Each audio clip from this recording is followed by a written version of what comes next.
3 action-packed days are in the rear view here at the 2022 Noble CrossFit Games, but you know what? There's still plenty of action remaining here as we kick off the weekend. Welcome to Madison, Wisconsin in the Alliant Energy Center and our Day at the Game show presented by Tommy Marquez alongside Annie Sakamoto. And Annie, we've already had 3 amazing days of competition. What stands out?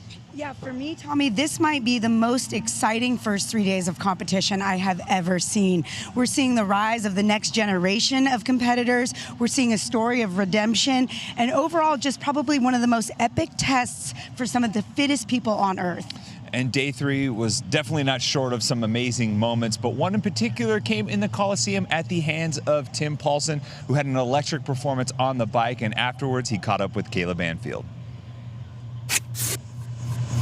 Thanks, Tommy. I'm here with Tim Paulson, who's just finished individual event 7. Tim, amazing work on that last Echo bike. What was going through your mind when you jumped on for the final time? Honestly, just I knew that event, if I could get to the bike, I would have enough in me to try and finish it. So there were 2 other guys that got on the bike just ahead of me, by maybe 10 or 15 seconds, and I refused to be beaten in a bike sprint. So I got on the bike, closed my eyes, and just went to town. And the second I started ramping up, the Coliseum went absolutely nuts, and I was like, all right, I'm prepared to die here.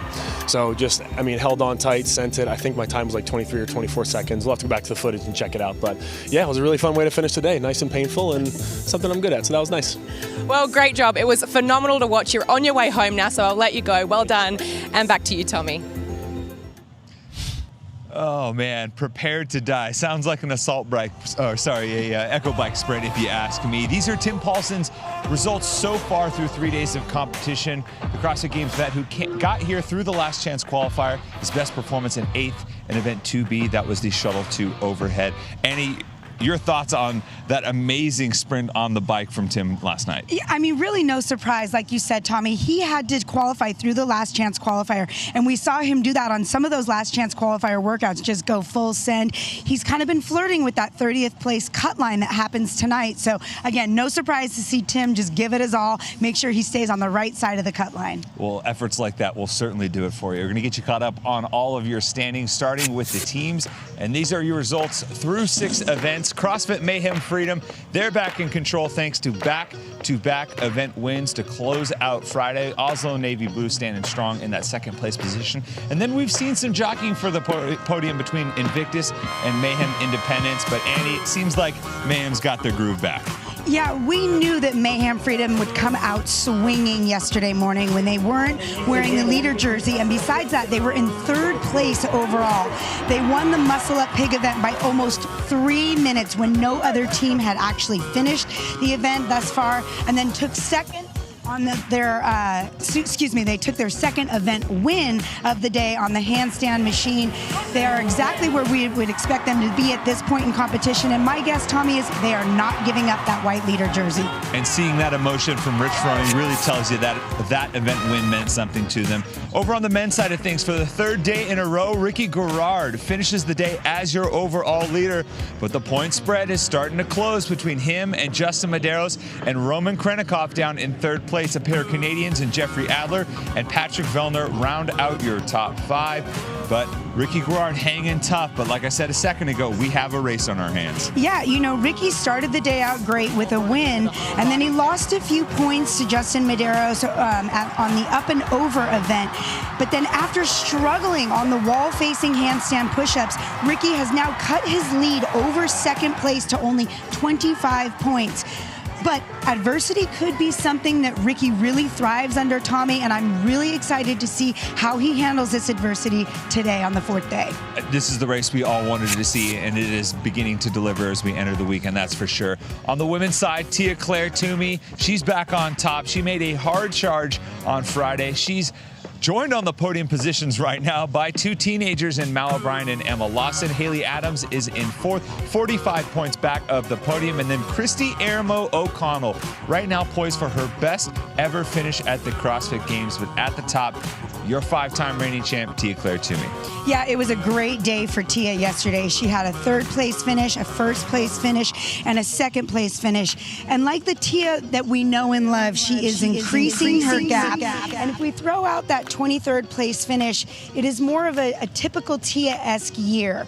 Here's what I love, though, Tommy. Even yesterday, during one of the interviews she had with Nikki Brazier, she said, hey, everybody loves a good competition. She wasn't worried about being in third place, second place, and this is the Tia that we love. Back to familiar territory for Tia-Clair Toomey, and the age groups are entering their final day of competition, and we have had some dominant performances thus far, and there's a handful of athletes that can lay claim to those performances. We see Mary Beth Pedromedes. She's returning to competition in the 60 to 64. She's 150 points clear of second, and a few names that we've mentioned throughout the weekend, Casey Acree and Valerie Cohen. Cohen 205 points ahead of second place in the women's lower extremity. You see these huge point spreads, Annie. What jumps out? Well, not surprising to see somebody like Mary Beth Pedromedes on top. She's a 7-time games veteran. She's a 3-time champ. So again, no surprise to see her there. And then both Cohen and Acree, like you said, they're going 4 for 4. They're just dominating the competition. We've got a lot more action for you here on Saturday, and here's what's in store across all divisions. The teams will kick things off over at the pool. The age groups and adaptives will get going here at the North Park. We'll jockey back and forth between the individuals and teams all day long. All divisions at some point will hit the pool, and then the award ceremony where we crown the fittest on earth for the age group and adaptives. Annie, we know a few of the tests here. We know one of them is the pool. Your thoughts on the test? I love that. I think this is one of the very first times that every athlete in every division will compete in the same event as prescribed. And it just shows that, you know, while CrossFit is scalable, it also can be for every single person out there and doesn't always need to be scaled. On the other side of those dominant performances, we do have some close races as we head towards crowning the fittest in the age group and adaptives. And here are a few of the closest. Amelia Lepinen, currently in second place, just a few points back on 35 to 39. Ty Jenkins in the 16 to 17 and Cheryl Brost in the 50 to 54. Two athletes we've had our eye on all weekend long, but I know the 16 to 17 division, there's some future stars in the making here with this close race. Right, exactly. Elijah Sabino was actually 6th in the 16 to 17 division, so this is his second year in that division, whereas Ty Jenkins, who he's kind of going toe-to-toe with, won the 14 to 15 division last year. There's just 3 events left, so it tees up for a really great last 3 events for this competition. And coming into the weekend, Annie, we mentioned the women's 50 to 54 division as potentially having a nice 2-horse race, and so far it's delivered. Yes, definitely. And now we see Kim Purdy, who is a rookie at the games, overtake Cheryl Brost by just, I think she has about 20 points on her right now. But we're going to the pool, Tommy, and I know Cheryl loves the pool. She loves the water. So another great race that will play out by the end of the day today.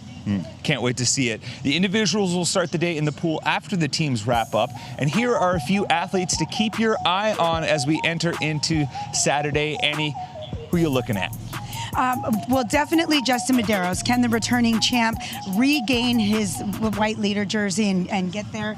And then, yeah, just the youth of our movement right here in Haley Adams, Emma Lawson, and Mallory O'Brien. And then one athlete that I think everyone is excited to take the floor finally at the CrossFit Games. And so far, he is in a podium position. He has absolutely delivered, and that's Roman Krennikov. Definitely. And here's what I love about Roman Krennikov. While he hasn't won any events to date or in this competition so far, he's been very consistent. His worst finish was on up and over, and he got a 15th. Just to see him for the first time in live CrossFit Games competition, this man has not let down, and it's great to see him in the top 3. Can't wait to see what he does in the pool today, which is always kind of one of those unknowns. Yeah, and Roman has a ton of competition experience, but another athlete that also has competition experience here at the Games, but as a teenager prior to this, now smoking things as an individual, and that's Emma Lawson. I am so incredibly impressed with Emma Lawson.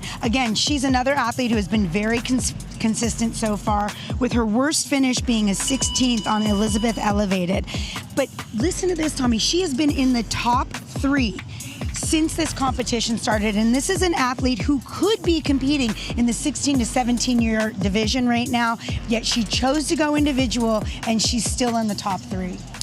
Up next for the teams will be the pool event. We call it Rinse and Repeat. Every athlete in every division will tackle this event, but for the teams, this is how it looks. You'll do a 50-yard swim followed by 8 calories on the ski erg. That's every 2 minutes. But with each interval, the number of calories increases for 6 rounds. If you get through those rounds, round 7 and 8, the calories are a max effort, max calories, and it's the total combined calories for those teams. We've got 2 events in store for the teams and a ton of events for the individuals. And coming into the day, Jamie Higia caught up with Orasti to see how these athletes are feeling.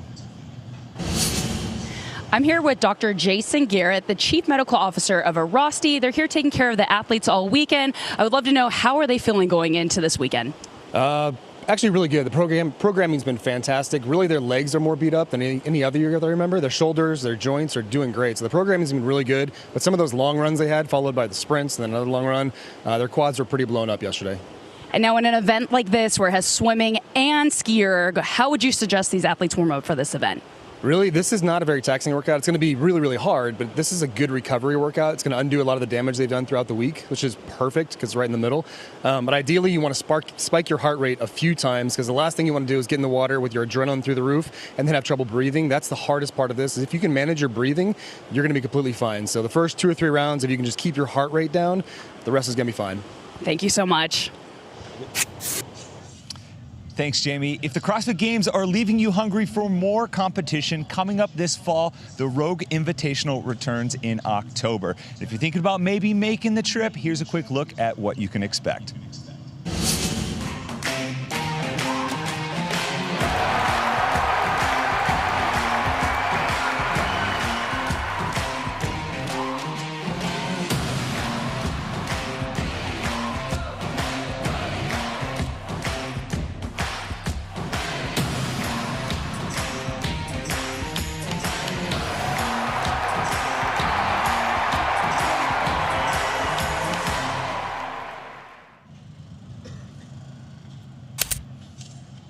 What an exciting event as the Rogue Invitational returns to the Dell Diamond in Round Rock, Texas. That'll be taking place October 28th through the 30th. It'll have CrossFit, it'll have Strongman, a whole lot of fitness and fun out in the sun in Texas. And Annie, I got to watch this last year. You've competed in this. What is this event like for you as an athlete? Outside of the games, Tommy, this is by far my favorite event of the entire year. Like you said, there's a strongman element that they've added to it. There's just, the venue is incredible. And then there's this other thing called the Legends event. I don't know, it's really different. It's pretty fun.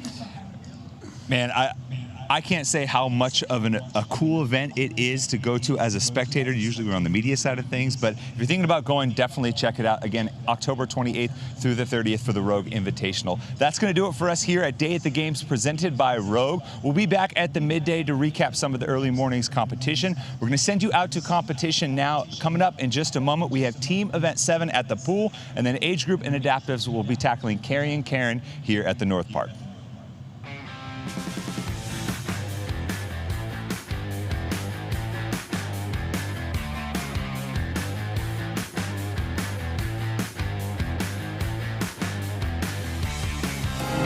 There is a 6-word phrase that we say. What is CrossFit? CrossFit is constantly varied functional movements that are executed at high intensity. It's a strength and conditioning program that mixes weightlifting, calisthenics, powerlifting, running, rowing, biking, in a whole bunch of different ways. It's family, it's community, it's a no BS approach to bettering your life, not only inside the walls of the gym, but also outside the walls of the gym. Todos não como pode, como devem, né? If I looked at each individual person that walks in every single day here, it's like everybody's absolutely different. It could look like my 80-year-old dad. It could look like my kids. I can honestly say, hand on heart, that it will change their life.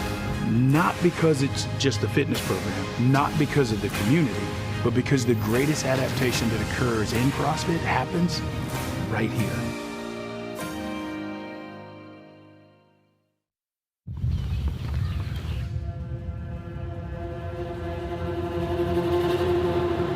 What does it take?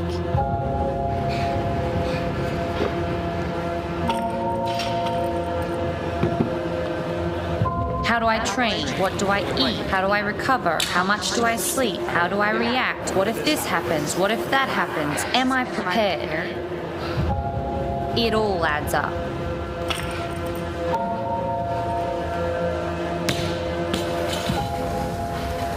It's not about what I do. It's about what I don't do.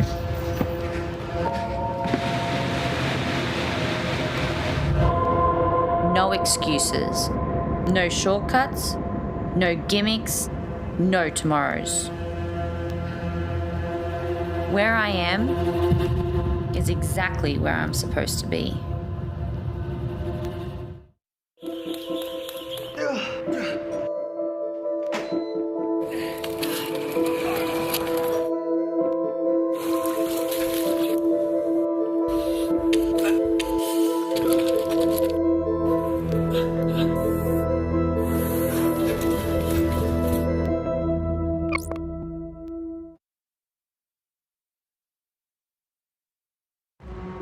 Here is where the epiphany came to me. I'm part of the most prestigious, most decorated SEAL team in the history of modern warfare. We never ever skimp on body armor. We never skimped on weapon systems, the demolitions. We never skimped on any of that. We're gonna work hard, but we need to recover, we need to repair better, we need to train better, we need to train smarter. Thorne has really become my one-stop shop. Look at a population of our military or athletes. We have a multitude of different issues from individual to individual. The goal is to educate them. Whatever spectrum of fitness you need, Thorne has the product for you. Give us the best, give us your best. Our goal is to be the best in which we do.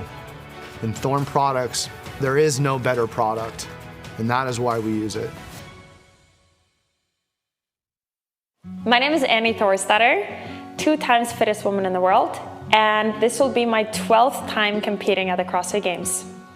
Life is busy, complex, and amazing, but life is also full of choices and decisions we need to make.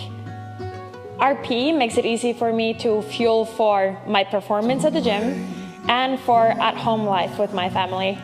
I spend less time worrying about what to eat and when, and more time playing with my little girl. Our lives were slowing down until we made a change. As we've gotten older, it feels like we've lost a little bit of that magic between us. But now, I'm ready to go anytime. That's right. Anytime. And of course, we always use protection. Introducing Bikes, the #1 expert recommended way to reinvigorate your life. Use Once Daily Bikes by Trek. Ask your local bike shop which bike is right for you. When I did my level 1, I actually didn't want to be a coach. I was working as a young lawyer in a law firm, just starting out in my professional career, and I found CrossFit. I fell in love with it at the gym I was going to. There were some really inspiring people there that made me want to do my level 1. Once I did it, I guess that just made the passion even more intense, and I was asked to start doing some coaching on the side, which I did, and I really loved that. The experience of interacting with, meeting and positively influencing people from all walks of life has been one of the best things about being a CrossFit coach. In a gym, in an affiliate, you will meet people from all walks of life. And in that, you're also going to inspire people to live healthier lives and ignite that passion for fitness that you have in other people. So that has been one of the greatest things about being a CrossFit coach.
2022 Noble CrossFit Games from the Alliant Energy Center in Madison, Wisconsin. We get set for the final day for adaptive and age groups. Today, we will crown a champion. I'm Jeff Brightwell alongside Tom Miazga. And also we're joined now on the competition floor by the third member of our team, Derek Forrest. And Derek, I guess you could say things today could get a little odd. Yeah, it wouldn't be the CrossFit Games without having odd objects, and for the first time, we see them today. Carrie and Karen, we're going to see Husafell bags, a jury bag, and a sled. So if you're good with odd objects and you're in contention in the race, this being the final day, it can be a separator. If you're just outside of the podium and you're good at odd objects, it's your way to get into podium contention. So it should be an outstanding competition, guys. Thanks a lot, Derek. And let's take a look at what we have here, Tom, and it is Carrying Karen. Carrying Karen. We are seeing a lot of odd objects like Derek had mentioned, but let's just throw in 150 wall balls while we're at it. We're going to be taking one of those strongman implements, carrying it all the way across the field as we segment through 50, 40, 30, 20, 10 wall ball shots and finish off with one final carry at the end. It's going to be a very, very long and gritty workout today. That is what they have coming up. Well, with everything going on here, Tom, what is the recipe for success? Let's start with some smart sets early. You may have to break earlier than you feel like you normally would on these wall balls, but with how many other implements we have with those different strongman carries, it's smart to start smooth.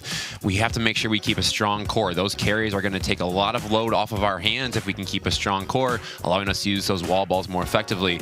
But again, there's that sneaky run in this whole entire workout of running back to getting to your next strongman element.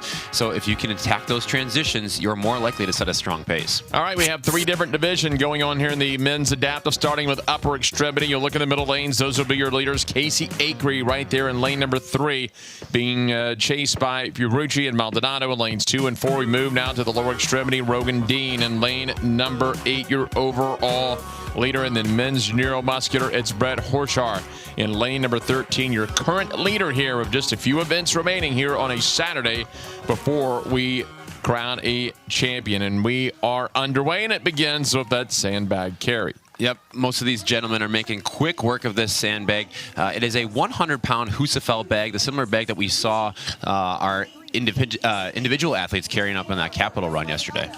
So they will get to the wall balls, and if you have done the benchmark workout, Karen, 150 wall balls will make it in descending reps, 50, 40, 30, 20, 10, in between the odd objects that these athletes will be carrying. They'll start off with a nice set of 50. I guess if there's a thing about doing 150 wall balls, at least you get 50 out of the way first. Big sets makes it a little bit more manageable near the end when we're hurting a lot more.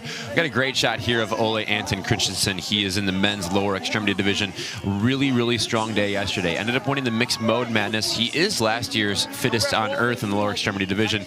He is coming in with also the best score in the semifinal workout that was max wall balls to a 10-foot target. So something interesting as well, as you can see with our lower extremity individuals, they are doing what we call a med ball push press, as it is often hard for them to get to full depth on the bottom of that squat given their current adaptive needs. We take a look here in lane number 15 on the right in the black shirt. That's Kevin Maher, and then Jeremy Pereira in lane 14. He has the sleeveless camo top doing the wall balls. And we talked about Kevin Maher on day one, number 1, and he will have a bit of a visual impairment, so trying to find that target. And you were talking about it's the peripheral. Yeah, it's the peripherals that he has the most issues with. So he has a very scoped vision, as you would say, very tunnel vision. So even being able to see that wall ball overhead can get a little demanding, especially as we get more and more into this workout. Pretty impressive. Reeson made his way through the first 50 wall balls in about a minute and a half. He's back to the Jerry bag carry. We've seen Jerry cans in the past. Now the Jerry bag, kind of back and forth. Still weighs the same. Still have to try to maintain an upright torso, try to keep that shoulder back. Exactly. And as we look at this movement, I mean, for an able-bodied individual, that's still a feat in itself. And now a lot of these individuals are having to really maintain, like we talked about, that strong core in order to feel like they're using their full body in order to make sure that bag's as efficient as possible. See, Panera on the left side of the camo just dropped his bag, so he will now be back. And you want to try not to, if you can, bend that arm. You'd like to, as much as you can, relax the arm. It is a grip intensive. Yeah, and I won't be surprised if these boys are already feeling those first 50 wall balls. So that extra tight grip is just probably something that they're more compensating with already. Standards don't change the wall ball. Have to hit that target, get it in the middle, get below parallel, or show the judge if there's a reason that you can. Then again, we go back to our first athlete briefing. They would get everything clear with the head judges than the first night. Yeah, they would make sure they talk with our head judges, Kevin Ogar, Alex Zirkenbach, and make sure if there's any range of motion issues or any certain devices needed to help and assist with their movement, they would clear that before they went into any competition. And so now a lot of the jerry bags starting to make their way back into the rig. Rogan Dean is back. He'll begin his wall balls. Brett Horcher, our current leader in the neuromuscular division, there in your right side of your screen, making some really good work at these wall balls. Looks like we talked about, smooth and consistent early on, knowing that we're going to have to push hard near the end. That's Benjamin Fallon on the left side. He's out of the United Kingdom in CrossFit AO20, was second in the semifinals. Our first athlete there on the sled push looks like Luke Reason in lane number 6. Yep. Again, I can't be super surprised by this. Luke loves these long, gritty workouts. We saw him take command in the first workout with our run, rope climb, shoulder to overhead, and I don't think he's broken on his wall balls yet. So maybe my recipe for success was only true for a few athletes. Well, you saw him pushing the sled, and they're unloaded right now. That would not be a big deal if we were pushing them fresh. They're 90 wall balls in. They've already carried a couple of odd objects, so things starting to burn at this point. Absolutely. I think we think about this workout in general and say, hey, we've done 2 sets and we're just a little over halfway in our wall ball. So there's plenty of work to come. We can see Casey Aker using a great technique here with this sled and saving his arm. You might have seen earlier in a couple of shots where Casey and all of our upper extremity individuals need to get a little bit more underneath that ball.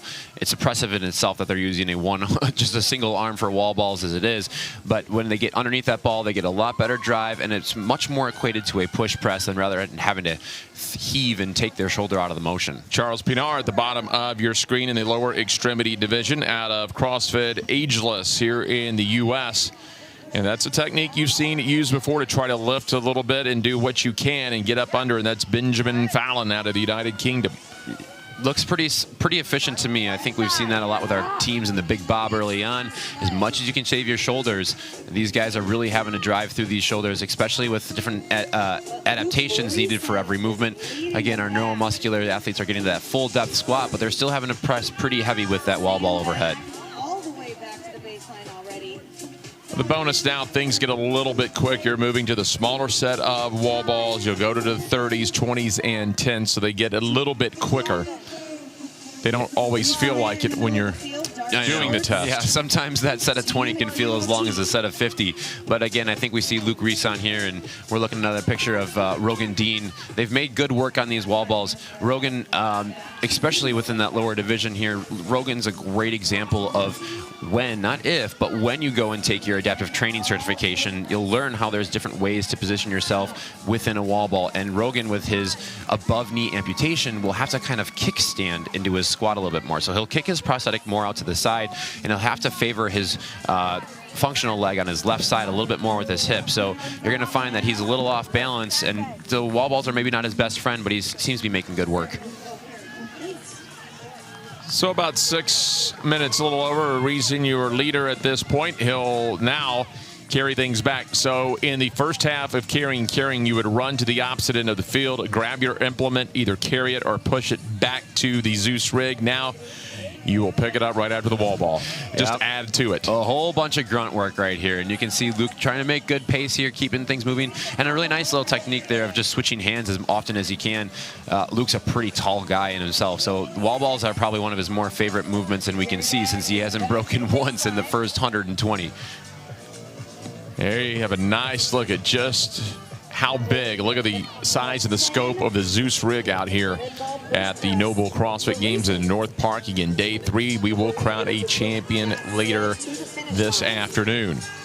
I don't know about you, Jeff, but I'm a wall fan of wall balls. I love shooting to a wall, and just even having to shoot to a target, I think is a new element for many of these individuals. So it can add a little bit more than maybe we're really suspecting out there. I'm a target guy. Oh, you get that depth perception. If you shoot it short on the wall, it kicks back at you. different types, like the wall, like the actual target. Right. I don't know. I think maybe I'm just too worried about missing and running after the wall ball instead. That's Alexi Fiorucci, who you just saw now back onto the rig. And a lot of these athletes getting into the sets of 20. You'll see the jerry bag carry, and then a quick set of 10 wall balls. You'll push it, sled back 168 feet. Here's the final sled push. You saw a lot of athletes be very smart and walk the sled down. On the first one, you will sprint it back as much as you possibly can here. That is going to be Luke Rison out of Warrington in the United Kingdom, and he is going to finish wow, this version of Karen, carrying Karen. He'll push the sled across, and he's going to be in just a little over 8 minutes. That's madly impressive. I think we just found a new favorite workout for Luke. That was wildly impressive to see him go and unbroken on all of those wall balls. Made great work with every single strongman element, and just that great last sprint. Clearly, he planned that workout as he needed to. Look, to put this in perspective, if you're just doing regular Karen in your box back home, if you got it done in a little over 8 minutes, you would probably be one of the tops on your whiteboard back at the gym. Oh, 100%. Yeah, that Karen in itself is a hard, gritty workout. 150 wall balls does take quite a bit of time. So when we throw in some strongman elements and a casual 142-foot run and some blazing heat every once in a while, yeah, that's a madly impressive performance by Luke. And we're seeing Charles coming in closely behind him, which is good for Charles. He's hanging on to the second spot in the division right now, so this is going to be a good finish for him.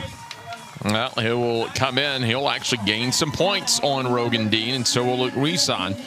Into the 5-person division, and again, the scoring system will go 100 points, then 75. So you get a 5-point bonus if you win an event, then it goes down by increments of 20. So we got Benjamin Fallon coming in and finishing up his workout as well. Not far behind is Bart Walsh, who's one implement away from finishing. So he's got, well, looks like 10 wall balls to go, so he's not far behind. Big push here for Elliot Young, trying to wrap it up and finish in a little under 10 minutes. Big, strong guy. I know those wall balls are not his favorite thing. I'm talking to him earlier in the competition. I know this is a workout when it was first introduced that he had a little trepidation about, a little nervous and worried about how to break it up, but it looks like he's handling it pretty well.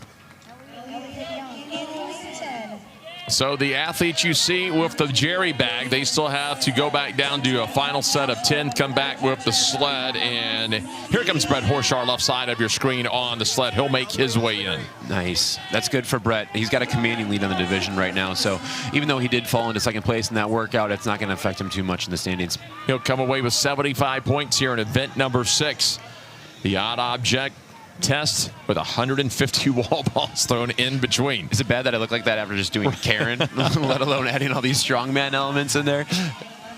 So we got Bart Walsh, Bart Walsh finishing up that workout. That was a quick turnaround. We had talked about him having 10 wall balls left, and before we know it, he's already coming across the finish line here. Don't forget, head to servicedirect.com/games22 to shop, the official service partner of the Noble CrossFit Games. You see the QR code right there in the lower left-hand corner of your screen. Majority athletes getting ready to wrap this thing up. Here comes another sled. Oh, we got a good sprint here. I love this. You love to see it.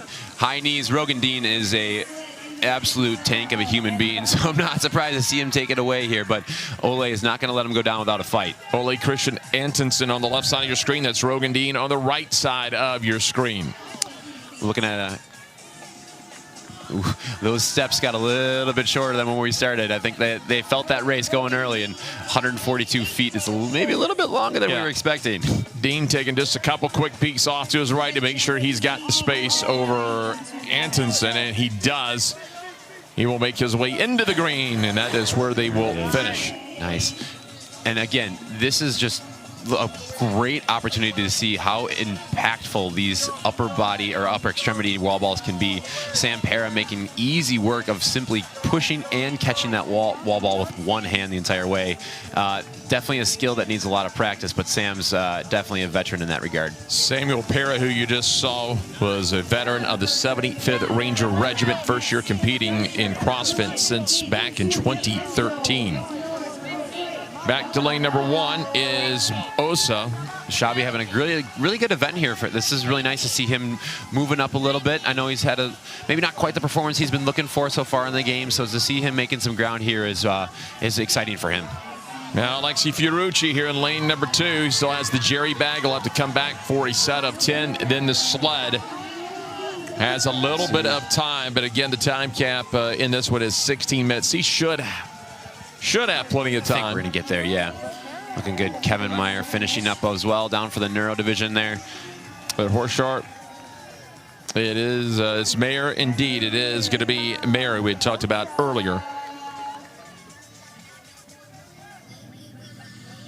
Got a good look at Alexi Fiorucci here. Looks like he's got about 10 wall balls left. We're on that second to last implement. So again, we got 3 minutes on the clock. I think he's going to get it done. It's just, again, those wall balls are adding up, especially when you're only using one arm to get that thing overhead.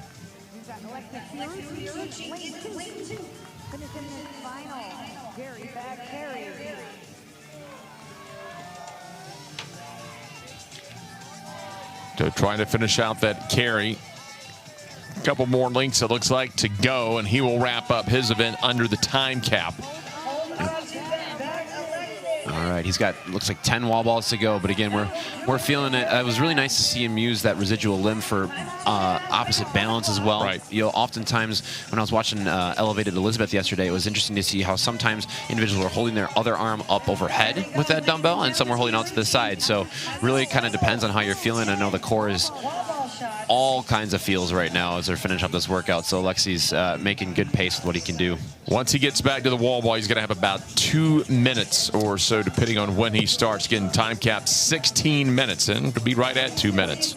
I think I like knowing Alexi. I know we're going to fight for 10 here in a row. I don't think we're going to put that ball down again. Making quick work of that right now as it is. It's amazing. The last 10 reps are as excellent as the first 10 that he right. He's staying incredibly smooth, and again, it's great use there. Obviously, having to push through with his left arm, but still using his residual arm to help catch and brace that ball. So Alexi is able to use more of a traditional style wall ball press that you would see any of your able-bodied athletes use as well. Final push, you got 90 seconds. He'll get in and under the cap. Absolutely. Great hustle right there. Just driving those knees as high as you can. His arms are already feeling it, so resting on that sled is no problem whatsoever right there.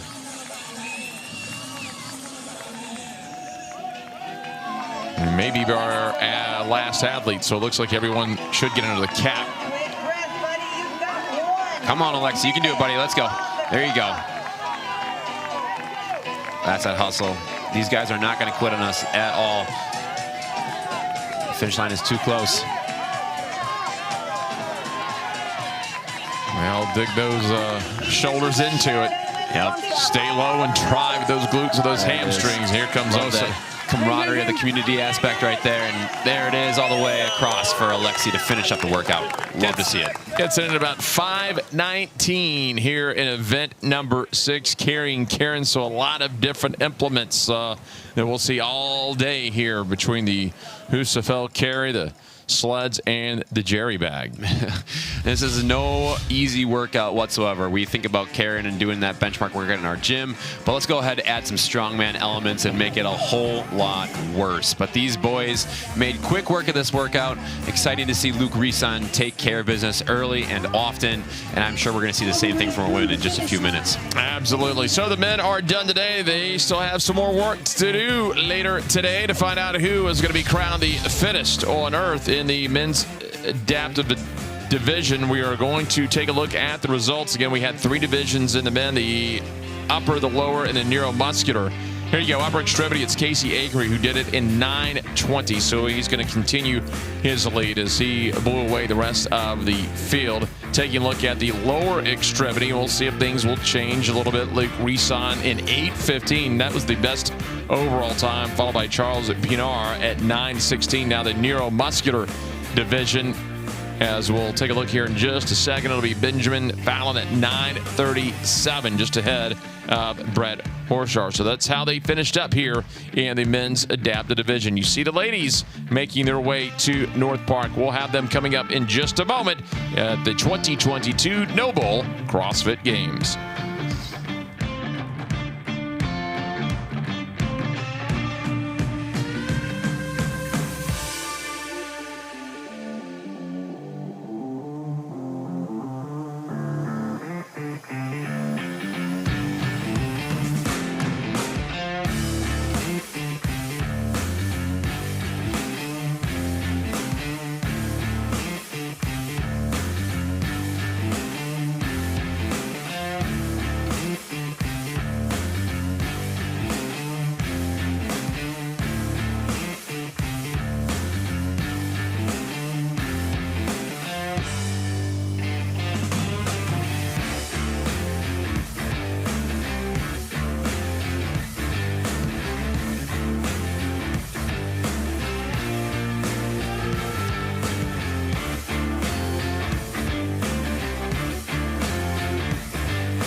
Second heat of the day from North Park at the 2022 Noble CrossFit Games inside the arena at the Alliant Energy Center in Madison, Wisconsin, where today we will crown a champion in adaptive and age groups. I'm Jeff Brightwell alongside Tom Biazga. Later on, we'll check in with Derek Forrest down on the competition floor. And we just saw the men do it. Now it will be the women's chance for Carrie and Karen. Carrie and Karen. We know Karen has one of our benchmark workouts we often do in our home gyms, but we're going to add a little bit more to it. We're going to take some strongman elements and a little bit of running in between and make this a workout that I'm having a feeling these athletes are going to want to forget later on.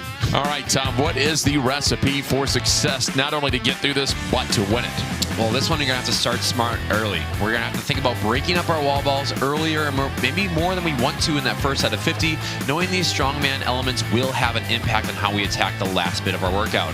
When we come to those strongman elements, a lot of our arms and our legs are going to be really blown up, so the best we can maintain our core, keep a great posture while we're moving with that thing, will save us for those wall balls. But again, there's that run in between the wall balls and the strongman movements. It's 142 feet. That can be a lot of time for somebody to make up some big ground. So if you can attack that run, you may be putting yourself in a great position to finish on top. Let's take a look at the lanes. We have three different divisions in this one, starting with the women's upper extremity. Camille Vigneault, your overall leader in lane number 3. Moving on to the women's lower extremity, they'll be in lanes 6 through 9. 4 competitors remaining in the lower extremity for the women, and we'll take a look at Valerie Cohen and Amy Bream. But again, Camille Vigneault, the favorite there, and there's Cohen in lane 7, Amy Bream in lane 8. Again, and the 4 athletes remaining here in the lower division. And neuromuscular, it's going to be Morgan Johnson, Lauren Taylor, 12 and 13. The battle for first, with that podium wide open. Don't count out Legend Plays and Layla Ives. They're there as well. And so that's what it still looked like. Now let's take a look, Tom, at your athlete to watch. As a swimmer in me can always say, I'm always about the outside smoke. And Elizabeth here in lane number 1 is someone we were going to want to watch. She came home with the event win in the semifinal workout of max wall balls to that 10-foot target. She is also really strong and took 3rd in the deadlift. So I'm not surprised to see her take full advantage of this workout today.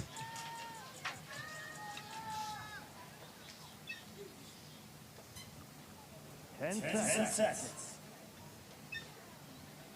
Stand by. Stand by. Please hold. Oh, and they've got a hold.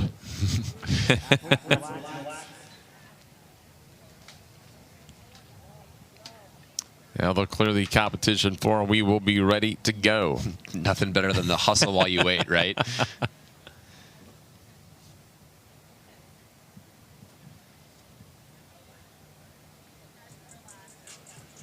I guess they'll take a look. They'll reset everything. They got about 30 seconds, so they start time now to make that last second adjustment. Maybe if the nerves were going for the last day, a chance to just settle in. Deep breath there, as you see from Riverosa, Natalie Riverosa in lane number 9. She was second a year ago in this adaptive division. Trying to be back onto the podium, maybe chase the top spot. And she also had a really great performance in the wall ball workout in the semifinals. So, again, another name that we're going to want to watch. We'll be about ready here. And, again, the first thing they'll have to do, they'll have to make that Husafell carry, 168 feet. Now, that's the length. It's a little over half a football field to put that in reference. And this Husafell is a 70-pound bag for all of our divisions for the women. Our men were actually using a 100-pound bag. So this should be a tough element, but I think these ladies will handle it just fine. So underway. And for the upper extremity, we'll have the handle on it for the Rogue, and the rest, most of them will bear carry. You'll see a couple onto the shoulder if you can throw it up there. Yeah, if you can get up there and also keep that good posture, that's going to be one of the things you want to think about. You don't want to blow up the posture too much too early with all those wall balls coming ahead. All right, so it's Carrie and Karen, which means we're splitting the traditional 150 straight wall balls up that we do in Karen. First set will be 50. It's descending sets of 50, 40, 30, 20, 10, as you told us about, Tom. Big set of 50 here. It'd be interesting to see how our women break this up. Again, those that favor wall balls and feel strong with the movement are probably going to attack us a little bit more than others. But we'll see if that's, as the heat gets warmer and warmer down there in that North Park, we'll see if that changes how things go. And it's easier said than done sitting in the broadcast booth, but probably you want to try to break up the fit. You want, I believe, as much as possible to try to go unbroken on your last, the sets of 20 and 10. Maybe if wall balls are your jam, maybe do a set of 30, but you're under some pretty good fatigue by at that point. Exactly. And when I first saw this workout, my first word in my mind was build, right? Let's be smooth on the 50 and the 40. Don't be afraid to break it up, knowing that with that 30, 20, 10, not only is it still 60 wall balls, but you still have 3 different strongman elements in there as well. So if we can attack those and make a great move on the last half of this workout, that's really where we're going to see these athletes shine. They're shooting the females to the 9-foot target here in the adaptive division. Great look here again at Eileen Quinn. Out of lane, I believe, number 4 this morning. Again, a great shot of both her and Anne-Laure Coutanceau, and the different approach there. So we often see this with our upper extremity individuals as well, more of that side approach. So you can see Anne-Laure has kind of positioned her body where her shoulders, her outside of her shoulder is facing her wall ball target, where she gets a better overhand push, almost like that classic Tim Duncan hook shot, you know, and it allows her to get a better push into that wall ball. Shift down to the women's neuromuscular division. Lechen Duplessis, who is a little bit outside looking in for a podium spot, could use a big event here and grab 100 points, and they'll grab that jerry can. The neuromuscular division will. They'll make their way back. They'll have a set of 40 wall balls coming up, and then of course they'll have to run back with a sled push. Then everything flips. Then you'll do your wall ball shots and immediately get back on your odd object, your implement, and take it back 168 feet to the finish line. Yep, and we just see our women there carrying the 40-pound jerry can across. We're moving quickly into those 40 wall balls already for a lot of our athletes. Again, a great shot here as we see Amy Bream and Lechen Duplessis working on their wall balls. Again, we talked about that kickstand with our men's heat, and you can see Amy doing a great job of that. As an able-bodied athlete, if you were to try that, I think you'd feel very disoriented as you favor one hip more than the other, and it kind of throws off how you approach your press into the wall ball. And again, Amy's had a lot of experience, and she's making this look way, way easy for her. Amy Bream on your right in the light-colored sleeveless jersey, and the camo sleeveless jersey on the left. That's going to be Natalie Riverosa, again out of Cooper City, Florida, CrossFit Life. And a great perspective here as well, because Natalie is a below-the-knee amputee, where Amy is an above-the-knee amputee. So Natalie's going to have a little bit easier time getting that push press going, being able to drive out of both of her hamstrings better as she presses that ball overhead. But again, still plenty of adaptations, and why we're using a push press method. Most of our lower athletes still do struggle to be able to get to that full depth squat that we normally would use in a wall ball in our gym. And again, 3 different divisions here: upper extremity, lower extremity, neuromuscular. At the athlete briefing on night number 1, they had a chance to talk with Kevin Ogar. The other head judges show them their ranges of motion, so you'll see the varying range of motions even inside the divisions. Absolutely. And as we look at Lechen Duplessis here, again, we talked about our neuromuscular divisions yesterday, and how the CNS can be impacted by all the work and the amount of stimulus that they've put on their body. And I know, talking with Lechen and talking with a few of the neuro athletes, they're still feeling it pretty good. So adding some strongman elements may slow them down a little bit, but that also may be beneficial for them. A little bit more time to transition, a little bit better opportunity for them to attack those wall balls when their body feels primed and ready for it. And Amy Bream right there carrying that jerry can. She will make her way back, and once she gets the jerry can back, she's got the 40 wall ball shots, then she'll be on to the sled. That's Duplessis in the background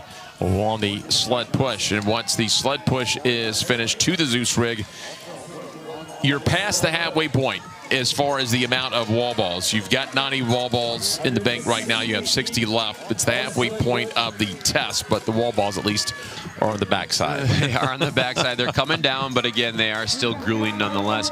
We saw a really great posture there from Amy as she was walking with that. I know we talked about it in our men's division, where some of those boys were really clutching hard onto that jerry can or onto that handle of that sandbag. And we saw Amy with that nice, long, relaxed shoulder, keeping the jerry can down by her hip and really using her strong gait to help move that thing rather than having to muscle through it with her shoulders. You saw there the no rep just missed the target. And the wall ball, look, most people are going to know that you start down into the squat, into the push press to throw the wall ball to the target.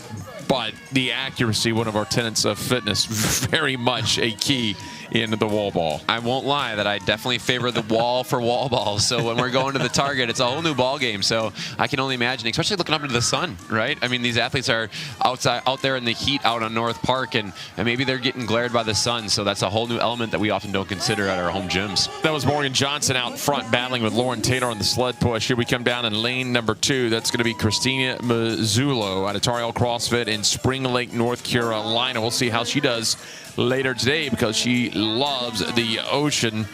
Again, Justin Mazzullo, her husband and coach, also Brad Patty, she credits a lot because he's helped a lot with equipment on her adaptations. That's great to see, and she's making really nice work of this.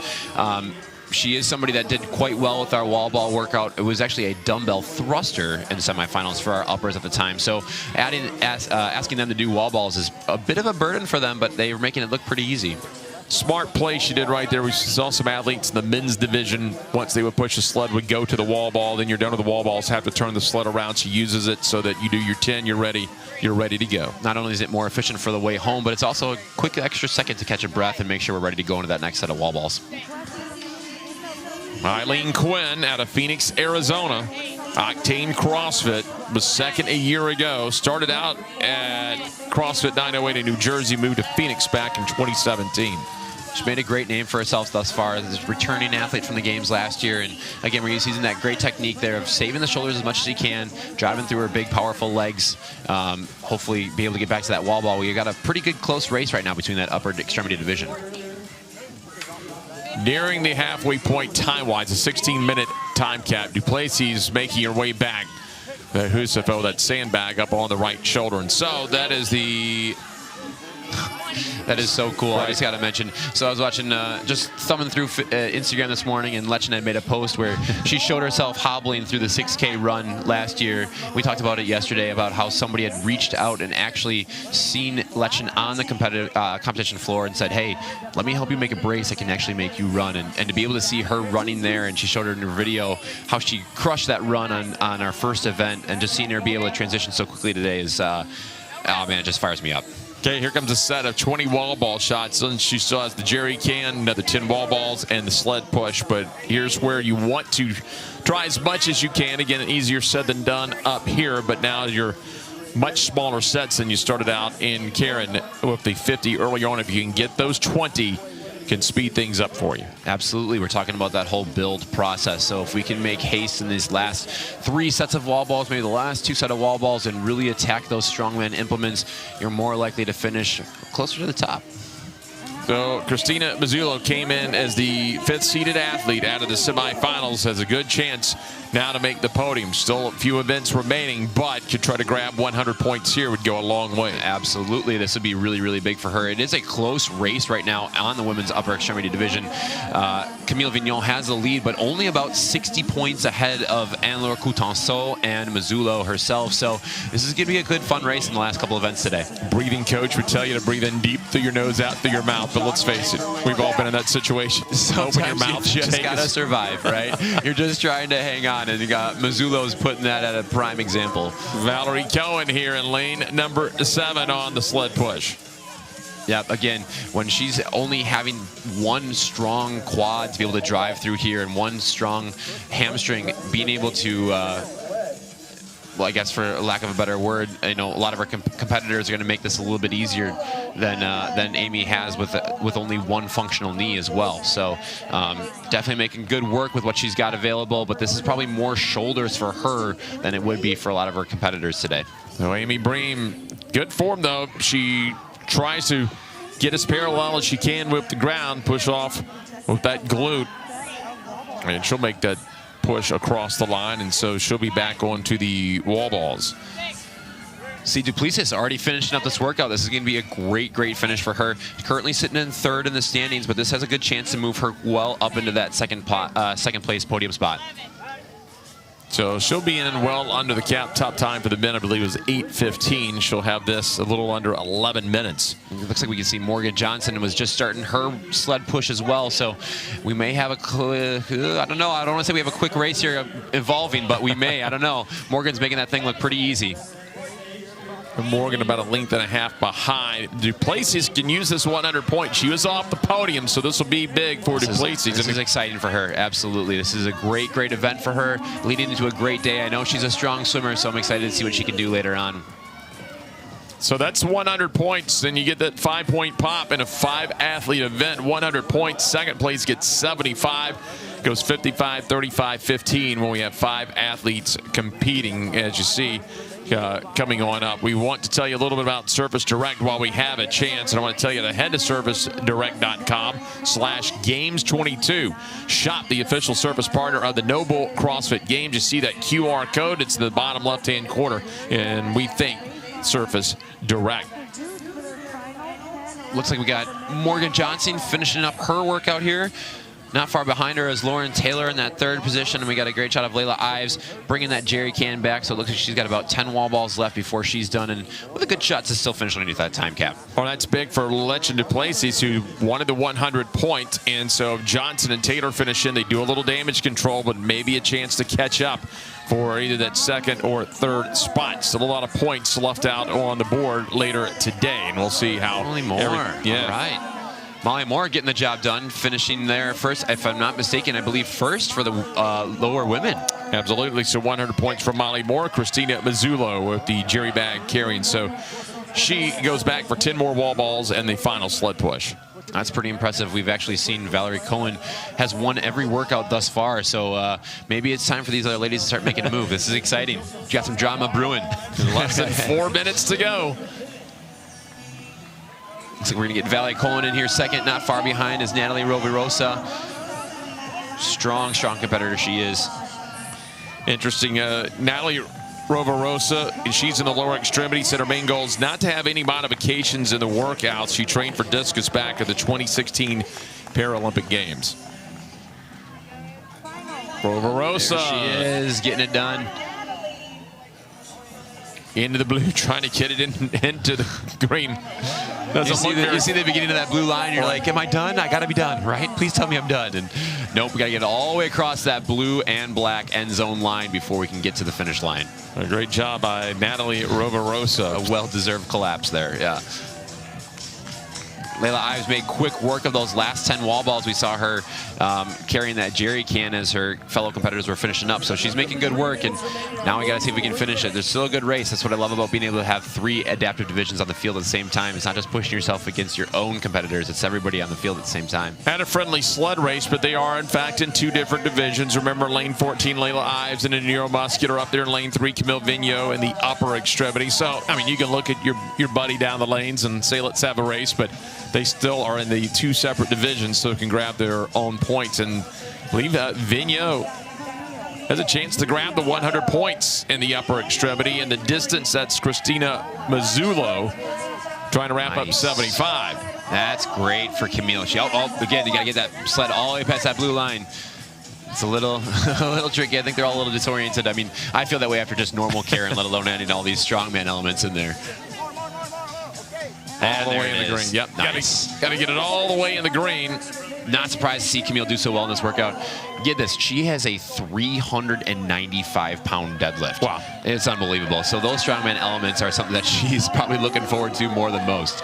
Layla Ives is now in. Again, they're under 2 minutes remaining before the time cap of 16 minutes. So Ives will finish up her first event of day number 3, and so will Christina Mazzullo. Nice finish for her. She's currently sitting in 3rd on the overall standings. Moving up into 2nd place in this workout is only going to help her moving forward. Lane number 4, and Lorraine Cantinceau out of CrossFit Honey Baby. That's over in France. Number 1 athlete coming out of the semifinals. Yeah, again, using that strong shoulder technique, trying to drive through her legs as much as she possibly can. Obviously, that arm is pretty blown up from 150 single-arm wall balls, but she's making good work here. Just got to keep those feet moving. If I'm Ann Lowell right now, it's just like, just keep moving, just keep moving. 1 minute remaining in the 16-minute time cap here for Carrie and Karen, the first event of the day on the final day, before we will crown a champion late this afternoon. We can see just coming into the screen behind her there is Elizabeth Bry. We talked about her as an athlete to watch, and she's making good pace here on this last sled. She's probably got Ann Lauren in her sights, so don't be surprised if we have a nice little race here to finish this one up. They've got 40 seconds to get in. And Lori should be able to get in, although it's slowing up here near the end. Man, I can 30 seconds. Imagine how hard this workout is. Oh my gosh. Definitely one I'm going to have to go home and try, I think. 20 seconds. I think she's going to get in there. She's going to make it under that time cap. Great use of her body there to get that sled across the line. Has to get it into the green. 10 seconds to go. No way. Nope. You got to make sure that sled comes all the way into the green end zone. A sneaky little element there.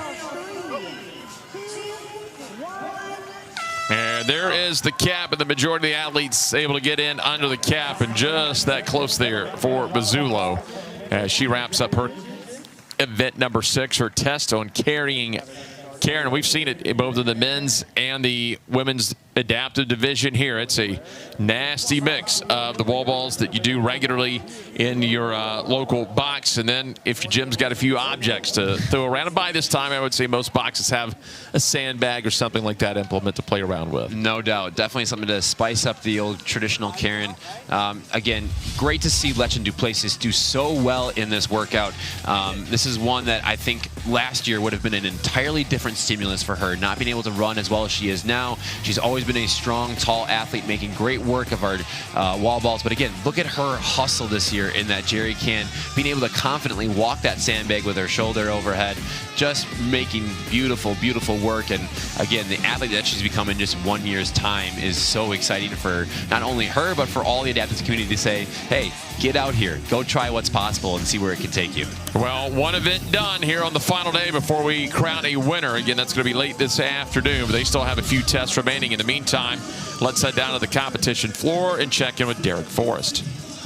Down here with the winner for the lower extremity, Molly Moore, taking an event win for the first time outside of Valerie Cohen this weekend. But you got introduced to odd objects in this one. How did those feel for you today? I mean, I've never really carried any of these, so not even the sandbag, not the jerry carry. I've actually never done a sled push, so I was just excited to get out there and test it all out. All right, well, you absolutely killed it. Congratulations, guys. Back to you. Thanks a lot, Derek. And Tom, as she said, she's never really tried any of these things. She was excited to get out and play, and I think a lot of people in their local box, in their local gym, they look at the odd objects. Look, we're all on the barbell or wall balls or things like that as we take a look at the results here in Camille Vigneault, but we like to play with what we call the toys. The toys. We all are about the toys, and it's really cool that Molly's experiencing those for the first time today and making such great, effective use of them. I think she's probably got a few new tricks up her sleeve that she's excited about to take back to the home gym. That's the upper extremity. Moving along down to lower extremity, and we'll take a look at Molly Moore. We just heard from 11:51. If she's never touched the objects before, I bet she'll be into it now after winning event number 6 and bringing home 100 points. And women's neuromuscular, Lechin Duplessis got it in at 10:43, and that gives her 100 valuable points today. With the adaptive divisions are done. A few more tests here remaining. And again, coming up next, we will get to our age groups here at the 2022 Noble CrossFit Games.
Get ready for the final day of the 2022 Noble CrossFit Games for our age groups. Here at the Alliant Energy Center in Madison, Wisconsin. We're out of the North Park to start the day off. It's going to be a really fun day. I'm Jeff Brightwood alongside Bill Grunner. Derek Forrest will be on the competition floor as we move along. We saw the adaptive athletes moments ago tackle this one, Bill, and it's going to be Karen, a nice variation in an old benchmark.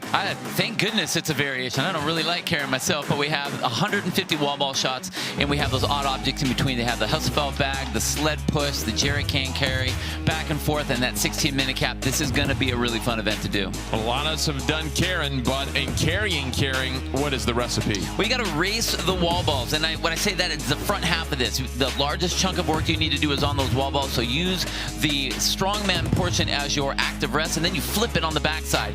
Race those strongman portions, and then try to use those wall balls to catch your breath so you can keep that core ready to go. See how they line up. We'll have two different. We'll have the females and the males going at the same time. So in 1 through 10, it is going to be your female division. Pia Gunn right now out of Sweden in lane number 5 leads everything. Patty Walkover, Marcia Yeager on the podium right now, trying to stay there on lanes 11 through 19. That is the men's division.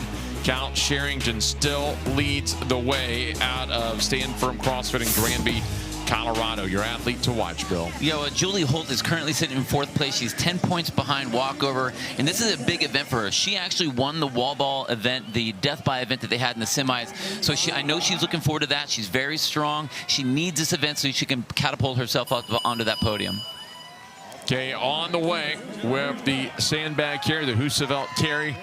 Majority of athletes will bear hug it. If you can pop it up on the shoulder, that'll save you just a little bit. And way out front in the female division, they are crushing the carry.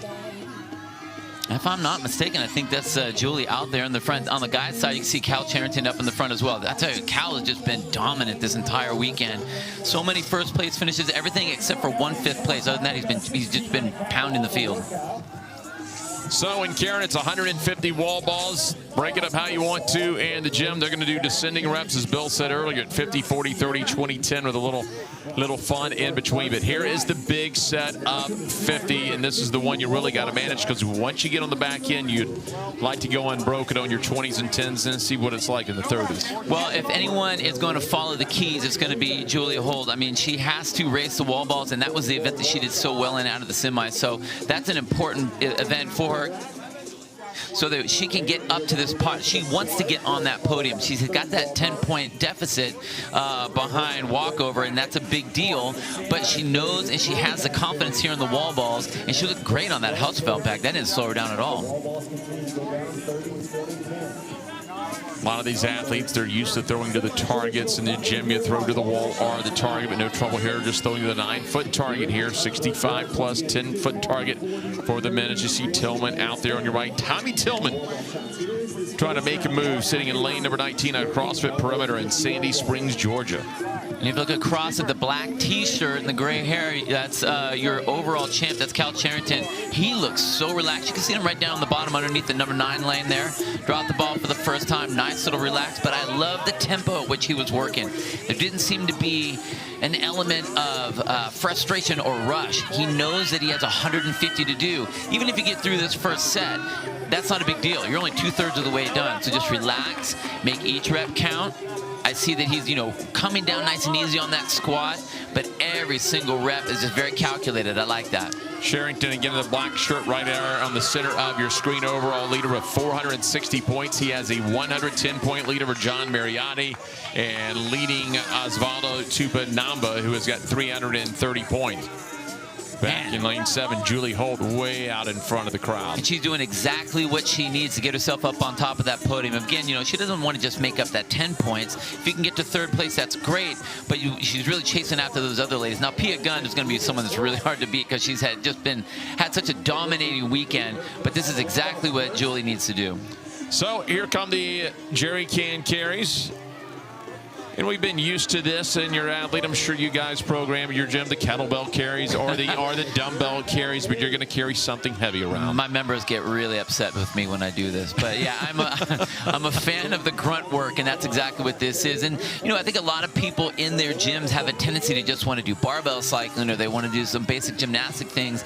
But these elements, whether you have the tools or not, any sort of grunt work stuff, I mean, this is going to be us in the airport. You know, when we leave the games here, so grabbing your bags and running through the Concord. Where there's a couple different styles of athletes in your local box, and if you're looking and you want to get your fitness together, you go into one of these boxes, and the two styles are, some people like the high technical lifting, the technical gymnastics. Someone like me, I don't want to think about it. Just tell me what the work is, and let's get it done. Move these things, put them over there. There's Pia Gunn, your overall champion in the women's division. Just has been so, I mean, crushing the field. 3 first-place finishes so far, and to the point to where she yesterday in the muscle-ups just went, I'm good. I'm going to save my shoulder for the rest of the competition. Those cans, 70 pounds each, so they are hauling some weight on the way down the field. Now into the set of 40. You're still in the big enough set. Likely you're going to split this up. You know, I think you can. I think you should. Right. Although you want to be really cognizant about what you're doing. This is the largest chunk of the wall balls, so this is why I think it's very important to race this segment of the wall balls. Yes, you're coming across with the jerry cans and you're dealing with the sled push and all that, but that's going to be more of your active recovery so that you can work through these large chunk, longest time frame of the event. Once we get to past the 40, then we flip-flop it.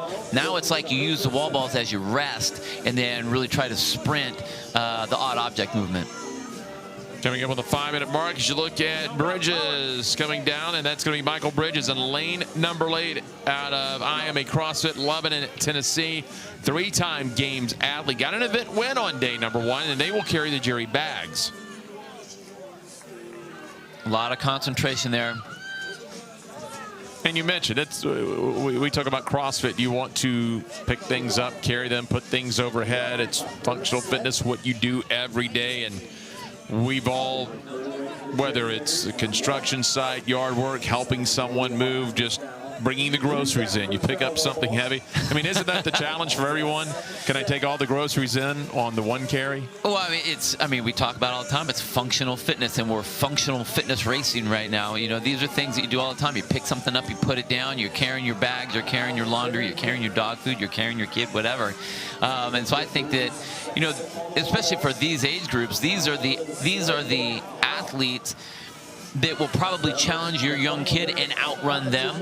You know, everyone talks about, I just want to keep up with my grandkids. These athletes here will run circles around your kids. Well, that's the funny thing. You go into a gym, you see Cal Sherrington right there, your overall leader. You walk into the box, you see Cal. He looks like a pretty fit guy here. You know, I think I'll be all right, and then just smashes you. That's the sled march. That's you know, they've not added any load into that sled, but now you've got 90 wall balls onto those legs, and you're still probably not at the point in this thing where you're going to sprint it. Although you could say he's kind of poppy the back of that leg. Well, and he's well ahead of the rest of the field. Same thing here with Julie. You know, we saw her running back and forth earlier. She knows exactly where everyone else is. She can see where the rest of the field is, and everybody's down there. So whenever you get to come out to one of the new implements, you know exactly how much time you have to rest if you need to. But you're right. You know, finishing up with 90 wall balls, 1 is always going to smash your leg, but then 2, having to drive the sled here. So I think that was great that Cal took that break. We're going to see if Julie is going to decide to take a break. I mean, again, well ahead of the rest of the field, doesn't have to smash herself in this event, especially we have 2 more events the rest of the day. Really like her form. Talk about the sled push, how you want to do it, Bill. We want to drive through your hips. So she's locking out. You can see wrist, elbow, shoulder, and her hips driving in a straight line.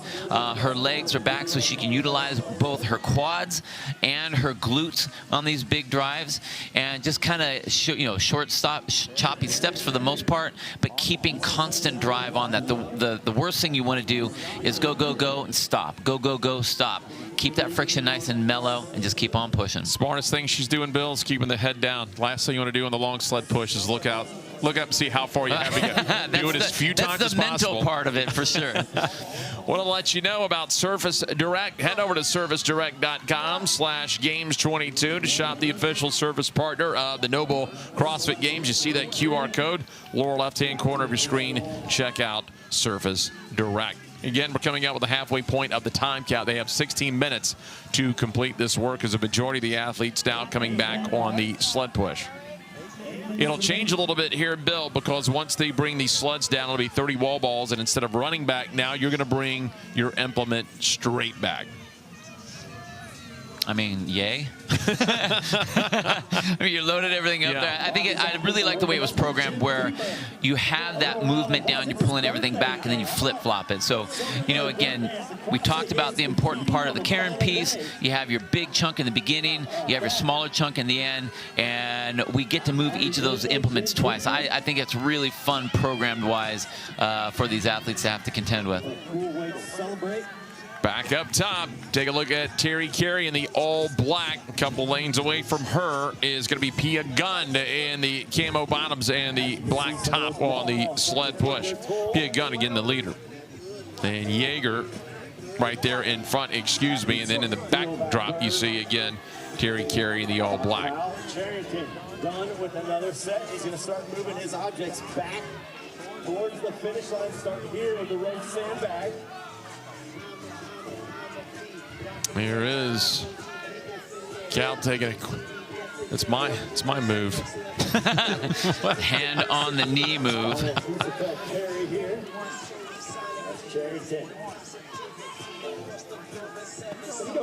Miller trying to set up, getting ready to go.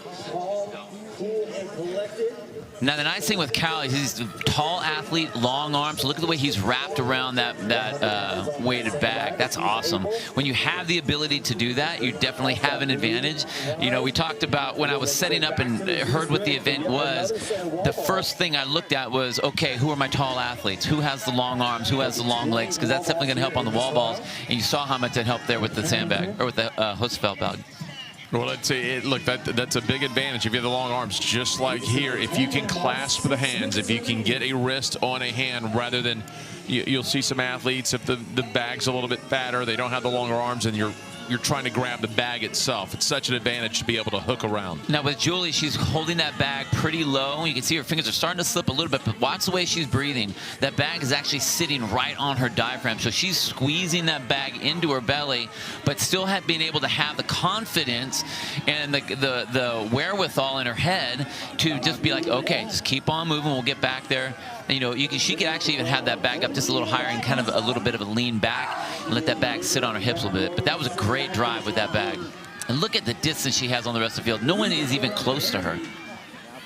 So smart play, take the walk back, trying to get 100 points. Hey, now this is a smart play. Yes. I mean, if you can get it up on your shoulder and just walk it that way, that right there saves your arms. You know, if you don't have the long arms, you can do this. You know, but Tillman, he's a tall athlete as well. He's got those long arms, but if you can jack it up on your shoulder like that and just carry it old school potato sack style, that's the way to go. State champ in high school in the 167 division as a high school wrestler. Wrestlers are smart. Well, and throwing that up on the shoulder, he's avid in backpacking. He's only has 150 miles remaining to do the Appalachian Trail. So he's done a lot of odd object walking. Totally. Miller making his way back down in lane number 12. He saw it. He went and visited a CrossFit, visiting his daughter-in-law in Florida. She took him over to class, took a look at it and said, you know what? I can do that. And here he is. There you go. He can do it well.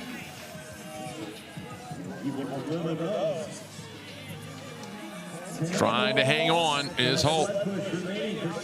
Yeager, excuse me, Marcia Yeager currently in second place. Yeager at 370 points. She is 40 points behind Pia Gunn, and she's got a 20-point lead over Patty Walkover. She's 30 points safe right now on the podium, but I would not say 30 points is safe in a 10-person competition because it's a 10-point increment. At a couple spots, you're on or off the podium.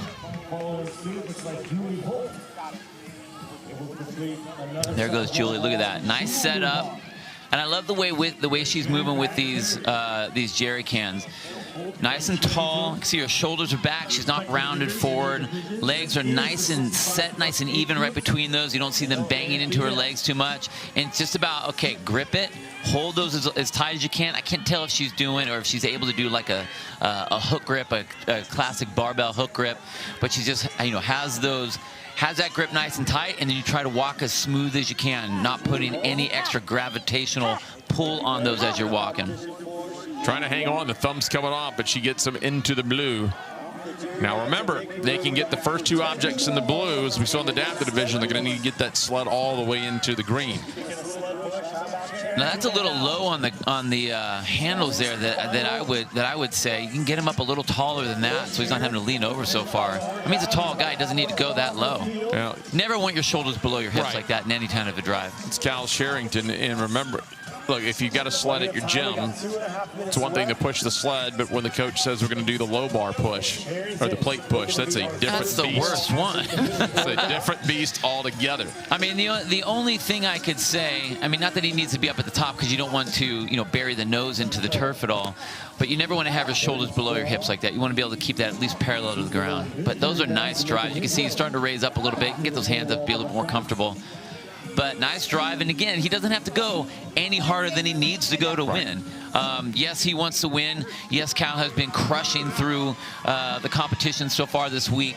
But, don't do more work, unnecessary work, just because. Well, they can see the end in sight as he takes a look up. Look at that Sherrington on the left side, and that's Julie Holt on the right side of your screen, the overall leader in this event for the women. And Sherrington will push it sled all the way into the green. He'll get in at 14:28. What a great way to finish for him. That was amazing. Julie all by herself. Look at that. Now, this is what we were talking about. You see where her hand placement is much different than Cal. Cal had to actually bend over to get to that. Now we have a nice straight line from, look at that body position, wrist to hips, nice straight line. Beautiful position. 16-minute time cap. She'll finish in under the cap. There's going to be just a couple of athletes to get in under the 16-minute, and they'll get the 100 points, and Holt's going to be moving up the leaderboard.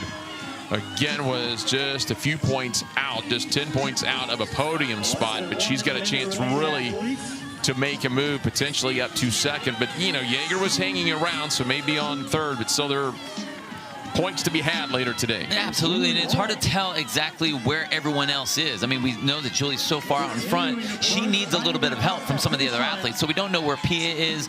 We don't really know exactly where Marcia is or where Patty Walkover is as well. So have to kind of see where those other ladies are falling. But, I mean, Julie all by herself. 20 seconds. And Holt grabs 100 points in carrying Karen. That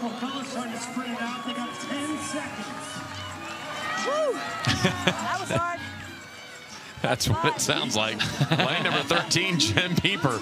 Pieper, well, just missed the finish line, but he's going to get himself 90 points. And he needed that because he was 60 points out of third, so that was a great finish for him and a way to push there at the end. But from the beginning, it was Holt, all by herself. She won the wall ball event out of the semis. She showed why she won the wall ball event out of the semis, and then also her strength, able to go large sets on the wall ball, able to not even be distracted by the implements at all. Same thing with Cal Sherrington. He was in a race all by himself, using his height to his advantage, using his length to his advantage on the odd objects, just moved fluidly and was able to take breaks when he wanted to because there was no one in sight. This guy crushed it as he's been doing all week. Julie Holt crushed it on the women's side. She's with Derek Forrest.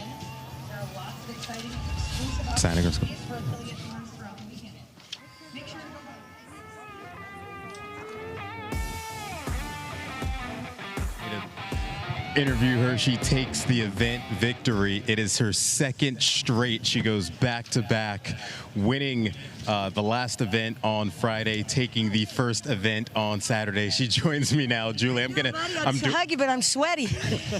I'm doing pretty well. I just want to ask you one quick question. Sure. In order to, putting Karen together with carrying these odd objects, what was that like for you today? It was awesome because my coach, Pete Dyward, that's all we do is carry freaking sandbags, push heavy shit. So I was like, yeah, I finally get to do something I'm good at. Congratulations. Hey, thanks, man. All right. I'm so sweaty. Thank you, guys. Thanks a lot, Derek. Well, there you go. Coach back at the box says, well, we've been carrying it for a reason. Man, that lady's got a lot of spunk right there. Wow. Go to games.crossfit.com. You can check the event results. You can check the overall standings. This is the final day. There's still some points to be had, but Julie Holt's going to be moving up. We know that, and Cal Sherrington solidifies a spot at the top of the leaderboard. We move along here at the age groups at North Park at the 2022 Noble CrossFit Games.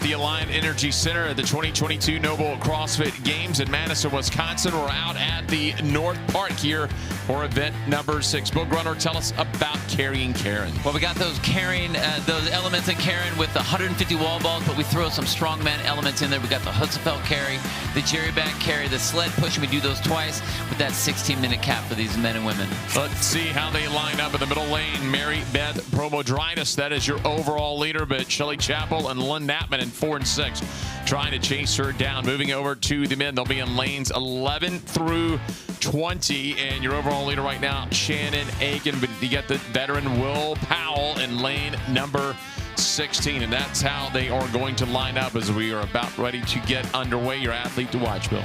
Well, I'm going to have to say Patricia McGill on this when we talked about the height and the length and how that's going to play to your advantage. But here's the thing.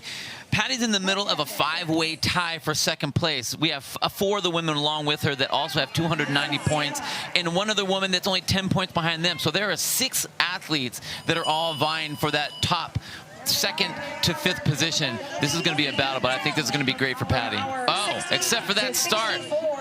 Underway, and you're... Oh, my goodness. Well, we'll see how that plays out. It's a long event, but still, that's going to cost valuable seconds. So, again, they're so fired up about the race, they forgot to take the implement with them. Right there was Yvonne Howard. She had to come back as well to grab her sandbag. Putting it up on the shoulder, I think, is great, but, man, that's going to definitely change in the immediate part of the race. But once we get down to the end, we have 50 wall balls. So I think that, Patty, I don't think it's going to affect her as much because she does so well on the wall balls, and those other tall athletes have that same advantage. Look, you just talked about it. You get so amped up. The adrenaline's going. It's final day. We've seen things like this happen in different divisions. We saw it yesterday where someone forgot to roll their barbell up. It's difficult in your mind, but especially in a 16-minute event, you've just got to tell yourself, look, this is a longer event. Settle back down.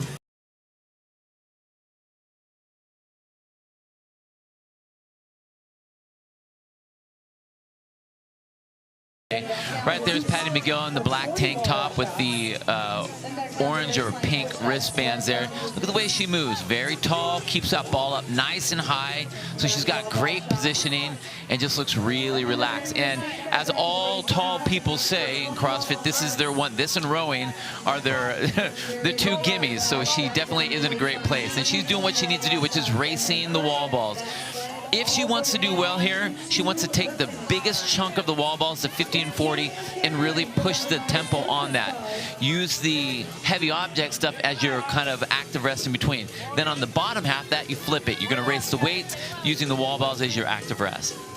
So again, just a couple of minutes in here. Again, 50 wall balls to start things up. We're chopping it up on the benchmark Karen, which normally is 150 straight wall balls. Trying to get this big chunk out of the way before you make your way back to grab an odd object.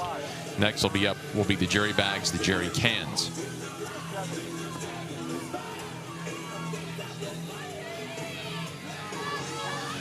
There on the left side, Lynn Knappman in the black pants. That'll be Yvonne Howard on the right side. And our first set of athletes are now making their way back. Patricia McGill way up top. Lower part of your screen, that's going to be Aiken out front. Will Powell right behind him in the camo. So Aiken now will grab the bags. And now we got a little race here on the jerry bags. Will Powell in the camo top. That's Aiken in the light colored tank top. That's McGill way up at the top of your screen in the women's division. This is one of those things that you can overrun yourself. It seems like it's not a big deal, but you can get kind of tripped up if you try to shuffle your feet. You know, you're trying to keep your stomach nice and tight when you're doing this. But you let your grip be the strength element here. So just let everything hang. Don't try to hold it with your arms. Just let your grip do what it's supposed to do and hold on to those straps and just keep on moving. Man, Will Powell is such a strong guy. Look at that. Haven't seen it yet, but also you talk about there's, you hook grip it, thumb over. You cannot use your thumb. A lot of people I know, I like to roll my wrist up and then let it gradually come down, try to hang on for dear life. Well, the nice thing here is that, we have some different setups. The guys are carrying the bag.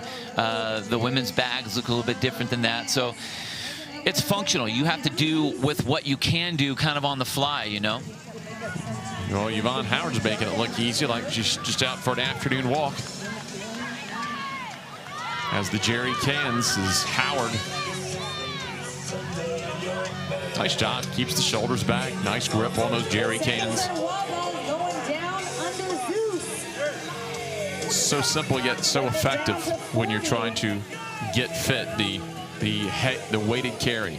So we saw Shelly Chappell in there really racing those jerry cans, but then look what happened. She raced the jerry cans, and look how long she's just sitting there, hasn't moved yet.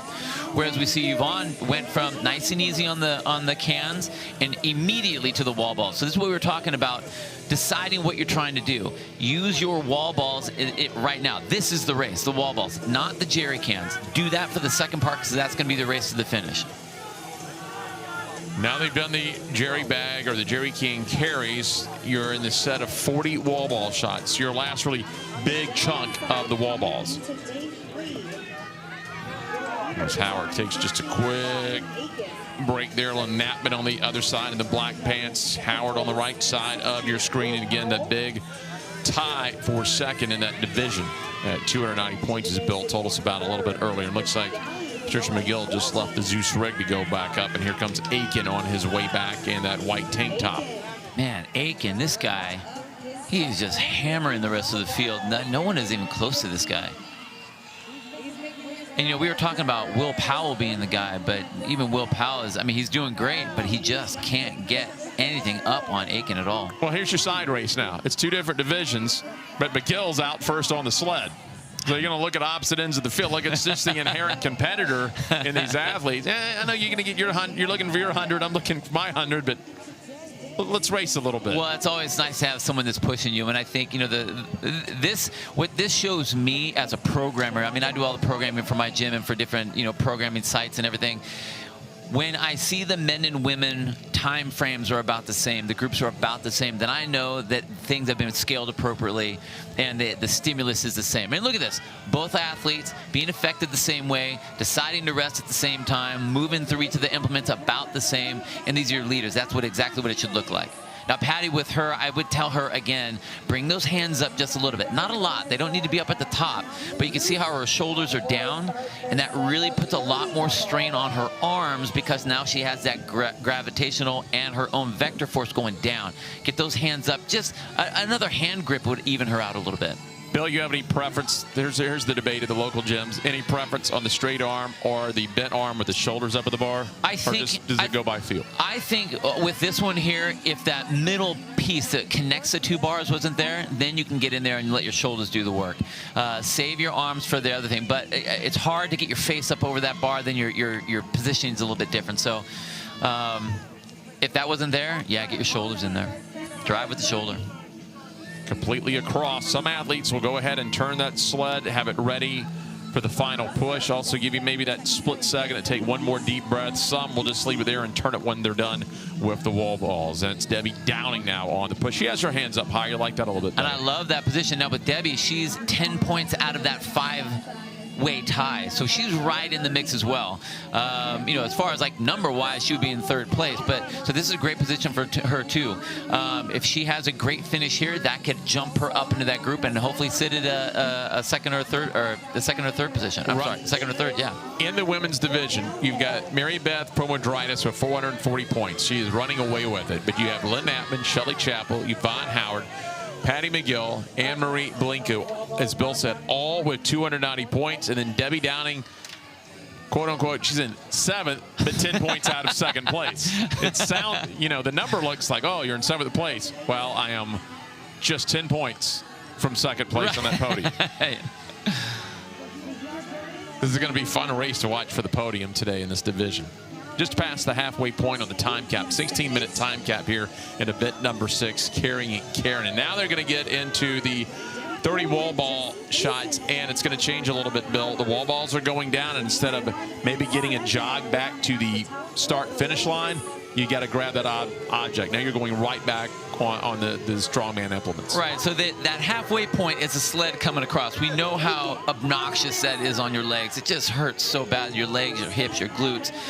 But now we're using the wall ball as your active rest to get after the strongman implement part. So, you know, there's no need to do 30 reps unbroken on the wall ball. You can break those up, do what you need to do, and then start chipping away at these heavy objects. Then we got Aiken out front again. Looks like that maybe Will Powell starting to come along, put the bag up on his shoulder. Check that, maybe Tom Famery. But Aiken drops it off. Is Buster in 18. So it's going to be Ian Buster who's right behind him. So starting to close the gap a little bit here. Now, I like the fact that Buster had that nice, quicker tempo. He did make up a little bit of room on Aiken. I mean, Aiken had all kinds of real estate all to himself, and that's shortening up. So now we can see the wall ball is going to be the short part. And we're going to see that here with the guys. It's going to be a fairly quick turnover, and then we're going to get back to the next object to move. And a quick no rep by Shannon Aiken. And Ian Buster down in a bad spot from where he throws his wall balls. He'll be able to see just a little bit if he peeks to his left or his right what Shannon Aiken's doing as far as trying to catch him near the end. But he's trying to reel him in. As you see Aiken again gets another no rep. So Ian Buster in lane number 18 out of CrossFit Mona Vale, Australia, a former soccer player, will have a chance to make up some ground. I'll tell you what, I love the fact that these judges are looking at that depth. Now, this is one of the things that there were a lot of athletes in the semifinals. There was a wall ball event. It was a death by event where you just did, all you did was wall balls for a certain amount of time until you couldn't get any more. There were a lot of athletes that had either very high scores or very low scores. And a lot of the low scores wasn't because they can't do wall balls. It was because they got penalized on their video review, which is great. That's why I love that we bring them here so they actually see, okay, this is what it's supposed to look like, and you are going to get no rep if you're not going to that depth. All right, so here is the race in the men's division. You have Shannon Aiken, who's your leader, but here comes Ian Buster in the background, making up some ground. We just talked about it. He was behind him on the wall ball, so we could kind of take a look over there. Ian Buster in 6th place, 260 points. If he can grab a first or second, that would be big. He's 100 points right now behind Christian Yaley for a podium spot. So 100 would go a long, long way. Shannon Aiken in the white tank top, your overall leader, by 70 points. So we have the run, we have 10 wall balls, and then that ugly sled push. And this is going to be really fun to see who wants to endure the most amount of pain, because that's what it's coming down to. The wall balls will be nothing. You just don't want to get a no rep because that can kind of mess with your head a little bit. And then it's going to be old style football sprint with those sleds. Aiken in the light tank top, left side. That's Ian Buster, right side, in the darker camo sleeveless jersey. And the cycling looks maybe a little bit quicker for Ian Buster. However, Shannon Aiken a little bit taller.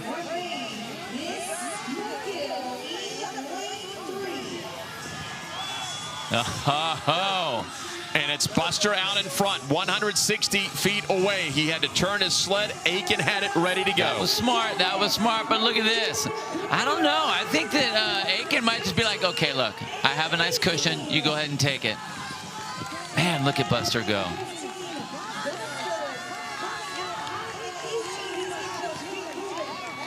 We know these sled pushes, sometimes it looks good early, but it's going to look good late for Buster. He's not slowing up whatsoever. We've seen some people go pretty fast to about the 80-foot mark, and then the brakes get slammed on, but he still looks pretty consistent. He'll slow it down to a walk, but he's still moving. And you can see Buster's got that short, choppy step style, whereas Aiken's got the long, drawn out, and it just takes a lot out of you. Now they've got to get it to the green, so just a little bit of a twist. Be careful where you put your stuff down when you get back with that sandbag and the jerry cans. But he left himself a straight line, and 100 points for Ian Buster. I thought he was just going to keep on. But I'm going to push this home. I'm going to keep this sled. It's mine. There goes Shannon Aiken moving his sled at the green, but 100 points, and he needed 100 points if he's going to have a chance maybe to make a big, big jump.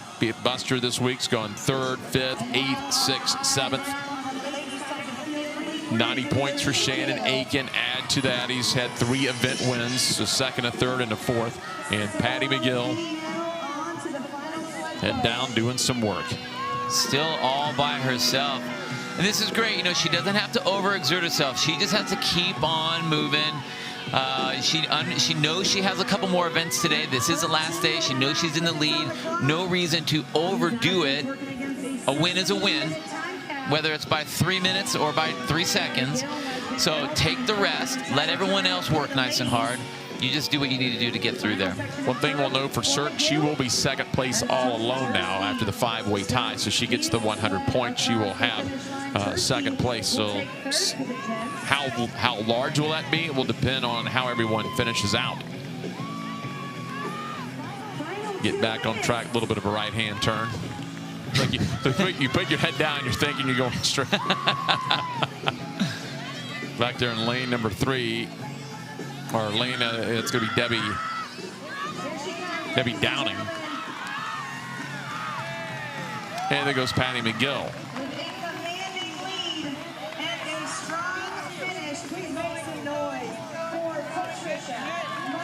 So 100 points for Patty McGill. She was 3rd a year ago, and right now that's going to bump her up to 2nd.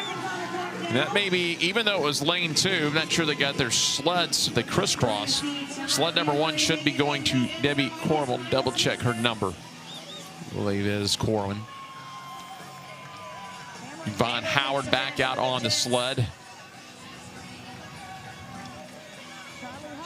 That's Downing on the right side.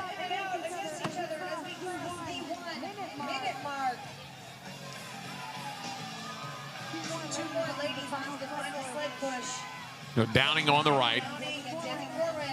Corwin on the left. So black shorts, Downing, pants, Corwin. Corwin right behind her. Again, top of your screen, the far athlete.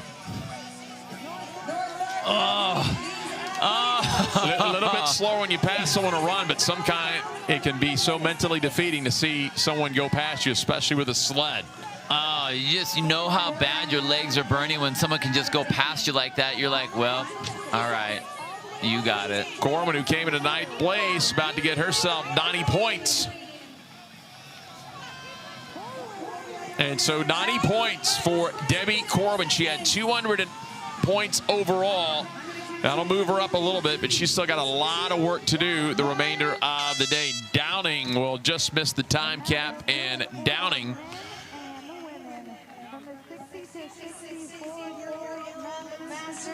does well. She was in 7th place of 280 points, so she was 10 off, so she may be flirting with that third podium spot. Yeah, it's going to be really interesting to see where everybody finishes and how that's shuffled out. I have never seen a 5-way tie ever at the CrossFit Games, but you know, we talked about if you have a particular advantage, you got to use it as best you can, and Patty did just that. Her height and her length, her expertise and experience when it comes to being competitive on the competitive floor here and doing what she needs to do to get the job done. She needed this event to help break that tie. You know, she wasn't going to be touching Mary Beth at all, but to get that number 2 spot. And then Famry was in the mix. We saw what he needed to do, but Buster just kind of came from the back and then just built the way that we would want an athlete to build on something like this, using each of those pieces, whether it was the wall balls as your active rest or the race, to where he had enough power and enough juice in those legs to take those short, choppy steps and just mash that sled across the field. I mean, he looked great at the end. Impressive. So Ian Buster, Patty McGill are your winners. In the meantime, let's head down to the competition floor. Check in with Derek Forrest. With the winner, Ian Buster, you had a nice little race there earlier, but you were able to come through on the sled. You needed the 100 points, but what was it about the sled there you weren't going to give up at the end? Oh, man. The sled at the end, my quads were killing. They were dead. They were lead. It's like I was carrying a kettlebell on my back and my legs. But I just didn't want to stop. If I stopped, it would be all over. But I'm glad I kept going. Tribute to my coaches and the training. It's all good. Thank you. Awesome. Congratulations. Ian Buster, the winner of the men's division. For all the official results and the current standings, go to games.crossfit.com. We're moving along here at North Park. Final day for the age group divisions at the 2022 Noble CrossFit Games.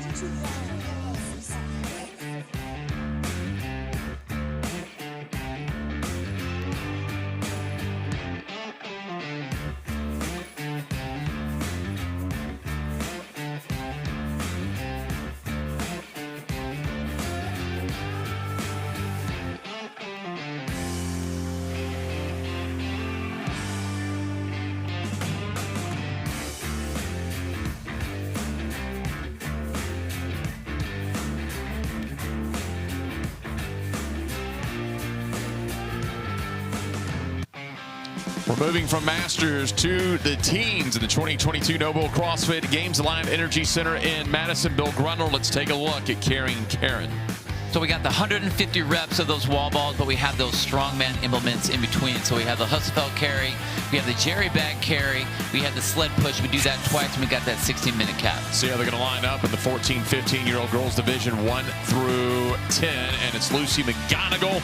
But we saw a lot of Riley Beebe and Caroline Sabatini yesterday over in the 14 to 15. These young men, RJ Mestri has really been flexing his muscle all week in lane number 15, your athlete to watch. So Caden Stein is 30 points out of that third place position behind Yusuf Diab.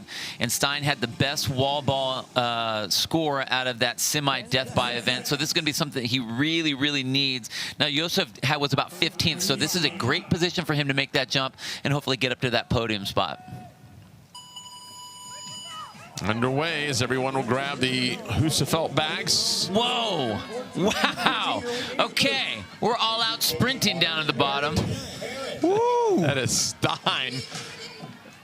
His challenge is to keep Subiona trying to keep it on his back. He almost outraced the bag. My goodness. Everyone was just moving. Now remember, that was a 100-pound sandbag for the boys and a 70-pound sandbag for the girls. Man, they were not messing around. Now we know that, you know, the 3-2-1 go gets you all fired up, but those implements on the first half is not where you're going to win the event. It's all about the wall balls for the set of 50 and the set of 40. So being very smart about not getting a no rep, not doing extra work than you need to, and trying to keep consistent and race this element. You want to race the wall balls. Now when we get past that part, then you're going to race those elements, and that's when you want to put the bag up on your shoulder and start running. So we're going to see if that was if that's going to take any juice out of their legs as we get into this. 12 minute in, 16-minute time cap, starting out with the 50 wall balls here and carrying Karen. That's Kuna. Yizo Kona out of Sao Paulo, Brazil. CrossFit Salero came in 8 out of the semifinals, and that's Leonardo Torres who was behind him. Bill, you talked a little bit earlier about the judging and what to watch for in the wall ball. Look in your local gym. The easiest thing to see, I think most people watch that ball hitting the target, but got to get parallel. And I'm sure when you're coaching, looking at 10, 15, 20 athletes, you're looking for depth too. I mean, that's as important as it is to hit that. Range of motion is always important. And, you know, if you're talking functional training, that's one thing, but if you're talking competition as well too, because you need to make sure that everyone's doing the same distance of work. Should be Abigail Moore up there in lane number 2 out of CrossFit Omnia in Denver, Colorado.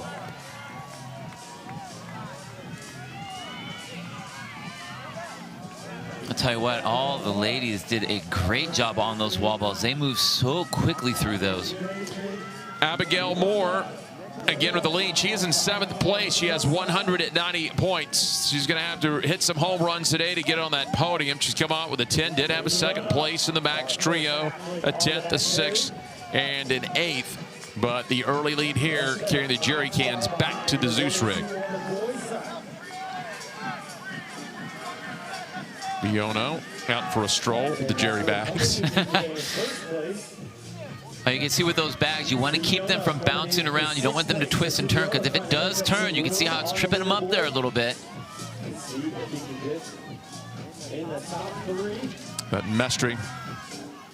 We're up the camo of the dark beige shorts. Boy, and he is shown why he was the tops coming into it. All of it wins except for the 1 2nd place in the skills chipper. And again, look at the way he's moving. No question on the depth. No question on where that ball is going. And every time the ball goes right to the same spot on the target and goes right to the same spot right below his chin. So he's keeping that ball up nice and high. A lot of times athletes, that ball will come forward. And that puts a lot of tension on their back. He's in great position. Talk about the squat portion of the wall ball. We talked about range of motion just a while ago, Bill. And as a coach, I guess athletes do different things. They try to get just under parallel. Personally, I like to use the bounce out of the bottom of the squat. Is there an advantage to either one, or just what the athlete prefers? Yeah, if you can do that, they call that stretch reflex down at the bottom. If you can get that little bounce, that definitely gets you out. But you don't want to do a lot of extra distance if you don't have to. So one of the things I did see with RJ was his feet were a little close, so he's traveling a little extra distance. I haven't seen how the girls are doing their wall balls yet, but go right to just below parallel is going to be your best play. So Abigail Moore at the top of your screen as we turn around here. I think that may be Birgros Bjorn's daughter. We saw her yesterday. There you go, got those hands up high like you like, Bill. Now with her, what I would say is I'd want her to lean into it just a little bit more. You know, if you do go too high with the handle, then you have a tendency to bury the nose of that sled down. You want that force going down. You want everything going as parallel to the ground as possible. So get your hands just under that curve and then lean into it. So push out a little bit more so you can drive just a little bit better. You can see where RJ's hands are, right on the handles on the left-hand side there. You want that nice straight body. It's going to be a good position. RJ's taking that time just to kind of look around, see where everyone else is. Again, if there's no one near you, take that break and then go from there. You can see how the sled buckled a little bit. That's what we're talking about pushing and nosing that into the ground. Well, you also play the smart comp move. When you're going to stop, we see a lot of them just kind of lean on it, but he played I'm going to give the last time. He stops here, but the last time, the little wrist flip, just give it a little extra push. Give a little push, let's slide out there. The foot out there. Abigail Moore, the athlete at the top. Now you see the females all trying to kind of trudge through this and get that sled back. There you go. Now that's the shoulder. That's the technique we talked about earlier. You can either lean your shoulders into it or you can get that straight arm.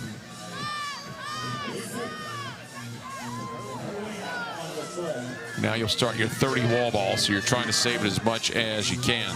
So we've moved everything down to the other end of the field. Wow, I'm surprised that was a no rep. I mean, he goes down so deep. Well, we have all the objects down on this side of the field. So now we flip what the priority is on the movement. Now he's getting a lot of no reps, and I'm not really sure. I'm trying to see what's happening. It doesn't look like it's a depth issue.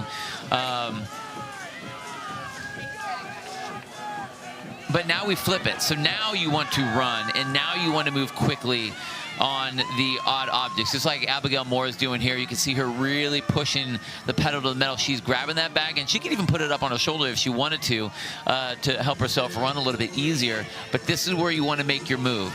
Wall ball now is going to be your active rest. So Moore on your right leading the girls division. This is the 14, 15-year-old teenage division. So she is the first young woman that will make her way back after the sandbag carry to it. And now here are the boys, and there is Bjornsdottir. We saw her on those 20 consecutive snatches yesterday in the final event out at North Park. Well, any of the strength and power moves, I would have figured that she's going to be up in the mix. Again, we saw how fast all those athletes came out first. I'm really surprised that we aren't seeing more of them putting it up on their shoulders. It's just so much easier to hold, especially if the bag is relatively light for you. Right there, you can see RJ. He's actually even putting it on his back so he can lean forward just a little bit. And he's just motoring. Is he blowing bubbles on the way down? No, he's not blowing bubbles. It's not chewing gum right now. His mouth guard? That's his mouthpiece, yeah. I was like, wow. Everybody has those mouthpieces, and all I ever see is people with the mouthpiece out of the mouth all the time. I haven't really figured that one out yet. Supposed to help with breathing, that's what they say, but we'll see. He'll jog it on the way back. Look, Bill, we've seen different implements before, but we're so used to barbells, dumbbells, the things you do in the gym. You're an athlete, especially maybe a newer athlete, CrossFit, and you look over in the corner of the gym and, hey, what are those? Those are some sleds over there and sandbags. We all like to, whether it's programmed in a regular workout or an open gym or your traditional team workouts on a Saturday, look, it doesn't matter if you're a 14 to 15-year-old teen or you're in the 65 plus. Inherently, as humans, we like to play with what I like to call get out the toys and let's play. I think that it makes it fun and unique because it's something that you don't do all the time. With myself and my gym, we've been around for a really long time, and so we've had a lot of the, when Rob Orlando started the strongman courses, and I mean, we've built all of our stones and set a lot of concrete, balls and Atlas stones, and so we like to play with that stuff too. If you get a chance to do anything, I mean, what this comes down to is here's an amount of work, who's going to win? And that's what these things really are testing, functionality-wise anyway. So RJ Mestre making his walk back to the start-finish line, and then all he will have left are 10 more wall balls and the 168-foot sled push back to the green. Meanwhile, back over to lane 2 in the 14, 15-year-old female division, Abigail Moore, who got out early and has just continued to space herself for the remainder of the field.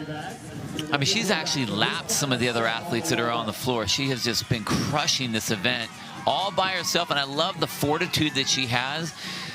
She doesn't look like she's overexpending herself, but she's just kind of putting a nail in the coffin on this one. She just is not going to let herself go down. It's like, how bad do I want to beat everybody?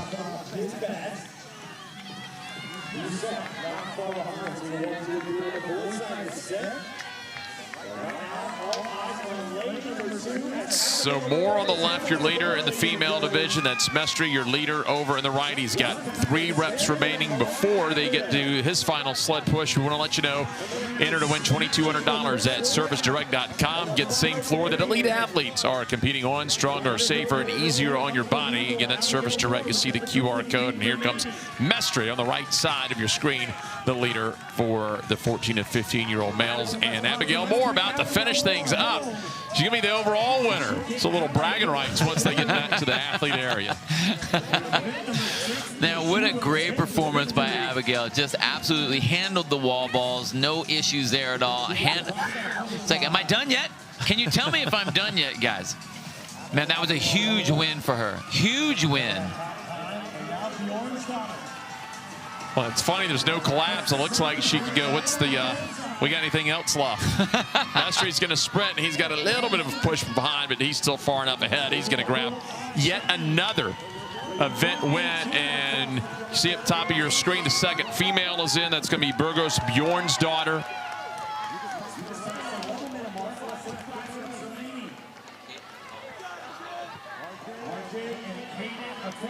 Caden Stein, they said, just came in. That was the male coming in behind Mestre, giving him a little bit of a push. And that's huge. He needed that because he wants to make that jump out of that fourth place position up onto the podium. Looks like Reese Littlewood will make her way in. So 90 points there for Caden Stein.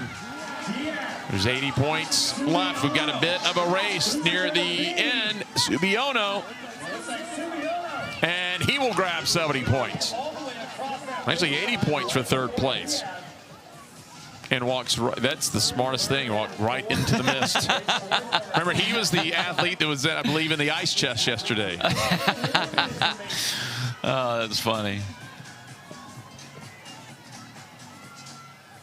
Abigail, she definitely deserves that place right there in front of the fan. Man, she worked hard on that. High part of your screen in the females, Ismene Oyenguren out of Spain.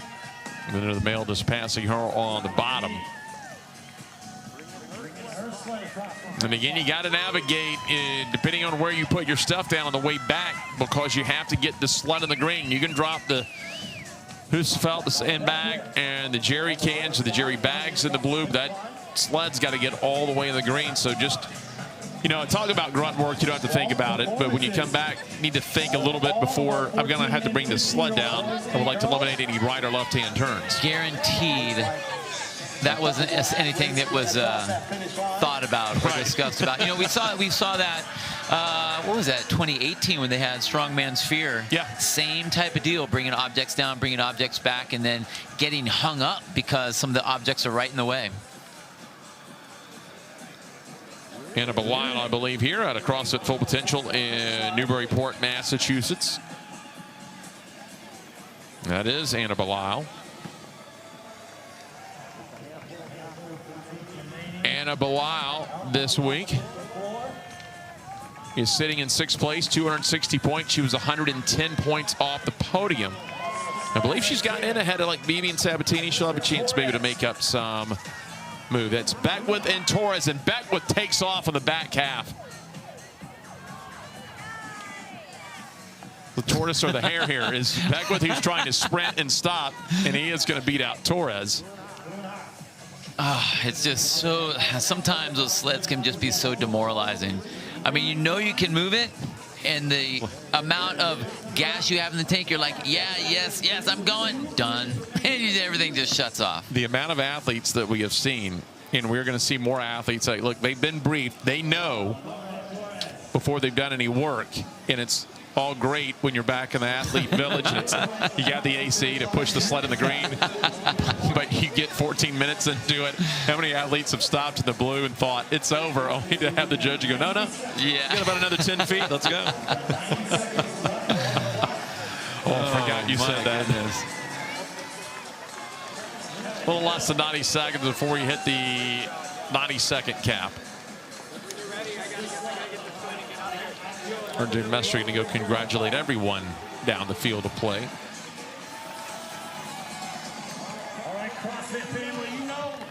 Man, Kevin Hill, he was out like a shot on that first start when they started everyone. I think it was first or second down. That's what we were talking about, positioning. Look where he's putting his head.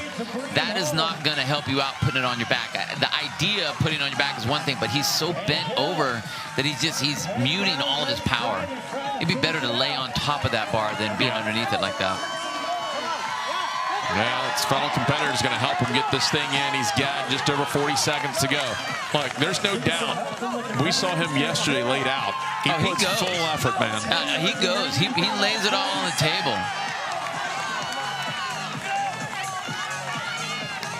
I mean, it's all relative, too, Bill. We look at here, and he sits in 10th place in the standings.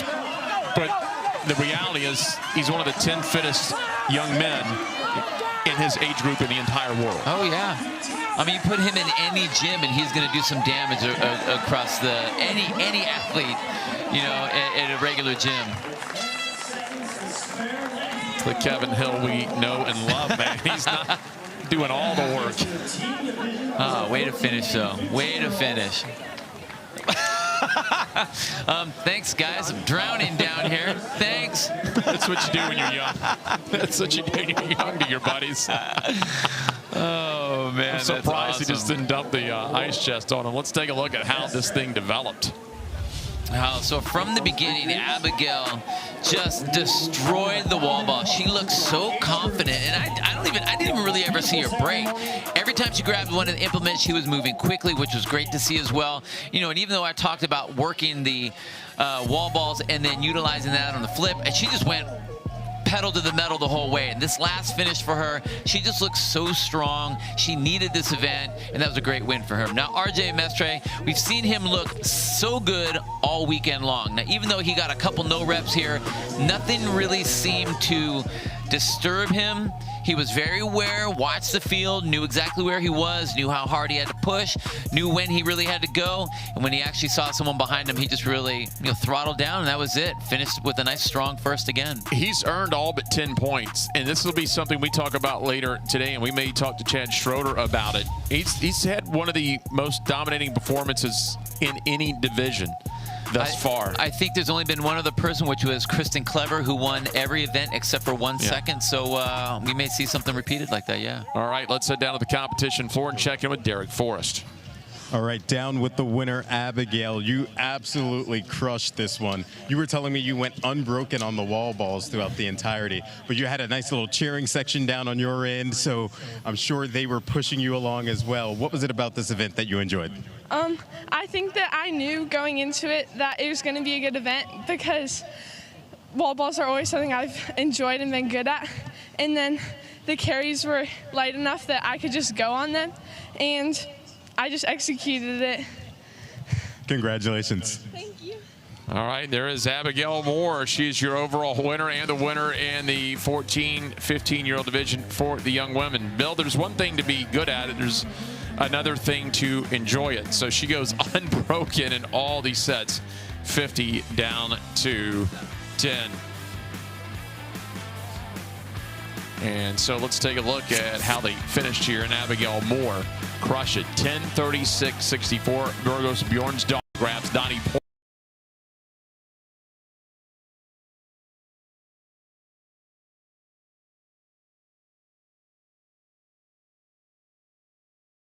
Overall standings. Meanwhile, in the young men's division, RJ Mestre, yet another event win. He has all but 10 points here in the 14 to 15-year-old division.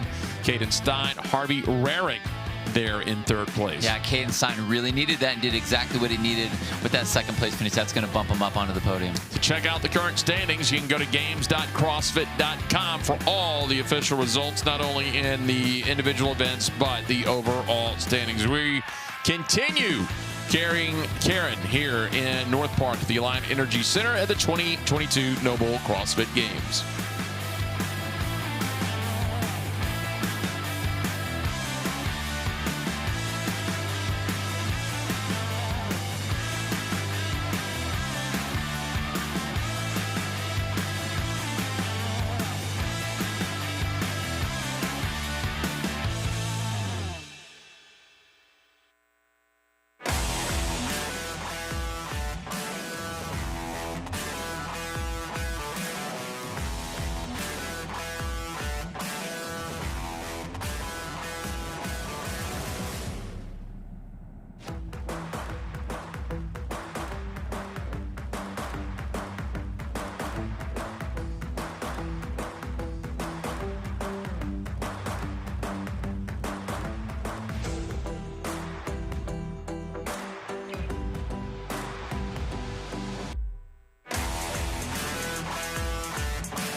Welcome back to the Alliant Energy Center in Madison, Wisconsin. The 2022 Noble CrossFit Games final days for age groups and adaptive later today will crown the fittest in each division. I'm Jeff Brightwell alongside Bill Grunner. We'll check in just a moment with Derek Forrest, but we've seen it.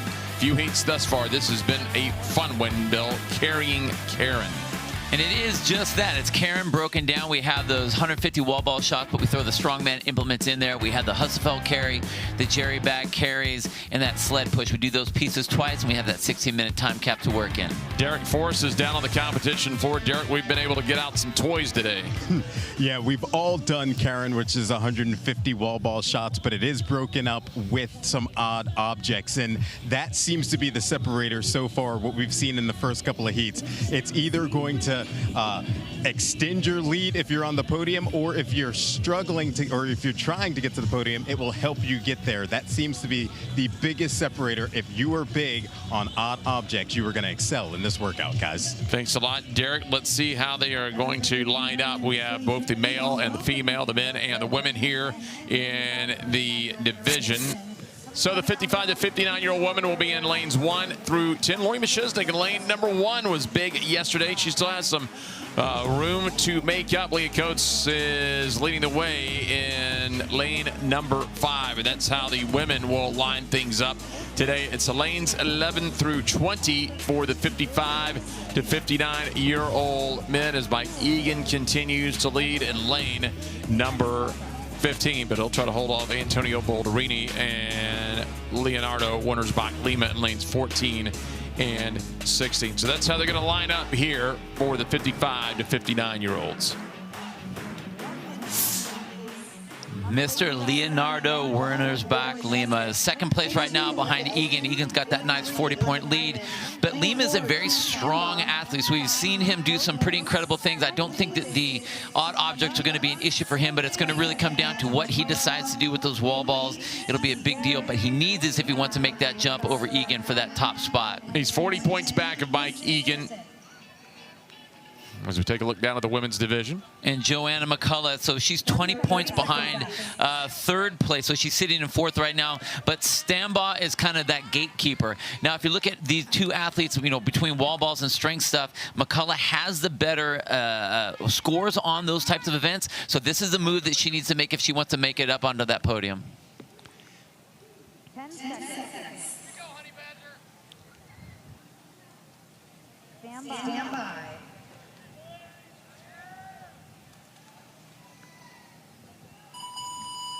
We're underway. Bill, we see for the first time today a little bit more traditional looking of the Husafeld quote stone. It's the bag here, but again, these guys strong enough to throw it on their shoulder. And Chris Modesto made a very smart competition move. He already had his Husafeld bag sat upright, so it's a quicker grab. You know, and that's something that maybe you want to think about. Are you allowed to do that? I don't know. As one of those, maybe you ask for forgiveness afterwards, yeah. You know, but that was a great move to set that up so he could grab that right away and get it up overhead. And again, I think the majority of the men that we saw, everyone decided to put that up to the shoulder. So that was a smart move to be able to do just that.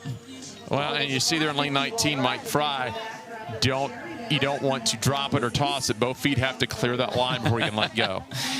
You know, the last thing you want when you're competing is to get a no rep. It doesn't matter how the no rep happens because it just completely stops your flow of action. And there's a mental stop as well. And that's the last thing you want to have. You want to be able to get to that flow state, that competitive state, and then just move. And so, we just saw a no rep there. And these are things that can affect you if you let them affect you. Thing is, early on in a longer event with a 16-minute time cap, we saw this earlier when we had one of our females forget to just grab the sandbag off the start and just took off down the field running. Is the mental side of it. You got to realize, look, it's not a sprint event. You got 16 minutes. Try to get back into your headspace quickly. Well, yeah, you know, a no rep is a no rep. It depends how.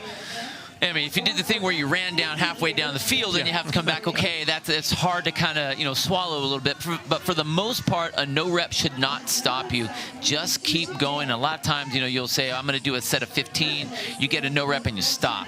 Don't stop. Just act like it didn't happen. Do your extra rep and just keep on going. Keep yourself in that headspace so you can just keep on competing. One of the biggest thing is in a competition, and we talk about the difference between CrossFit Games and your local box. But if you do local comps, is Hey, man, don't count. That's what the judge is there for. Try to free your mind as much as you can. Yeah, it's easier said than done, though. Come on now, Jeff. I've got enough to do without trying to count. I mean, it sounds great on paper. That's one of those things that sounds great on paper, but in real life, I don't know about that. That's Andy Coleman making his way back, and it is Andy Coleman, unaffiliated out of the U.S. He was third in the semifinals, the 55-year-old in this division. Again, Coleman, nice and tall, being able to use his length to his advantage. Now, if I was him, he should be standing up a little bit taller. You can see him, he's bending over. He's going to feel that on his back. Again, we have another 40 wall balls we have to do depending on what his wall ball position looks like. But stand up so those shoulders can come back, because right now there's a lot of tension on those arms. Like you said, he's pitching forward as the shoulders roll if you're upright. And the other thing, too, is also, as you see Shanna Bunce there, we've seen a few athletes do it. I know you probably preach to your athletes. Let the arms hang. You'll see some athletes pull it up a little bit, and that's just undue tension, but she's doing a nice job. Well, again, you stand up as much as you can. You can tell there's a lot of tension that she's under. So if you stand up, then you're stacking your body. You want to stack your shoulders over your hips, over your feet. Keep those arms long. It's just like on a deadlift. You're not going to pull the bar up on a deadlift. Let it hang. Your arms should be acting as chains in that point. Hitting the leg, you talked about that earlier. It starts to turn on that left side. And, again, if you're leaning over, that's when you have a tendency to have more room for those things to do that and spin. Alexia Feynman in lane 3 just got across as well. Now the set of 40 wall balls. We talked about the first half of this event is the 50 and 40 set of wall balls. This is your race. This is the piece that you want to really put your concentration on. Decide how you're going to break it up, but try to get through these as fast as you can using the odd object piece as your active recovery. Oh, so you missed the target there. Once we get past this element, that's when we flip-flop. Then the wall ball becomes the rest, and you really start to push those odd object races. How key is it, because you've competed at the highest level here at the CrossFit Games, again, it applies in your box too when you work out and you see wall balls, just the little things you do. It's easy and you're tired, you've done the wall balls, you do your last one, you just let it fall, you've walked away, you're not quite sure. How key, I think I saw a Chris Speeder video where guide it down, have it ready to go when you come back. Just those little things you don't have to do that save the precious seconds. If you're one of those athletes that does the wall balls and as it goes up there and it hits the target and then you walk away, you do that slow walk around the 10-foot circle, like there's a little lake out there that you want to take a stroll, you're done with the event. You want to stay active, you want to stay what we call in the coaching realm, you want to stay engaged. Stay by your ball so you can do work. You saw the wall ball sitting on the floor. When you come back from your next implement, though, you want it to be ready where it is. You don't want to walk back and, I'll let it bounce. I get back now, I got to go roll it back over before I start my set of 30. I don't want to have to carry that also any extra feet if I don't need to. See Coleman getting that nice deep squat there with those wall balls. Now the ball, you can see his elbows were a little bit low. Now we talked about the tension on his back with those Jerry Cam bags. I'm anxious to see what he's going to look like with the rest of them. If you're already leaning forward, you have back under tension, we are at the halfway point of the event here for these athletes. So he's going to start to feel that. Now he really needs to stand himself up. Same thing with Shanna Bunce. Even though these two athletes are out to the front, they want to really protect that low back and that body and keep that core nice and tight. Shanna Bunce jogging back now. Andy Coleman already makes his way down the surface here. Speaking of surface, you can enter to win $2,200 at SurfaceDirect.com. Get the same floor that elite athletes are competing on. Stronger, safer, and easier on your body. Check out that Surface Direct QR code. This is the bottom left-hand corner of your screen as Andy Coleman on his way back with a sled. Nice position on the sled. You can tell he's up a little bit here. I think that's a great spot for him to be in. Again, he's got no one that's pushing him, whereas Shanna Bunce does have Feynman pushing her right behind. So this is a great race. But look at the positioning on both these ladies. Both of them have that nice long angle between the hips and the hands. Coleman right now sitting in 6th place. He has 280 points. That's 100 points behind Antonio Boldrini, who is currently in 3rd. He is on the left side of your screen. That's Bunce out in front on the right side of your screen for the women. Again, as Alexia Feynman is the female in the black tank top on that right square of your screen, trying to chase her down. Nice parallel lines on the women's side, hips, shoulders, hands, just like that. That's what we want to see, because then you can really drive that nice ram bar right through that sled. That's what you want to look for. I believe that's Linda Elston now making up some ground. She's going to join the party here in the top 3 in this event. And again, you're not thinking about it. You're tired. Your mind's racing. But you saw Shanna there have to direct that sled a lot to pit. It's easy to sit up here and go, they'll just put them in order in a straight line. We're not breathing hard. Shanna right to work. Again, she has a great depth with those squats.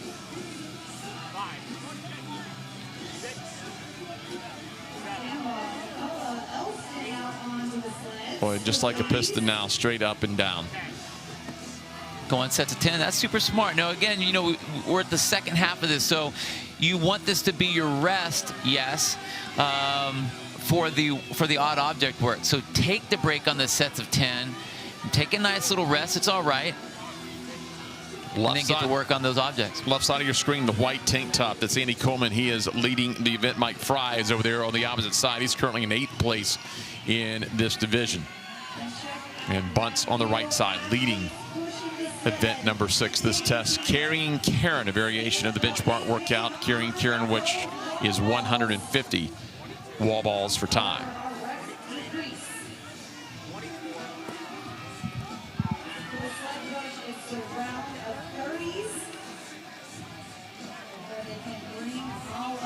Down straight back. Nice job by Mark Sewell.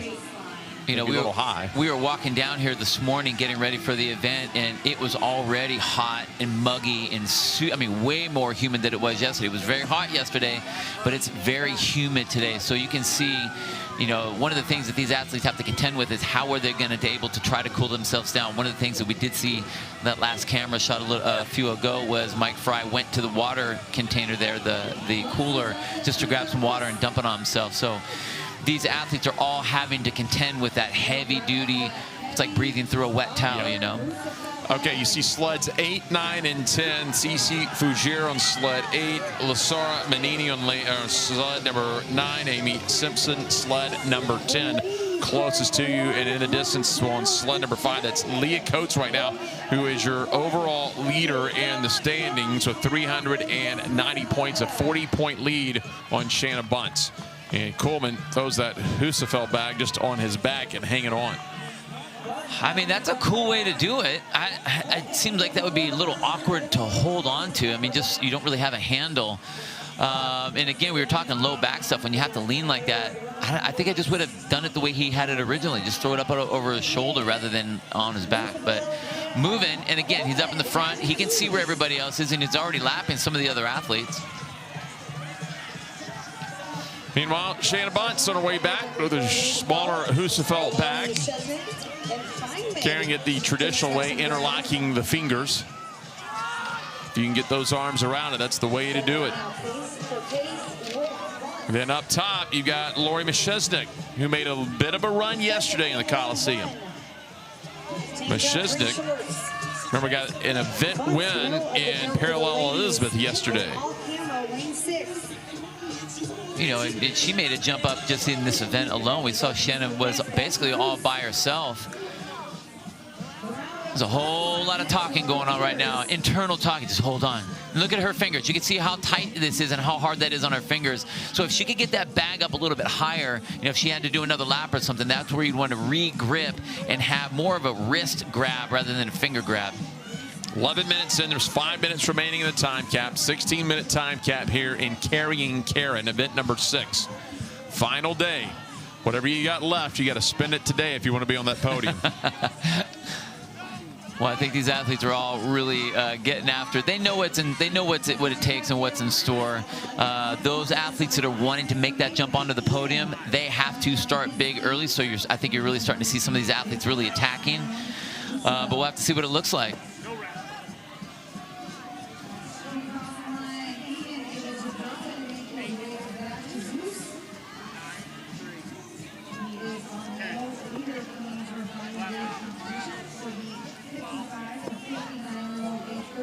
Coaching going on from the sidelines, trying to encourage the athletes there. You know, one of the things that the coaches, when they are able to get as close as they can like that, you're not telling them how to do the movement. You're trying to keep their head in the game in the movement. So you're going to give them sets of what to do. And this, man, this technique here, I don't really know. If I was the coach, I would be saying to start with that ball at the chest, because you're basically having to do like a clean and jerk from the ground to get that ball up. It's easier to control. You can see every time he brings that ball, look how low the ball is. That ball should be up at the front, and you stop at your chest rather than trying to go this way and pick it up from the ground in a bad position. All you're doing, even though it feels easier because there's that rest, quote unquote, and I'm air quoting right now, there's that rest point, you're in bad position, so you're just bleeding out energy all over the place. Well, over 3 minutes remaining in the time cap as Modesto on the far right of your screen trying to get the Husafell bag up.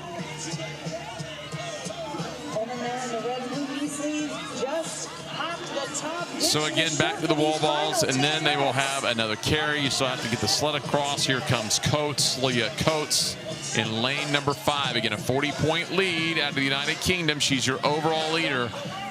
She's 40 points ahead of Shannon Bunce, and she is 80 points ahead of Kim Stambaugh, who's currently in 3rd place. You know, Coates is in a great spot. You know, she's not a tall athlete, so the wall balls is not going to play to her favor, but she's just doing what she needs to do to stay in the mix.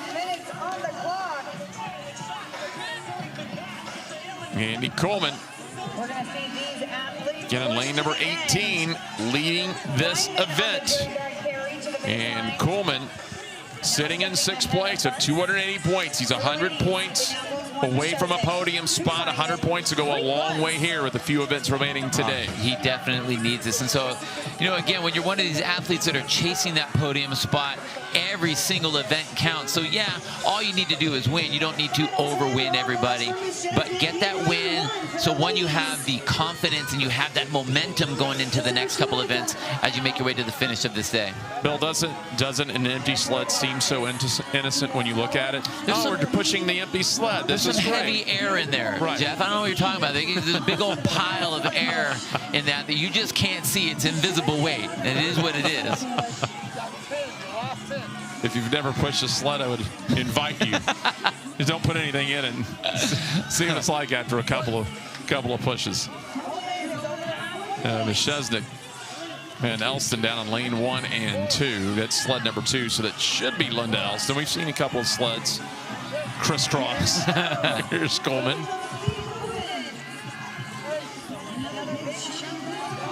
Just over a minute remaining in the time cap. Coleman's going to make it. And he does, like you said, Bill, doesn't need to rush at all. Yeah, so if his legs start burning up or they start, you know, he starts feeling that pain, this is perfect. Just hang back, let them chill out, let them cool off, and then push your way through. There's no sense to go really deep into the red when you don't need to. He's just trying to, honestly, he's probably trying to push just so he can get to that fan. Yeah. Get some cool air on his body. Andy Coleman's done under the time cap. We'll see if we can get one of those women. One of the women, and I believe it was Linda Elston, at least by the sled number. Should be Elston on her way down. It's Meshesnik. She actually grabbed sled number 2. So Meshesnik, like you turn around, you just grab the first sled available. Well, time to take a look at that number. It's a good thing they're not telling her to like push it back and go grab her actual sled. Right. That's a big no rep if that'd be the case. Doesn't need to, but for ego's sake, would like to get it in there, I'm sure. Every athlete wants to finish it and gets it through, and she'll be in under the cap. So Lori Meshesnik had an event win yesterday, gets an event win today. Again, she came in still in 9th place, 100 points off the podium. But every 100 points counts with, I believe, 300 available today. You know, it was a great finish by Lori for sure. And she built through that. She saw Shannon Bunce in the beginning just, you know, crushing the wall balls. But, man, that was a happy face. I don't know if it's happy that he won or happy that he's in front of that fan all by himself. He can hog all that misting fan to himself. All right, so it's Andy Coleman for the men, Lori Meshesnik for the women. They will both grab 100 points here in event number 6. Carrying Karen, I'm sure it was Andy was over on the misting fan after carrying Karen, wondering when When's Karen going to carry him? Well, we saw, on the women's side, Shanna Bunce just looked incredible on the wall balls, was moving well through the odd objects, but as she started to get tired, and I think what happened was she just put a little bit too much into the wall ball, and then we saw that switch with Laura Mashesnik, some of the other ladies starting to come up. Now, Laura just dominated the odd object. She didn't have the height that Shanna had on the wall balls, so she didn't use that to her benefit and basically put it all into those odd objects. But on the flip side, with Andy Coleman, he just looked incredible from start to finish, was moving well, was moving quick, and no one was really pushing him. So even though he really needed, as you were saying, he was 100 points out of that podium spot, he did what he needed to do to get the big points here, continue with some sort of momentum coming in on this last day, knowing that we have a couple more events to go, but that was a big win for him. So again, Andy Coleman, Lori Mashesnik, your winners here in event number 6. For all the official results in this event and the overall standings, go to games.crossfit.com. More of Carrying Karen on the way next for the 2022 Noble CrossFit Games.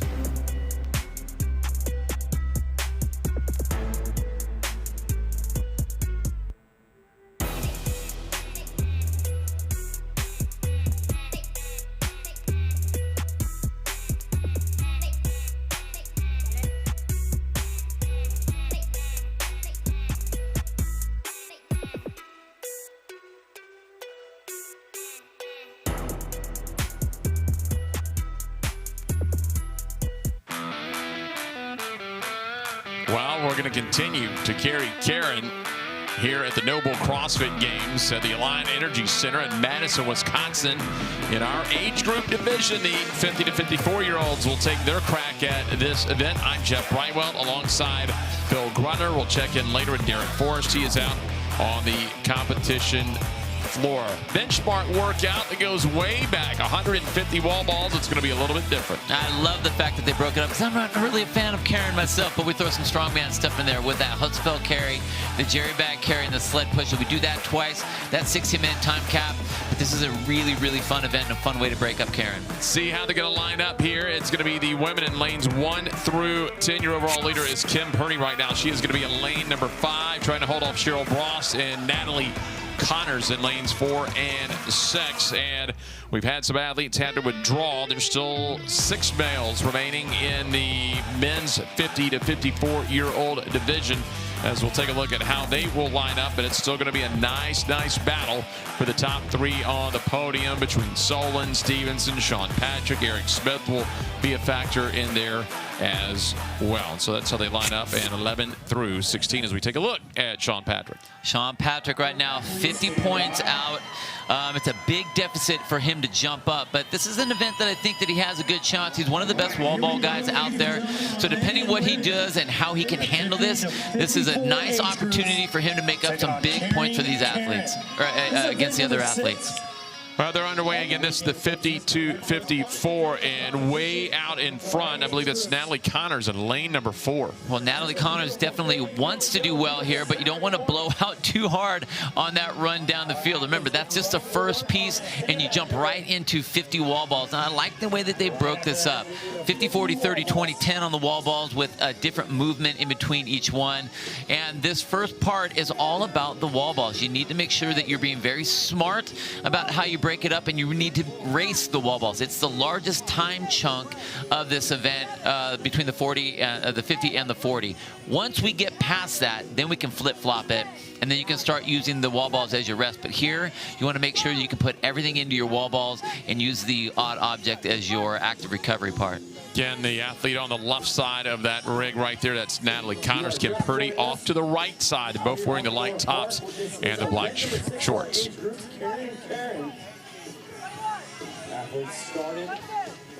Taking a look now at Sean Patrick. And there's Stevenson on the left and the darker top, Patrick, and the lighter top to the right side. You can see the way Sean Patrick is dropping his hands down. He's trying to relax his shoulders. A lot of athletes tend to want to do that.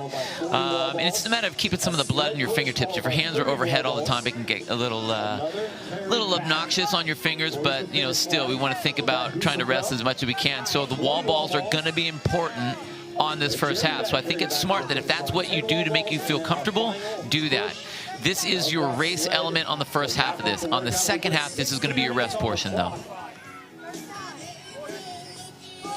Take a look at just the size and the scope of that Rogue Zeus rig across the field here at North Park.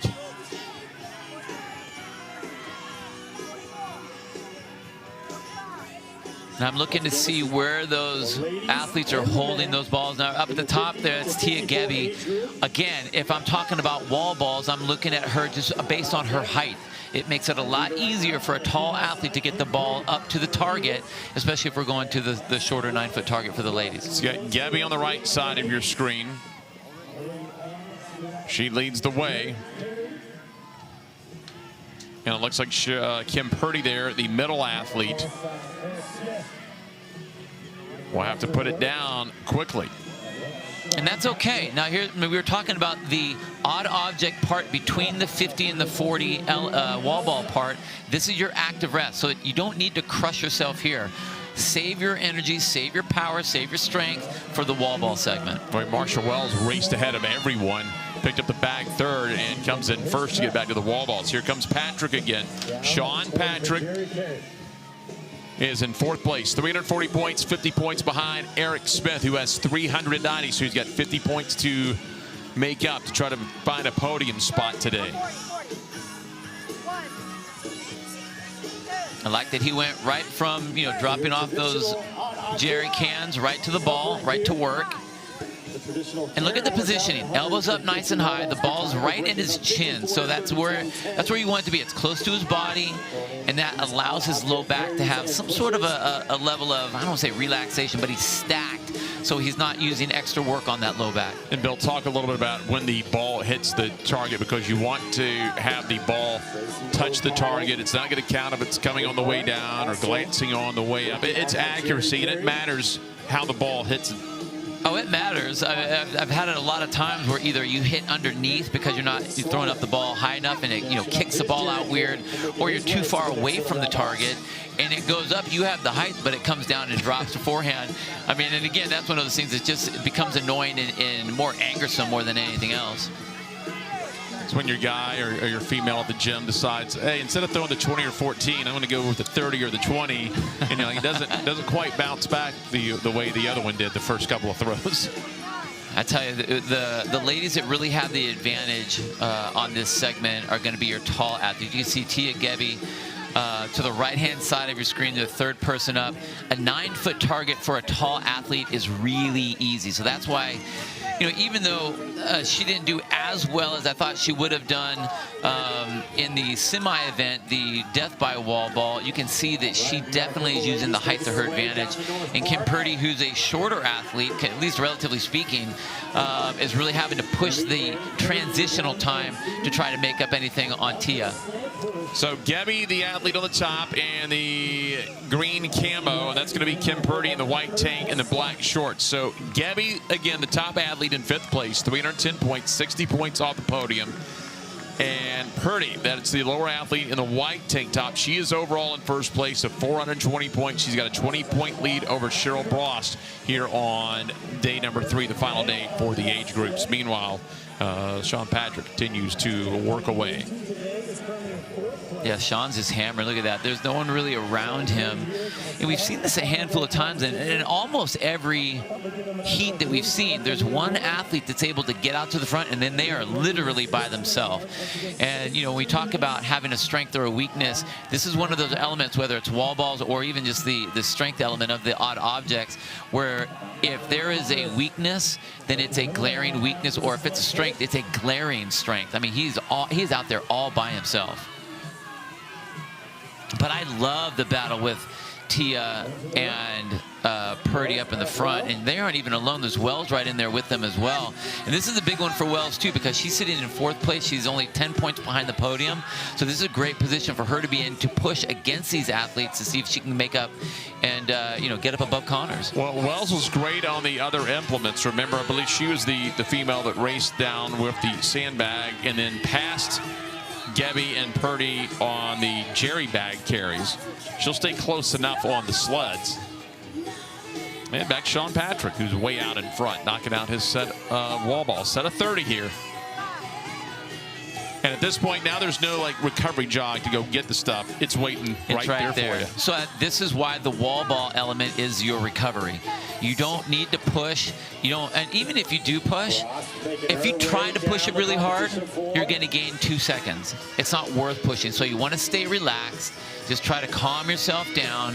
Lower that heart rate, let your legs chill out a little bit, let your hands chill out a little bit so that you can actually really put it all into those odd object implements. 100 points, again, obviously is going to be big for Sean Patrick, but now that we've got just 6 athletes in this division, there's not going to be as many people available to get between him and an event win and the people he's chasing. That's definitely true. So it is going to be imperative that if you get a chance to jump over anybody in this division, I mean, and these are my guys here. This is my age group. So I'm honestly, on a personal level, I'm bummed to see that there's such a small number of athletes competing, because you're right. Now, the ones that are trying to make that jump, they aren't able to do it. You know, you want to be able to have someone where the field can get up, then maybe they do get a 10th place. Well, now the worst you're going to do is 6th place. Right. So Kim Purdy finishes that last wall ball. And what do you get rewarded with? You turn around. Oh, there's your sandbag. Let's go. Good. Picks it right up. Doesn't take much time. Gets her fingers interlocked there. She's keeping a little bit higher here, as we talked about. You said the lower it gets, it'll crush that diaphragm. Well, right there, look at where her fingers are. So she has to keep it up. Also, you can see that there's a slope to that bag. So if you can try to grab the bottom part of it, you can get your hands a little bit closer. But look where the other 2 athletes. We see Tia on the far left, has it up on his shoulder. And then same thing here with Patrick. He's got it up on his back. Get it up high, or make sure you have it comfortable enough to where you can just let it go. So that was great, the fact that he was able to stop there for Purdy. I mean, because that was fingertips. That was a fingertip grab. And you see her just chalk her hands up? Super smart. So he has to go down, do their 20 wall balls, and then grab the bag. So it was great that she put some chalk on her hands and pre-chalked for that next implement. There you go. Smart play. Carry your water. You got to jog back. You've talked about, look, it's hot. It's very hot, very humid. They got a heat warning out in Madison. Hydrate while you can. So instead of stopping, standing, drinking back that line, take it with you. You've got 168 feet to get back. Yes, you do. Gabby trying to chase down Purdy. All right, it's going to be 20 wall balls, and then the Jerry. 1, 2, and 3 on the female side. And you can see a lot of these athletes are being very smart about taking their break. So you can see right there, Sean Patrick was trying to really contain himself. It's not a lot of wall balls, but it's enough so that he needs to make sure he has enough rest before he gets to that last part. Sean Patrick in the light color t-shirt on the right side. He's your leader here in the event for the men. On the left, that's Kim Purdy in the light tank top. She's your leader in the event and your overall leader as well. So Purdy, two different scenarios here. Purdy just trying to manage things, being the overall leader. Hey, she wins the event, gets 100 points. That's great. That solidifies it. Meanwhile, Sean Patrick trying to stay out front to try to make up ground in his division. Well, I mean, and just look at how much ground he's making up. He's literally passing people up. He's lapping people in this event. Tia Gebby out on that far side, but we switch back to Kim Purdy here. That's the overall leader. So Gebby over in lane 3. The women's standings, and Gebby's off the podium right now. Purdy, who you see on screen, is the leader by 20 points. She's got a 60-point lead in the podium, on the podium, but still things could sway a long way in one day. She just wants to be up here in the top 3. Now look at Gebby's stride, very long. And granted, she's tall, but when you take that long stride, those bags have a tendency to move in between your legs and they really start twisting. So I think that, even though she's trying to utilize her length, she shortened it up there a little bit. That was good. In that first couple steps, she was taking some really long strides, and it was really messing up those bags that she was moving. And again, smart play. Gebby's going to grab another. She's had multiple. She put several water bottles back there. She's taking one each time back down. I would definitely be covering myself with water in this one because you don't have to worry about holding anything now. All you have is a sled push. The last one, you had to carry the bag, so I wouldn't want my hands to be wet. That would be something I would be considering or thinking about. But now it's just about driving that sled, so now she could just totally, you know, soak her head if she wanted to. But look at that. Purdy right to the wall ball and getting after it. This is what we want to see. It's only 10. She broke up at 5. That was smart, so she can get right to work on that sled. Well, Purdy's going to have the lead here, and she may win the event, but Tia could use the 90 points. Her concern is to finish ahead of Cheryl Brosh, finish ahead of Natalie Connors and Marsha Wells. Those are the athletes in front of her, and she's 60 points behind Natalie Connors, who's the gatekeeper for the podium. As Purdy's on her way on the left side, the overall leader. Meanwhile, there goes Sean Patrick, head down on the right side, and Gebby coming up behind her. If Gebby could steal another 10 points, that would be really big as far as making up the 60 points she is away from the podium. Would love to get another 10 points between herself and the rest of the field. Tia Gebby on the top part of your screen. Meanwhile, Sean Patrick finishing out on the right side. Sean looks spectacular. Oh, that's a big dip right there. Tia pulling up. A little bit longer step as she's starting to edge closer and pulling into a tie with Purdy. Down the stretch they come. They still have a length to go. Oh, my goodness. This is the whole thing with Purdy. So, granted, this is the battle.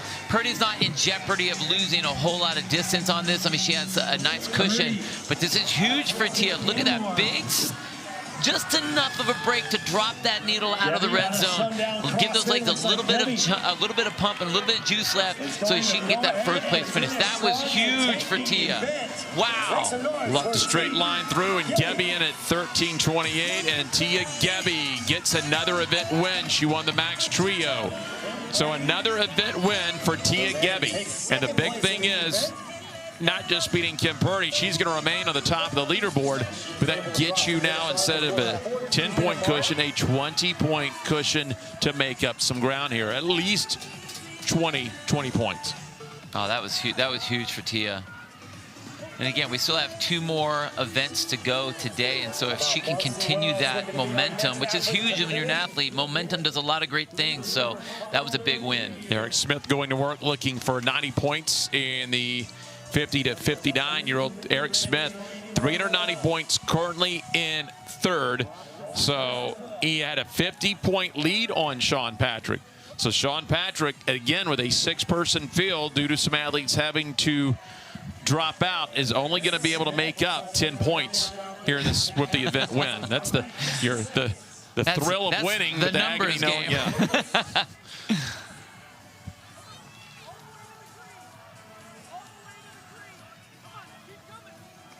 But we'll keep an eye on Richard Stevenson. He was chasing him down, but Eric Smith is that gatekeeper.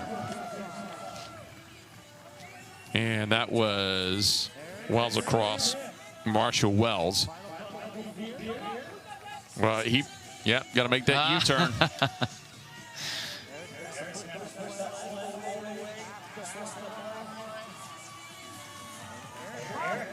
Now will still be fine. No one else even close.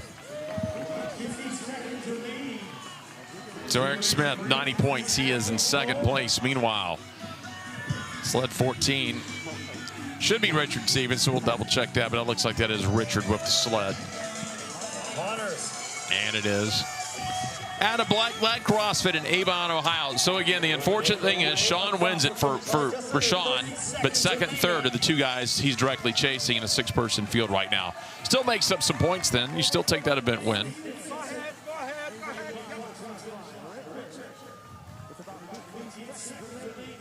That's Marianne Hogberg out of Denmark.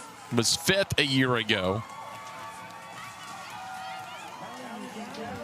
Hogberg in 8th place right now with 160 points as the time cap, and not sure. I don't think he got enough on that last push, but still another finish at time for Adams. Jeff Adams finishes up 4th in the event, but that's your winner. Sean Patrick grabs himself an event win. Yeah.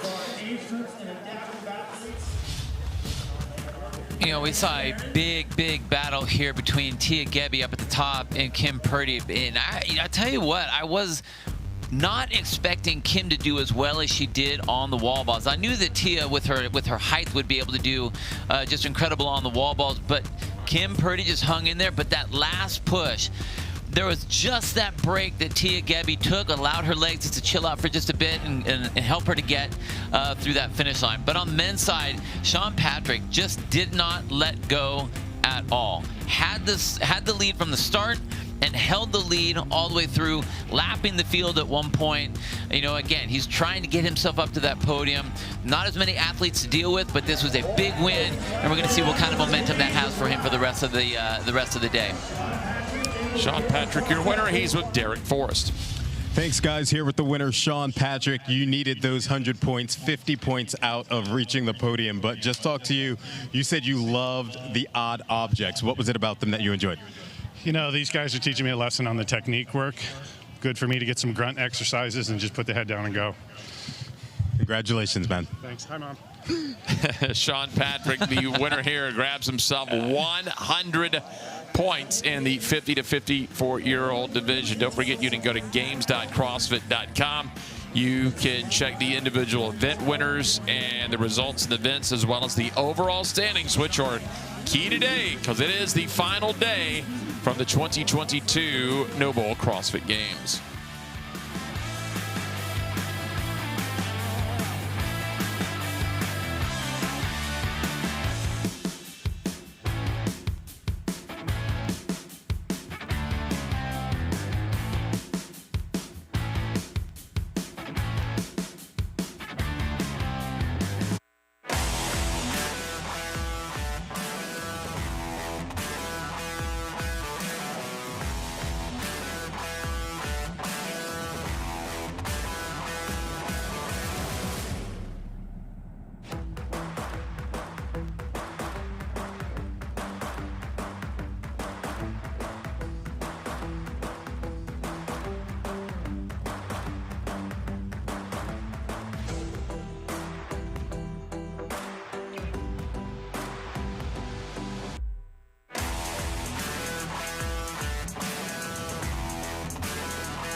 Welcome back to the Alliant Energy Center in Madison, Wisconsin for the 2022 Noble CrossFit Games. It's the final day for our age groups as the teens, 16 to 17-year-olds, will take the field. Very good morning. I'm Jeff Brightwell alongside my broadcast partner, Bill Grundler. Well, we've seen a lot of these age groups take on Carrie and Karen. We know about the 150 wall balls, but there's more in store. You know, and I love the excitement that we saw with the young kids, but this is where we're going to hit is 150 wall balls broken down 50, 40, 30, 20, 10 with those odd objects in between. That's been kind of the little twist in the mix in that 16-minute time cap. That's what lies ahead here in Carrie and Karen's for the strongman implements. How do they do it? You know, you got to race the wall balls on the first half. So the 50, 40, that's the biggest chunk of time that you need to work. So that's where you really need to put your emphasis. The odd objects is going to be your rest. And then the bottom half, we flip it. The race comes down to those odd objects and your wall balls then become your rest. And that's a weird thing to say. Wall balls is a rest? Absolutely. But that's what it is. I'm telling you. Let's go to the lanes, and it's going to be the females in lanes 1, 2, through 10. All of a sudden, you got a race on your hand. I looked early on, Olivia Kerstetter had a sizable lead, but Trista Smith in lane 6 had a big day too, and she is just 50 points behind Kerstetter in lane number 6. Over there on the men's side, the 16 to 17-year-old boys, it is Elijah Subiono. He leads the way, and he is trying to chase down Ty Jenkins. They are actually tied at 390 points overall. So watch lanes 15 and 16, especially see what Ty Jenkins can do today. You know, this is a big race for Ty Jenkins. He and Subiono are tied, and Subiono had some momentum last night winning the event, but it was a close race between him and Jenkins. I think out of the two elements that we have with the wall balls and those strong objects, this is going to be a great event for Ty, but he really has to get after it. So that Husevelt bag, the heavier it gets these divisions, except for one that just chunks it on the shoulder, but most of them carrying it the traditional way. Well, and that's Elijah that has it up on his shoulder there. So even though he's not in the overall lead, he's the only one of two men that has it up on his shoulders, and that's great. Save your arms, get it up on top of your shoulder if you can, and then you can go to work on those wall balls.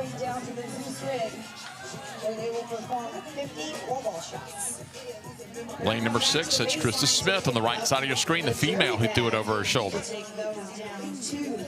Yeah, but she was back towards the back there. It looks like it took a little time to get it to the back, even though that may have been a great position to put it.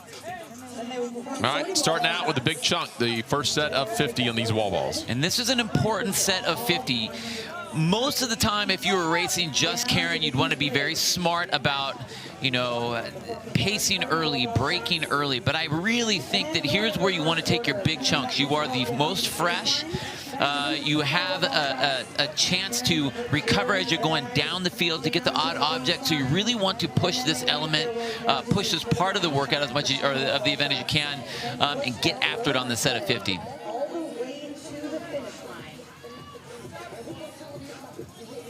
We have one athlete still trying to get that Husevelt bag across.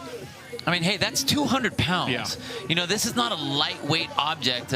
So even though some of those athletes were able to just put it out there, you know, even the women were doing 150 pounds. It's no joke, and it's an awkward piece. If you've never touched a funky bag like that in that weird shape, it's going to be really tough. So Olivia Kerstetter, and look, you talk about 200 pounds. A lot of boxes now around the world.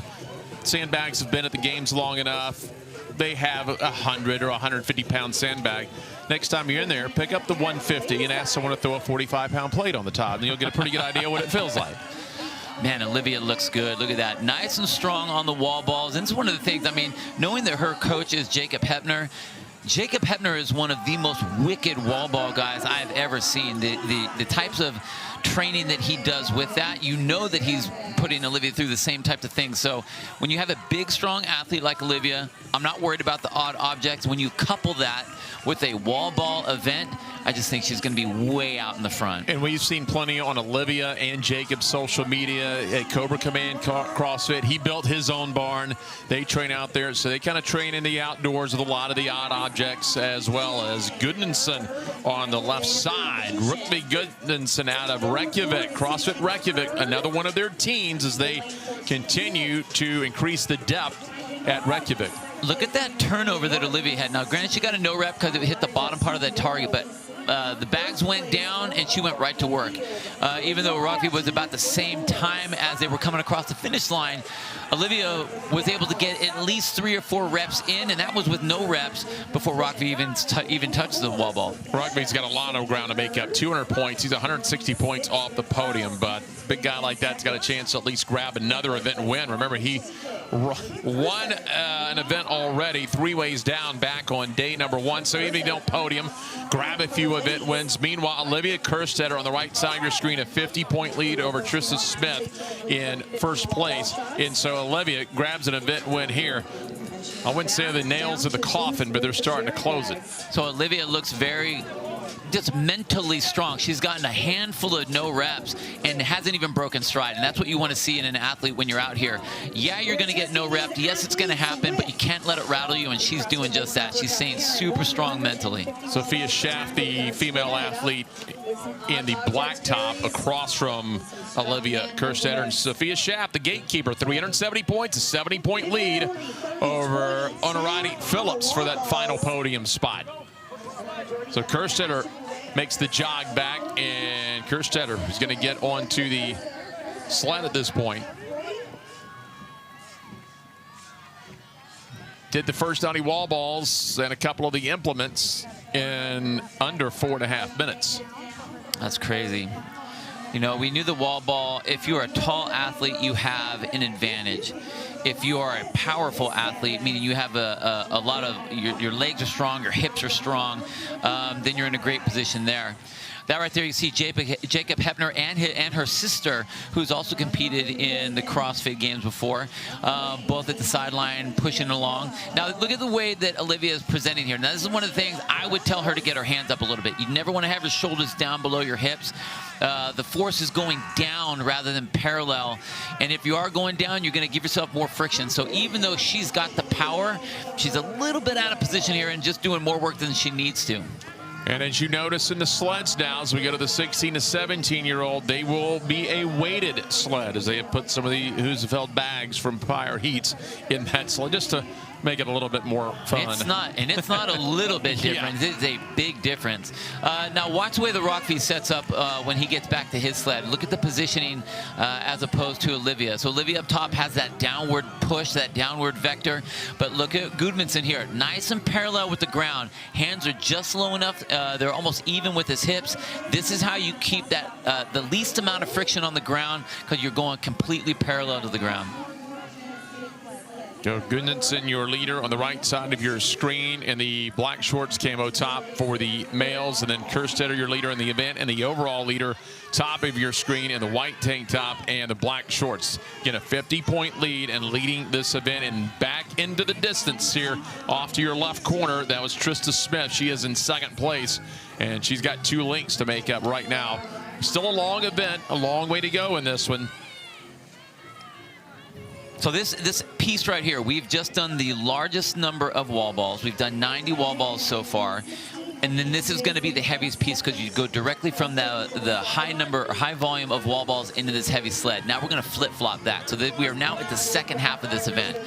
Now the wall ball becomes rest because when your legs are blasted from the sled, you need to somehow allow those to chill out just a bit.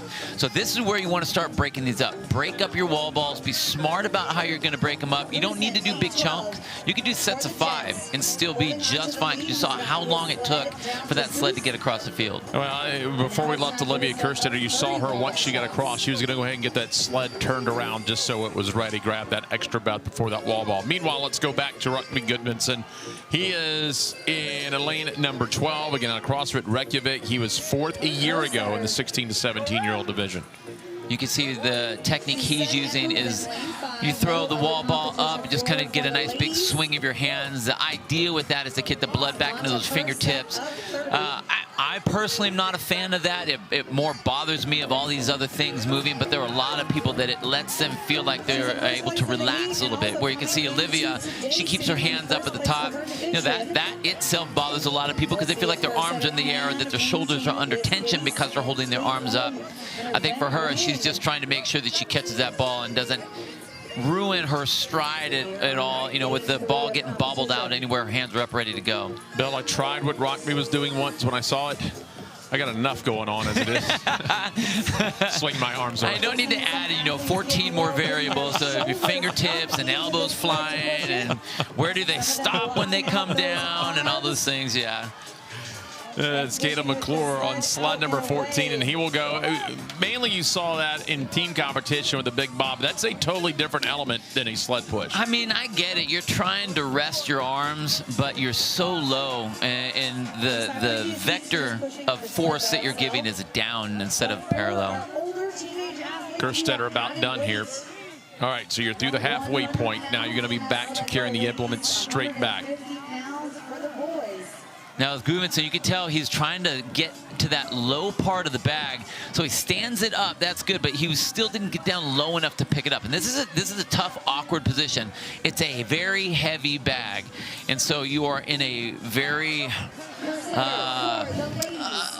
unique position trying to get up. Now, that was great. He got it up to his knees, and that's what you want. If you can get that posted up to your knees, then you can get around it. That's good. But look where his fingertips are. That's not a real nice, tight grip. So if anything goes down, I mean, if I had my choice, I would do what Olivia's doing right there. Just load that up on your shoulder and, you know, strut your way down the field. Absolutely. You talk about Gudmundsson when you put it on there. Really what you want to do, if you're going to make any adjustments, once you get, whether it's a sandbag or a Husafeld bag or Husafeld stone or a concrete stone that you have, you want to make any adjustments when you get in the squat position while it can rest on the knees. And then instead of trying to make the adjustment while you're standing up. Yeah. Because you're not going to make much of an adjustment while you're standing up. You're already, you know, thinking about moving, thinking about getting down the field.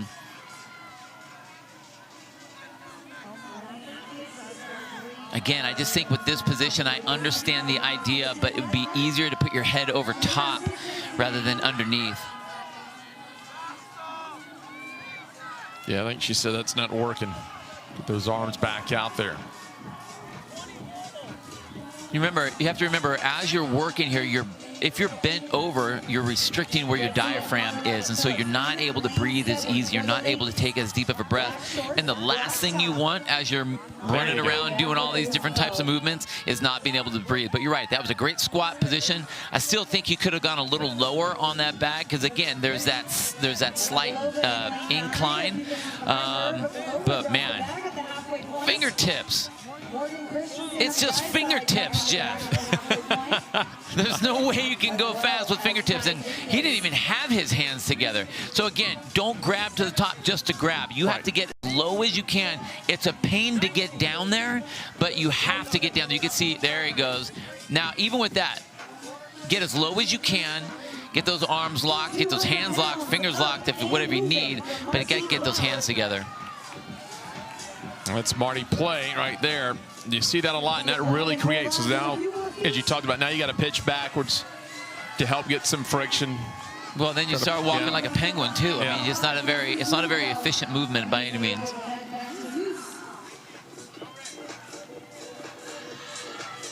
Right, Morgan Christensen across of his Husafeld bag, and he will walk of the water. Looks like on the way back as he will take his time. Here comes McClure. He'll drop it over the shoulder. Head to servicedirect.com/games22 to shop, the official service partner of the Noble CrossFit Games. Again, we say thanks to Service Direct. You can check out that QR code that is on your screen in the lower left-hand corner. We appreciate all they do for us. Looks like that is Trista Smith as well, the second female back there in the gray shorts, the black top, currently in second place, 50 points behind Olivia Kerstetter. You know, and Trista Smith has had a great games up to this point with a couple wins over Olivia, but man, she's just really struggling with that bag. And it's not the fact that it's the weight of the bag. I think it's more the idea of the awkwardness of that bag as we get going. But Olivia just looks completely dominant across the rest of the ladies. Now, she's on her last set of the wall balls. This is her last rest, so she was recovering on that walk down. You saw, you know, again, there's nobody putting any pressure on her, so all she needs to do is get down there. This is her last active rest, and now we have that last sled push.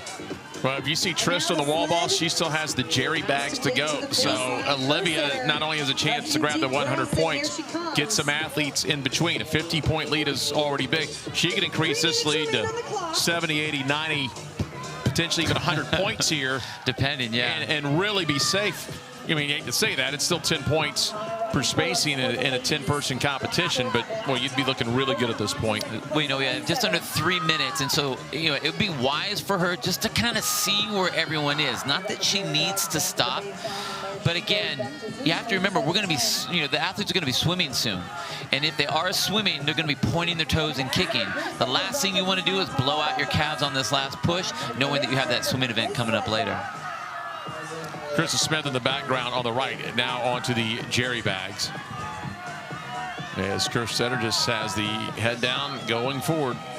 At this point, you know how many lines you got to cross. You just count the lines. Worst thing is looking up, seeing how far you have to go. Just put it down and take one step at a time. 2 minutes left in the time cap. Olivia looks like she has a little bit better position, and I think it's just the fact that a lot of times when you start to get tired, your body will naturally go to a more efficient position. So her hands were coming up a little bit, which was great, allowing her to be a lot more parallel.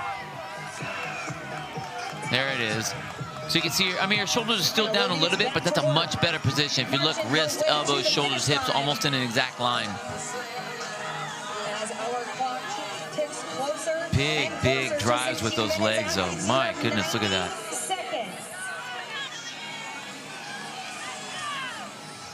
Trista just not happy at all carrying those big bags of groceries. Smith across. She's got to race back down to get as many wall balls. It's a set of 10. Try to at least finish other wall balls and start the sled. Kerstetter's got over a minute to get that sled in. Well, you know, Kerstetter, she's in a race by herself. Yeah. Now, the other 3 women that you see making their way back there, this is important to them. Like, they are under the gun. They all have to get those 10 wall balls and see how far they can push that sled. So it really matters for them. They are under pressure, whereas Olivia, she's completely on her own. So Kerstetter about to get an event win, about to get 100 points. So it'd be her second event win of the week. She won Mixed Mode Madness yesterday, and she'll take home this variation of Karen, carrying Karen for Olivia Kerstetter. You know, that's huge.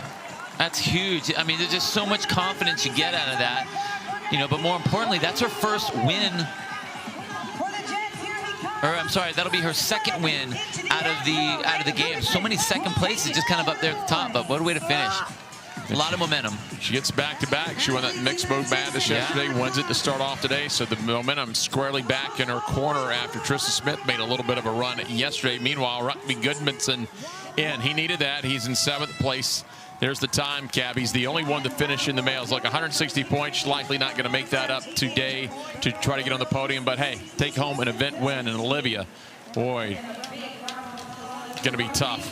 Yeah, that was an incredible finish. I mean, she did. Talk about utilizing your strengths. She did just that. Using the power that she has and the strengths that she has, the size that she has for the wall balls, and you know the power in those hips and those legs. Just a great way for her to finish, and just showed why she's just such a dominant athlete in this division. So Olivia Kerstetter, another 100 points in the division as she had a 50-point lead and increases that here in Rugby Goodmanson, your winner for the boys. You can check games.crossfit.com for all the official results, not only in this event, but the complete standings. This is the last day for our age groups at the 2022 Noble CrossFit Games.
Wow, we are going to take another look here at Carrie. Karen, boy, this has been a fun one to watch today at the 2022 Noble CrossFit Games at the Alliant Energy Center in Madison, Wisconsin, out at the North Park Arena for these athletes. I'm Jeff Brightwell.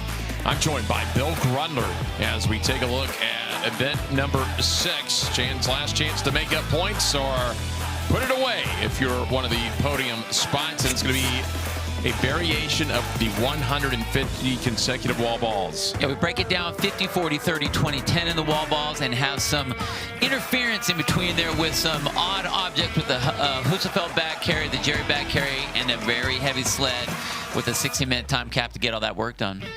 It looks like just all wall balls, but it's really not. What is the recipe for this? Well, the first half of it is going to be the wall ball. You got to race the wall ball since it's 90 that you're looking at, that you really don't want to break up as much as you would normally want to break up. Really push that element, use the odd objects as your active rest. And then we flip-flop it.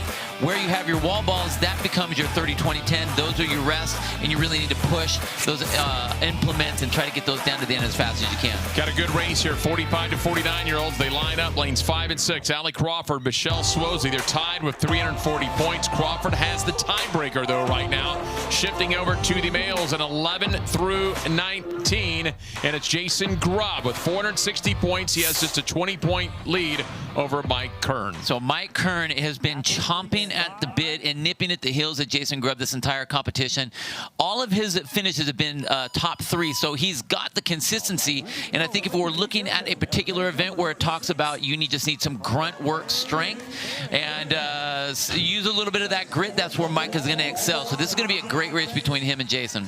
Well, your stronger athletes able to lob that up on their shoulders and even the upper part of their back and just hang on to it. A few of them carrying the traditional way on the wraparound. Looks like Kern got across, tossing it over his shoulder. Oh, dang, and Jason Grubbs had to come back, so he tried to basically dump that out in front before he dropped it with his feet across. Now, again, it's early. We got a lot of activity to go. We got 90 reps, well, 50 reps in this first round to deal with, so it's not a big deal, but it definitely changes your mental status. It's like running and tripping. It's like you're fine, but then all of a sudden you're not fine, so you have to get back in the mode. One of the things that Jason has to his advantage is he is, well, not only just a 2-time champ, but he's a consummate competitor. He's been out here before. He's had things go well and things not go so well, and he knows how to handle that and just kind of take it with stride. And that's big because, look, you're going to get on those first 10 or so wall balls after something like that. He's not the first one we've seen do that today. Right. But in the back of your mind, you're probably saying some choice word to yourself instead of concentrating on hitting that target. But you mentioned with his experience, he just, all right, I'll come back, grab it, toss it over, and get on my wall balls. I'll get to work. I'll get to work.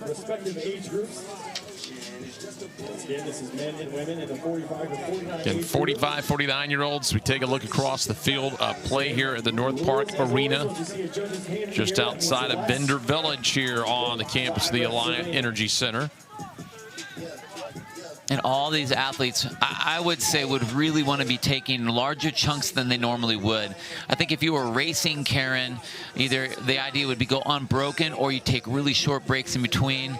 You see Jen Dieter right there in the middle, doing the best she can. I kind of like the way that she holds that ball to the side. So even though she's not one of the taller athletes, you can keep that ball just off to the side and you feel like you're getting a little bit more of a push with your shoulders, kind of almost like if you're a basketball shooting. Jen Dieter, the gatekeeper, 333 points, 20-point lead over Jessica Manfro on the right side of your screen. So they will be keeping an eye on each other.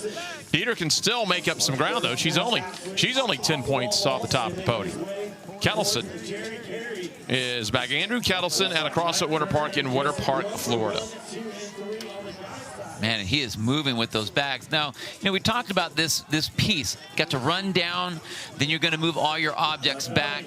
This is your active recovery element. It sounds really dumb to say that because never are you carrying 100-pound bags and thinking that that's going to be an active recovery. But for these guys, it's just giving your legs a break so you can get back into 40 of the wall balls. And again, like these guys, they really only want to break that element one time for that set of 40. Kettleson in 8th place, 210 points overall. He's had a couple of 6th-place finishes, a 5th, an 8th, and a 9th so far here at the games. Now, tall athlete, one of the things that he can actually do to help himself out is widen his feet out just a little bit so he's not traveling an extra 3-4 inches below parallel. You just want to go just below parallel. Figure out where your judge is looking. Make sure you're going to that, hitting that line. But if you're a little wider, then you can do as what you're talking about, wanting to get that bounce. You can get that bounce without going so deep. Kettleson plugging away. Look, this is an event we've seen with the strongman implements. You do grunt work for a living. This is an event for you. There's not a lot of thinking about where do I hit the hips, where do I bring the barbell, where do my hands need to go, where do I need to punch out. It's like, just pick it up and go. It's a straight grunt work event. And those that have that, I mean, this is one of those events that, like, it takes some tenacity because it's not pretty. It's really ugly. It's gritty. It's dirty. It's messy. And it's not overly, like, I mean, there are some places you can kind of get, use some efficiency, but it really doesn't come down to that. It's just how bad do you want to get going? And how bad do you want to do work? Looks like Swozy there on the left side of your screen with the purple hair. Let's go back here. And that is a big, big battle. And that's lanes 4 and 5. Take a look at Crawford on the right side with the black baseball cap on. Oh, see, now there was what we're talking about, a no rep, and then she stops. Don't stop on the no rep. It's okay. Just keep on going. That doesn't mean that you need to stop. It just means that rep didn't count. So just keep on going. Oh, man. I mean, she's way deep enough. I'm not sure what the call was for the no rep, but I mean, she's definitely going 3-4 inches below the hip crease. Jen Dieter looking nice and strong right in the middle of your screen there with the starred knee pads. Meanwhile, let's go back to lane 15, and Jason Grubb puts his shoulders into it. But again, as we've talked about, we first saw this technique in team competition a couple years ago, pushing the big bob. But remember, those bob handles are higher up, and that's a different push. Now, we saw Jason try to make a little switch on the fly there. He's underneath, and I know he doesn't like this because he's bent over. That is definitely something you have to think about. He didn't like his arms straight out because that's a heavy bag or a heavy sled with that bag in it. He could go over top of that, which would be okay. I think it would be a little weird, but I would rather do that than get underneath there. I would want to breathe. That would be my choice, because you can see he's actually lifting up the bottom of the sled, which again, that's a shot on your low back. Last thing you want to hear is a shot on your low back. So once they get through this, they're in the middle of the 30 wall balls, which is the halfway point on.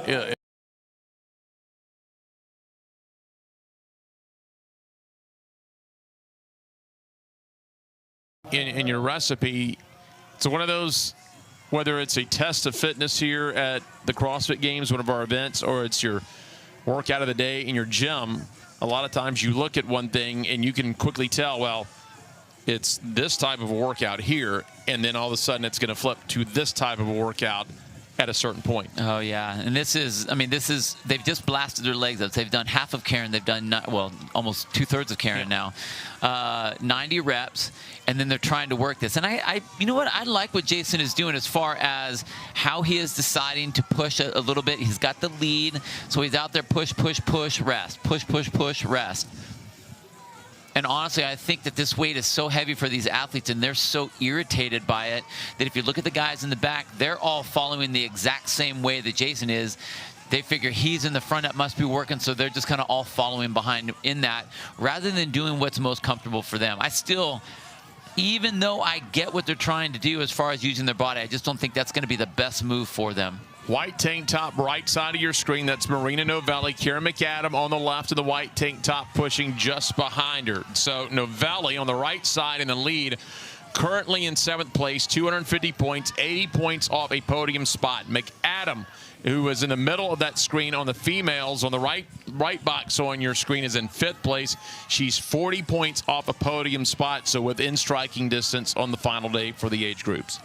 Yeah, big, big, big important race for those two ladies on this side, on the right-hand side of your screen. But if you look on the left, Jason Grubbs So this is what's so, this right here will mess with all of the other athletes. I mean, Mike Kern included, is that Jason goes right to work and, you know, Mike comes over and it's like, crap, he's already started the reps, he's already into it, and when someone's doing wall balls and your legs are screaming from the sled, it's hard to think that you're doing okay. You know, it's hard to think that how am I going to catch him? There's no way. But Jason just looks so cool, calm, and collected. Mike Kern's got some work to do. Well, it's such a mental game because whether it's a competition here at your box and your buddy gets in just ahead of you, you don't see what he did, and you come right in. He may have only done 5 wall balls, but you think, well, he's done 20. And if you're in the lead, an important thing is for the mental game, hey, even if I throw 5 wall balls up, to them, it looks like I may be halfway through. I mean, you're playing mental games with the other athletes. And that 30 wall ball set, I mean, that's a tough one for all of these athletes because your legs just were blown up on the sled and you're trying to recover them on the 30 wall balls. And that's really the hard thing. It's not about racing the 30 to see how fast you can do it, but this is now the recovery element. And that was Novelli and McAdam going at it. And here we go. Grubb's going to throw it up on the shoulders and get it on the upper part of that bag. Now, again, that's such a weird-shaped object, and I will guarantee that not many athletes have one of those. They all have sandbag, but they don't have one of those. And so you have to figure it out on the fly, what's going to work best for you. So kind of whatever it takes. If you get it to where it's sitting up on top of you and you don't feel that it's sliding anywhere, cool, go with that. And I think that's what Jason did here. He's just like, okay, my hands are up, it's not going to move. I'm just going to keep on moving until I get to the end, and then I can dump it. Bill, I can assure you, whether it's our affiliates around the world or just individual CrossFitters, to tell you what's going to be on order next week. I know, totally. Got to get me one of those toys. So Jason made it all the way down. There's Mike Kern just now picking up his Husfeld bag and getting it up on top. Now, what I like is Kern looks very comfortable here, almost as if he's able to have a slight run. The nice thing for Grubbs is he's walking back and he's like, okay, I'm resting. I'm recovering. Mike, you're working, so do your thing, man. I'm gonna go ahead and take my nice leisurely stroll and relax. Well, Grubbs got the 20-point lead on Mike Kern, 460 points. Kern's got 440. There's still some points to be had out there today, but 20 points doesn't seem like that much, but now even if it goes 1-2, now you drop back to 30 points, and now you're going to start to think about not only do I need to finish ahead of Grubb, now I'm going to start needing some people to help me out later today to get in between. Here is Marina Novelli. She's unaffiliated. She is out of Italy, a 2-time Games athlete. In 2017 and 2018, she was in the 40 to 44-year-old division, so she's competed in the Masters twice. Lane 8, I believe that's Mertuli Kallio out of Finland, who will drop the bag. And that is Kallio. Novelli's got it back.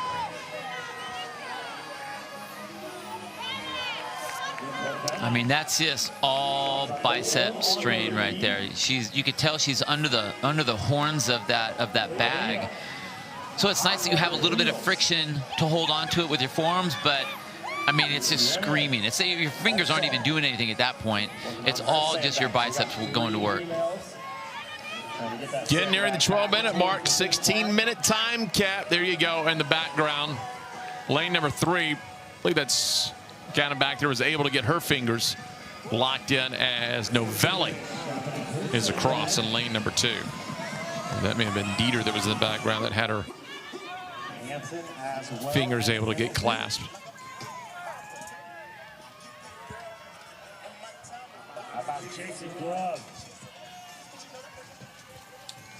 Comes Yuri Hansen, and in the background there's Grubb. He can just take his time, grab some chalk, make the walk. Yeah, he just looks incredible the way he's been able to jump out in front. And it's one of those events where, you know, once you break the other athletes, you don't have to worry about them anymore. They're not going to push you. Then they start thinking, okay, well, second place is all right, third place is okay.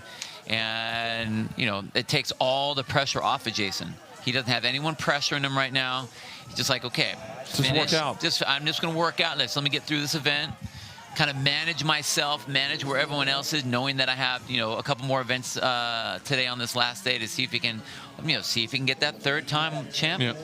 It's a big spot to get. But look at that. Nice, easy, relaxed walk down, gets right to the wall balls, because this is going to be the last set before he goes into that sled. And we saw how obnoxiously difficult and heavy the sled was the last time when they had to push it down. We're going to see if his legs are going to do any better with the rest as he goes back the other way to the finish line. Finishes up his last 10 wall balls. Now it's 168 feet away from finishing the event. He's going to have 100 points locked up regardless, but he's got a little under 2.5 minutes. Look at him. You're going to win the event. You want to finish the event. Oh, absolutely. And he looks really good as far as how his legs are driving. Again, we talked about the positioning, but what I'm looking at is fatigue in his legs, and that was good. He sets up small goals for himself. First line, just going to keep on going till you get to that line. And then he can assess, okay, what do I need to do after that? Meaning, where is Mike Kern? Is he coming up on me? Is there anyone else I have to be worried about? Or can I just start taking, 5 steps at a time, take a break, 5 steps at a time, take a break, whatever he needs to do. See if he's trying to go, boy. See, he's looking back. He just being very aware, and that's experience on the floor.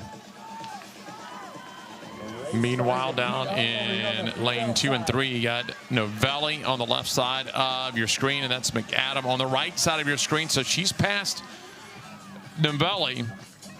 Novelli was ahead for a while, but McAdam now, and now you got a little jerry bag race here, but McAdam looks like she's going to outrace her. McAdam could use 100 points. She's got 290. She is 40 points back of a podium spot. And here comes Novelli. Back is Jason Grubb. 1 minute remaining before the time cap.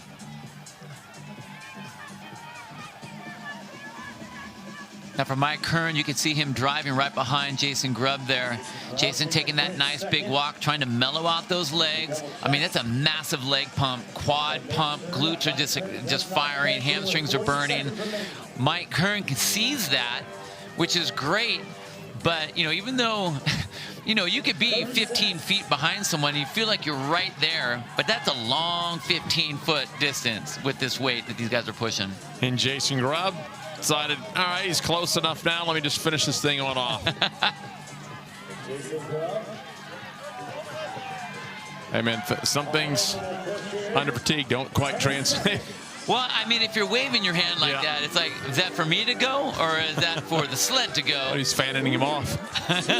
He'll get in under the cap. Only athlete in this heat. 100 points for Jason Grubb, and he can start thinking about trying to finish off 2 more events. His lead increases. It was a 20-point lead. It's up to 30 now on Mike Kern. So he's still got a fight on his hand for the rest of the afternoon. Yes.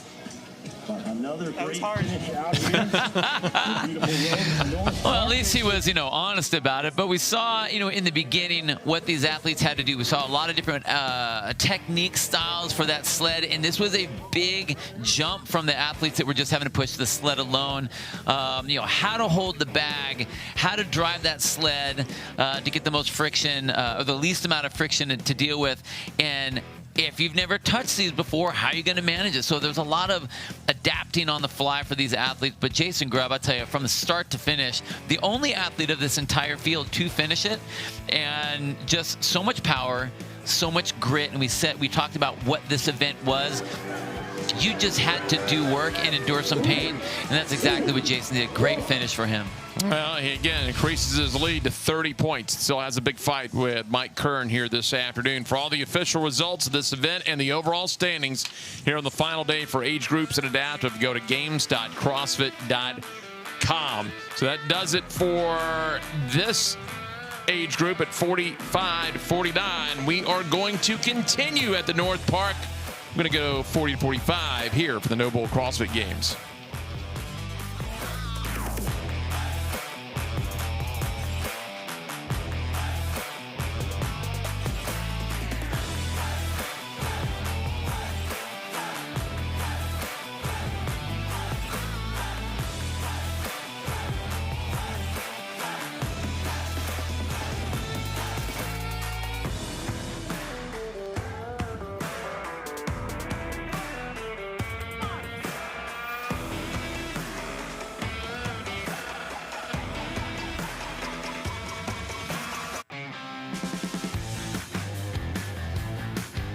They are taking the floor at the Alliant Energy Center, North Park Arena in Madison, Wisconsin, the 2022 Noble CrossFit Games. And we're going to move to the 40 to 44-year-old division. Again, a very good morning. I'm Jeff Brightwell alongside Bill Grundle. Well, we know the benchmark workout, Karen. It's 150 wall balls. We've got 150 wall balls. It's just a little bit different. Yeah, you can have your 150 wall balls, but we're going to break it up with those odd objects, that Husafeld bag, those jerry bag carries, and that sled push, which has been nasty as we toss that bag into it. We got that 16-minute time cap, and this one is nasty.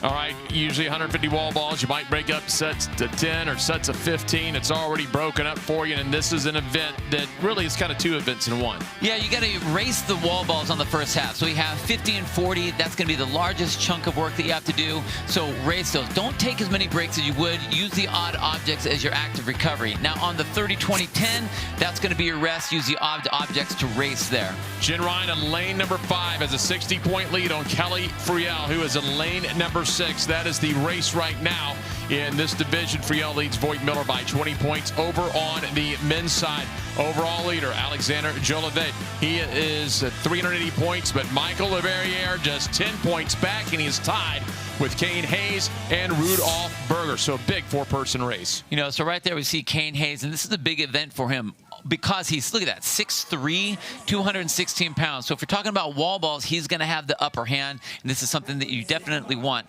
Same thing on the odd objects. I think with his power and his strength, this is going to be a good event for him to help break that three-way tie. All right, we start off with the Husafeld bag. He is going to take the shoulder.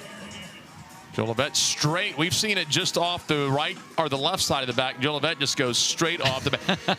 Very similar. Remember the Bird Run, Khalipa carrying the log across his back. There goes Kane up to the front. Now again, he's using that length of his stride. You can, even though he's shuffling his feet, he's able to get up there to the front. Looks like everyone clears the line. You got to get across with both feet.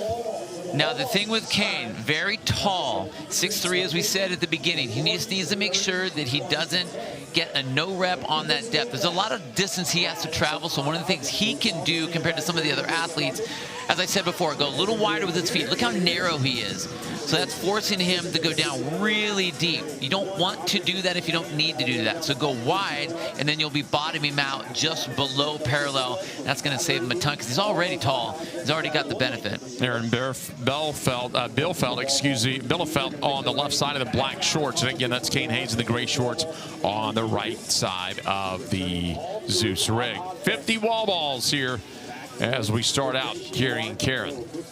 Again, we want to go for big chunks for all these athletes. It's not a matter of trying to break this up how you would normally break up Karen. You can't think of this as 150 wall balls. You need to think of I'm racing 50 wall balls and I have my odd objects in between to get my rest.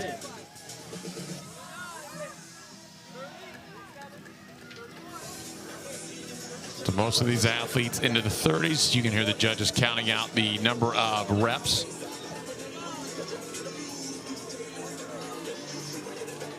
Right there's Becca Voigt Miller right in the middle, hand in the air. She knows what to do when it comes to something like this. And maybe we haven't done, or she hasn't competed in an event where it's Karen with these particular odd objects. But when you've been in CrossFit for as long as she has and been competing in CrossFit for as long as she has, you know that you've done Karen broken somehow. Or you've done double Karen, or you've done Karen with some heavy barbells in between. So understanding how to do the event and where to to put your priority, that she's going to be up at the top for sure. So Voigt Miller went to the wrong jerry bag. She'll come back, had the lead once she got to that line. Now Friel comes back out on top. Meanwhile, we go back to the male side on the left side of your screen. Kane Hayes building a pretty good lead early on. I mean, he looks just fantastic. It looks like he's just grabbing his groceries and bringing them home for, a little evening dinner. Looks like Alexandre Jolivet, though, about a length behind him, so he's staying within distance. Right to the wall ball. Now, one of the things that Kane is doing, look where his hands are. They're a little low or a little high on that wall ball, higher than they need to be. If he was underneath, he could catch the ball a little bit more, but that's kind of a weird position out to the side like that. You see the difference between Becca Voigt on the left-hand side. Her hands are right underneath, and it really sets up her arm position and also sets up her body position for better reps as you make your way through that number. As you look at the left blocks, Rebecca Voigt-Miller, the female on the left side of the screen. Over there on the camo on the right side, facing away is Kelly Friel. Friel right now is in second place, 60 points behind Jen Ryan, but 20 points ahead of Voigt-Miller on the left side. That's in the left blocks for the females. And right now, you don't see Jen Ryan. Jen Ryan is going to be on the post across from Voigt-Miller when she gets back.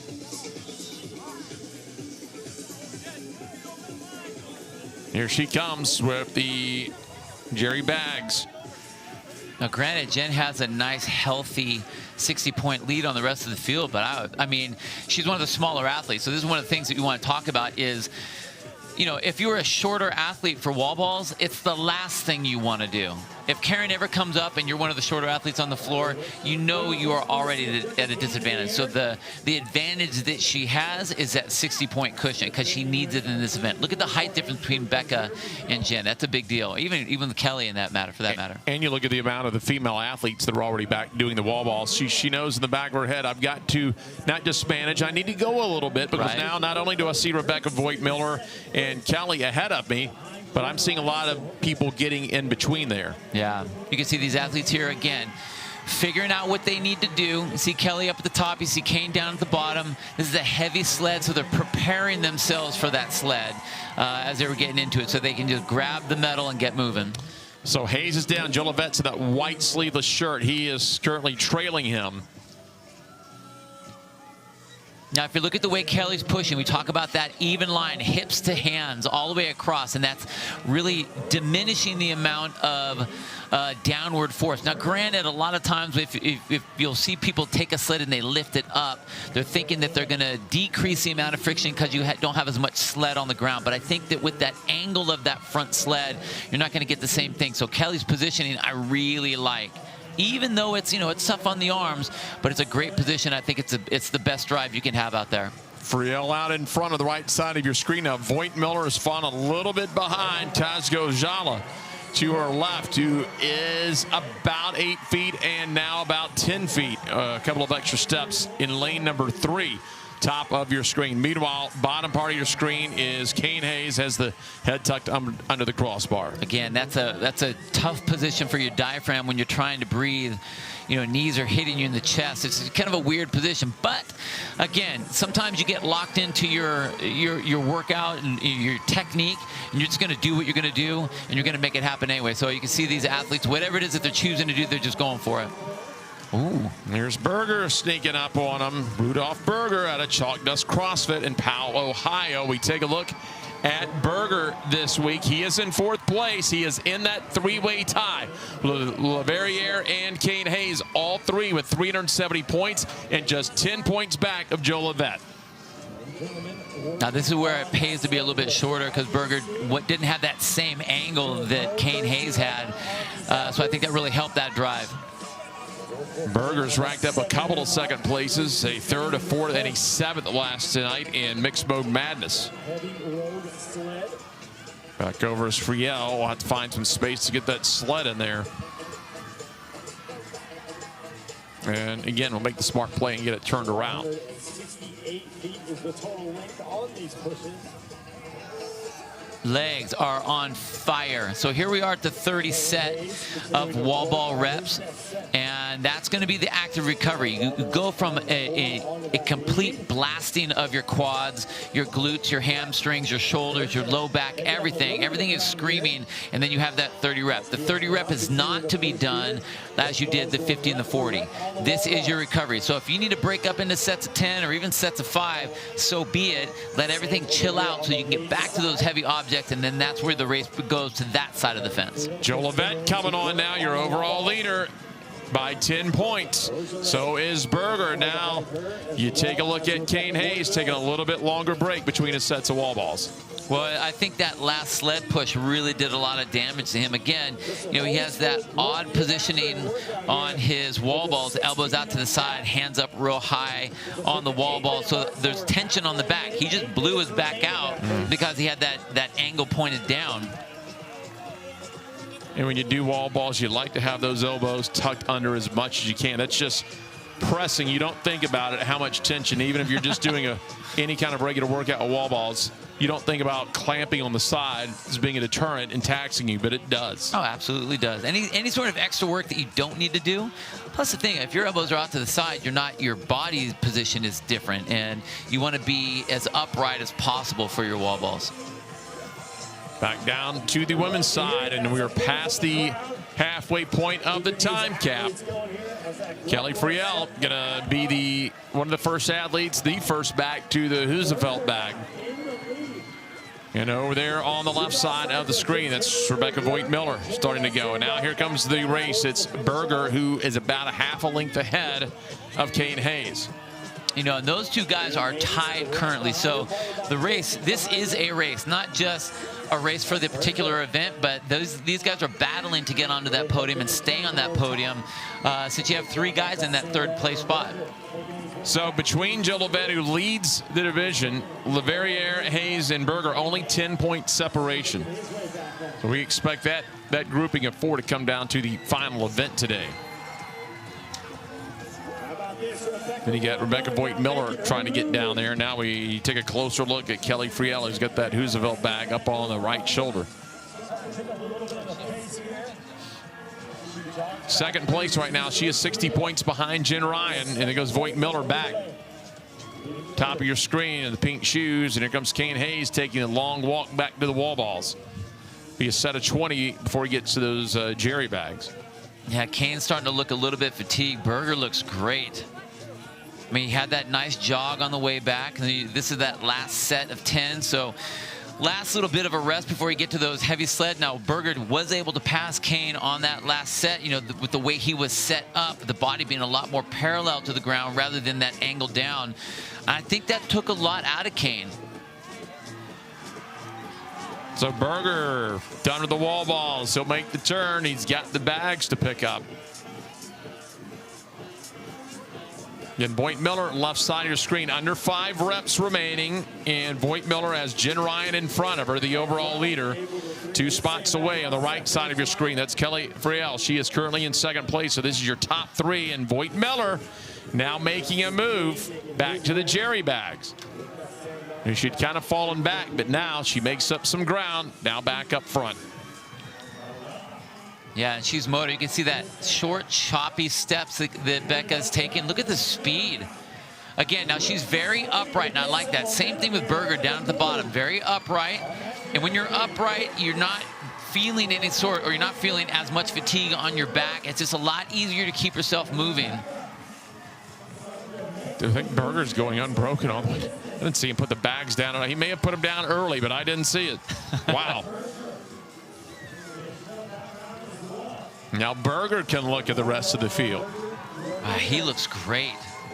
Him and Becca both look like they're completely relaxed. We've seen how much destruction that this event has done on all the heats before this, where people are barely getting themselves down. They just look destroyed. But both these athletes look amazing. Well, you get that rush. You've kind of been laying back 2nd or 3rd in the event. You pass here late in the test, and you get that adrenaline rush. And that's when you pick it up to a jog back to the wall balls, because you know you got 10. You want to get to work. You want that mental thing of I put you away. And you know what it feels like if you're hitting the line right. You know exactly. It's like, okay, I'm smashed. I need to recover. Or it's like, okay, let me take a breath, and then I can go. That's where they've done. They've ridden the line perfect. So Berger begins on the right side of your screen. Voigt-Miller on the left side of your screen. She has 380 points. She's in 3rd place, 20 behind Friel. She is 80 behind Jen Ryan. Boy, and look at the cheering crew for Berger. Some big heads in the crowd over there.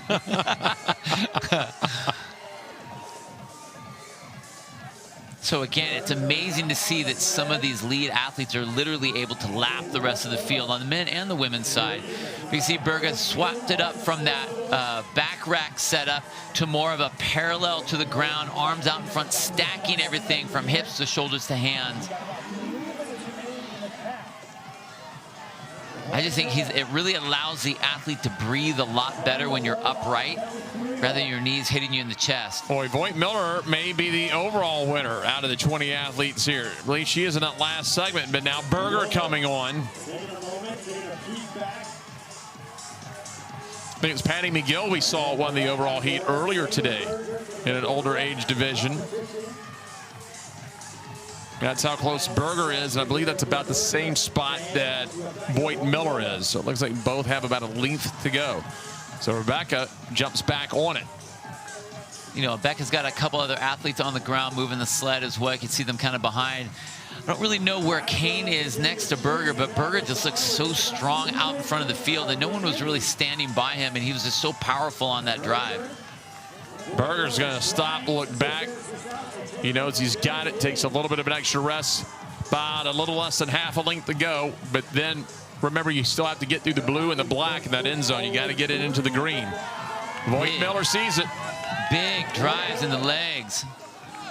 Meanwhile, Berger again, and Voight Miller just checking with the judge. Berger now creeps ahead. He'll be the first athlete to finish overall, and he's going to have 100 points for Berger. And that's going to put him at least second overall, and depending on how Jolivet finishes, could have the overall lead. Voight Miller about to wrap it up. She has 100 points.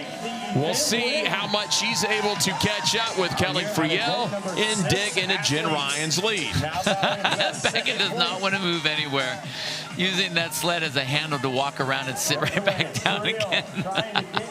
So there's your overall leader, Jolivet, in the men's side. So you're going to have Berger and Jolivet tied on points, but the event win to Berger is his first. Jolivet has an event win. That's a tiebreaker, so you're going to have a true tie right now for first place. Let's check second place finish for Jolivet. Berger's got 2 seconds, so that may give him the tiebreaker. I think he might have that tiebreak. Wow, that was huge. That was huge. Big shuffle on the leaderboard. That's Katja Ojala out of Finland, so that's going to be big for Rebecca Voight Miller. That's going to put another athlete to give her some spacing. So she has now gained 20 points.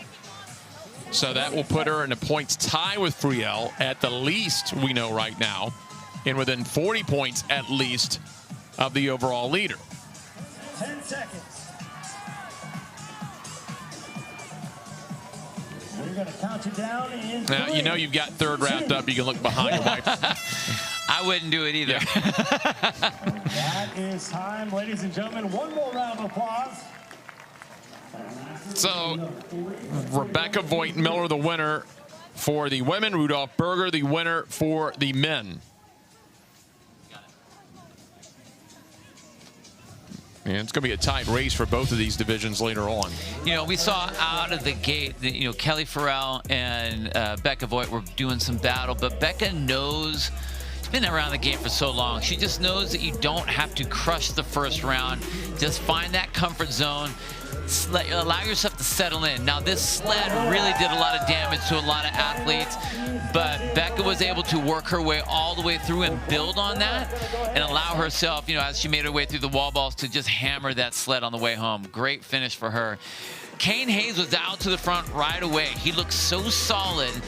But I think what happened was, you know, even though he was using the height on his wall balls as his success, once he got to the sled, that's where things started getting switched up. Now, Berger started making a little bit of a move on the jerry can carry, but it was a sled that really made those two swap. Berger just looked so strong on the sled, and it really sucked the soul out of Kane Hayes, and then Berger was by himself. And as he pushed that thing across, there really wasn't any push from anyone else. He just crushed it. So Rebecca Voight Miller grabs 100 points. So does Rudolph Berger. Do you see where the standings play out after this event? You can go to games.crossfit.com. That's got official results, standings, and a lot more. We'll watch it one more time. We're going to the 35 to 39-year-olds here in just a moment from the Noble CrossFit Games.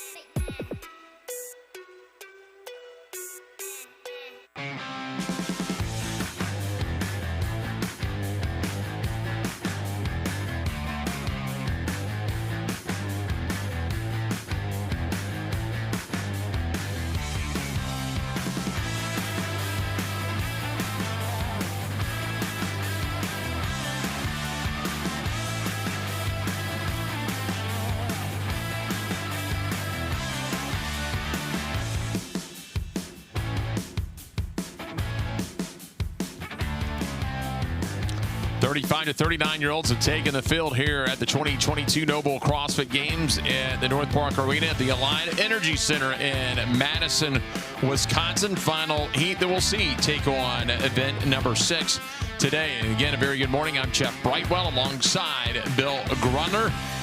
You do 150 wall balls straight if you do regular carrying, but this is not the benchmark regular carry. No, it's all broken up 50 down to 10 with some static interference in between with some heavy odd object with the Husafeld bag, the Jerry bag carries, and that sled.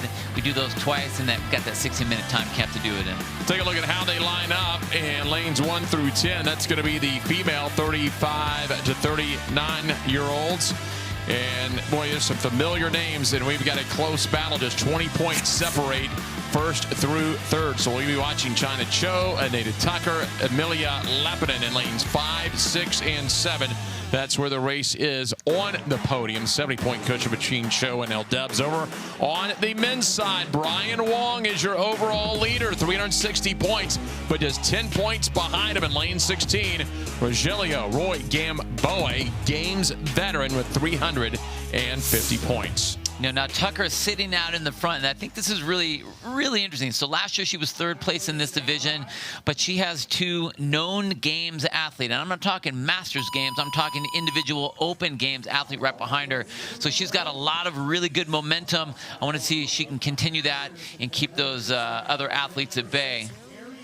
Well, Tucker finally got it up on her shoulder, but Cho and Lappinen got out in front on either side. As you see, all the athletes with the bag up on the shoulder except for the female in lane number 2, Victoria Finn-Smith. But boy, she's efficient with the traditional carry. I mean, no one says that there's a wrong way to do it necessarily, or the most right way. I think a lot of people saw how people were carrying. They're like, oh, I guess I have to carry it that way. The right way is the fastest way. The fastest way. And the one that's not going to do the most damage to you, you know? All right, Big Chunk starts things off. First 50 wall balls. Now, 50 wall balls, and we got Papadopoulos there. We saw him do some amazing work on the ring muscle up and the snatch and the rowing yesterday. The wall ball for him is not going to be a big deal. Especially with such a tall athlete, a sizable, strong athlete, and then those heavy implements, I don't think are going to be an issue for him at all. So I think he's going to be a tough one to beat. Now, Papadopoulos has 280 points. He's in 7th place. He is 50 away from a podium spot. So not out of the realm of possibility, but he's going to have a big day 3. Yeah, I don't know if that'll happen, but this will be a good event for him. Now, someone like Carly Matthews right there that we're just passing by is super short, so the wall ball is not an event that you like. Brian Wong on the end there, right in the middle with the shaved head and the beard. Looks really strong on this, and as we said earlier, what you want to do is you want to race this set of 50. This is not something that you want to pace. You can pace and deal with all of the heavy object stuff, but Papadopoulos there in the black shirt, hand in the air, tall athlete. He can utilize that length. A strong athlete. He can utilize all that power. So this is an event that I think is going to do really well for him.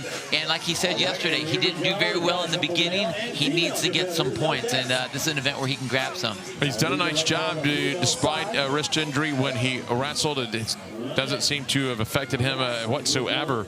This week. He comes from the Core CrossFit in Greece, 2nd in the semifinals. Look, a year ago, he's 7th in the last chance qualifier, 6th at the Lowlands Throwdown. Qualifying here with the 35 to 39-year-old division at the Noble CrossFit Games. Now the Jerry bag carries, and you don't want those bags swinging around. Well, look at Serna go down at the bottom. We see Serna and Miranda, the 2 bottom athletes on the men's side. Those guys just seem to be battling head to head. Doesn't matter what event we're in, but those 2 are always going after each other. Serna snuck in on Parallel Elizabeth yesterday. He got a 9th in mixed mode madness. Serna 280 points, so he is 50 points off a podium spot as well. He is shirtless, gray shorts there with the ponytail in the back. Serna did go very fast on those Jerry bag carries, but you know, as far as I'm looking at this, I see that you're not going to win a lot by winning the first drag of this Jerry bag carries. It's about moving that wall ball for the first set here. So this will be the, the second set. This will be your set of 40. When we're done with these, we've done 90 wall balls. Then that's when the race flips. That's when you want to go fast on the odd object races. Amelia Lepinen on the right side of your screen on the left box. And Lepinen is battling here. Second place overall. She's got Anita Tucker across from her, currently in first place. So first place, black pants, is Anita Tucker. Amelia Lepinen on the right side. In fact, that may be Elle Debs, excuse me, on the left side of your screen. 4-minute mark, 12 minutes remaining.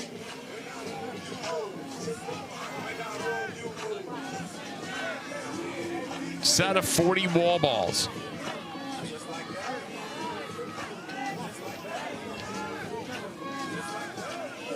Pravati.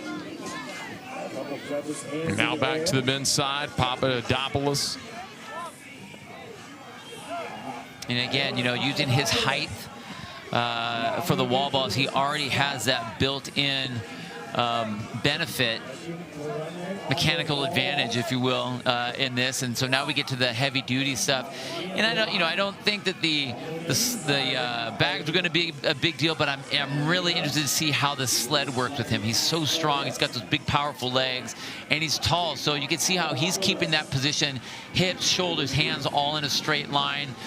Even though we see up at the top and the female side going to more of that back rack setup, you know, she's a little shorter, so that she's able to keep that same parallel positioning to the ground. Sleds 8 and 9 should be providing sled number 9. Sled number 8 is Christelle Debs, the female on the left side of your screen. Meanwhile, Papadopoulos, the arms extended. Pretty straight line there, Bill. Man, well, I don't think he could get his head underneath those bars if he really wanted to. He's so dang big. Be doing a downward dog if he tried to do that. Exactly. But that's that great position. And look at, he's even able to, he is even accidentally bringing up the bottom of the front of that sled because he has so much of a powerful drive behind it.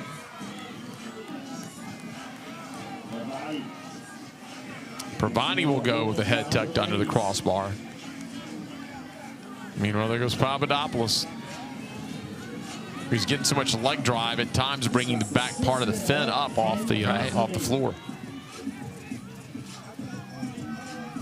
But he's way out in front, which is good. You know, now we come into that set of 30 wall balls, which is your reset elements, the halfway point. It's where you allow your legs to cool off, use it as an active recovery. Now, he could probably do all 30 unbroken, but it really doesn't, it's not going to benefit him to do that. You're not going to gain a whole lot of time out of that. So he just needs to make sure that his legs feel okay after he gets off this 30, since he just got off that heavy-duty sled. Nice job, still keeping the elbows up under. And I'm watching to see where the judge is. He's like right at just below parallel. So, I mean, he's riding that line as much as he can. Provided doing the same thing on the left-hand side of your screen, not going down extra deep, going down just deep enough to make the rep count. Still Dubs getting her sled adjusted now. She sits at 320 points. She is 70 points away from a podium spot, trailing China Cho.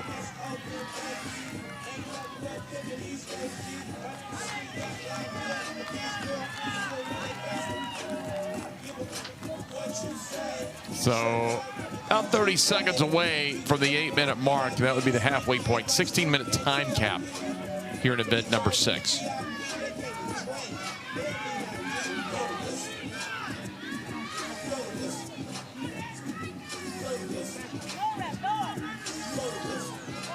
All right, Papadopoulos off his wall balls, so he'll get back to the Husafel bag. Oh, man, look at that. He just manhandles that thing. Jeez. He is so dang strong. Now, we talk about that third place position. That's going to be China Cho, who's sitting in that. She's basically that gatekeeper to the podium. And look at how much difficulty she's having pushing this sled. Couple steps, stop. Couple steps, stop. And we have a lot of the ladies that are already back to the wall balls doing work. So this is this really does open up the field, open up that gate for anyone else that wants to get up on that podium. We got Christina L. Debs. That's a huge position for her to be in. And if she wants that spot, this is her time to make it shine. Well, Christelle L. Debs, the closest. Also, you got Bingston, who's tied at 320 points, but L. Debs out in front on the wall balls right now. Across from Chinacho, though, is Angelica Bingston, and she is another athlete at 320 points catching her. So Bingston knows when Chinacho got there, okay, I'm already ahead of her. Right. How much can I increase? How much can I hope to get athletes in between? And you can see Bingston shaking out those legs. Again, this is the recovery stage of that set of 30. This is your recovery so you can get back and start going to work and really push hard on the odd object elements. Head to servicedirect.com/games22 to shop the official service partner of the Noble CrossFit Games. Check out that QR code that's on the bottom left-hand portion of your screen. We think Service Direct. So Bingston is off the wall balls. Cho still has more to go. Papadopoulos just doing wall balls. He's just, wow, he's just so big. It looks like he's like doing wall balls with a softball. Let me do some wall balls here and I'll get back on these jerry bags.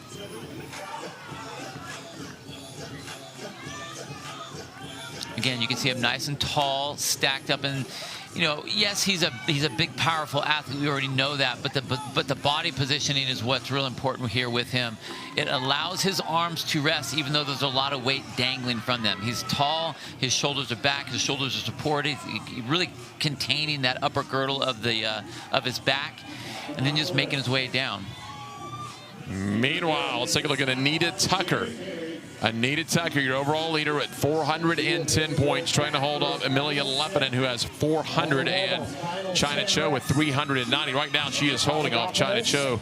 We'll check on Lepinen a little bit later, but it's Tucker who is starting to make her way back up toward the front, and should be a pretty nice race here with Bingston, who had picked up the Husafell bag as well. So Tucker throws it over the shoulder.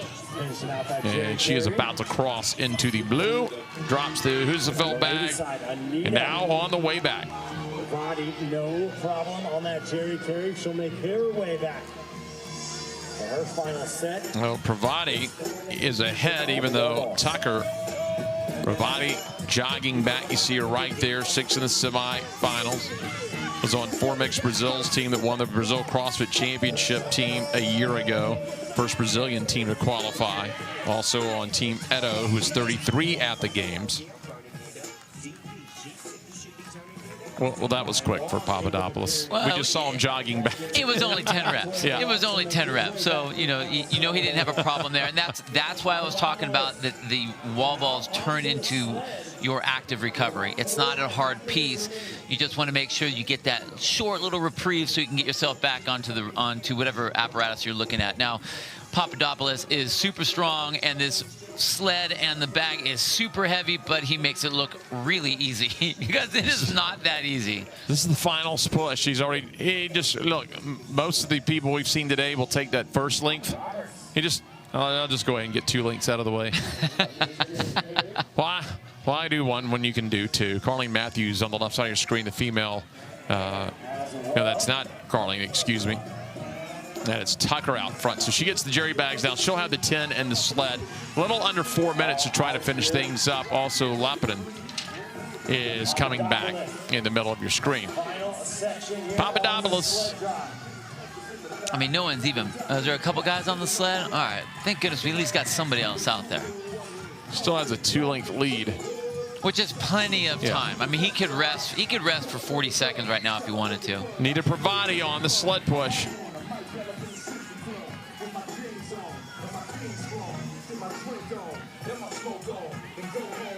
6-time regional competitor. Finished 4th in the 2014 regional, just a few spots away from the games. You can see Papadopoulos looking back just to see where everyone is. assessing, okay, do I need to go right now or can I wait just a little bit longer? I can rest, slap my legs a little bit. Pravati is 130 points away from the podium, so really, to be honest, not going to be in contention to get the podium, but could win the event here. And you know, what's our good friend? Here is Papadopoulos across for 100 points. So he is going to he's going to take that on just back to the wall. Because we're done with it today. I'm in the last heat, so I'll just put the sled back here for the equipment staff. Hey, did you see all the equipment people having to move all that stuff back? Those poor athlete control people out there. Jeez, 3 people to push a sled across. So now Pravati, I was going to say what our good friend Chase Ingram likes to say. If she comes in 7th and wins the event, throw a grenade into the leaderboard. Let's see how it shakes out later on. Now look on the guys' side. We have Murundi over there. We have Craig Kenny taking a knee up atop. We have Brian Wong. Like, this is what I love to see, is how easy Papadopoulos was able to push that sled, even though, you know, he showed a little bit of pain. But these guys down at the bottom, it is blowing up their legs. And across there, a nice finish as she gets it across. And remember, as Murundi forgot his sled, now he's got a big enough lead on Kenny here because they are tied for 3rd place. Meanwhile, Wong's going to get in. That's the overall leader, but Murundi wanted to make sure he stayed ahead of Craig Kenny. They were tied with 330 points, but Wong, we'll see what that does. He had 360 points. He finishes ahead of Gamboa, but how much is Murundi able to make up because Papadopoulos got in there? Here's Christelle L. Debs, right side of your screen. Craig Kenny as well. And that's going to be Leppinen. Athletes, you've got about 1 minute. 1 minute, athletes. Minute left. Now you've got to navigate through your jerry bags and your Husefeld. Coming through. Excuse me. You know, and this is big for L. Debs because with Leppinen coming in 2nd position in this event, L. Debs coming in 3rd. Now we have to see who's going to be between her and China to try to make that 10-point jump.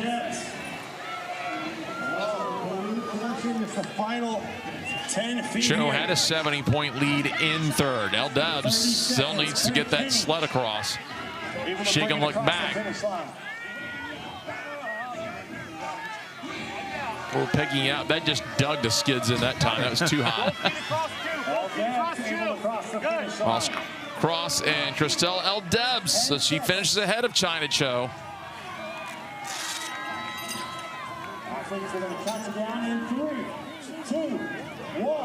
There's the time cap. Here's your winner on the men's side and your overall winner here between these 19 athletes throughout on the field of play.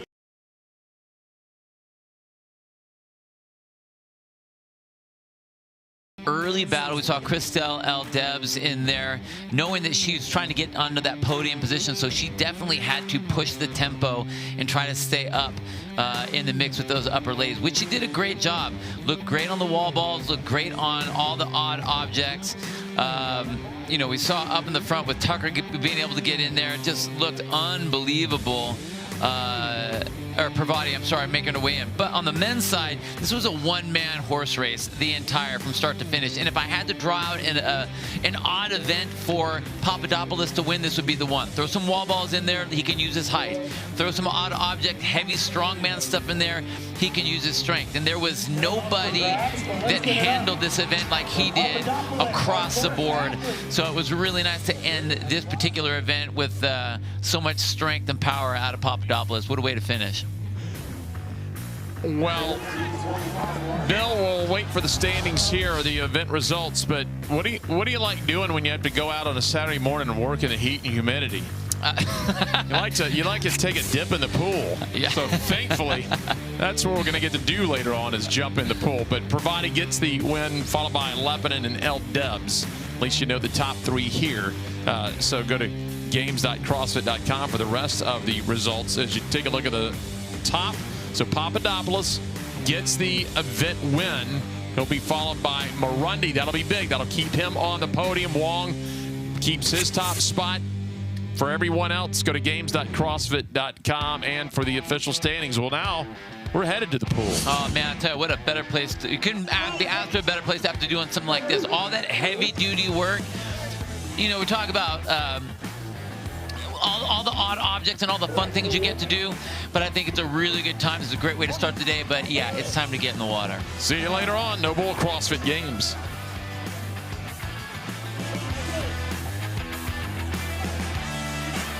Go ahead and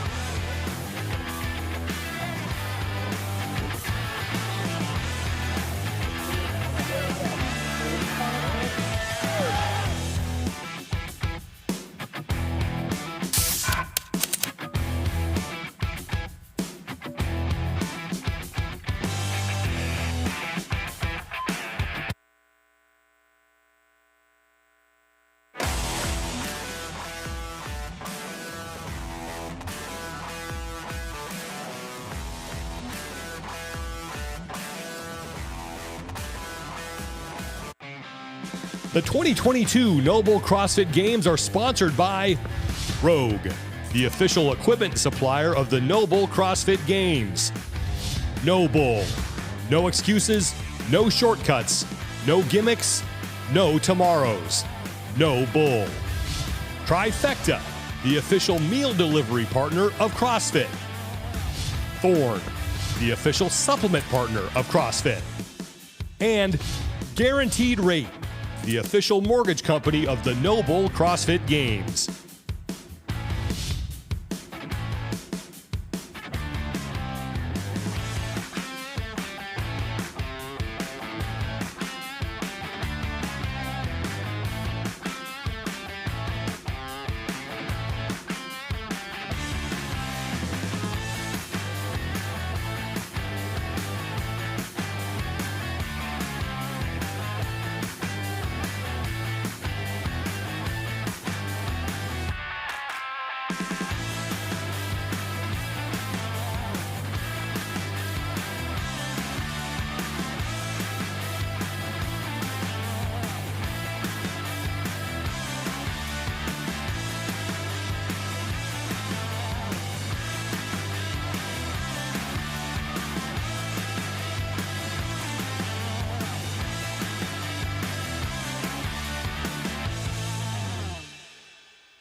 It's Saturday here at the 2022 Noble CrossFit Games, and it is a beautiful one here in Madison, Wisconsin.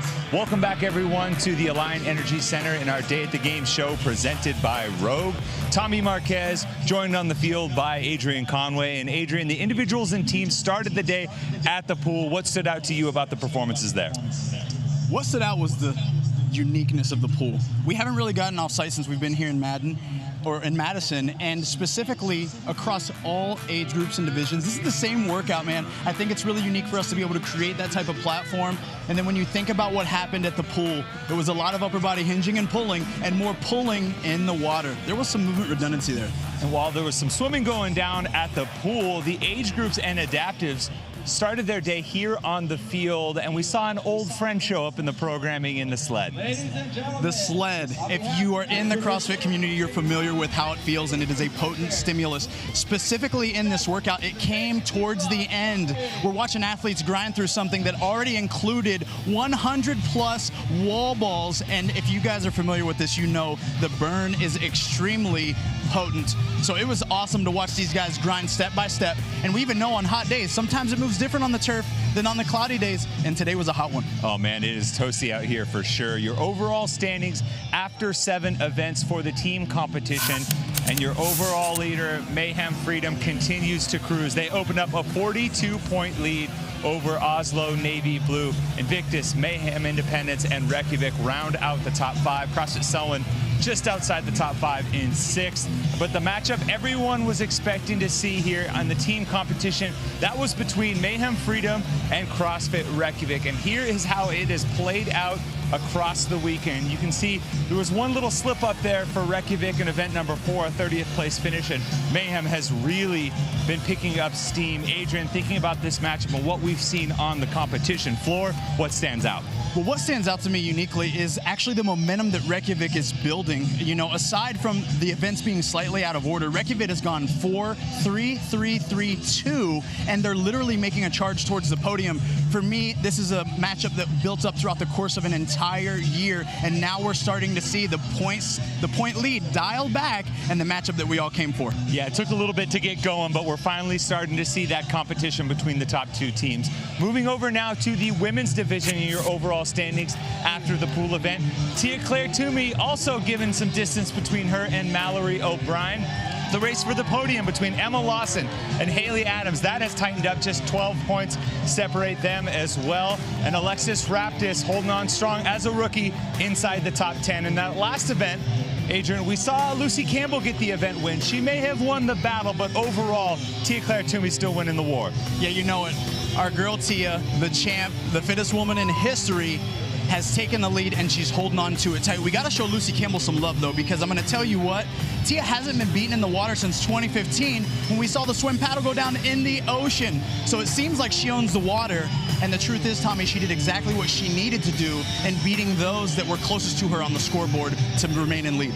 Yeah, Tia has just been so consistent, has been content to maybe let a few athletes get ahead, but still racking up points. We're still waiting on overall standings for the men's division, but after that pool event, the top story for the men, another 100 points for Roman Krennikov. Roman Krennikov, it's been 5 years coming for him to come here today.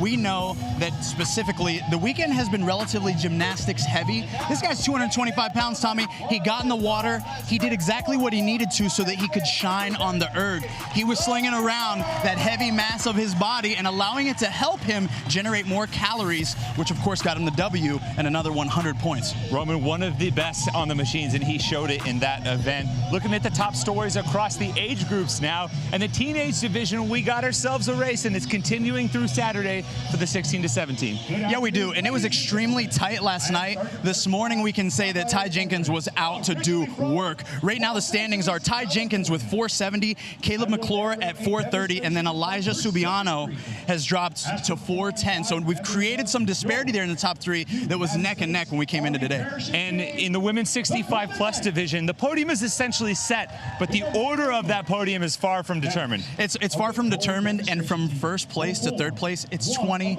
points. And what's most exciting about that specifically is that this is it, Tommy, today, right? Like, they've got just 2 more workouts left, and the opportunity is there for anyone in that top 3 to walk away with the gold medal. Time is running out to stake your claim for the fittest. And looking at the adaptive divisions, we had 2 athletes coming in today that were perfect throughout the weekend, and one finally got knocked down, and only one perfect athlete remains. Yeah, it was no surprise to watch Akri handle business the way that he has, but then we got shocked and saw Cohen go down, and it was because Molly Moore came to play this morning, and we got to give her love. We got to show her that appreciation, and currently she's sitting in second, a ways behind, but she's trying to hold on to that spot to finish. Only 2 more events for the age group and adaptives until we crown our champions today on Saturday. And here's what's in store for the entire schedule remaining here on our 4th day total of competition at the games. The teams have 1 more event opening up at 1 p.m., followed by the individuals, and then we'll reset and reload for the teams and individuals inside the Coliseum to close things out. And then the age groups and adaptives, they will run through 5:30, and we'll start the award ceremony at 4:30, and that will run through 6 as we crown the fittest on earth across all of the divisions. And up first for the teams is event number 8, a little event we're calling Dumbbell Highball. It's a male-male, female-female relay with 1 each working at a time. You have a dumbbell overhead walking lunge, dumbbell clean and jerks, some wall ball shots. We're gonna go back in reverse order. The dumbbells are 70 pounds for the women, 100 pounds for the men, and we're going to a tall target here for both of the sets of wall balls per gender. Adrian, normally a high ball to me is a tasty libation, but I have a feeling that's not gonna be the case here. Not until later, at least. I will tell you, with this particular workout, we are truly going to see what each and every individual that is on this field is capable of. The movement combination here is going to actually be affected by all the work they've done in the previous days leading up to this, and now you're going to be slowed by your weakest link and how they simply do the work. So with that in mind, what team do you got your eye on to maybe make a move or make or break here on the field? Well, we know that Team Reykjavik and Team Mayhem are both uniquely comprised of very fit individuals. But what I want to keep my eye on is Team Oslo Navy Blue, because they work together amazingly as a unit, but there's no synchro here. There's no unification here. It's simply how fast can you do your personal work? And we're going to find out here, as these guys started off the morning strong, how well are they going to do individually? Well, we still have plenty of more action to go, but once we crown the fittest on earth, you won't have to wait long to watch some of the biggest stars in the sport throw down in some more fitness, because the Rogue Invitational, the 2022 Rogue Invitational, returns to the Dell Diamond in October. We've got an exclusive look at what you can expect. Check it out. When they can hear, go, go.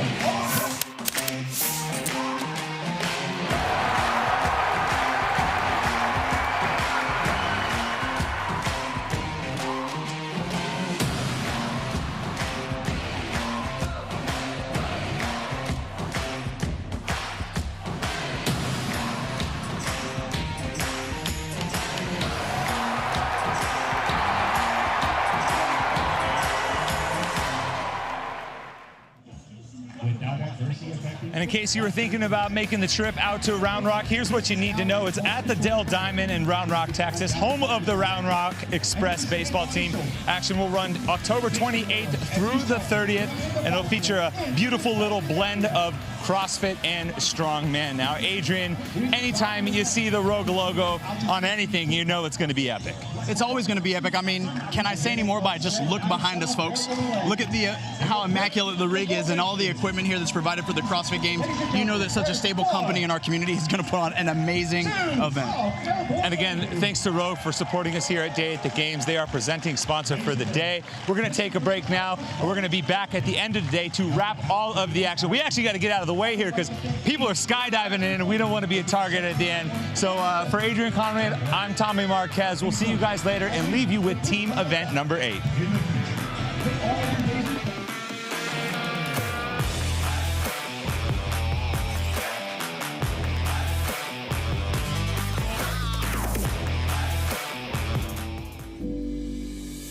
What makes a good coach? Well, we have the definition of effective coaching, but at the heart of great coaching, the first thing is you have to care. What we try to teach everyone coming into the level 1 is regardless of the ability level of who walks into your gym, that person deserves a cue. Whether that be someone who is coming to their first CrossFit class or a games athlete like Chandler Smith. Our ability as coaches and our effectiveness is directly impacted by our ability to have someone leaving our class better and have learned something new than when they walked in the door.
Well, it was hot and humid earlier today, but now we're headed to the pool for the 2022 Noble CrossFit Games here in Madison, Wisconsin. I'm Jeff Brightwell, alongside Paralympian Tom Miazga, and we'll check in here in just a second with Derek Force as we get set for another event. And again, Tom, now for the first time, we're going to get back into a pool. Jeff, I don't know how you expect me to sit here quietly and just not want to jump in that water right now. This is my home. I am excited to watch our adaptive athletes dive into the pool this afternoon. We've got a beep test every 2 minutes. We're going to be doing a 50-yard swim, and then we're going to start with an 8-calorie skier, but slowly add 2 calories to that ski every single round. Derek Forrest, it's been a while since we've been at the pool. We've been in the water, but we're now back at the pool. Thanks, guys. Yeah, I've been watching the competition. Obviously, we had one division go for the adaptives, the men, but I've been watching the individuals as well.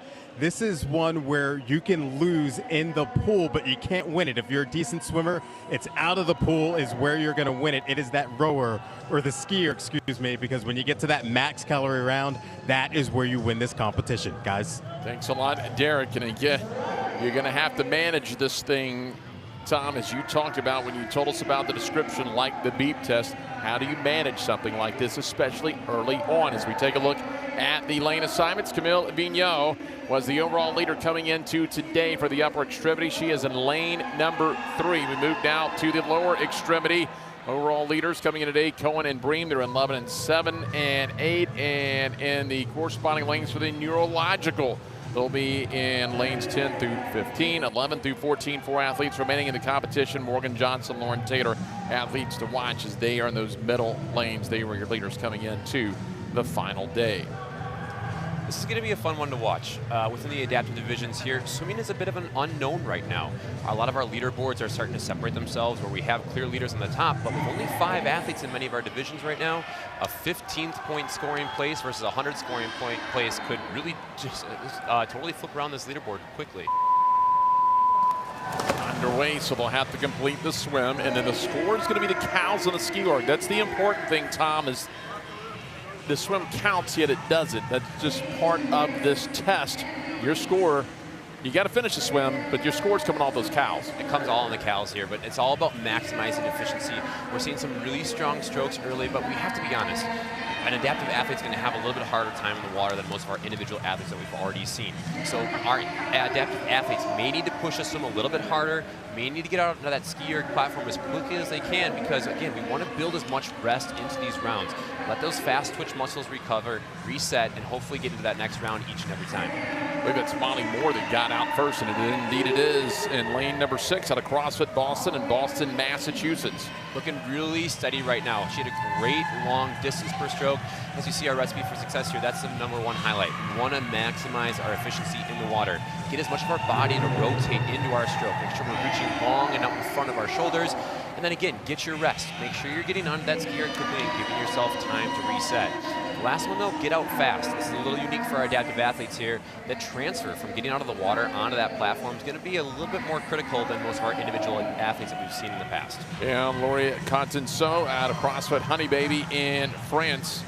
You can see, again, another great adaptation to any sort of Concept 2 machine. We have the attachment for that residual limb for her, allowing her to pull with both arms instead of just one.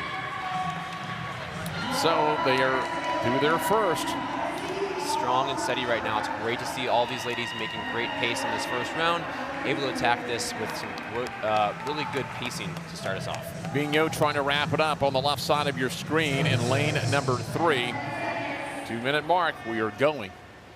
Interesting to watch Amy Bream here. She is obviously swimming without her prosthetic leg, but that also means she's going to be skiing without her prosthetic leg, something she's relatively used to. You can see it propped up on her ski erg base there just in case she does need it. Well, Vigneault will cap out in round number 1 with the 8 calories. The rest of the swimmers are in the water. It's lanes 1 is closest, so the nearest to the screen is Elizabeth Ride, followed by Bazzulo, Vigneault, Contenceau. Vigneault again is out, and Eileen Quinn are the 5 closest to your screen, and that is the upper extremity. Yep, and Eileen is someone that has written down that swimming is one of her favorite things. She's really looking forward to this event. her and Molly Moore next to her in lane number 6, both utilizing that flip turn technique at the wall. So again, if you're comfortable with the flip turn, you're able to handle that high technicality movement in the swim world, you should be able to benefit from that, especially as we know we may struggle to get all the way through all of these rounds. That's only going to help these ladies as they keep progressing through. Molly Moore was the first to get out of the pool for the second round. Again, we're going to the 4-minute mark here. This time they'll have to ski 10 calories. That'll bring their total up to 18. Really nice pulls here out of lane 11. That's Lechin Duplessis. Again, not surprised to see her really crank on that C2. She's going to be one that she's going to look to really crank on the skier each and every time. She's not maybe the strongest swimmer in the field, but she is strong relative to her neuromuscular friends, and I think she's going to be able to hang on to this for a long time. Back to lane number 5, Eileen Quinn out of Octane CrossFit. Yep, again, looking really strong. Like you said, she's someone that's really favoring the swimming here, pulling really nice and strong, getting those handles all the way down past the hips, finishing that stroke, very similar to what we're going to try and see in the pool, trying to maximize the efficiency out of every single movement. Just over 20 seconds remaining before round number 3 begins, when they'll have to navigate the swim and then get 12 cows. They're trying to get 10 cows here, get to a total of 18. Looking really strong. All of our ladies pulling right around that 750 to 800 meter mark, or calorie per hour, excuse me. And most of them looking like they're going to squeeze through into that 3rd round. And underway, as you see the field start to shrink just a little bit. And again, down and back, and once they get back on round number 3, they'll need 12 cows. You already saw the pace is already up on the skier. Like we said, it's going to be one of those things where it's the brutal nature of the situation that our adaptive athletes are going to have to work quite a bit harder in the water than most of our individual athletes that we've already seen. So again, this is a much higher intensity workout from the get-go for these athletes. But again, they're seeming to handle it. They're looking pretty strong. And look at that Molly Moore. Just a beautiful straight over in front of the shoulder stroke. A beautiful catch. You're not seeing a lot of bubbles underneath her stroke, which means she's really maximizing all that smooth water underneath her. And her and Lechin Duplessis out really nice and comfortable here. We should see them go pretty far.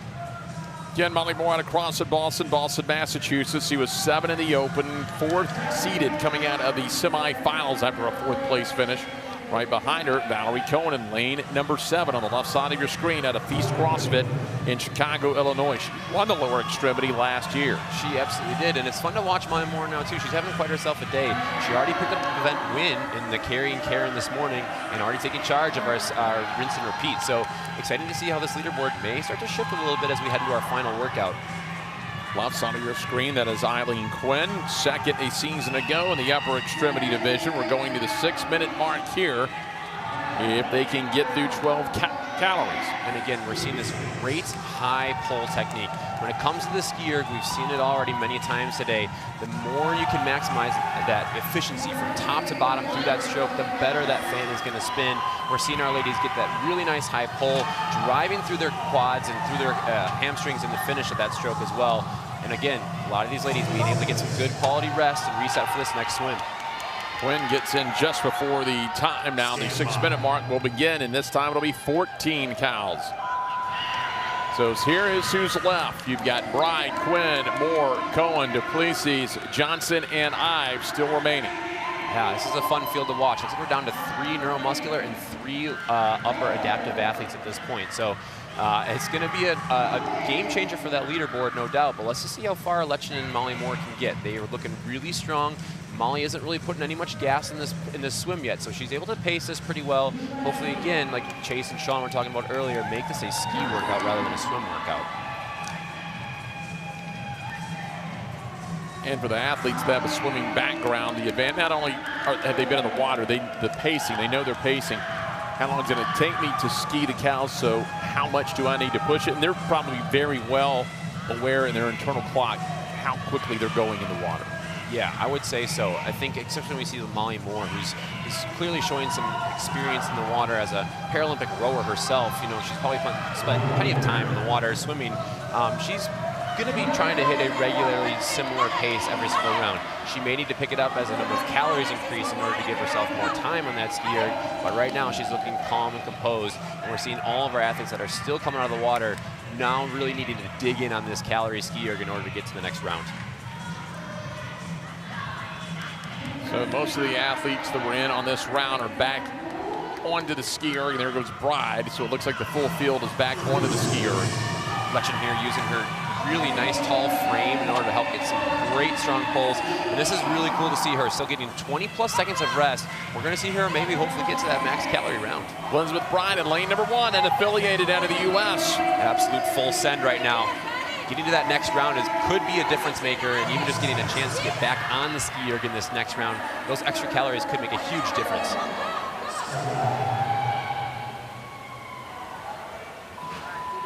There's time and falling just short. Oh, what a good effort, though.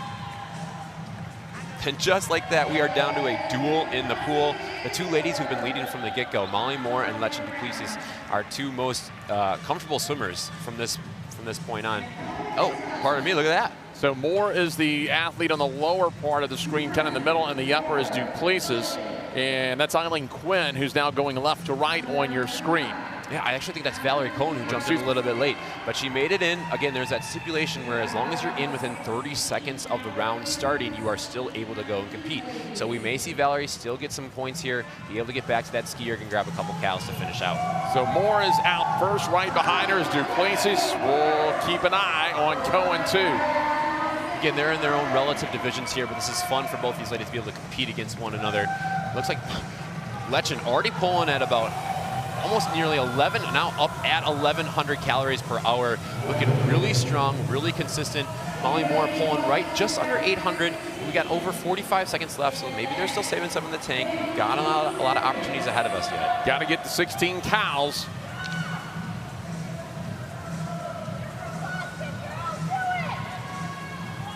Cohen is out at about 680. Now over 700 calories. Yeah, Place is still well nearly 1,100 pulling. Oh yeah, it's strong and consistent. Again, that tall frame is really lending to some big, powerful strokes here, maximizing her efficiency. It's gonna be a little bit tougher for her to reach and get that full extension overhead. Believe it or not, she actually does have a stimulator inside of her left side that every time she reaches overhead, it actually gives her a stimulating shock to her neuromuscular system. So something that's a little bit different, but does help her significantly be able to reach overhead. Moore and Duplessis have completed it. Now Cohen trying to get in, and there is the cap. And now it becomes the two-person race. This has been really impressive thus far, but we have to admit we're probably already in that kind of same feeling that we saw earlier in those max calorie rounds. These ladies were getting in with about 5-6 seconds left of rest, so we're kind of in that full send situation. Let's see if they make any moves here on the swim. Letchen was always a little bit behind Molly on the swims, but we're seeing her pull ahead a little bit. I'm not really sure yet if it's going to be that Molly's holding back or if Letchen's picking it up. And just to clarify, if you're tuning in here, even though they're quote-unquote racing, they are actually have already won their divisions now. They're the lone swimmers remaining, but Adrian Bosman, he had teased it for a while. There was going to be one test at the CrossFit Games where it didn't matter if you were a teen, a masters, adaptive athlete in the open division, the teams as well. We're all going to do the exact same thing just to see where everybody falls. And it's absolutely the coolest thing you can talk about, because when you can leave this competition in Madison and say, you know, I got to race Rich Froning, I got to race Tia Toomey in the exact same workout and compare yourself, I mean, that's CrossFit, right? CrossFit's all about trying to create fitness for all and make sure that anybody that walks into your local gym can have a place to feel like they can get the same workout and feel their daily life improve. And it's just awesome to watch these girls go. Duplessis on the right side, that's Moore on the left. Moore's in the lower extremity, Duplessis in the neurological right side. Letchen's still pulling in just a little bit under 1,100 calories per hour. She's at 73 calories right now. She's got to get to 78 to get to that next round, so I think we're going to make it in. We're going to get to those max calorie efforts. Pulling for 18 total cows here to get up to 78. Molly's got to go. She's real close. We've got 72 calories in the bank right now. We need to get 6 calories down to 5 now in the last 10 seconds. Let's see if she can do it. Letchen making it to that those final 2 max effort rounds. How about it? Let's go. Stand by. Looks like Molly will cap out. Just a little short, but what a valiant effort for her. So here we go. You're the last one in the pool. You're not the last one standing. You're the last one swimming, and you got to go for it because you're not just racing by yourself. You're racing everyone else that is qualified for the Noble CrossFit Games, regardless of any type of division. You got that right. I was sitting here getting ready for this call, watching the men go. Luke Reeson, the men's lower extremity division, 146 calories. He would have taken 15th in the individual men's event. That's mind-boggling. The man was pulling 1,700 calories per hour in his last 2 rounds. It was incredible to watch. Now that we're in round number 7, there is no minimum they have to hit. Now it is just max cows. Just go. Now we just full send all the way through these. We're going to probably see Lechen stay strong and consistent in this first one, knowing we have a full another, probably as she's coming out here in about 50 seconds. She's got a minute 10 every time on that skier. So maybe a little bit more pace here in the beginning, build into this last one, and then we're going to see that full, hopefully 70-second plus sprint to see how high she can get on that calorie count.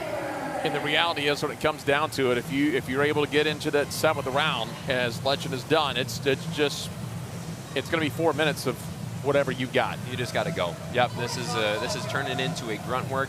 And as we saw with some of our individual and team athletes earlier, it is now a ski workout.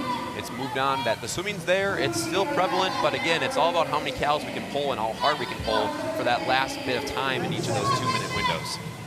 Pulling around 950, and she will shut it down there because look, you've got 4 minutes. You could go crazy and go the full 2 minutes, but then you got to dive right back in the pool. So grab a quick breath here. And this is smart. Again, Lechen does have a neuromuscular disability. This is going to tax her CNS greatly. So she's probably already realizing that she's maybe getting near that red light area of like, if I go any harder right now, I might blow the gaskets a little bit too early. We still have more work to be done today. So that was a smart play on her end to kind of give herself a chance to compose herself, finish the swim off nice and strong, and see what she's got left in this last interval. Last 2 minutes of work. She's at 90 cows. That'll just be max effort to see how many she can get here in the last 2 minutes. Still using that open turn. Again, not a bad idea here. Getting that extra little breath in, keeping herself composed. Nice long stroke. I would like to see her finish a little bit more at the end of that reach, but again, she's getting great extension in front of her body, getting a really nice roll, and is more a hip-driven stroke right now. All right, she's actually not relying too much on her shoulders, but that great body rotation is allowing her to save her shoulders and her lats for this last-ditch effort on this skier. Lechen out of CrossFit BBM in South Africa, second in the semifinals, finished second a year ago in the neuromuscular. Tags herself as a semi-bionic human. And showing that off right now, made it to the final round. 100%. This has been a Herculean event for her in many different ways. We're sitting at about 95 calories right now. We're pulling just under 1,100 meters or calories per hour. It's really impressive to see. Let's see how she can finish on maybe that individual women's leaderboard. A long 45 seconds here for Lechen du Plessis. Interesting enough, she's already beaten 6 of the women in the individual categories. It's pretty impressive to see what she's doing. Up to 102 total cows now 103. Again, staying right around that 1,000 calorie per hour mark. Not easy to do even if you're on dry land without having to swim in between. She's got 20 seconds to grab as many as she can. She is up to 107. 44 strokes a minute, 10 seconds. Digging in now. It's trying to keep that calorie count well above that 1,000 calorie per hour to finish in these last 3, 2, 1 seconds. Wow, 111 calories, tying for 28th place in the individual women's event. That is something right there. Plessis 111. She is spinning. You can tell the emotion of knowing she won the entire heat there. What an effort. Man, I'm fired up. That was incredible. I love that emotion out of her. I know it's more than just feeling fatigued and tired. I hope she's really, really proud of what she just did, because she put on one heck of a show. And she's going to be pretty proud once, as you mentioned, where she's standing overall in this, because this is the test that everyone does. There are no modifications. It doesn't matter if you're adaptive, teenager, masters athlete, individual, or team. It is all the same. Right now, she's sitting up pretty high with that 111. That was a big thing. Again, we're taking a look at Eileen Quinn and all these incredible adaptive athletes for this really fun and unique test today. Again, our lower individuals coming at it with different stimuli between Amy using that kickstand and Natalie going with her single leg approach. Valerie Cohn, another valiant effort, finishing strong to get that win for the women's lower division. And Molly Moore finishing strong as well, having a great day after winning the first event this morning.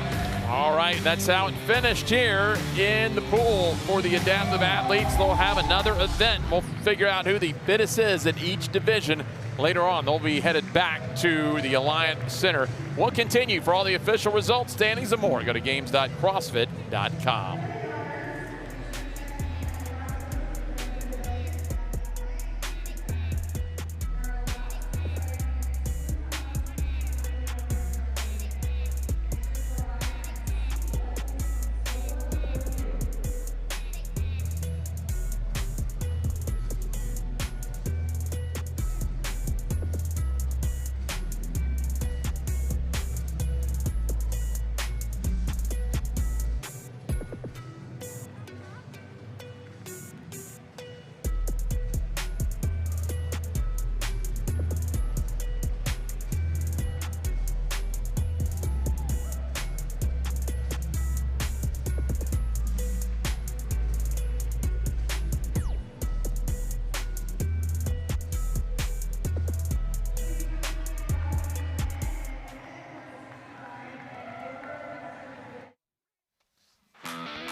Welcome back to the Nicholas Recreation Center, Sutter Home Family Aquatic Center on the University of Wisconsin's campus here in Madison, the 2022 Noble CrossFit Games. I'm Jeff Brightwell alongside Bill Grunder. A little bit later, we'll check in with Derek Forrest. He is at the Aquatic Center today. Well, it's going to be rinse and repeat, and what a unique test for everyone. It's a very cool death by, if you will. We got some swimming in the pool and the skier. So every 2 minutes you got that swim, and you have an increased amount of calories on the skier. Starting off with 8, we add to every other round to a max cal for the 7th and 8th round. And the couple keys to this is you have to remember to regulate the rounds. You don't need to go all crazy on round 1 and round 2, because that's going to be the maximum time to kind of get used to it. You got to stay as long as you can, because that's going to get the maximum pull on that skier. Here are the lanes. We're going 65 plus to start it off. 20 athletes. The women are in lanes 1 through 10. Pia Gunn came into the day as your overall leader in lane number 5. Lane number 15, Cal Sherrington, came into the final day your overall leader as well. We're going to see who has been working on their swimming. We're going to see who probably has a swimming background. And again, you're not just testing your fitness against the 10 people in your male or female division or your age group. What a great idea by Adrian Bosman. Everyone's doing the exact same thing, and we're gonna let the chips fall at the end of the weekend. Well, you know, that was one of the greatest things about the Open was everybody got to do the same style of event. You get to compete against, you know, the greats of the great, but this time it's an event that everyone's doing exactly the same. And as we see out onto the water, we're going to see some different techniques.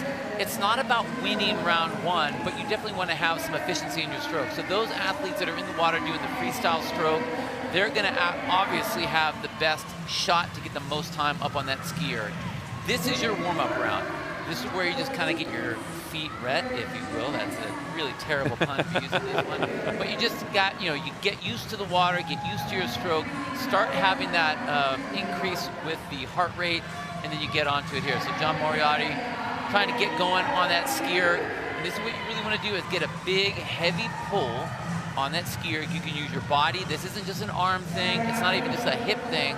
This is a whole body movement, so use it to your advantage. John's one to watch now. He's got a swimming background, a water polo player, so he's familiar with the water, so inherently you probably know how fast you need to go to get through the swim. The swim counts, but not for your score. It's all going to be based on the calories, as they have to hit 8 calories here in round number 1. Yeah, so the athletes here, it's not about how fast you are in the water, but the faster you are in the water, the more time it gives you on the skier, and that's where the counts really count. Daniel Miller on the left side of your screen, and that's going to be Jim Heeper on the right side. Quickly back down to lane number 1, Betty Shepard-Nobin, the athlete closest to you. And again, they've got to hit 8 calories, and they can rest for whatever time remaining. Got to go to the 2-minute mark.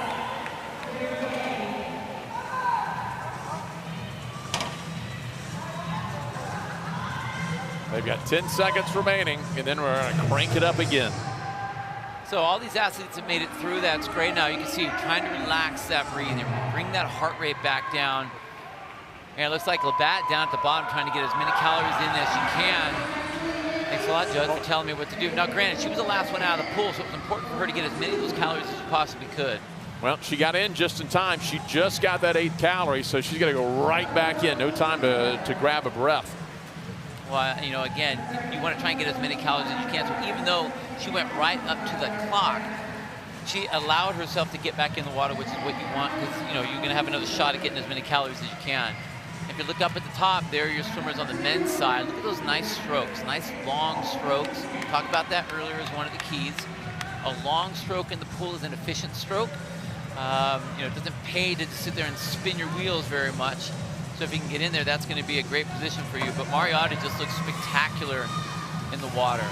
And I love the way he got started on that skier. Pumps it up a little bit to get that flywheel moving. And then big, long, heavy-duty strokes. They have to hit 10 calories in round number 2. That will bring them to a total of 18. Again, they have calorie marks to hit. If you hit that calorie mark, you rest for whatever's left, and that's going to end up real quick. But once you get to round 7 and 8, it's as many calories as you can get. So the long strokes that I was talking about, if you watch John Mariotti, the way he was stroking, very long strokes with the skier, very tall, reaches up as high as he can, pulls down as far as he can, on the handles. You see the same thing there in lane number 1 with she's working that as well. Nice long strokes. You even see her jumping off into the air. See her jumping into the air, trying to use her body as much as she can to get some wattage into that flywheel. So the athletes standing, they have hit their 10 calories, so they're at 18 total, so they rest until they get to the 4-minute mark.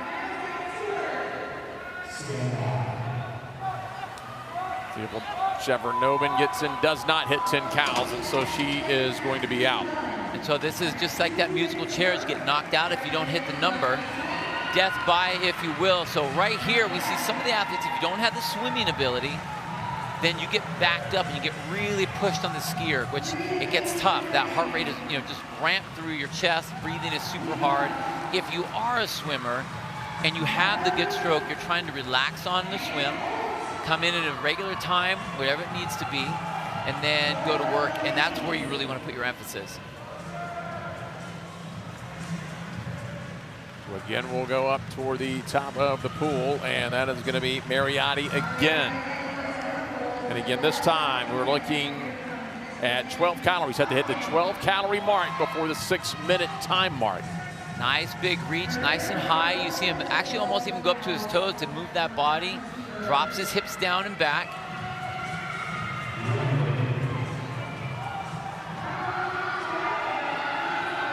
If they complete this round, they're at 30 total calories.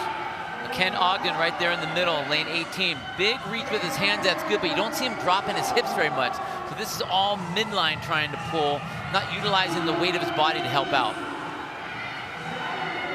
When you do the ski erg, Bill, and you can attest to this on the ski erg, if your glutes, hamstring, that's what you should be feeling it in. If it's in the arms, you're using too much arm. Exactly. It's not an arm movement, it's that you're skiing. So you want to try to use your whole body to get as much calorie work done on those ski ergs as you can. Cap coming up at 6 minutes, and they are through. They ski 12 calories. Adjustment on the damper for Ken Ogden. Lane 8, Patty Bauer.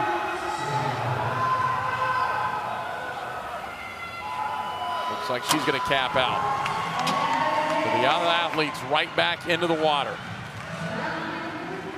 And again, look at the nice strokes up in the front. You can see that keeping that body nice and long in the water. The last thing you want to do is bring your head up, especially in a pool swimming environment, because then your butt goes down. If your butt goes down, then you're pushing against the water. You want to be as fluid and as streamlined as you can with the least amount of friction on that water. Mariotti out in front again, followed by Sherdell. See Mariotti there with the tape on the right shoulder, up in the front. Nice long strokes, and immediately pops himself out. He's got a minute 13 to grab this round of calories at 14. Sherdell and Ogden out of the pool. Bobby Tillman will join them. And now here comes Cal Sherrington to the left. Going to make his way out of the pool in 15.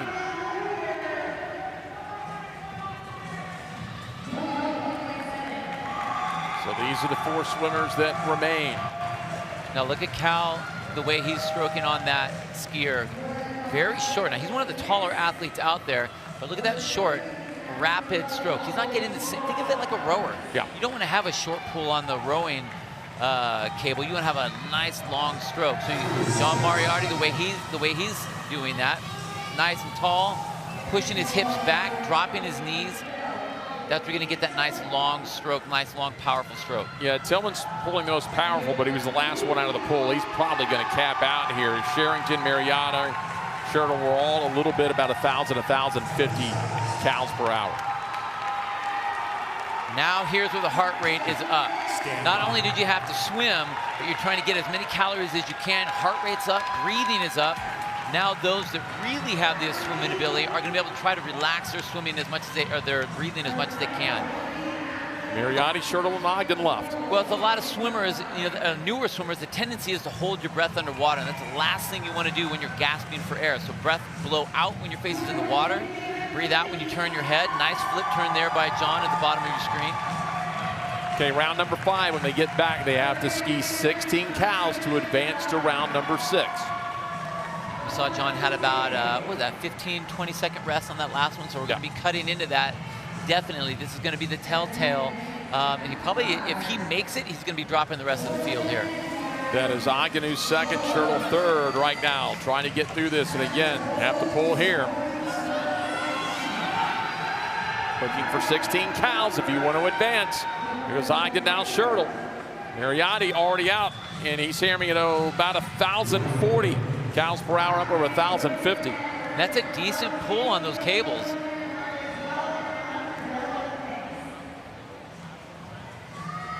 Nice big reach up top. He still has a great form. I haven't seen anything break down. His swimming hasn't broken down. The skiing hasn't broken down at all. He's right on track. So he's at 942, right around 950 average. Schertl pulling about 870. Ogden about 920. It's going to be really close, really close. He's about halfway done with about 30 seconds left. And looking for 16 total cows. If they complete it, they're at 60 cows total. Otherwise, your score is whatever you got total. Got 8, 9 seconds. Look at this. That's what we said. It was going to be close, but I think he's going to drop the rest of the field here. Stand by. You got to be. Oh, yep. Roland solo. What a feeling. No, Ogden made it in. Man, by the skin of his teeth on that one. That was super close. My goodness. Now, here's where you want to have some swimming ability. Now you want to push it a little bit because you know you're going to have the fatigue on the skier. So if you have this swimming prowess, you got to get after it here. Well, the thing I noticed watching the cows per hour, obviously Mariotti is the best swimmer here in this heat. But when I was watching the cows per hour, Ogden really has a lot of power. It's just a matter of getting back to the skier. Right, right. You know, and Kent's not a bad swimmer. I mean, he's been hanging in there with John for the most part, you know, now, but you can tell fatigue. Here's fatigue setting in. Because when you go to breaststroke, you're not really racing anymore. You're trying to just get to the end to see how many calories you can get. But overall, he's looking at a second place finish here, which is going to be good. John just has to stay in front of him. Okay, you got to get 18 cows if you want to get into round 7. If you get into 7 and 8, that's 4 minutes of work, as much as you can, max cows. And that's where it's really going to see if you can climb up this massive leaderboard of every division as they all do the exact same test. I mean, it's a little bit of bragging rights for sure in ego. However, these guys do have to remember they have their final tonight. So the better you are here on this event, the more work you're going to be doing compared to the rest of the field. Big pulls, look at that. He's way out in front. That's a good, what, 6 calories ahead of Ken. Right around 1,000 cows as Ogden, right around 984. There's Ogden. You see those big, powerful strokes on the right side of your screen again from Ken Ogden. And that's, I mean, he really isn't even using the bottom half of his body. This is all upper body pull. I bet he's really good at throwing an axe. I mean, there is some serious dropping power. Look at that. Oh, he made it. Woo! Now he's into the bonus round. 4 minutes. And you know what? If he is solo, take your time. I mean, now this is more of just a victory lap more than anything else. You can get 1 calorie. And he'll make it into 2 minutes. It's not going to take him 2 minutes to do this, even if he decided to do a breaststroke. And yes, there's a lot of ego that's involved here. But again, we still have our final event for the night. And, you know, Cal Charrington is way out there in front. And if you want to do battle with him in the Coliseum, try to save as much as you can. He said right now your goal is just make the swim, get in, get a couple cows, get into the next round. Yep. Ben, if you want to put on the real big show for the crowd, hammer it down the last 30 seconds. I mean, John is he's just in a solid second place position. He's not going to be catching Cal on this. Well ahead of Oswaldo, you know, he's got a 40-point lead over the 3rd place spot. So he's healthily in this position. Now this should be his cool down. Well, with the finish today, you know, he's at least 2 spots of Oswaldo's Supernova. He's really angry right now, Jeff. I would be too. I mean, he should just, honestly, he should be smiling. This should be his cool down as he goes through. He's the only one out there. This is great, but it's not going to bump him up in the leaderboard. It's not going to drop him down in the leaderboard, and he still wants to be prepared for that final event. We already know what the last event's going to be, so it's going to be a burner. Yeah. You want to make sure you have as much gas as possible left in the tank. Way to go, John. You got it. Well, now all the competitors get around him. Help him get as many counts as he can. He's up to 89 total. And they're all saying, go harder so that it's easier for us in the next event. Oh, man, what an impressive finish. Got 91 right now and have one more round coming up. Wow. That's great. So what they have, and they've already announced it, Bill, you talked about it later today when they come back to the Coliseum, is once you get out and done all that sprinting in the swim, all that echo bike's there. That's always a fun one. Yeah, let's blow out your hamstrings and your glutes, and then we'll have you throw a sandbag around. You know, I'm just gonna I'll give John this. He is absolutely getting after it. And I mean, what the heck? You're at the CrossFit Games. Why not put your footprint on this event? And that's absolutely what he's doing right here. He's looking spectacular. Why not go for it? And you know, and when you have some swimming prowess, I mean, really, the only, as far as swimming goes, the only couple of rounds that he's really been pushing super hard have been like the last few. So he's got it, man. He's getting after it. There you go. Laying the hammer down. He is up over 1,100 cows an hour, and he is approaching 1,200. 40 seconds remaining. Keep going. Keep breathing. About to hit 100 cows. There it goes, 100. Man. I mean, basically 3 rounds all by himself. Come on.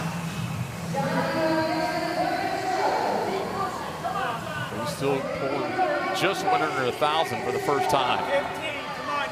10 seconds. Everything you got, John, everything. Let's go. He's getting after. You can see he's shortening up a little bit. And that's what happens. You know, you break down after a while because you're so exhausted. 108 cows for John Mariotti. Impressive finish. And what the heck, man, we're going to write that down because I tell you what, I guarantee you there'll be some younger athletes that aren't as good of swimmers as he is, and they're not going to be able to get that number. But we looked on the ladies' side. Patty Bauer just looked so good in the water. Nice big pulls. I just didn't think she had the power on those handles. But as far as what it looked like, beautiful swimming, beautiful work on the skier. This is impressive. Saw Julie Holt real quick. That was your winner on the women's side.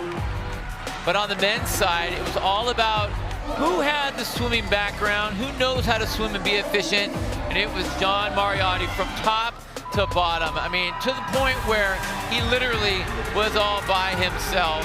No one was even close. Congratulations to everyone trying, but John wanted to go ahead and yell at you and did a whole lot of battle yells. That guy's ready for the finals tonight. 100 points for John Mariotti. And again, unofficially, looks like Julie Holt won it for the women. Go to games.crossfit.com. The official results, standing, and more. Here for the 2022 Noble CrossFit Games.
2022 Noble CrossFit Games in Madison, Wisconsin. We've been in the open water. We're back in the swimming pool this season at the Nicholas Recreation Center, Sonnerholm Family Aquatic Center. I'm Jeff Brightwell alongside Bill Grunner.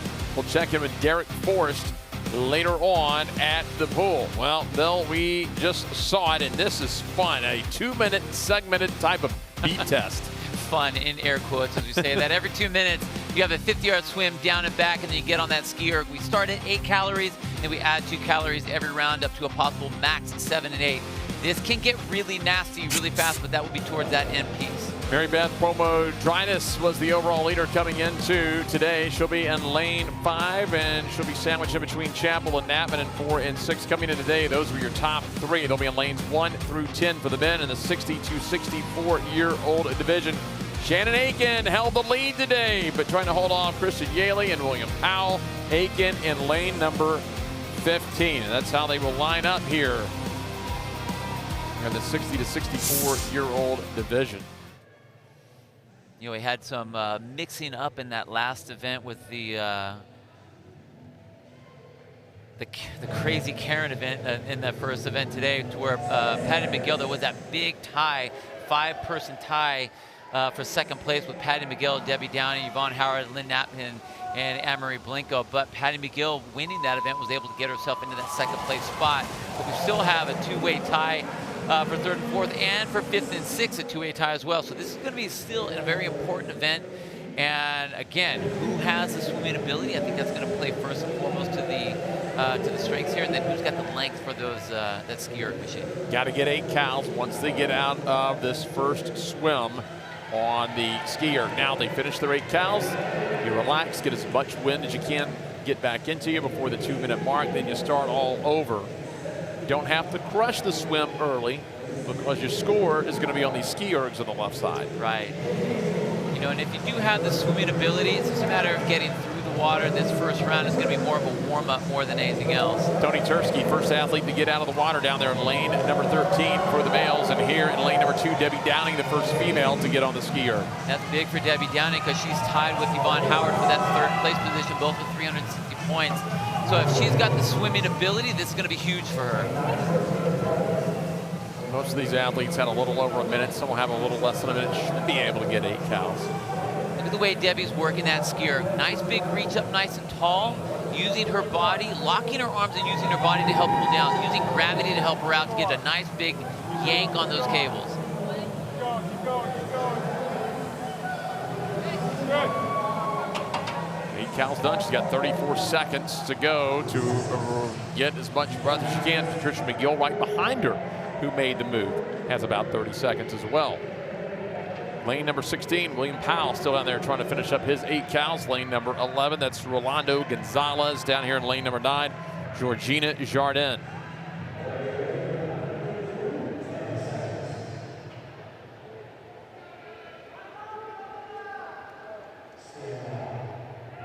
So everyone gets through round number 1 in 8 cows. You know, and that's the warm-up, right? You know, just trying to see what it feels like to be in the water, kind of get that water on your face. What's your technique feel like? How does your stroke feel? Are you staying nice and long still? You're feeling it out. What does it feel like to get out of the water, out of the pool deck, you know, into the ski? What do you feel like after you're done pulling? There's a lot of those things you want to try to feel out, so that when you need to start pushing the tempo, that's when you can really start to push it. And swimmers, I would allude it a little bit. You see the runners out there on the race. You saw it yesterday at the Capital Run. They'll have their watches. They'll know their pacing. Of course, you're not checking and watching the pool, but you have that internal clock. You kind of know, okay, I'm pushing it more than I should here. I know I mean, to throttle back, throttle up, I kind of know where I need to be. Right, and it looked like Tony right there as he hopped out of the water first was the first person to kind of take a breath, feel it out. So again, add 2 calories to this round. Wanted to see where he is. You can see he got a nice start on the flywheel of that ski erg. Little technique he has, 3 pulls and then a rest pull. Obviously he's skied a lot, because I've not seen this technique, but it works for him. He figured something out that he likes. Well, I mean, you know, again, just like with rowing, you have to look at this as the exact same concepts as a rower. Now, this is all just warm-up stuff for him, so he's figuring it out, trying to keep himself loose. but you don't want to do that when you're really trying to race. Again, this is just the first couple warm-up rounds. And early on, it doesn't matter if you're first or 20th out of this entire group of getting the cows. You just got to make the time. That's all you got to do. The females trying to finish up. You just saw Pauline Shasha finish up. If you were at the gym, Bill, you'd be like, don't let the handles go. Well, this is racing. Absolutely. This is totally different here. William Powell, we'll see if he got in. He was right at the edge. It looks like William Powell may have gotten in. So again, as we start getting into the event, you want to regulate the rounds, meaning just like what Tony was doing, you don't need to crush round one. It's not about how much rest you have. It's about keeping yourself for the long haul. Have a decent heart rate, but nothing too crazy until you need to. Stay nice and long. Even as you get tired, you want to have a nice long stroke, pull as much water as you can, and then same thing on the ski erg. Reach up as high as you can and let your body pull down as far as you can to get as much distance on that cable as possible. 3 athletes are out. Chappell, Jardin, and Gonzalez are done after the second round. Again, Tursky, one of the first athletes out, back to lane 13. 9th in the semis at Marietta, California. Turn 2 CrossFit. Debbie Downing here in lane number 2. Patricia McGill coming in right behind her. I really like how Debbie uses her whole body. That really just saves energy on her body. Now, granted, it's a little bit slower, so she needs to make sure that she does put a lot of yank into that, to put a lot of wattage on that cable into the flywheel. Looking for 12 calories here in the third round.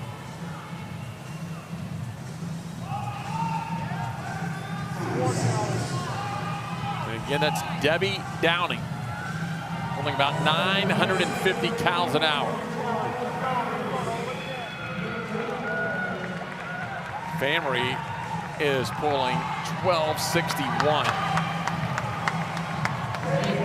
There's Patty McGill, one of your taller athletes. Again, using her body to pull as much as she can so she's getting maximum length on that handle into that flywheel. Lane 16, William Powell. Lane 19, Charlie Hunt. Looks like they'll both cap out.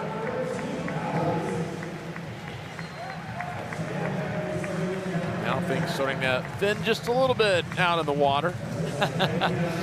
You see Debbie Downing down at the very bottom of your screen. She's your leader. She's the first one every single time coming out of the water. You go up 2 swim caps, and that's going to be Patty McGill.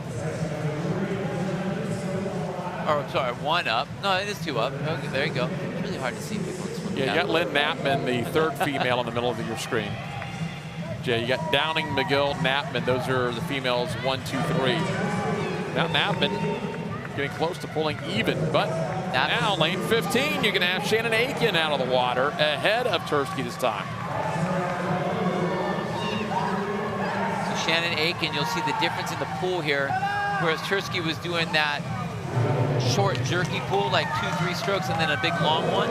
I saw a different one right out of the water with Aiken, but there's Patty McGill, I'm sorry, Debbie Downing right in the front. Very consistent swim tempo, consistent tempo on the pool. This is what you want, try to last them. You push this out as long as you can until you really start to need to push either one of those parts, depending how close to that time cap you're getting. Debbie Downing out of Auckland, New Zealand, looking to hit 14 calories is what they're looking for now to hit that 44 cal total. Otherwise, you're just getting what you can. See there, lane 14, that's Kristen Yaley. In lane number 15, that is Shannon Aiken. And right now, it is Ian Buster who may be done. Or maybe, yeah, he's done. Wow, he flew in that one, yep. Famery trying to finish up, so is Neil Curry. It looks like they may be out. Still have McGill. Downing taking her time. I think she's still alive, though. She's trying to get her breath before she jumps in. So that means Lynn Knappman is now out. So you have 2 females left at the bottom part of your screen. The one that's closest in second place That is going to be Downing. McGill leads her, but a little stall there. Well, that's because when you're breathing that hard and you can't control your breath, that's why you'll pull up into a breaststroke position. Tony Tursky out to the front there. He's looked so fresh on the swim all the way through. And if you have the ability, this is where, you know, I was talking to Chase about this, just having swimming background between him and me. This is probably one of the events of all the swimming events that have been programmed that if you're a pool swimmer, this one sets you up for success definitely. So Tursky in lane 13, right behind him, Shannon Aiken in lane number 15. In between, that's Kristen Yaley in lane 14, and in lane 12, that is Gus Vandervoort still alive here in the swim event. And way over on the right side of your screen in lane 18, that's Ian Buster.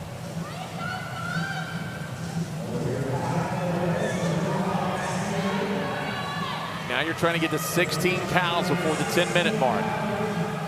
I see Tony pulling on those handles, but it's a lot of upper body movement rather than hips. He's starting to drop his hips now a little bit, but he can really use the weight of his body to help pull, so it's not just all lats doing all the work and all arms doing the work. Ian Buster, the most powerful stroke right now at about 1,250. Meanwhile, Tursky at about 1050, Aiken at about 1,100. Now take a look at the females. Downing close to 1,000, McGill over 1,000. And look at the tempo that McGill is pulling. That's her in the calf. She is just getting after it, trying to get to that. And that's, you know, she's looking up to see where the clock is, but also where she is on the calorie count. Oh, it looks like they'll both cap out, but what a great effort. Now we're going to get into round number 5. Actually, we're at round number 6. Now we're looking for 18 cows, and you can earn 4 minutes of consistent work if you get through this. Now we start to see a lot of these athletes that have decent swimming ability turn it on. You can see Tony right down in the middle of your screen at the front of the pack here, picking up the tempo on his stroke. He's starting to kick a little bit more in the back. He's breathing a little bit more often. That just, you know, it goes to show that he's been pushing himself. But some nice long strokes. Really impressed with a lot of the technique for all these gentlemen. Quick note, McGill got 56 total, so she'll win that event for the women. Woo. Here we go, Tony Tursky again. Tursky and Aiken. That's been the race here between these 5 gentlemen that are left.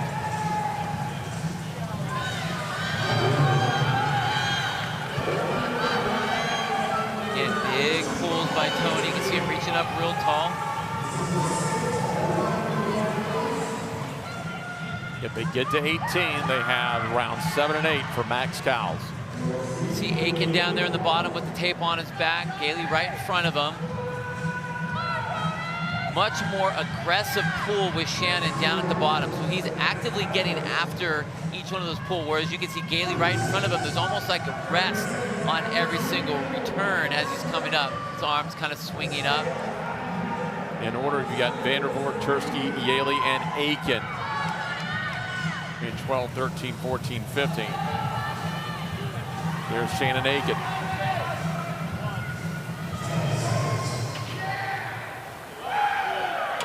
Oh, he makes it. Stand by. Whew, here we go. This is where it gets dicey.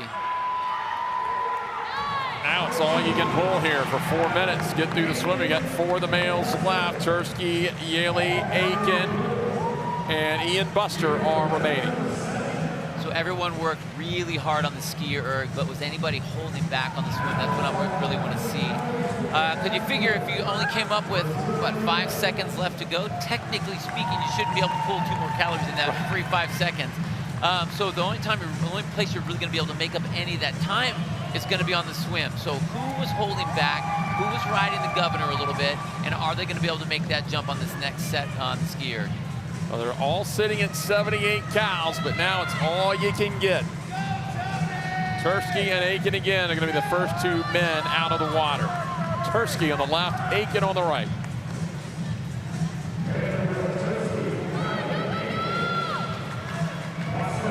That's a lot of distance right there that Tursky's gaining over the top of Aiken. He just went right into those handles and got to work. Got a 3-cow lead. 82-79, that's the lead for Tursky over Aiken. You know, that doesn't really seem like a whole lot, but that's almost 6 strokes on those handles. Tursky pulling in the upper 900s. Aiken getting around 850. Buster again has been the consistent power puller around 1,000. He comes in out of the pool last, but he's making up ground. I just see him on the far right of your screen in lane number 18. Well, I mean, in all reality, this is where it counts. It doesn't matter what happens in the pool. So it doesn't matter if you come out last, as long as it gives you enough time to make up those calories that you need to on the skier. So lanes 13, 14, and 15 you see on the ergs. That's Tursky, Yaley, and Aiken. Lane 18 on the right side. That is Ian Buster. Oh, this is going to be close. They're all going to earn the next round. Ooh! They all made it back in. Well, you just go for 4 minutes at this point. It's just grab it and go for 2 rounds. So here's what it looks like. Tursky has 97 cows. He leads Aiken by 5, who has got 92. Yaley with 88. Buster has 93, so actually Buster's second in this. Those are some powerful pulls he's got going on there. My goodness. There's a lot of extra breathing there. So right now the heart rate is through the roof for all these guys. There was 0 rest. So he said they have 4 minutes to go. They already started that race. So it's actually 6 minutes straight. That last 2 minutes, these 2 minutes, and going into the final one. That's your bonus. You finish round 6 with the 18. It's like, well, now you're going to work for 4 guys. more Great minutes. job. You win. So now it's going to be their last 2 minutes. Now it's just pull for the last 1 minute. I'm going to be eager here to watch Tursky at 1,050 as Buster's now gotten on his skier. He's had the most powerful pull on this. Tursky's hammering now 1,200 cows. He's at 106 total. Buster about to hit 100, and Aiken sitting at 99. Dude, it's impressive that Tony's been able to ride the brakes all of these rounds before this. He wasn't pulling 1,400 before. There's 1,350 consistently on this round. He wasn't pulling this on the earlier rounds. About 15 seconds left. Still up around 1,250. Tursky's got 118 in the bank. Now he's going to win this event in his age group, but that number is going to be pretty good among all divisions. Wow. 120 for Tony Tursky. Man, that was impressive. Man, he paced that perfectly. Patty McGill, 56 cows. She wins the women's race, 100 points in the event. Oh my. So I saw on the ladies' side, Debbie Downing just looked incredible all the way through, and it wasn't until the very end that Patty McGill was able to slide in there. But what's great for Debbie was that placing splits that tie that she had with Yvonne Howard, putting her in that 3rd place position. But Patty McGill, man, those guys were to the wire. Basically, I think there was 1 or 2 calories between them. Tony Tursky came out in the lead in the beginning and slowly built all the way up. Look at the difference between that stroke there versus what he had at the end. Brilliant race by Tony. Even though these other guys were hanging in there, we saw Ian Buster with the incredible pulling power in those middle rounds. But the fact that Tony was able to pull up to a 1350 in the last round, that guy's a stud. Beautiful race. What a performance. Let's go out to Derek Forrest. Thanks, guys. Down here with Patty McGill. She went back and forth with Debbie Downing, but was able to take her on the row. I think you beat her by like 1 calorie. You said swimming wasn't necessarily like your strength. You enjoy swimming, but to be able to catch her on the skier, how important was that as you try to climb up the leaderboard? Very important at this point. I needed a couple of wins to get up the leaderboard. I fell off after the first day. How'd the swim feel? Well, it felt good until the last round, but I was struggling. I just wanted to keep going. Congratulations. Thank you. Guys, back to you. Thank you very much, Derek. And that is what it looks like after the swim. They're going to head back to the Alliant Energy Center for all the official results, standings, so much more. You can go to games.crossfit.com.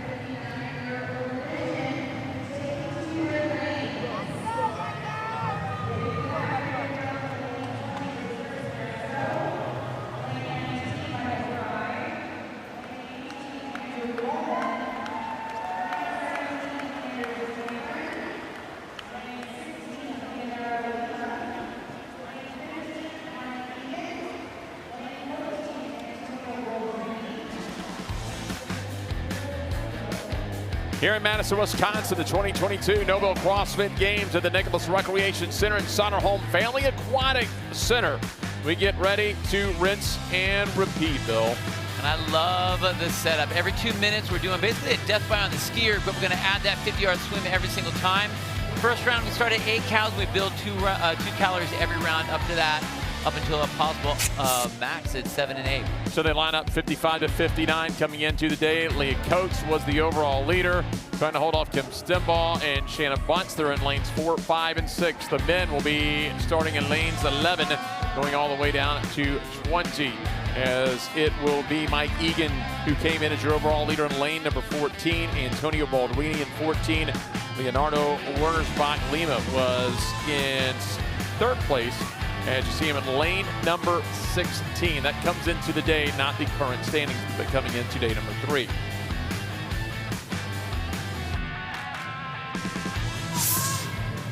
Ready to start round number 1. Have to get the swim and get those first 8 cows.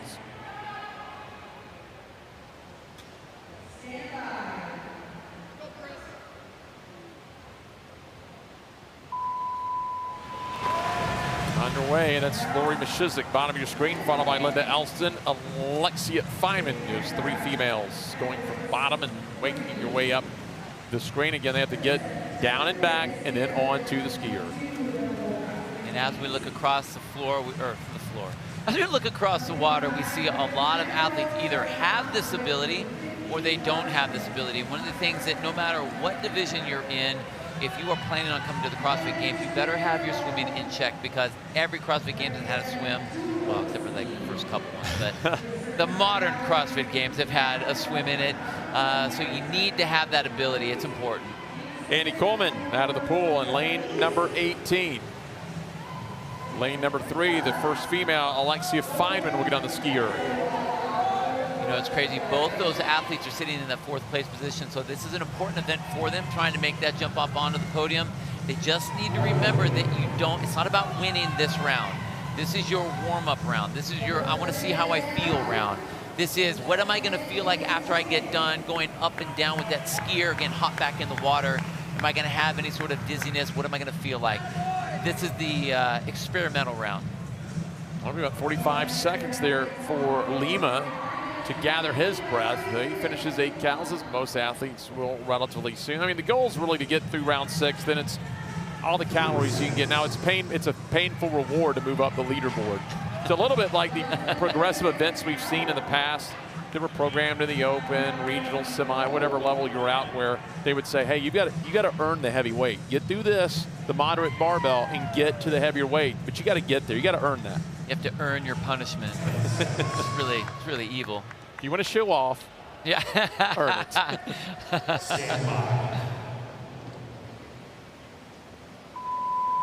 Right, round number 2. Once they get done with the swim, they've got to get 10 calories, and that'll put them up to 18 total. So Egan, they're showing Egan out and Manini out.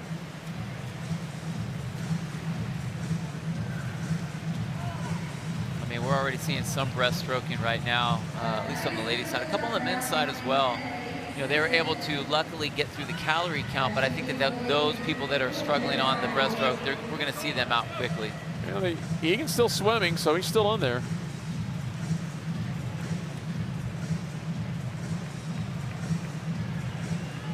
I doubt that he's on a cool down swim. They showed him at 6 cows. That's Leonardo Lima right there. Just hopped out of the water first, right in the middle of your screen. Big, strong cat, so you know he's going to have some powerful pulls.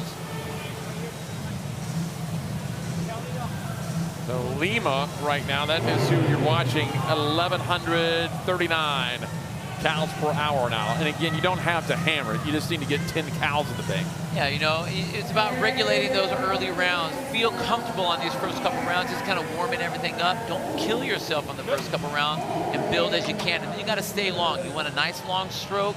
It's going to help you pull a lot of water, make it easier, and then a nice long stroke on that skier as well. The last thing you want is short, choppy strokes on a skier. I'm not sure if Lima sped up the swim or pulled harder the first, but he has a couple seconds extra rest time this round with 2 extra calories. And I I was trying to see where he was on the last swim, but I don't remember him coming out first on the last swim. So, you know, again, if you can build up into it, that's okay. That's what you want. They have until 4 minutes, and it looks like all the males are through their 10. A few females wrapping up to get 10 calories. In 4 minutes, the swim, and then you must get to 12 to advance. Looks like everyone, well, Nicola and Rogier, they are still alive. It looks like they got in just under.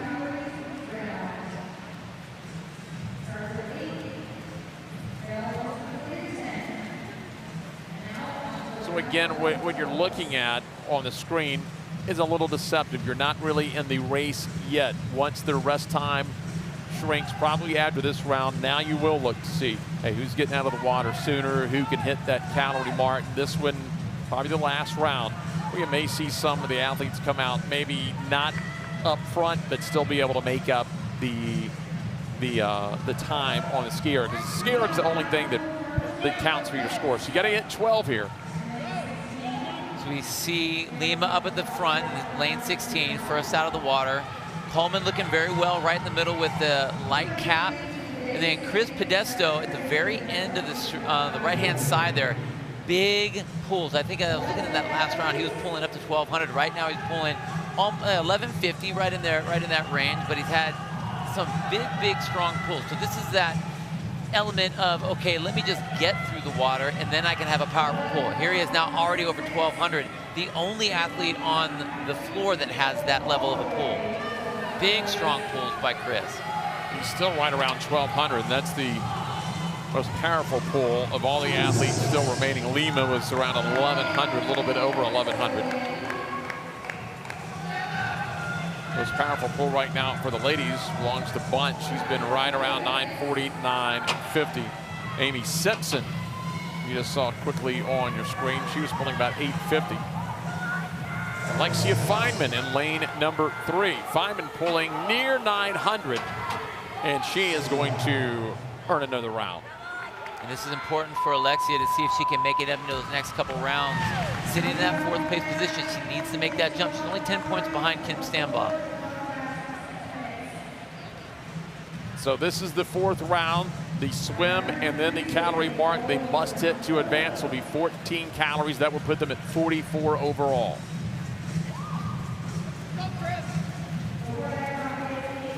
Now you start to see the athletes pick up the pace a little bit on the swim. They're going to end up having a little bit less time. Ideally, you'd like to get to the swim, have the same time on the skier to finish those cows. Lane 16, that's going to be Lima, the left side. On the right side, that was going to be Kuhlman. We're starting to see a little bit faster transition from the water to the skier as well.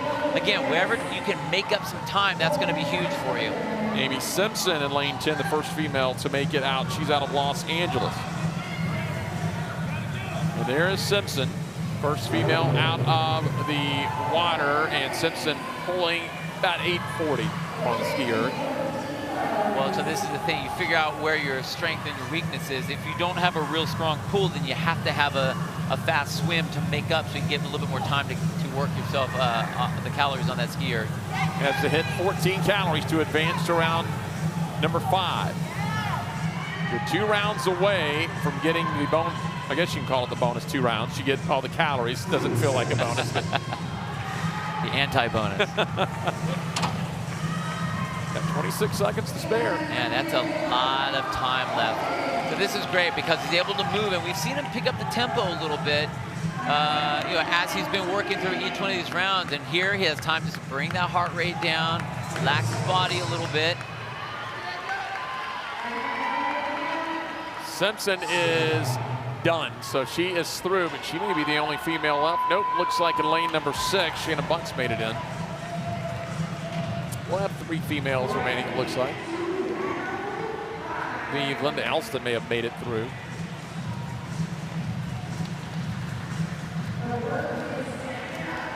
It's amazing that we're able to have athletes that can do breaststroke across the pool and still finish the calories on the other end.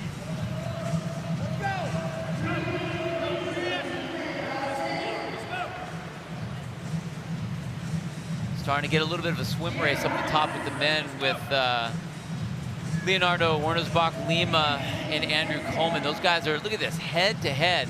Now, Lima was coming out of the water first on the earlier rounds. Andy was much more relaxed, but the tempo that Lima had getting out of the water to the skier is increased. We saw how much of a rest he had on that last round.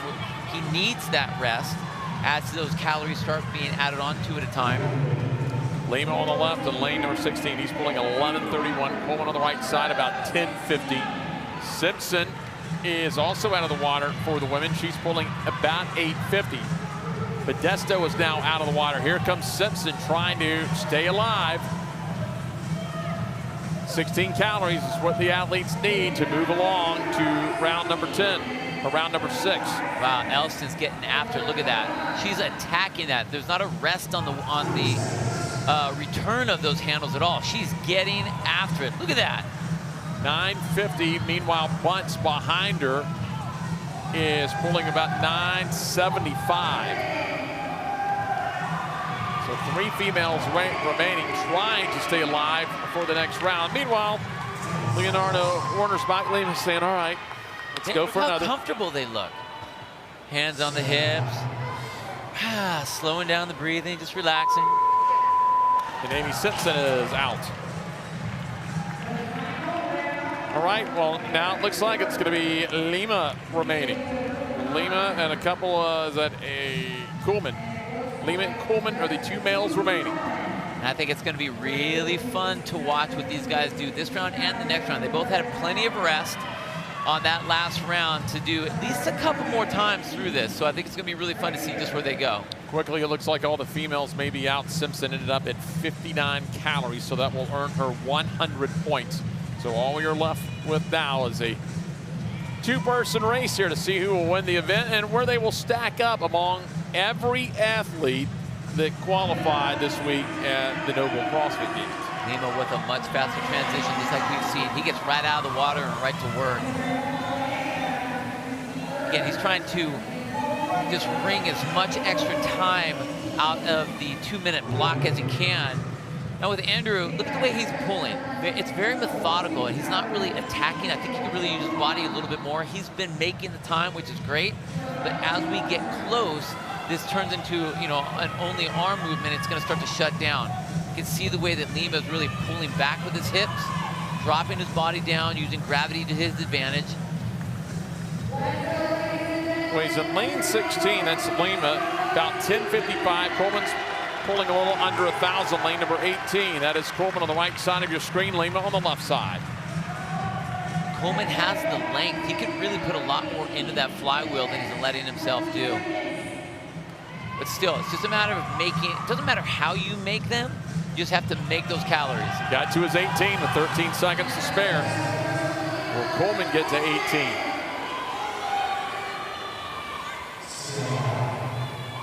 Oh, it's going to be close. Oh, he's going to have 6 straight minutes, including the 2 minutes he just got done. And Lima only had 13 seconds between, but now you've got 4 minutes straight. Now look at the difference. Lima was able to go right to his freestyle stroke. We saw Coleman pull up into that breaststroke, and look how short his stroke is. He's really gasping for air up at the top. Going back to the breaststroke, this is when you know that he can't breathe. He's trying to slow everything down. He is basically done after this. Not that he won't make it back to the skier, he will, but he just doesn't have any power left in the tank. Whereas you look at Lima, this round right here looks exactly like 3 rounds ago did.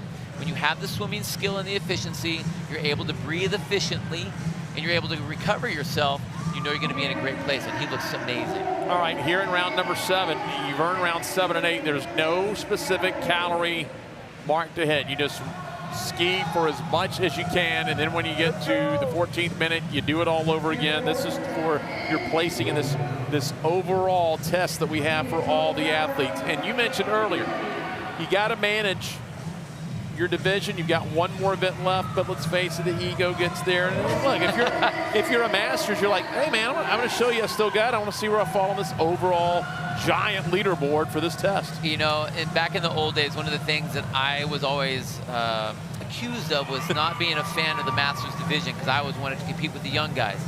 It wasn't that I didn't like the Masters division. I just wanted to know where I was on the big stage. I don't care if it was 1st, 10th, 1000th, whatever. So I love the fact that in this arena right here, every one of these athletes gets to know exactly where they stand with the fittest athletes in the world. Lima's pulling over 1,000, Coleman about 750.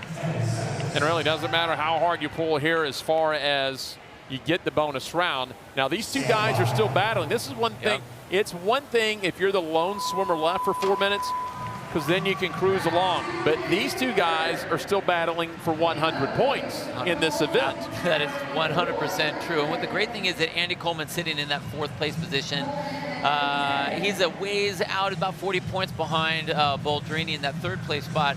You know, Boldrini fell back a little bit. So if nothing else, even if he doesn't beat Lima, he should go over and shake Lima's hand afterwards and say, hey, thank you for pushing me because you actually helped me jump up and get some extra points that I'm going to need to hopefully move up on that leaderboard.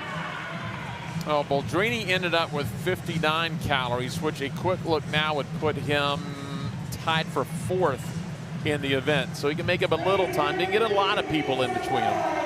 Okay. But Boldrini, 59 total calories. Here he goes.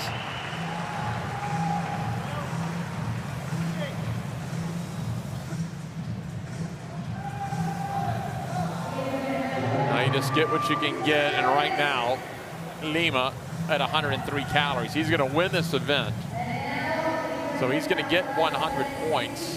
Coleman's going to end up with 90, but you're pulling to see where you'll finish in the overall scope of the test as well. About 40 seconds to go. Look at that big pull, 1100 right there. That's great. If he can hold this, he's got another 30 seconds. This is where you just close your eyes, mentally go away somewhere, let your body just do what it does. Still staying up and over that 1100. Going on the right side, he's increased his pull, 1170. Lima right around 1170 as well. Last 10 seconds. Lima got a chance to hit 120. He's at 118, 119. Coleman over 100. Wow. 120 for Lima and 100 points. Coleman ends up with 100 calories and 90 points. And I'll tell you what, that guy can swim. He looks so comfortable in the water. I believe unofficially Shanna Bunce with the 57 cows will win 100 points for the women's side.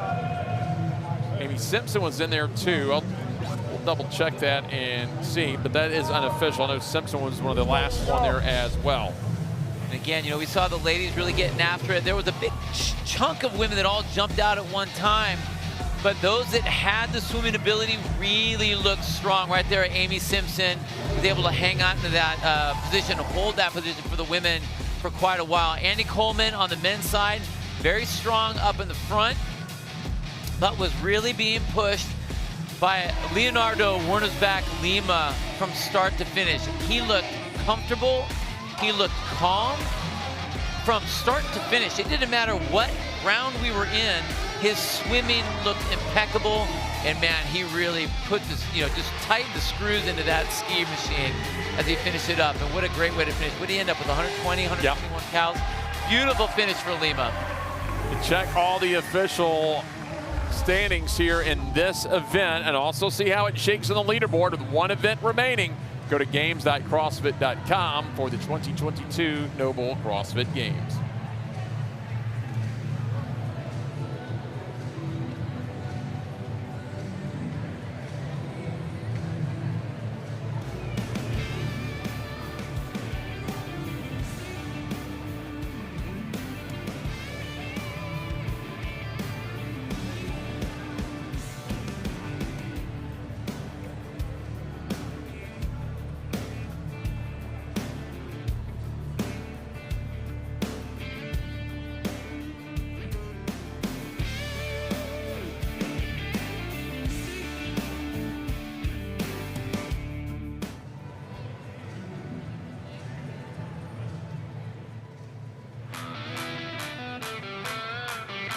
Final day for Masters competition in age groups in the 2022 Noble CrossFit Games. They're at the Nicholas Recreation Center in Siderholm Family Aquatic Center. I'm Jeff Bryan alongside Bill Grunder, Derek Forrest, is poolside. We'll check on him a little bit later. The unique test, Adrian Bosman, program for the CrossFit Games. Everybody does the same thing today. I love it. It's a death by, if you will, of ski erg. But we start off with a 50-yard swim, and we increase 2 calories every round on that ski erg. Man, just how far do you want to go? Now, this is the 50 to 54-year-olds, 1 through 10 in their lanes. Kim Purdy came in today, the overall leader in lanes 4, 5, and 6. Those are your leaders coming into today, not necessarily this event, with still 1 event remaining and just 6 competitors left in the 50 to 54-year-old. As we'll take a look at Eric Smith in lane number 12, Richard Stevenson in lane number 14. So points very valuable with just the 6 competitors left in the 50 to 54-year-old men. They're going to start out, and again, they're going to have to swim and then get the 8-calorie mark so they can advance. Now, both these divisions, the men and the women, we have a couple ties in here. On the women's side, a tie for 3rd and 4th between Marcy Wells and Natalie Connors. And on the men's side, we have a tie for 2nd between Eric Smith and Eric Solon. So this is a very important event. One, who has the swimming ability, and then who really wants to feel that pain at the end to get those extra points. Get underway. Does not matter in this round who gets out of the pool first, who gets done with the ski first. As long as everyone gets 8 calories, you will advance. Your total calories at the end of the event, that will determine who is the winner.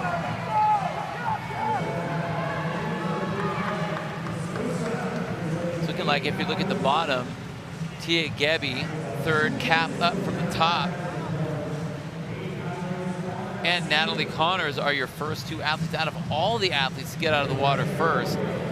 Again, we were talking about how important this is for Natalie Connors because she's sitting tied in that 4th place position, but Tia Gebby's right behind her in 5th. So both these ladies really need these points, and if this is any show, even though it's the first round, any show of what the swim abilities that they have, we're going to have a great race between these 2 ladies. Gebby on the skier in lane 3 and lane 4. That's Natalie Connors on the right side of your screen. Gebby, a collegiate swimmer in the national team in Croatia. So we'll see how that helps her out here. Sorry to hear that, Natalie Connors.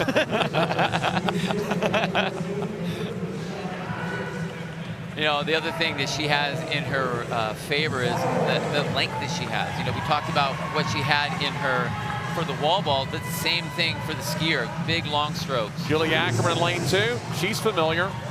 College diver for the Badgers. So back home in the water. That is pretty cool. Although you're not really swimming right when you're diving now. Just because it's the same swimsuit doesn't mean it's the same skill set. Let's swim out of the pool. But we'll see. We'll see.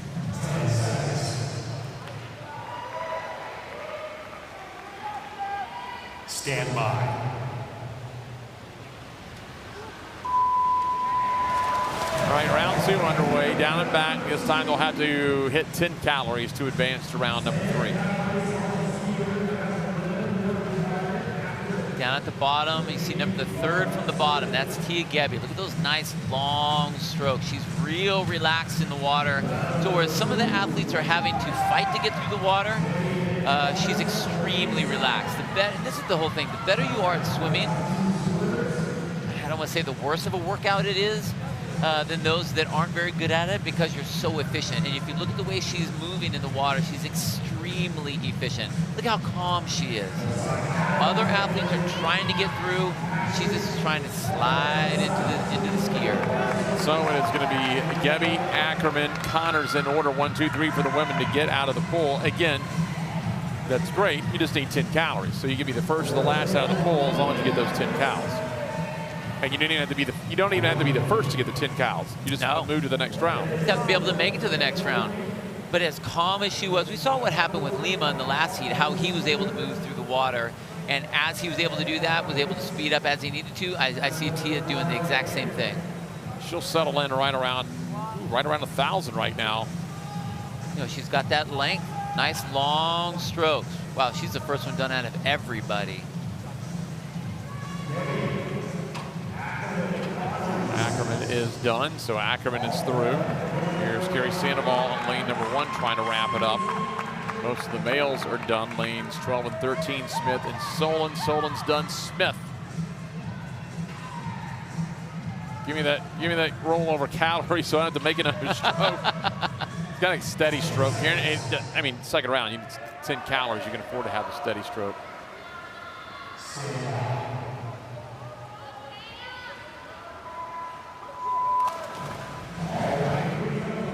Back to the water, round number 3. They will need 12 calories once they get back. Another thing with Tia Gebby, and again, we can just talk about, you know, what she looks like. Nice long strokes, and that's actually the second key I have on my recipe for success there, and that's what she's able to do, but she's really regulating these rounds. She's controlling her tempo on the swim, controlling her tempo on the ski erg until she needs to really ramp it up. She knows about how much rest she's getting on each one of these rounds, but all of the athletes regulate the rounds based on your abilities, but keep those strokes as long as you can, both in the water and on the skier.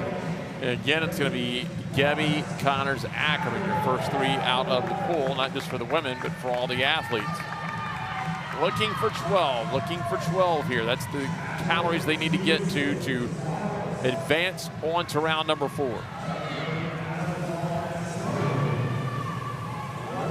About 1,000 calories an hour. That's the rate she's going at right now. Look how relaxed she is. Being able to take that breath as she goes from that compressed position, then she breathes in and breathes out as she goes down. I mean, she's got this timing tempoed, the swimming and the skier just down.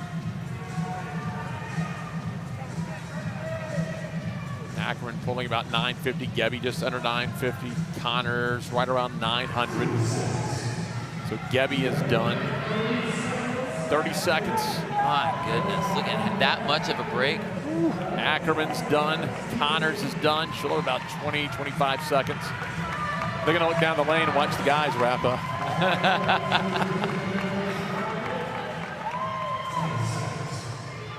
Sandoval trying to get in at the bottom of your screen.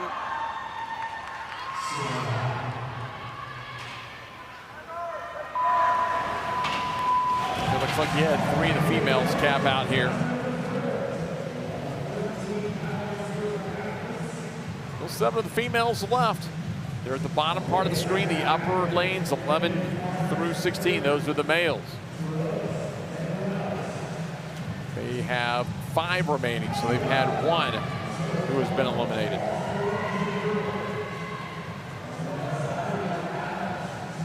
Lane number 3, Tia Gebby still out in front. Tia, so long, so tall, but the way she rolls back and forth in the water, she's able to hold so much more water on every single stroke compared to the rest of the field.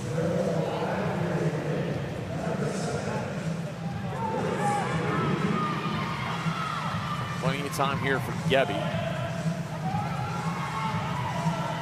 Now you're needing 14 calories.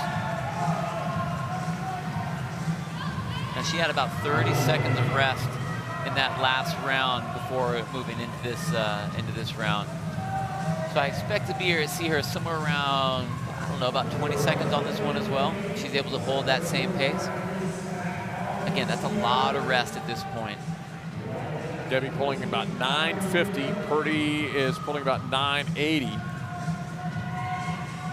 Lane number 4, that's Natalie Connors. Connors 872. Ackerman on the left side of your screen, 946. Back down on the male side, lane 15, Sean Patrick in the middle of your screen. Lane 16 just to the right is Pixaros.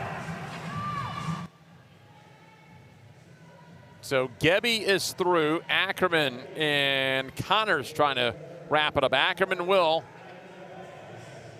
Connors has about 10 seconds, I think.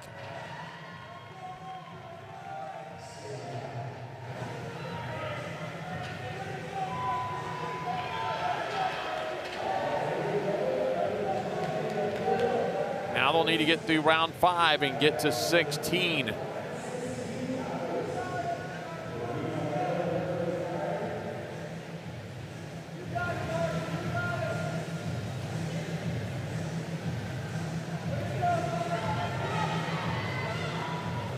Wow, just amazing. You know, I'm actually really impressed with a lot of the other athletes that are out in the water too. We're starting to see some decent skills. by them. And I have to give it up for Natalie Connors, too, because this is an event that she needs to do well in. She's tied for that 3rd place position. She wants to be able to hold that podium position. So she needs to stay ahead of Marcy Wells, which she's doing. Gabby got out of the water in 39 seconds. That's a 40-second down and back for her. Gives her, once you get out of the water and set, about a minute 10 or so. Get those cows in. Yep.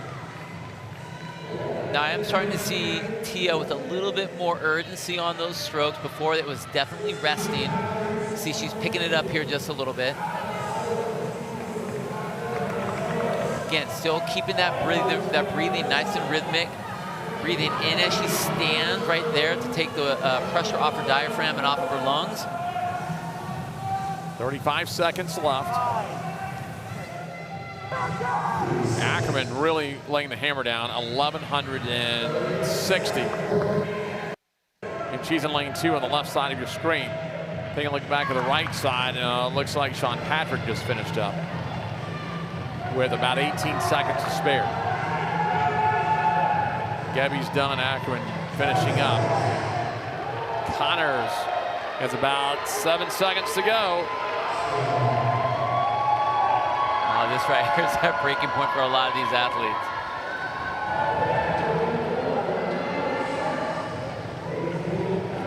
Okay, now we're going to get into round number 6. And this is the round here, Bill. If you can get through this, it's the bonus rounds or the pain rounds. You got to get 18 cows here, and then it's 4 minutes. Get as many cows as you can. You know, we've been talking about Tia Gebby and her stroke the whole time, but if you look up at the top, I believe that's Sean Patrick. On the men's side, nice and tall. We've been talking about Tia's length. Let's talk about Sean's length. Look how long he is out there. Nice long reaches, not overly exerting himself, but with him, he's got some great pulling power on that skier. So he looks nice and relaxed as he comes out of the water and then gets into the pool. Now, even though I think he can do a lot more for himself on his pull, get a lot more length on that, he's still pulling with a massive tug.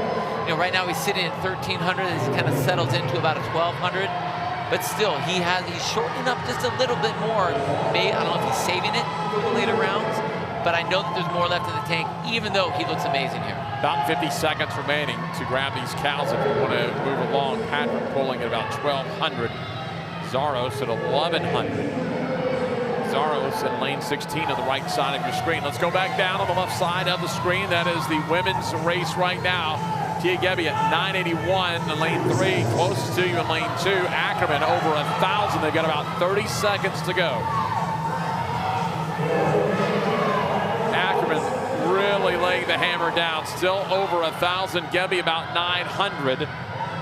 Patrick is done. Wow, he looked amazing. If Gebby gets through, she'll be our first female we've seen to earn the bonus round. Yep, and she's in. Look at that, still with rest.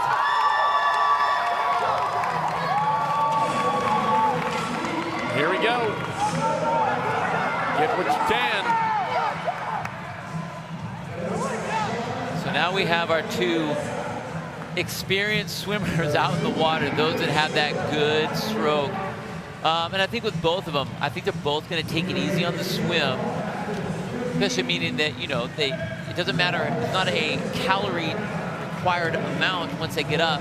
So rest up in this one and then go hard on the last one, especially when you know you're the last person out there on the floor. So they have both earned 100 points in this event. Now you're going to ski for overall cows to see where you finish in the all-inclusive event this year at the 2022 Noble CrossFit Games. That's Tia Gebby on the right side of your screen.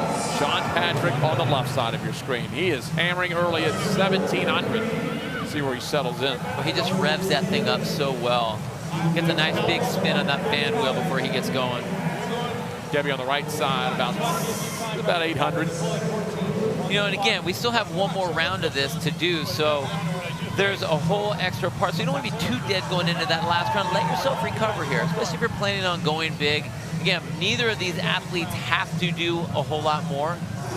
They can literally just take a winner's lap if they wanted to, unless they want to compare it to everybody else. But rest here, recover a little bit, and then really go to town on the next round. Patrick up to 92 calories. Gebby sitting at 88 calories. Gebby on the right side, the female. Patrick, the male, on the left side of your screen. They've won the event.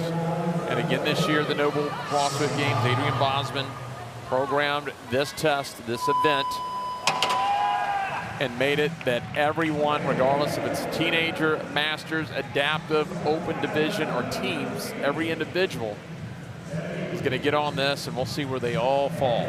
So Gebby and Patrick are back in the water. Gebby at 92 cals, Patrick sitting at 96. This is their last go-around. Both of them 2 nice flip turns. Nice and relaxed as they breathe into it. Gebby, you can see down the bottom, went to a backstroke. So she's trying to take in a little bit more oxygen, control that breathing a little bit more instead of going to a breaststroke. She still has a nice stroke there. But if you compare the two, Sean up at the top, he stayed that freestyle stroke the whole time, able to control that breathing just a little bit more. Now I want to see what he's going to do as far as sending it. Same thing with Tia. It's time to get after. This is the last time you're going to be on the skier, so let's see what you guys got. We got about 1 minute, 10 seconds of work to do. Patrick is underway, and now here comes Gebby. Start hammering away. Again, Tia Gebby, the female on the right, Sean Patrick, the male on the left. They have won the event, but then we'll see where they end up on the leaderboard among every athlete participating. Patrick already at 105 cals, Gebby approaching 100. Patrick still over 1,000 cals an hour, Gebby at 760.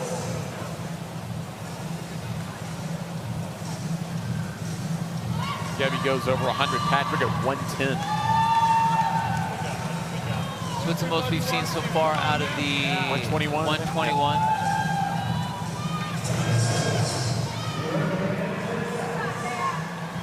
About 15 seconds left.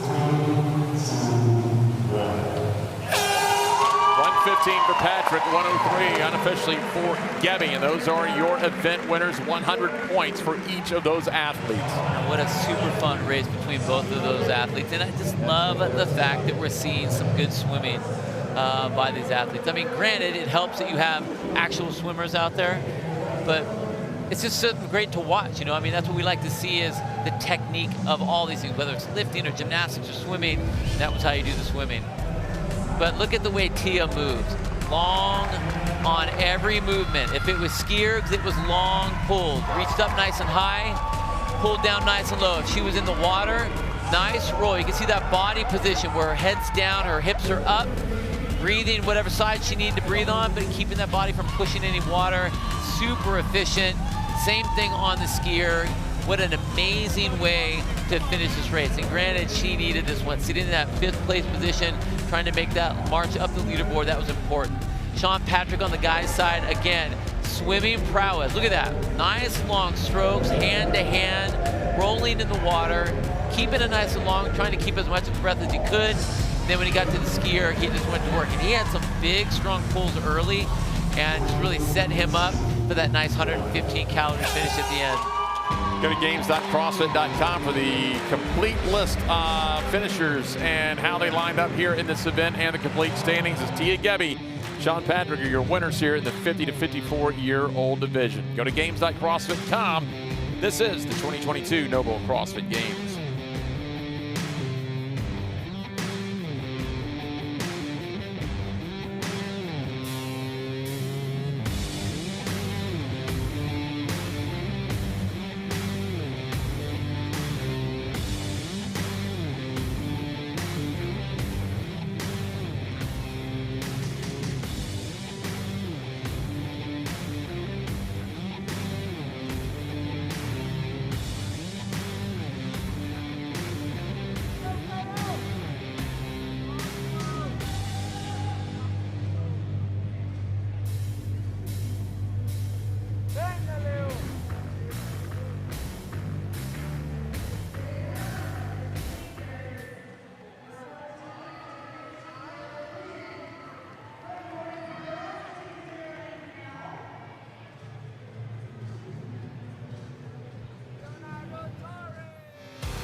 Here in Madison, Wisconsin, final day for age groups. The 2022 Noble CrossFit Games at the Nicholas Recreation Center, Sonnerholm Family Aquatic Center here in Madison as we get set for the all-inclusive event that we're having this year. It's rinse and repeat. It is such a fun setup. Every 2 minutes, we swim a 50-yard swim down and back, and then we start off with an 8-calorie ski erg, and we add 2 calories every single round of that. It's basically a musical chairs, who's left and who's got the skill and who's going to hang in there. So that's what it looks like. Here are the lane assignments. Girls 14 to 15-year-old, Lucy McGonigal, Riley Beebe, Caroline Sabatini. They've had a fun race thus far in lanes 4, 5, and 6. Shifting to the boys in 14 to 15 and lanes 11 through 20. RJ Mestry has all but 10 points in this division.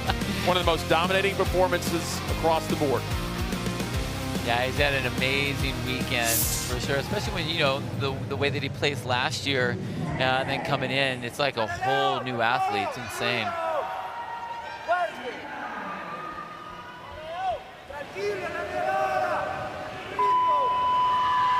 Underway, they've got 2 minutes. Once they get back to the ski erg, they will need to get 8 cows. Doesn't matter if you're first or last. Lane 2 at the bottom is Abigail Moore, second female up from the bottom. Now, there's a couple things that are a telltale sign if you know a swimmer or not, just by them starting off within the first 12 meters or so. First of all, how they dive off the water, and you know who's gonna go ahead and handle those rounds. Now with Abigail, she dove in the water a particular way. You'll watch the way that they undulate in the air and then go into the water. But then also Abigail had a butterfly kick out of the underwater. When you see an athlete do that, you know that they have a swim background. So I'm going to see something special from Abigail. We go back to the pool in Carson, California. I think we all remember at the pool, the swim event in Muscle Up, the first time we saw Jordan Troyan jump into the water, you were like, well, that's different than everyone else. Oh, I remember the first time we saw that, it was like, he's going to win. Just on the dive. Well, being the fastest swimmer doesn't necessarily guarantee the win here, but it obviously does help. It gives you more time to get on the ski erg and get the cows. 8 cows, just the starter, just the appetizer for this meal that we have here. Yeah, Abigail just sitting the only solo on the deck waiting to go, all by herself. Riley Beebe finished there in lane number 4. Those are the females, just 1 female remaining. Now, granted, that was just the first round. You know, there's a lot of things that can happen. You can push too hard, too early, and kind of ruin yourself later. So if you have swimming ability, relax if you can, and then get after it as you need to be able to pump it up and really start putting more tension into that ski erg and getting after it. Stand by.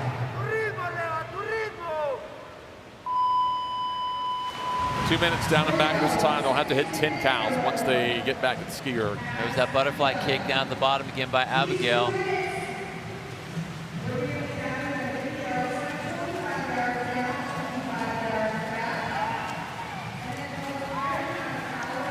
If you look up at the top, I believe that's Kaeo Subiono up at the top again. Swimming ability way out in front for the guys. You can play it 2 different ways. You can get through the swim quickly, get onto the ski erg. Here in the first 1 to 3 rounds, pace it a little bit, or you can maybe pace the swim out, take the risk, speed it up on the ski erg. Lane 17, Caden Stein, unaffiliated as South Africa, came in, seated 9th. And it's important for Caden because he's still sitting in that 4th place position. He's 10 points behind Youssef Diab. So it's important for him to do well here. Doesn't mean he needs to win the swim. It means that he needs to make the furthest and get those calories. That's what it comes down to. So again, monitor your swimming, monitor your length of your strokes. Make sure you keep everything nice and long, and then see what you can get after there. So about 35 seconds for these athletes. Abigail Moore just checking it out down the lane. See, hey, who am I going to beat down there? How are you guys? Y'all not done yet? She looks so relaxed. Look at that. out of CrossFit Omnia, Denver, Colorado. They've had teams and athletes at the games. That's a well-known affiliate.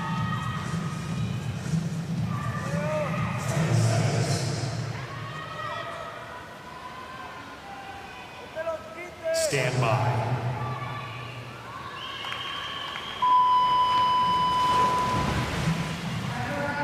Okay, round number 3. Once they get back, it'll be a 12-calorie mark to hit here in the 14, 15-year-old division. It's going to be the same calories for any division.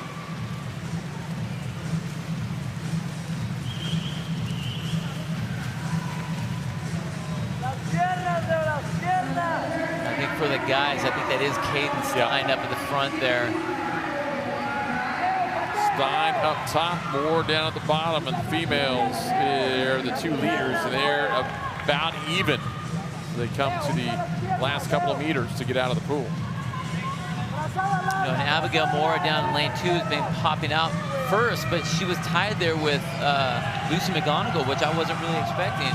We hadn't really seen Lucy in the mix up until the last couple rounds here, at least.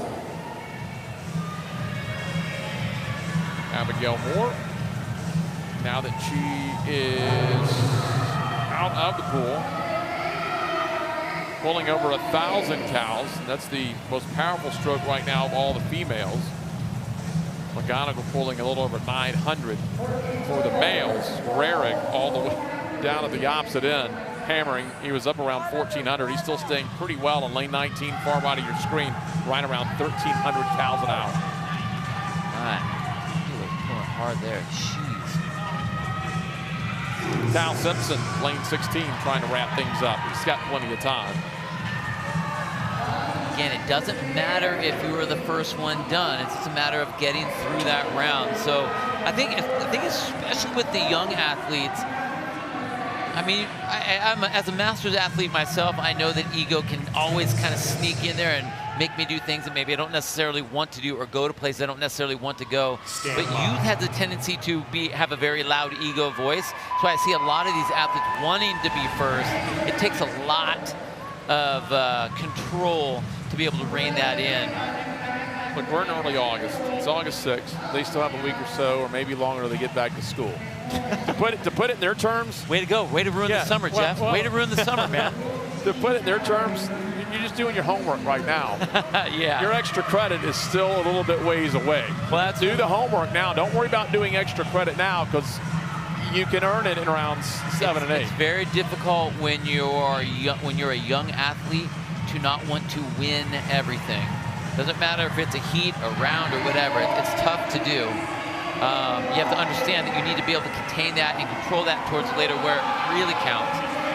But all these athletes, I think their recovery is just so fast that they don't even feel it.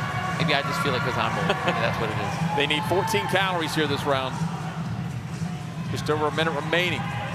So we're getting on the back side of this, but now that really heavy breathing is starting. Not a whole lot of time to recover before you're right back into the pool. Abigail Moore pulling over 1,000. So is Isbeen Oyunguren in lane number 1. Right now, that's her on the left side. Mestre for the boys pulling almost 1,400. Jeez. Hey, pulls already, he's done already. My goodness. All right, these athletes have 30 seconds left to go. So that's what they're going to be working at going into that next round. So they have to swim. Now we're up to 2 more calories on the skier. Plenty of time for these athletes to get back after. We know we're going to have a handful of rounds for these guys to get back in. Abigail Moore looks down, says, "What's up? Let's do it again."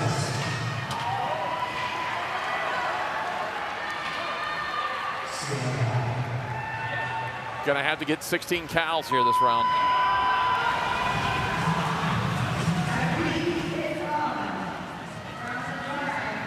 So Moore, the early lead on that long launch. Lane 2, second from the bottom of your screen, the female now making the turn. Now, Abigail looked really good in the beginning. I'm starting to see her kick a little bit more. So what that's telling me is she doesn't feel like she's able to go fast enough with her arms, and she's starting to stroke a little bit faster. The more you kick, the more energy you're using. So all of a sudden that oxygen, the need to breathe is really increasing. but even though she's been doing spectacular as she gets to that skier, you can tell she's starting to fatigue out a little bit more. She's breathing hard, she's working harder, and that's what we expect as we increase those reps every time. So it's going to be more Bibi McGonigal getting out of the pool. Isbeen Oyuncuren here on the left side out of Spain is out of the pool as well. Here comes Libby Gabrielle Deroulet out of France in lane number 3. Again, Oyuncuren pulling over 1,000 more up in the high 900s. Boys on the right side in lane number 15 on the left side is RJ Mestre. He has won all but one event. He finished second. He's got all but 10 points. That is Simpson in lane 16, lane 17, Caden Stein, lane 18, Subiono. 24 seconds to spare.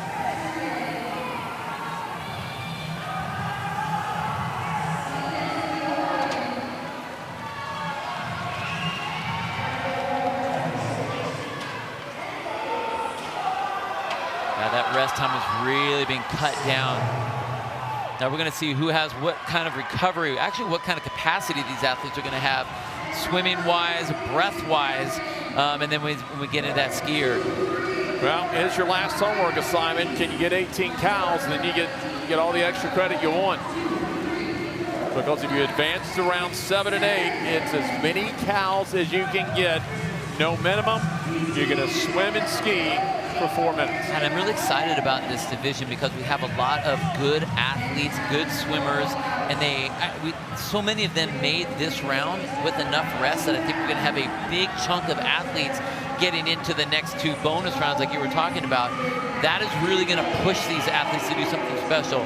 And all the other ones, we saw 1 male, 1 female, basically by themselves. But here we're going to have a good handful of athletes all going to battle. This time it's Abigail Moore to start skiing first. McGonigal and Bibi were right behind her, but Moore got onto the handles first.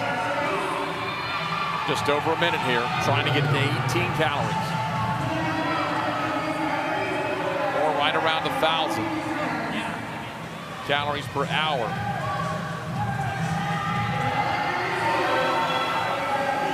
10 away. She's got to hit 78 here. 8 cows to go in 40 seconds. Oh, that's, yeah, they're going to be doing that. They'll be in the bonus round for sure. It's like when you're doing what was the open with the box jumps and the dumbbell snatches and it hurts someone, go, you're doing great, you got plenty of time. Thanks. Thanks. Oh, really? Dang it, okay. Moore's got 1 more cow and she's in.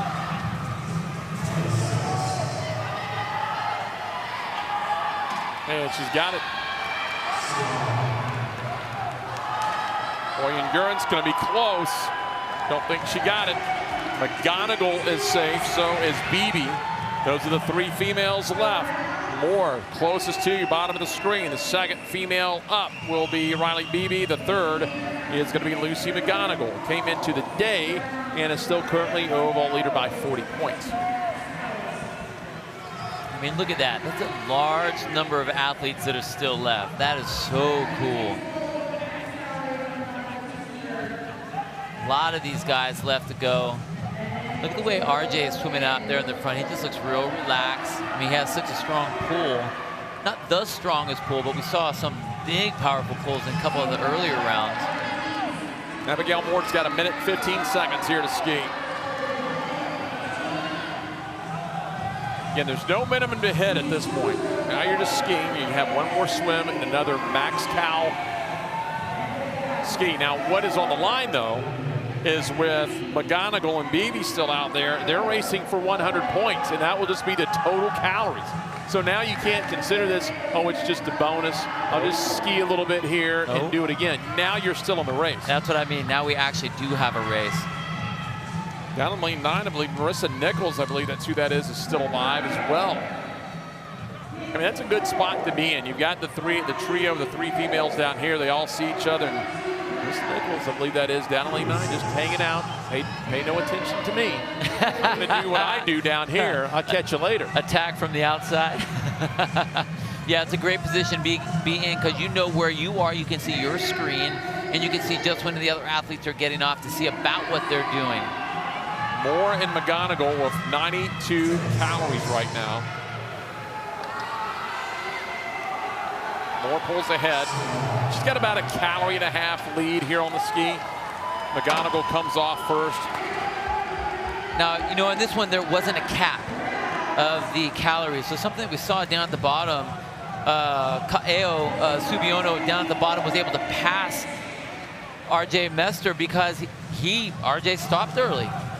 He decided he wanted to stop. He just went to the number. He took the 2x reps and stopped, whereas Subiono decided to keep on going. So Subiono actually has a couple rep lead on Mester, which is going to be kind of interesting. Subiono, the overall leader here in this heat, 100. He's already got 100. Look, we've seen people racing to get to 100 by the end. Right. I mean, we've seen the power that Subiono has. This could be one of the teams that's the outlier in this overall leaderboard of this event. He could be way up there. I'm talking about with the open athletes. There he is. Look at him getting after it. See where he ends up. He's at 1,200 calories an hour, and he's going to settle in around 1,100, a little over that. Mestry's pulling 1,500. My a couple spots away down in lane 15. Mestry is going to try to overtake him. He's about a 1/2 cal behind. Now they're tied. Subiono about a 1/2 cal ahead of 111. Here comes Mestry on the right side of your screen. Subiono on the left. 17:50 right now for RJ. Come on. Mestry goes into the lead by a calorie. 117, 118. 20 seconds to go. Meanwhile, McGonigal and Moore, the females, are neck and neck, about a 1/2 cal separation. 10 seconds remaining. Mestry's going to win it. He's got about a 2.5 cal lead. Well, Subiono took a lead after the 7th round, but in the 8th, it's RJ Mestry that lays the hammer down. Well, and this is the most exhausted I've seen RJ in any of the events. I haven't seen him take a knee like that where he just looks crushed. So it is cool to see him go to such a dark place. Oh man, that takes some guts going there.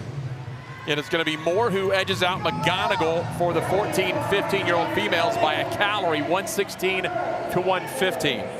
Man, that's a beautiful race down at that end too.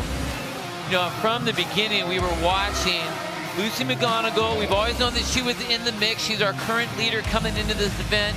We had Abigail Moore chasing her down, looking so confident there in lane number 2 from start to finish. We saw the beautiful dive, the beautiful stroke, and was able to kind of just sit out in that position and just really utilize her skills to get that extra calorie. What a, man, amazing race for those ladies. On the men's side, RJ, I could not believe the power that he was putting into those cables going into it. It was unreal that he was able to get as many calories as he did, and that he was able to pull it at 17. And it was crazy that he was doing an open turn like that. Great stroke, but no flip turn. A little shocked, but I'm not shocked at the finish. The place that he went, the dark place that he went, was incredible. I haven't seen him look that beat up after event out of any of the ones we've had up to this point, but that was an insane finish by RJ Mestry. What a race. So Abigail Moore, RJ Mestry, they pick up 100 points each going into the final event. For all the official event results, the complete standings, and a lot of other great stuff, go to games.crossfit.com. This is the 2022 Noble CrossFit Games.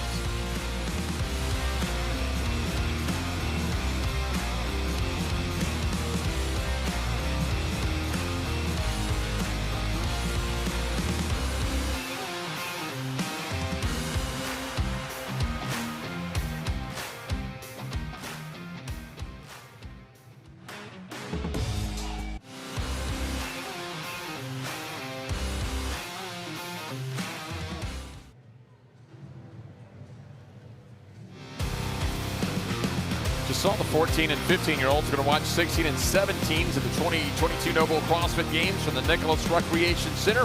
Sonderholm Family Aquatic Center here in Madison, Wisconsin. I'm Jeff Brightwell. I'm next to Bill Grummer, Derek Forrest down by the pool, as we are going to continue to rinse and repeat. And I love this setup. Every 2 minutes we have that 50-yard swim and then the ski erg at the end, which is what is going to count your event, increasing 2 calories every round up to that total of 7 and 8 rounds. If you have the skill, it can get ugly really quick. Taking a look at how they're going to line up, Olivia Kerstetter in lane number 5, commanding 100-point lead right now, the overall leader trying to win her second teen championship. And meanwhile, we go over to the guys. They'll be in lanes 11 through 20. Ty Jenkins in lane 6. Got a 50-point lead over Caleb McClure. McClure is sitting in lane number 14. We've seen this a few times here, and you know, there's a recipe to this, although it may be a little tweaking depending on each athlete what the recipe is. Yeah, but whether you're good or whether you're bad, you got to regulate these rounds, meaning don't come out guns blazing in this first round. It's more of a warm-up, see where you need to be, and then build as you go through. Then you got to stay long. As you get tired, your stroke will start to shorten, both your swim and the stroke on the skier. Keep it nice and long so you can pull as much water as possible and get as much calories as possible, as many calories as possible with each pull. All right, so what they have to do in this first 2-minute segment, swim down to the pool and back. You have to ski 8 cows. Doesn't matter if you're first or last. If you get 8 cows, you're advancing. And this is just a nice warm-up. We saw, you know, we were able to kind of pick out the swimmers when we were watching the 14, 15-year-olds, looking at their stroke, seeing who's relaxed, seeing who does breaststroke, or do they do a flip turn or not a flip turn, or if someone is worried or seems concerned and they have to start going quickly at the early rounds. Alice gives us a nice chance to kind of take a look at everybody. Alice Scott, your first female, and the 16, 17-year-old right here in front of you, the first female to get out of the water. Ty Jenkins, your first male to get onto the skier right there in the middle, in lane number 16. Right now, your overall leader by 50 points.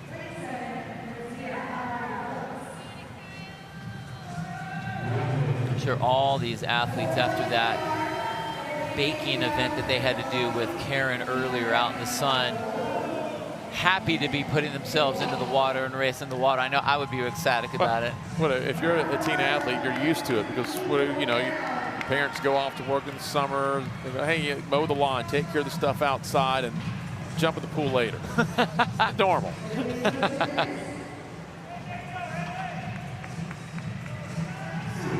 Look at how relaxed everybody is.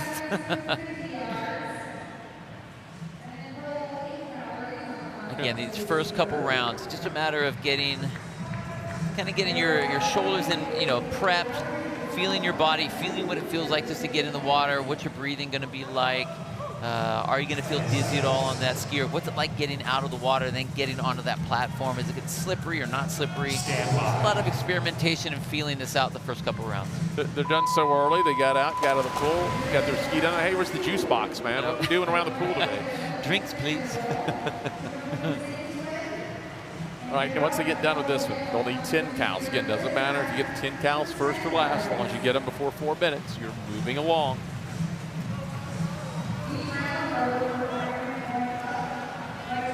Again, Alice Scott, bottom of your screen, leading the females. That's Ty Jenkins way up in the front for the men.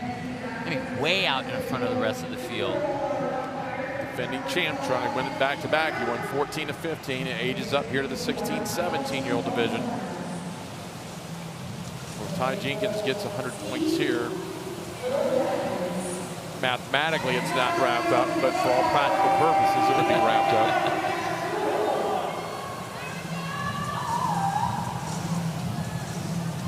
Nice big pulls on those cables. And that's a comfortable right around 1,200 calories per hour that it looks like. Long, strong pulls, not having to rush it yet. Well, you know, there's always going to be an element of fatigue, but you want to try to build and call that negative splitting where you're able to increase your tempo. And man, 45 seconds of rest going into this next round. I look down to check the cows, like, oh, he's already there. Wow.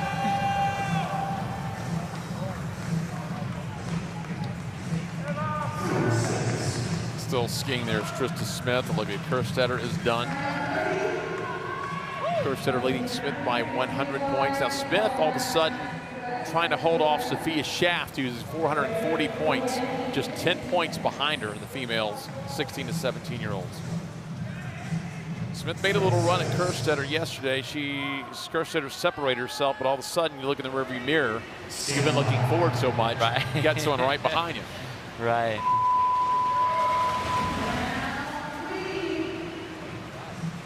Okay, so under the 6-minute mark, they're looking to get 12 calories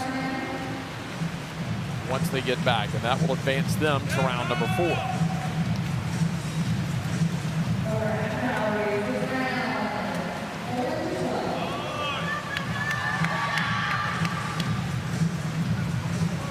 Just got a commanding lead in the pool by Ty Jenkins up at the top. Actually, across everybody. Yeah. Alice Scott, bottom of your screen, will be the first female, but it's Jenkins and Scott who have consistently led their 2 divisions.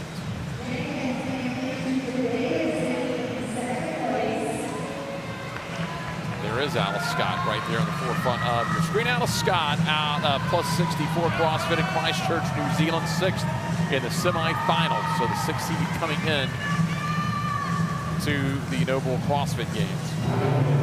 Only about 870. She can lock down a little bit more with the latch. You can see that when she goes down and her hands kind of go up, there's a little bit of a disconnect there. So she'll want to lock with those lats down just a little bit more to keep that body connected.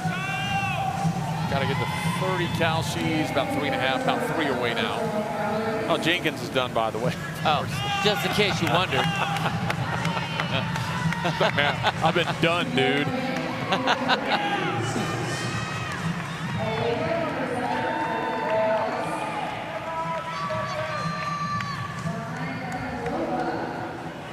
And looks like everyone's going to get done. Everyone in 29, now 30. Michelotti just wrapped up.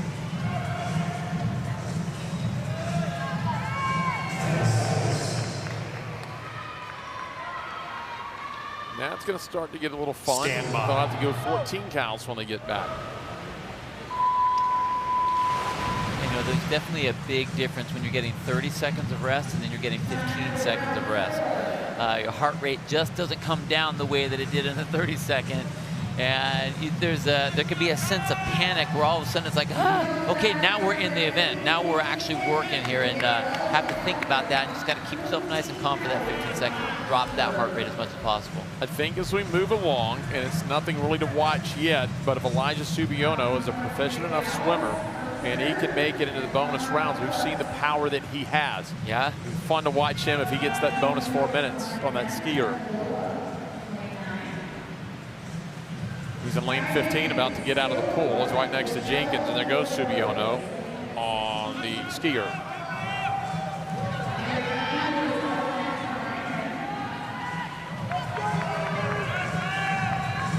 Casual 1,300 pounds per hour. Both those guys. Just big, strong pull. But I like that they're both using their body at the same time as well. Yeah, it's such an important piece of this element. It's not just an arm pull, it's a whole body pull. You have to lock those shoulders, lock with your bicep, lock with your lats, and then drop those hips back and down as you snap those handles down towards the ground. So looking for 14 cows, they'll look to hit 44 total. They're done. 27 seconds remaining.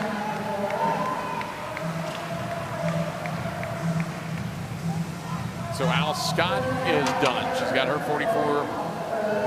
Divine right behind her is going to get the 44. Schaft, Kerstetter, Smith, Michelotti, Phillips, they have their 44. Galova's got her 44. Stand by. All right, now we start to get interesting. Again, we've cut down that rest from about 15 seconds for the majority of the group out here, down to about 5 or 7 seconds. So now we start saying, okay, are you going to finish it or see if they can handle finishing right up to the line and jump right back into the water? Who's got the ability to do that? And again, who of the upper echelon athletes are able to have any sort of rest? They're just going to have, they're so much in an advantage by being a better swimmer, by having a more powerful pull, so that they are able to get any rest. Okay, when they get out, they need 16 calories. Again, and we're still in the portion of this test and rinse and repeat. But it doesn't matter if you're first or last as long as you get these 16, and then you'll have one other segment you've got to complete before it's all go. Ty Jenkins again here on the front of your screen, the overall leader. Jenkins pulling close to 1,300. Subiono out of the pool. He'll lay the hammer down a little bit. He'll be close to Jenkins. They both. Subiono's going to start at a little bit slower pace here. Now he's ramping it up to about 1,300, while Jenkins is hammering at 1,400. Got to get to 60 overall calories. 16 in this segment. That will put them all at 60. Jenkins will wrap it up. So again, we take a look at the females. That is Scott here in lane 1. On the forefront in lane 2 is Rebecca Devine. Scott with a calorie lead. Kerstetter's wrapping up down the line on lane number 5. Yeah, Olivia, we really haven't been talking about her a whole lot during this swim piece.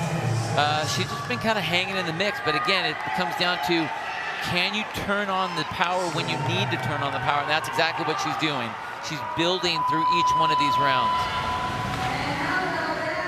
Final mandatory round as far as having to hit a calorie mark. They will need 18 calories if they're going to earn that extra credit and then get all they can for that. Not only an event win, that's the most important, that's the most paramount thing here, to get 100 points. You got a whole lot of athletes still battling for 100 points.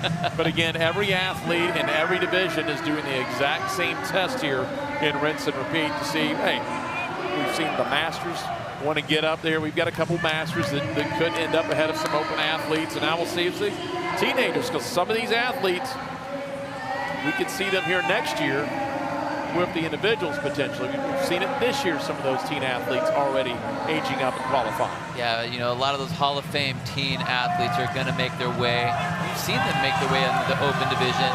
And so this, we talk about this division being the farm league or the seedling league of the open, and it's definitely that. Left side of your screen, that is Ty Jenkins in lane number 16. Lane number 1, the right side, that is Alice Scott. Scott outside in contention for a podium, but would love to have an event win from the Noble CrossFit Games. They got to get to 78 calories. That's 18 calories here. They've got 35 seconds to do it. There's your overall leader, Olivia Kerstetter. She could clinch her division here. Very possible. Look at those big pulls she's getting on that. Not only is she pulling strong, but she's getting up on her toes to give herself a couple more inches of tug down to the bottom, using gravity to her advantage. Look at that, done already. Still has 15 seconds of rest. Scott will get in as well. She has 1 cal to go. Kerstetter is done. Honorati Phillips for the females. Bulk of the males are still in. Looks like we're going to have 6 females still alive. Now it's Max Cowles. And this time, really, Bill, we've talked about in other heats where there's 1 swimmer left.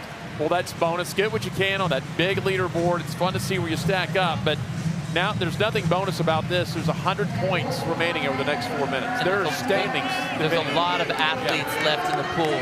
We saw in the earlier heats with some of the older divisions, you'd only have, if you had one other athlete, it was like, okay, you get the 100, I get the 90, but between these athletes, you can make massive jumps here still. So now the pressure is really on it. We didn't get to see that in the other heats. You definitely see that here in this division. Ty Jenkins, your overall leader on the screen right now. In the boys 16 to 17, he's got a 50-point lead on Caleb McClure, also Elijah Subiono. Meanwhile, in the women's division, we'll watch the race between Trista Smith, Sophie Schaft, as Smith only has a 10-point lead over Schaft.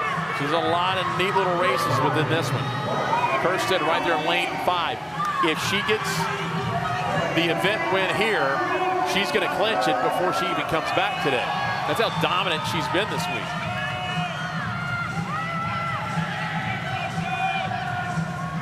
Schaft is out. Smith is still in, so that's big for Trista Smith. Now, we see Trista Smith is out. Shaft ended up with 78. Smith ended up with 77. Shaft is going to go. We'll see how the standings play out if anyone is technically in between. But that could be a big battle for second this afternoon. It will be a big battle. Yeah. Look at those big pulls by Olivia right in the middle of the screen. I mean, she is getting after it. 11:30 on the cows per hour for Olivia Kerstetter. As far as consistency goes on the female side with all the other heats that we've seen, that's probably at this point the highest rep setter. Okay, so Honorati Phillips actually is the leader by a cow going into this final round of a Kerstetter. On the male side, Jenkins with we got 4 athletes with 2 minutes to go that are over 100 calories in the male division. Jenkins 109, Petku 103, Subiono 102, and Play with 101. And again, Honorati Phillips with 100 in the female division. This is where, okay, now you need to go on the swim because you need to give yourself as much time as possible, but you don't want to overshoot it again because you really, all it counts is on that skier. So you got to feel good, and now it's time to get after it. Glasses and cap come off. It's showtime here for Ty Jenkins. Well, you know, take that cap off because it is annoying because it does keep a lot of heat in. But for him, he just wants to close his eyes and go away to that dark place. We talked about that. We saw that earlier with RJ Mestre. Same thing. You have to get after it. And all these guys really need to put that pedal to the metal. And here we are seeing half of these guys at 1,400 calories an hour. That is impressive. Jenkins with 120 cows. Petku and lane number 19 off to the right with 114. For the females, it's Honorati Phillips with 110. Kerstetter with 108 there in lane number 5, your overall leader. Honorati Phillips is in lane number 7. We come down to lanes 1 and 2. That's Scott and Devine. 30 seconds to go. Jenkins 131. Oh, he's going to place very well in this massive leaderboard for this all-inclusive event. Man, 1,800. Look at the way he's getting 1,800. The fact that he's able to build up to that is massive, and he knows it's the light at the end of the tunnel, but look at him get after that, 1,900. 142 cows. Wow. Honorati Phillips for the females. 124. She edges out Olivia Kerstetter by 3 cows. Wow, that was huge. Huge. Incredibly strong athletes across the board, men and women. Honorati Phillips was sitting in 4th. She was 50 points out, but remember, Smith and Shaft had already been eliminated before the bonus. Now, you'll have to go to games.crossfit.com and just see Subiano laid out by the pool to see who all got in front of that. But Honorati Phillips could have put herself in position coming into a final event this afternoon, maybe to vault herself onto the podium. Yeah, that was exactly what she needed to do. I mean, you can't do better than first and get that 100 points. I mean, that's all you can do. Now she needs a little bit of help from the other athletes in the field to see what she comes up with. But that was a great finish by her. You know, we saw Elise Scott from the beginning, just beautiful on the swim, great on the ski erg, and was able to kind of keep that tempo out in the front. We were thinking that she was going to be the one to watch, and then it sort of switched. We saw Honorati Phillips and Kerstetter just going to battle in the end. I was not expecting to see anyone pushing Olivia like that. But again, between those two females, between those two athletes, pushing each other to the brink, to where they were getting some of the highest calorie counts we saw overall all day long. Of course, then we have Ty Jenkins hop in there with the other athletes, and the way that he was pulling at the end, the final round, at 1,800 calories an hour, so much power, so much wattage put into that Concept 2 skier. That was an amazing finish, and you're right, that's going to look really good on the overall leaderboard, worldwide and athlete-wide.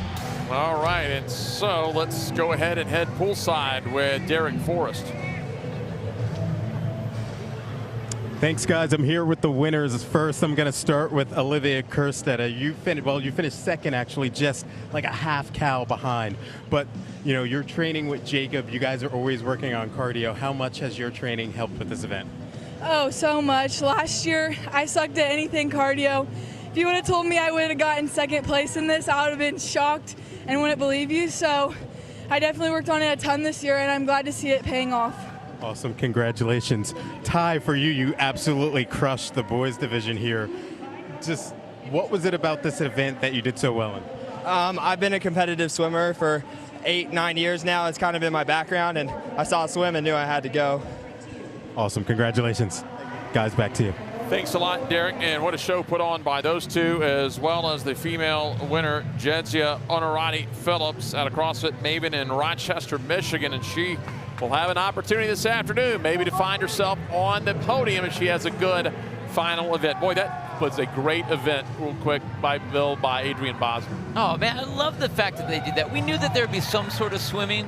I was hoping that they would do some sort of a death by, and what a fun way to do it, an exciting way to put it together, and a great addition to the test of fitness for sure. All right, Bill and I are going to step away from the pool along with Derek, make our way back into the Coliseum for the events later tonight, when we will crown the fittest in the age groups and the adaptive. For all the official results, all the official standings, because there's one big event left for these groups, go to games.crossfit.com.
All comes down to this. It's event 8, the final event on the last day for age groups and adaptives at the 2022 Noble CrossFit Games at the Alliant Energy Center in Madison, Wisconsin. We are inside the Coliseum to find the fittest and our podium finishers. Service Company is the official flooring partner of the CrossFit Games. We welcome you in this afternoon. I'm Jeff Brightwell alongside Paralympian Tom Miazga. We'll check in just a moment with Derek Forrest. But Tom, as we get set for this final event to crown a champion, we're going to throw it back. We've seen this event in a regional before. We have, and we're looking at the final sprint, the final event for our adaptive athletes this weekend. It's a quick one, 5-minute time cap. Calories on the Echo Bike, burpee box jump overs, and 10 sandbag to shoulders to clinch the winner. 5-minute time cap. It's kind of a controlled sprint, so let's go down to the floor with Derek Forrest. Yeah, the competition's going to be fierce here in the Coliseum. Again, the final event, so champions will be crowned, but it's all going to begin here on the assault bike. We're going to see athletes absolutely motoring. Maybe we'll have some flashbacks to what we saw yesterday with Tim Poulsen, who was absolutely lights out. But again, it's going to be a sprint here at the Coliseum, and again, champions will be crowned. Guys? Thanks a lot, Derek. Tom, what is your recipe for success? It's pretty simple. You can't think, you just got to go. It's a 5-minute time cap. You got to put it all on the line if you want to get this one done. Looking at our upper extremity athletes themselves, we got to blitz those burpee box jumps. It's probably the one movement where our adaptations will hinder us a little bit. So if you can make a great pace on those in the middle of this workout, things are looking good for you in the end. Let's take a look at how they stand. We'll start off with the women's upper extremity, and Camila Vigneault's got a 50-point lead over Mizulo Anne-Laure Cantonceau with 415 points. So the top 3 is set. It's just a matter of what order they will finally finish in. Moving now to the men's upper extremity, as Casey Akery, as you said, Tom, has absolutely dominated, has every single point. Maldonado with 465 is planted in second. Now can Samuel Pera hold off Alexis Fiorucci? That is going to be the race here in the men's upper extremity. And we've got a great race in both these divisions yet, but we can't ignore possible history in front of us. Casey Akery has already won 7 of 7 events thus far, looking to be the first ever individual to clean sweep at the CrossFit Games. About ready to go here. And they're going to start it off on that bike as you take a look at Eileen Quinn. Moving down the road, take a look at those game faces. These athletes know that there's nothing left in front of them. They just got to get through this last 5-minute chipper, and the rest is history. 10 seconds.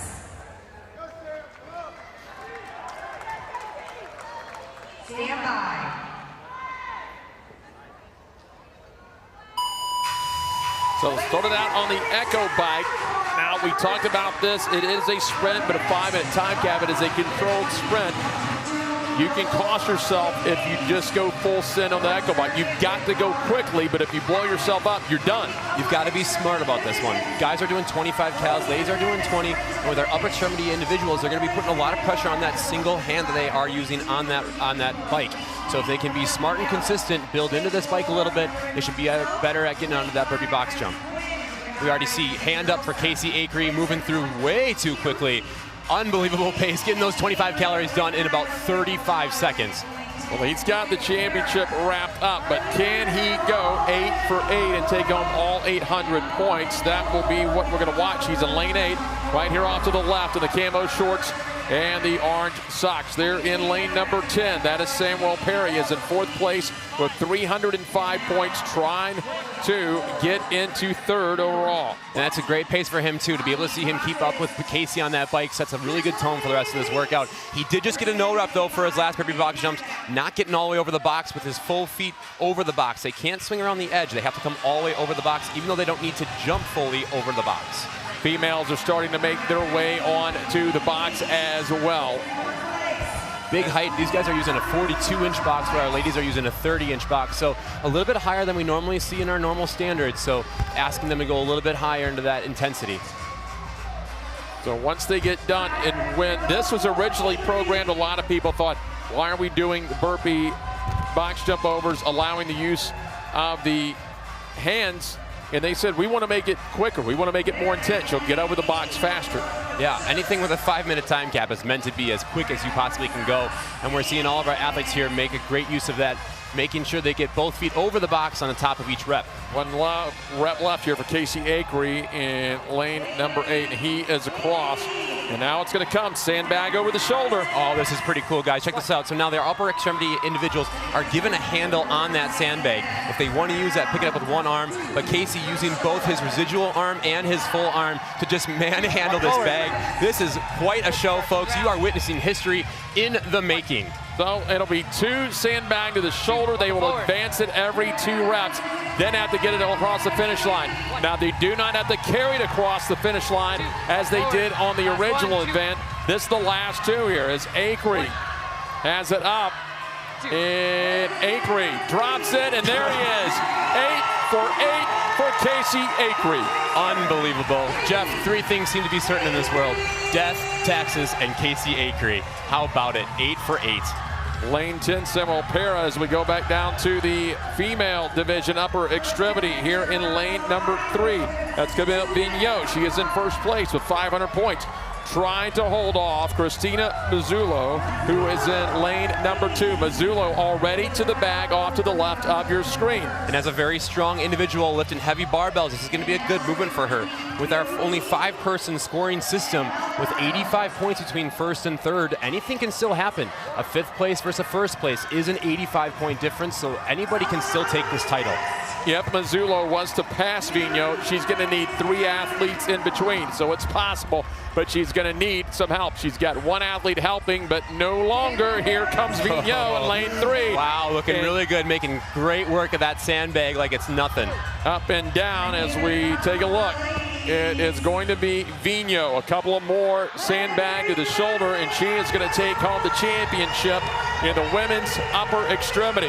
What a showing for the rookie this year. Absolutely electric through the last 2 days of competition. Didn't necessarily start the way she wanted to with those longer events, but she's used her strength to all of her power at the end. Gets in just ahead of Anne-Laura Contenceau, who is in 3rd place. That should wrap up 3rd for her. Quinn will get in when she came in 4th place. Yeah, just behind Vigneault in that last finish there. Elizabeth Bry with a really great use of that sandbag, going touch and go on all sets of 2 there as she moved that bag forward. I don't think she put it down once. Now in lane number 2, that's going to be Mazzullo. Came in at 450 points. It's very interesting to see that all these individuals are actually just going for both hands around that bag. They specifically built the handle for the upper extremity individuals, and yet they're deciding to use their residual arm and probably distribute that weight a little bit easier and more efficiently. Contenceau now. That was Quinn that got in earlier. Anne-Laura. 2 reps to go for Anne-Laura. We got 8 seconds left on the clock. Let's see if she can get this done. Get over that line. Oh, good finish. Just missed the line, but got all of the sandbags. So Vigneault holds off her competition, and Casey Akery goes 8 for 8 at the CrossFit Games. I mean, what else can you say about this guy? He is an absolute legend already, and it's only been the 2nd year of the adaptive divisions in the CrossFit Games. Having won all 8 events, he just made everything his wheelhouse. If there's one wheelhouse Casey has, it's being good at everything. And he is on the floor with Derek Forrest. Here is the winner for the upper extremity, Casey Akery. 8 for 8. How does it feel? Feels good. I'm ready for a beer. To see the representation of the adaptive division here at the CrossFit Games for a 2nd straight year, what does that mean to you? Oh, it means a lot. I've been doing this for a long time. Just yesterday, I was thinking about a conversation that I had with my brother, actually, like 9 years ago when I started training CrossFit. And I was training like an athlete for no reason. And I told him that I think one day we'll get our opportunity to compete at the CrossFit Games. And I said when that day came that I was going to be ready. And so I stayed ready, and I've been competing for almost 8 years now. And getting to be here at the CrossFit Games for the last 2 years, it's been one of the most enjoyable and challenging experiences of my life. And so I just try to take in every moment, enjoy every single workout, in between the workouts, the whole experience, being here with my family, getting to be a role model for my son. It's everything. 2-time champ, congratulations. That is your overall champion, and there are the event 8 results. Akery in 2:44, just ahead of Samuel Para, who got in at 3:08. Quickly a look at the women. Camille Vigneault, 4:05, just a fraction ahead of Eileen Quinn. Games.CrossFit.com. We continue from the CrossFit Games.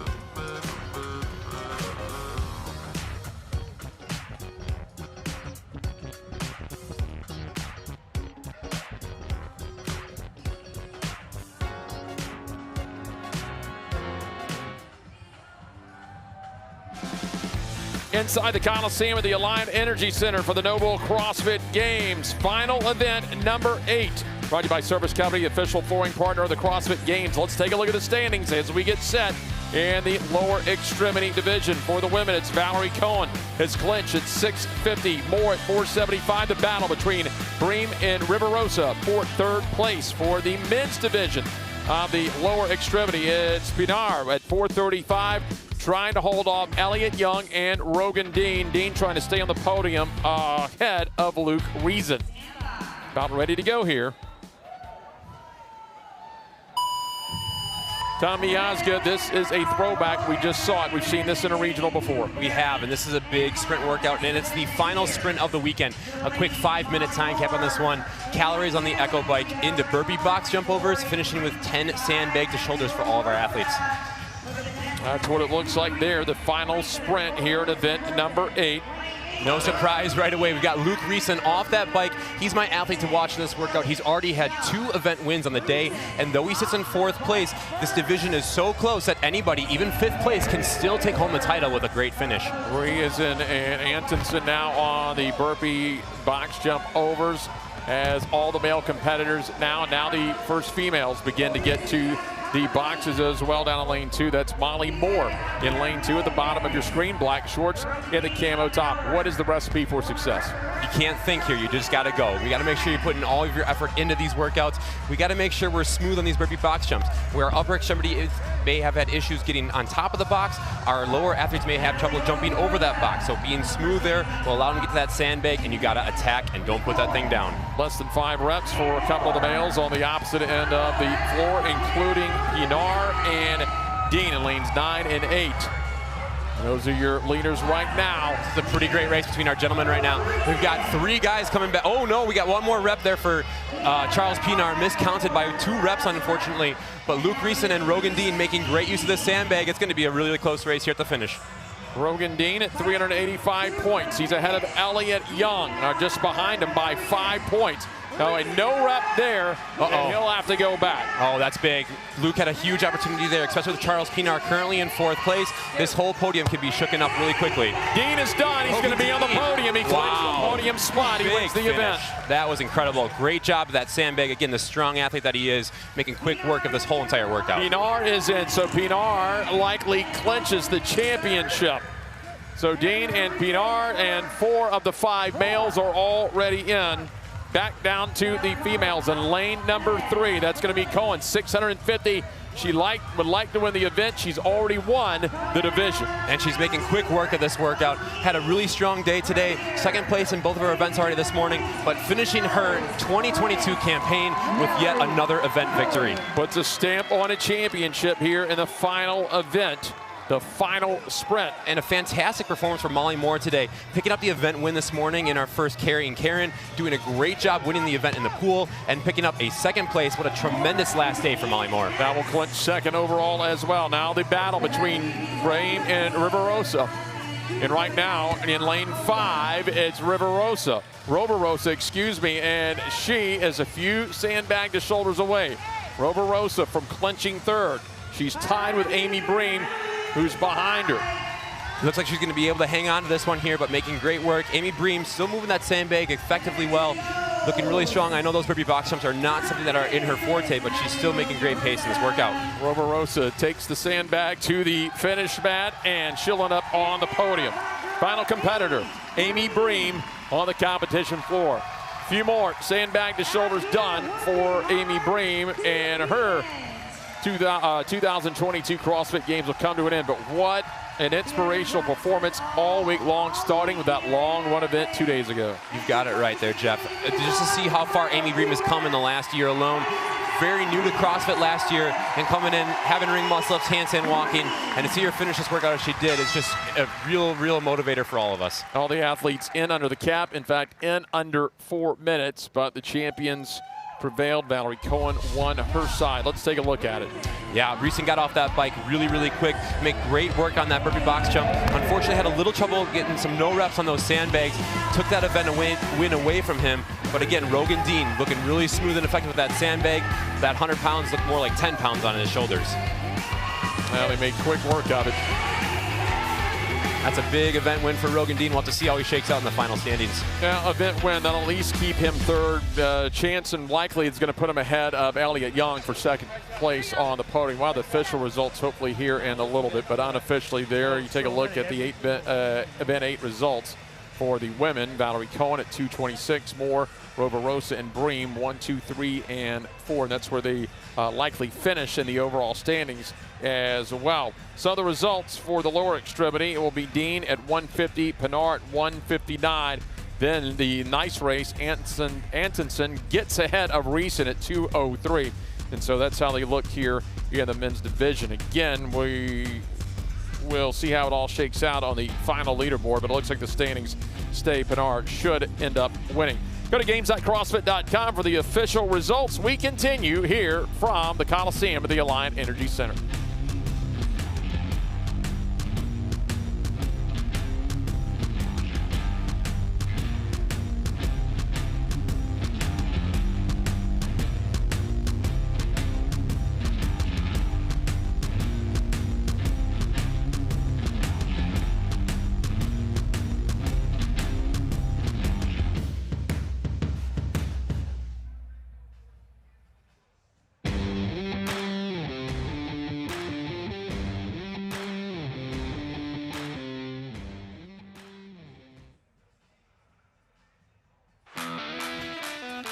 The final sprint, the final event, event number 8 in the adaptive division of the Alliant Energy Center in Madison, Wisconsin for the 2022 Noble CrossFit Games. Very good afternoon. I'm Jeff Brightwood alongside Tom Miazga. We'll check in later with Derek Forrest on the competition floor. This is a throwback to an old regional final event. It is the final sprint. It is the final sprint with a short 5-minute time cap. These athletes need to be ready to go all out.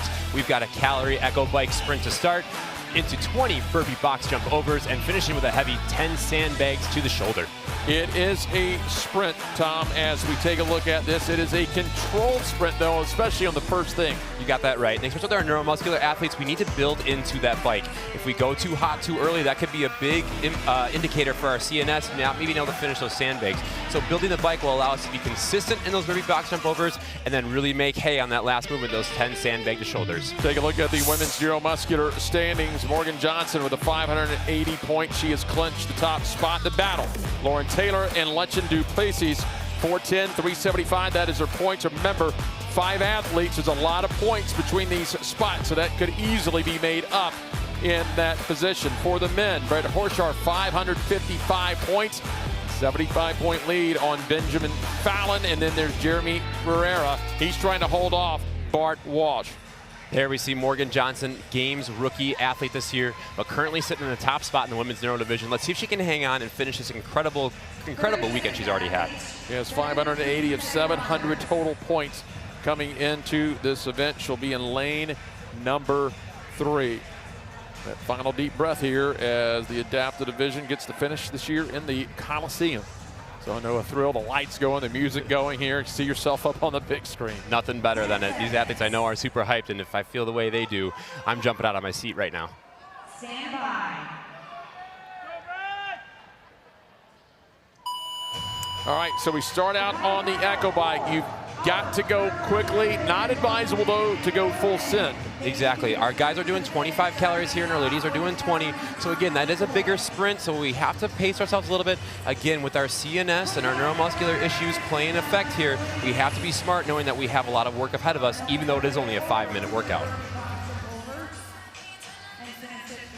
The race will really begin. You would like to get to the box quickly, but the race really begins on the burpee box overs. Yeah, we may see a lot of these athletes coming off the bike rather quickly, but again, if you can control yourselves on those burpee box jumps, that's where we're going to make the biggest difference. And we already see Lauren Taylor flying through those 20 calories, done in less than 40 seconds, and moving very quickly on these burpee box jumps. Lauren Taylor, the first athlete to get off for either division. She's joining lane 10 by Kevin Mayer, but it's Taylor in lane number 4. Currently in second place, 410 points. There it is in lane number 10. Kevin Mayer, 250 points, sits in 5th place, who would like to finish strong here. Yep, Brett Horcher currently does have the title in his sights, but we do have some competition yet. This one isn't over. Benjamin Fallon not far behind him after a really great performance in the pool this morning. We'll see if they can get this done. In a 5-person event, you get 100 points. Goes to 75 in increments of 20, so you can make up very big chunks even in a final event. And as we look at these burpee box jump overs, do know that these athletes do not need to necessarily jump. They need to get themselves over the top of the box, but no limbs can come around the sides of the box. So as long as they're stepping over, jumping over, however they need to get over the top of the box, it is a legal and counted rep. Lane number 2 here, Lunch into Placey. She's got 265 points, currently in 4th, trying to track down Layla Ives, who is just 20 points ahead. Back down to lane number 10, and it's Kevin Mayer, and we have a race with Brett Horchard. Oh man, this in is the going to middle. be fun. These guys are moving the sandbag like it's nothing. Once again, nobody's putting it down yet. It's a matter of who can get to that next rep the quickest. Mayer in the green shorts, the all black, that's Horchard. Horchard's got just like half a rep lead here on him. And it's going to be, it's hard to tell, but I think Horchard got in there. We'll go to the chip timer on the opposite side of the floor. We've got a runaway here, last couple of sandbags. Lauren Taylor going wire to wire in this workout, making great pace in that bike and never looking back. So Taylor has it, slams it down. Let's go. How about that? You love to see that enthusiasm out of Lauren. That was so cool. Layla Ives was behind her, but in lane number 5, it's going to be Layla Ives. She comes in. Love to see that camaraderie and that spirit throughout this entire weekend. So a few athletes remaining on the left side of your screen down in lane number 2, Lunch into Placey. She will make her way in, and then Fallon is done as well. So it looks like all the athletes have completed the final event here. They did it in under 3 minutes. A nice battle, probably the best battle we've seen thus far. Brett Horchard and Bart Welch. We are, or not Bart Welch, but Kevin Mayer. We're waiting to see the chip timer, and it looks like Horchard will get him 6/100ths. Wow, what a race. We got to take a look at that again. Again, Brett Horcher and Kevin Mayer making great use of that sandbag. It literally just came down to who could get their foot stretched out furthest. They're going rep for rep all the way to that finish. And it is, again, is Brett Horcher by 6/100ths to capture the fittest on earth title. Chip timer just ahead as they went to the photo finish. And again, we see Lauren Taylor here, again, going wire to wire in this final workout. And there's nothing better than this scream after a huge finish here. Nothing more than just pure excitement to be out in that competition floor. You love to see that. We'll see where it all shakes out in the final standings. Obviously clinching the second spot. You weren't going to catch Johnson. She was first with 580. But let's take a look at just how close that was. That came down to the chip timer. And Mayer just... he was going, looked like he would get him, and then maybe lunged early. Let's see. Yeah, it was interesting. Kevin got that bag off of his shoulder first, but it's almost as if oh, wow, that's so close. They both used the correct foot. Sometimes it may be one of those things where they stride the wrong foot forward, but it appears that Brett just had a little bit more hustle in the end. It was amazing. What a finish here, the men's neuromuscular division. Okay, let's take a look at the results for the women and the neuromuscular divisions. As they have completed again, and Lauren Taylor was dominant. 2:21, so that gets second place clinch. Ives will finish in second. Morgan Johnson, who was your overall leader, was fine, so that should mean they finished 1, 2, 3 in the order they came into, which means it would be Johnson, Taylor, and Ives overall. But of course, you can go to games.crossfit.com for the official standings. Let's take a look at the men. There's Horchard. You see that fraction of a second over Mayer. Jeremy Pereira at 2:17. Horchard came in as the leader. He will leave as the leader. Fallon finished last in that event. He had a big enough lead. He'll still stay ahead of Pereira. And Pereira was trying to hold off Walsh. So it looks like he will stay on the podium as well. But go to games.crossfit.com for the official standings. Does it for the neuromuscular division here. And now you know the fittest. This is the 2022 Noble CrossFit Games.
We are inside the Coliseum at the Alliant Energy Center for the final event number 8, as we get ready for the age groups here at Madison, Wisconsin at the 2022 Noble CrossFit Games.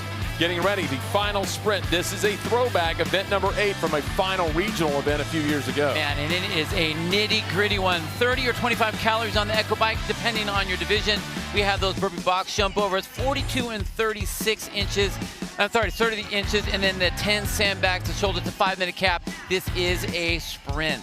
Let's see how they line up. We're starting with the 65-plus females.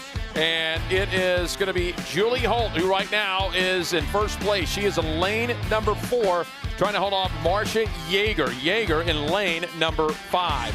Moving along over to the men, and they will be in lanes 11 through 19 here for event number 8, the final sprint. And in first place, Cal Sherrington. Sherrington is in lane number 15. In second place right now, Mariotti with 510 points, and with 430 is Kenneth Schertle sitting in lane number 17. Lane number 5, you take a look at it. Marcia Yeager in second place with 500 points. It's a 20-point lead over Pia Gunn, who's standing next to her in lane number 6 in the camo top black shorts. So they started off with the Echo Bike. Bill, this part of it is a controlled sprint. You need to go quickly, but if you go all out, you may crush yourself before you even get to the burpee box jumps. Well, so the ladies have a 15-calorie on the bike. The men have a 20-calorie bike. And you're right, you need to open up. But here's what I like to do. I like to say that you want to use the burpees as your recovery part. So go all out on the bike, get yourself going, do what you can. Once you get off that bike, then you can go to work on those burpees and finish it up strong with those sandbags to the shoulder. There are very few times when you hear the burpees are the recovery. That's just how nasty this is. Man, but this is a great event. We already have some hands going up in the air. I believe that's Cruz up at the top. Big, powerful athletes. So here's the thing, your strong athletes are gonna really be able to put a lot of power into that bike, and then it's all about getting up over that box, and that's Holt right there doing exactly what, she's, talk about momentum by this athlete. All day today, she has just been crushing. Julie Holt is in first place, 540 points, trying to hold off Yeager. As we switch down to the men on the right side, lane number 13. That's Jim Pieper. He's in fourth place, 410 points. He needs to make up 20 to catch up with Ken Schertle. Back down to the females right now. What do they have to do? Well, we see a lot of the athletes are making their way over to the burpees, and this is the perfect time. Build through the burpees. First couple, after you're coming off that bike, you're going to be tired. So do what you can to kind of recover yourself, build yourself in, build some tempo, and then you need to go all in. You should be opened up at the end, and then grab that sandbag, and it's just time to go to work. And guess what? Light at the end of the tunnel. Lane 12, Dan Miller. He's in sixth place, 380 points. That's only 50, though, off the podium. He would need some help, but it is possible. And right now, there's no looking down the lanes. You just got to go and then see where the chips lay when you're done. When they tell you that you can put your hands and your feet or whatever else on top of that box, you think that that's going to make it really, really easy. It doesn't make it easier because it allows you to actually go faster. If you figure it out, you figure out your tempo, you can really get moving on these burpees. Yeah, and what is the one of our premises in CrossFit is the intensity. It increases the intensity. That just increases the pain. Yeager on the left side, lane number 5. Lane number 13 on the right side. As you take a look at the men's division, now let's go to lane number 15. That's going to be Cal Sherrington in the lead, 630 points. He's your overall leader. They have Cal doing those shoulder to shoulder, one side, then the other side. They have you march all the way down with those 10 sandbags, ground to shoulder. Look at the way he's moving. Now, these guys have been moving weight all day long. This is the lightweight for them now, 7 pounds for the men, 50 for Julie Holt over there on the left. So your leaders are leading. And right now, for Sherrington, it's not close. Holt is got a couple competitors right behind her, but Sherrington, there you go. That's the champion. Points to the chest. Meanwhile, on the left side, it's going to be Holt. Couple of more to finish it off. Final 2. That's a close race right there. We were watching Holt, but Cruz was in there. Just didn't know to run to the finish line. Wow. Consuelo Cruz is down at lane number 9. Almost got in there. That's big for Cruz, a second place finish. Won't get on the podium, but a nice finish to the weekend. Lane number 5 is in. That's Marcia Yeager. She was in second overall. Should solidify a podium spot for her. We'll see Ogden make his way in. He was in 6th place with 380 points, 50 off of the podium. Back to the females. Pia Gunn right in the middle there. Oh, and she gets a no wrap. The thing, tell you what, they talk about longevity even through this long event. Pia was so strong up in the beginning. I think the events just started taking the toll on her. Pia Gunn has 480 points. She is in 3rd place, but there are competitors getting between her and the rest of the finishers. Could it open the door for Patty Bauer? Bauer is already in, so how many athletes got in there between Gunn and Bauer? Bauer potentially could have made up the ground. Here is your oldest competitor coming into the games. Everyone had their eye on her. She was doing legless rope climbs on social media. Yoke Dukoff.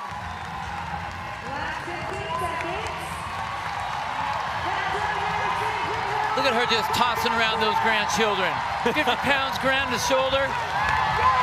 My goodness. That's what you want right there. 72 years young. Come on now. Yoke Dukoff. That's worth the price of admission alone. Oh my goodness. That's it. That's it.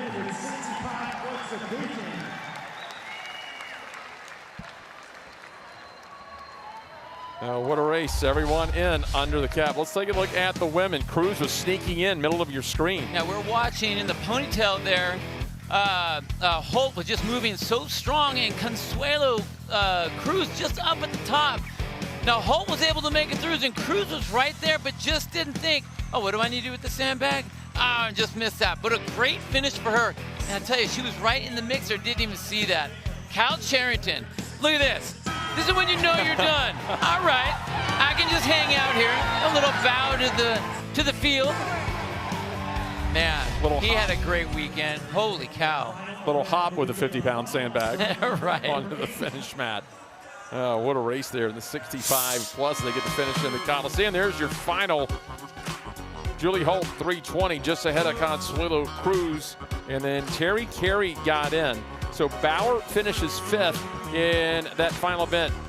Taking a look here as we saw Cal Charrington in his outstanding finish. And so that wraps up the weekend for the Masters division in the 65 plus as we see the 60 to 64s making their way in. Go to games.crossfit.com for the official results.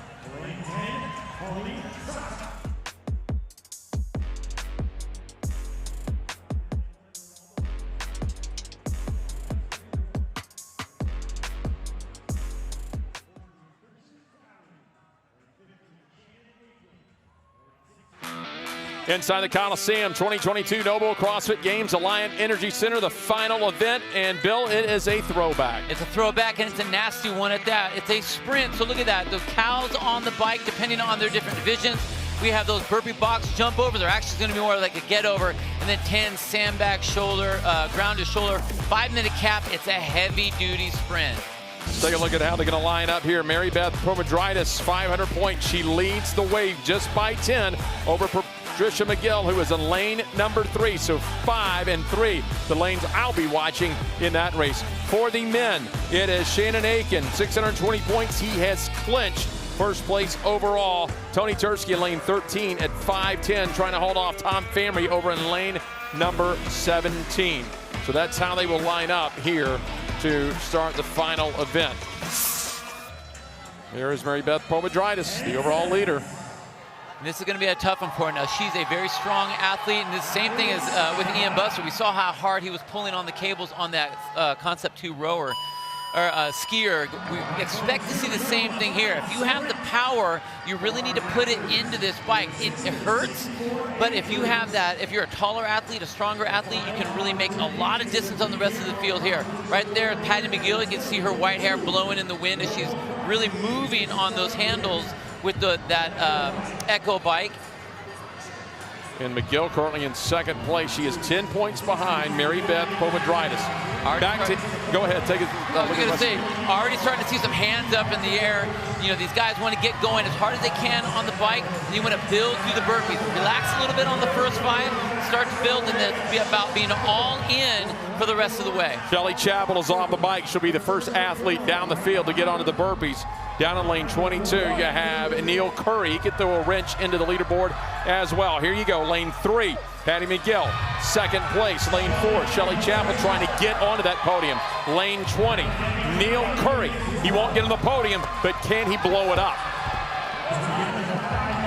And he's moving really well. Look at that. He's got a little technique down on the bottom there with the black t-shirt. Like the burpee, gets up there and slides his knees on. Not trying to do a whole lot of extra work on top, and he immediately goes right back down to the burpee. Great move.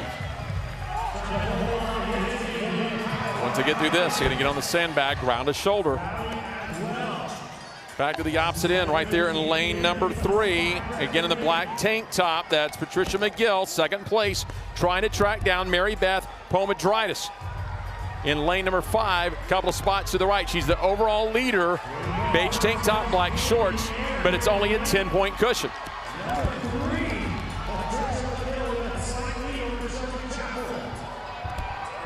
The nice thing for Patty McGill down there at the bottom with the pink shoes is the fact that she's so tall, so she can step up on top of that box as she makes her way over. Look at this. Hands go up on top of the box, that's standard, foot goes up, and boom, right over.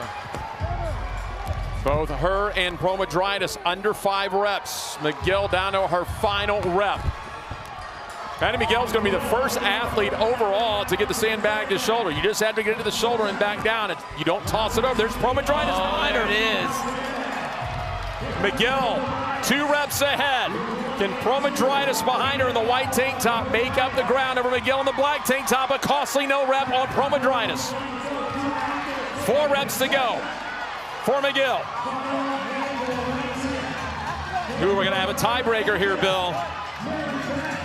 That's the final one. Now he has to get to the finish, Matt, and she will win the event. 100 points. As long as Pomodritis gets in, and she does, that's 90 points. We're going to have to go to a tiebreaker. Man, they were moving. My, oh my. Meanwhile, Curry has a little company. Charlie Hunt just off to his left in the camo top. He's through in a foot race down there with Aiken.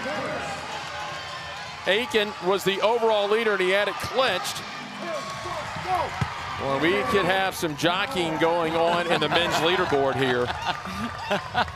Look, if you're going to be on one of the in lanes, you don't have a chance at the podium. I'm going to mess it up for the rest of you. See who I can keep off of there. Guess Vandervoort will finish in. And 1 athlete remaining on the competition floor. And that's Knappman. There's 1 male remaining as well. Knappman down to our last couple of sandbag ground to shoulder, and she has it.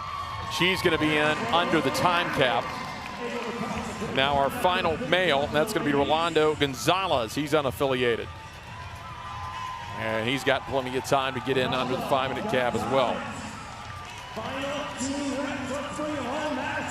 Last 2 reps of his CrossFit Games here. Look at that. 5 minutes, not needed. Not needed. A lot of dominating performance this week by Shannon Aiken.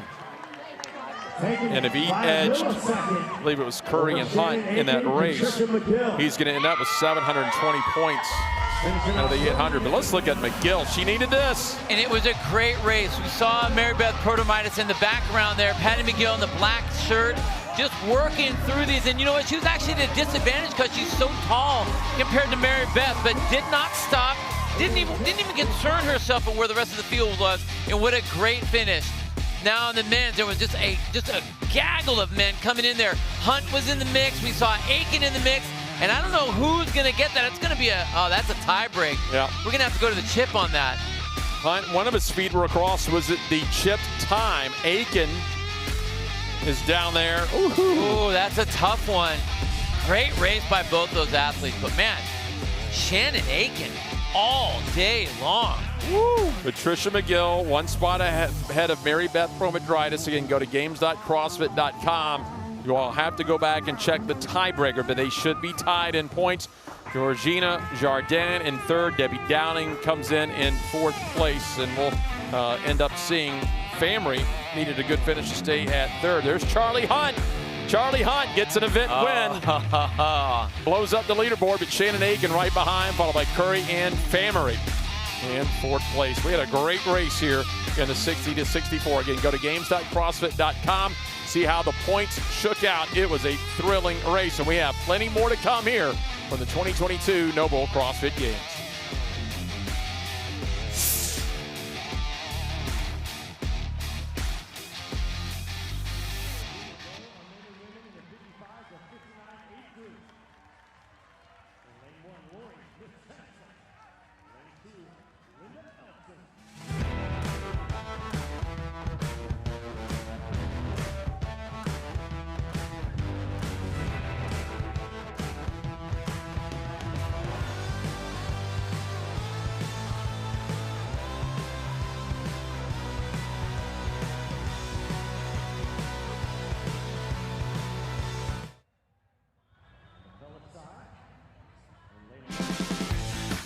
Inside the Coliseum, Alliant Energy Center in Madison, Wisconsin, at the 2022 Noble CrossFit Games. It's the final event, event number 8, to crown the fittest. Bill, we like to do repeats to see how far we've come. I think a repeat is great, but I just love the intensity of this event. We have the calories on the Echo Bike. We have those burpees over the box at 42 and 30 inches, and then the sandbag. These athletes have thrown weight around all day long, so it's a very quick race to the end, a 5-minute cap for these athletes. Here are the lanes for the women in lanes 6, 5, and 4. There's a good race. Bunts in first place with 520. Coates 490 points in second, and then there's Stambaugh hanging around there in third at 450. But 5 athletes vying for the podium in this women's division. Moving over to the men, another tight one. Mike Egan with 600 points, just a 30-point lead. Egan is in lane 15, trying to hold off Leonardo Wernersbach Lima, just 30 points behind him in lane 16. And then Antonio Baldrini in lane number 14. Andy Coleman right there. This is a 10-point important race for him. It's just on the outside of that podium, so he needs to have a good event.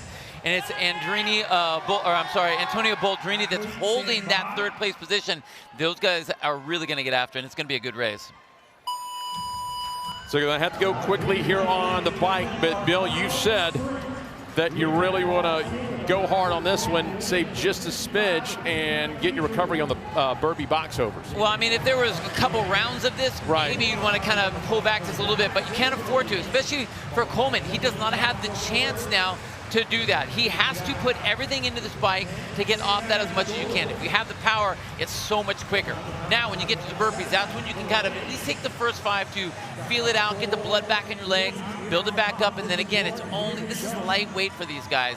You know, they've been lifting heavyweight all day long, these men and these women, so I expect to see a big finish from everybody. And also an event like this that is a sprint event. You don't have the luxury like you do in longer events of looking down the floor to see where the person is that's ahead of you. You just got to go straight ahead and go and hope you did enough. Oh man, you got to embrace the pain. That's what we do here in CrossFit, right? Lane number 4 looks like Kim Stanbaugh is going to be the first off the box, the burpee box over for the women down in lanes 15 and 16. That's Mike Egan in lane number 15 on the left in the black shirt, lane 16. That is Lima. He's in second place in the tank top, 30 points behind Egan. If they stay together, Egan will edge him out. Lima needs a couple of guys in between him and Mike Egan. Take a look at the 2 races. Back to the left side in lane 5. Leah Coates, black pants in the tank top, just going over to the far side. Got a no rep. She's going to have to come back around. Lane number 6 in first place is Shanna Bunce on the right side. Black shorts, camo top, she's over. And lane number 4 in third place, Kim Stanbaugh. Dark pants, light top, just went over the box. Like that little hop she had there.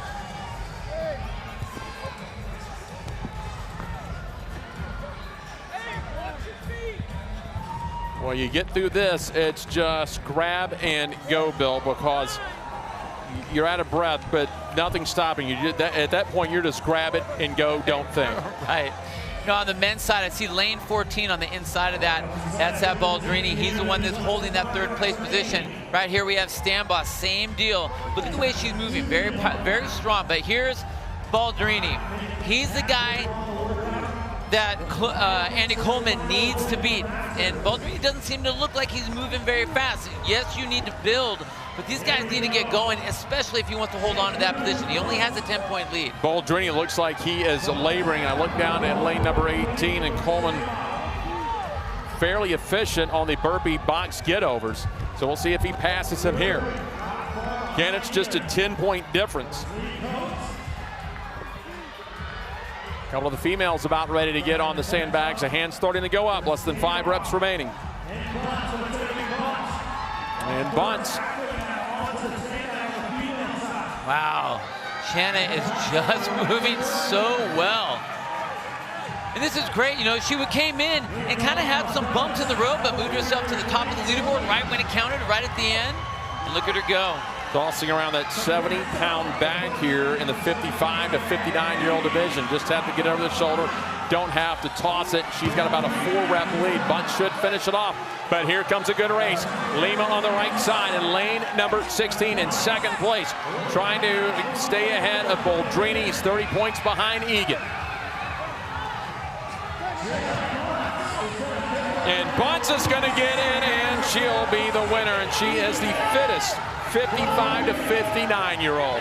Meanwhile, Egan advances his sandbag on the opposite end of the floor. Egan trying to stay in first, trying to hold off Lima. He just needs to be close, and he's more close.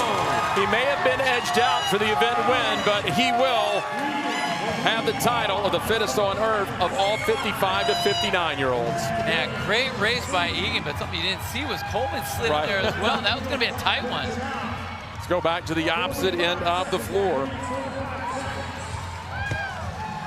And jogging in, that's going to be Coates. And under the time cap for Coates, she was in second place. And she was on the podium by 60 points. So even though there are some athletes in, probably going to be enough to stay on that podium. Manini, she'll drop it and walk on in, finish her week here inside the Coliseum. Lane number 11, we still have one male to go, David Uzendizaga. 10 seconds.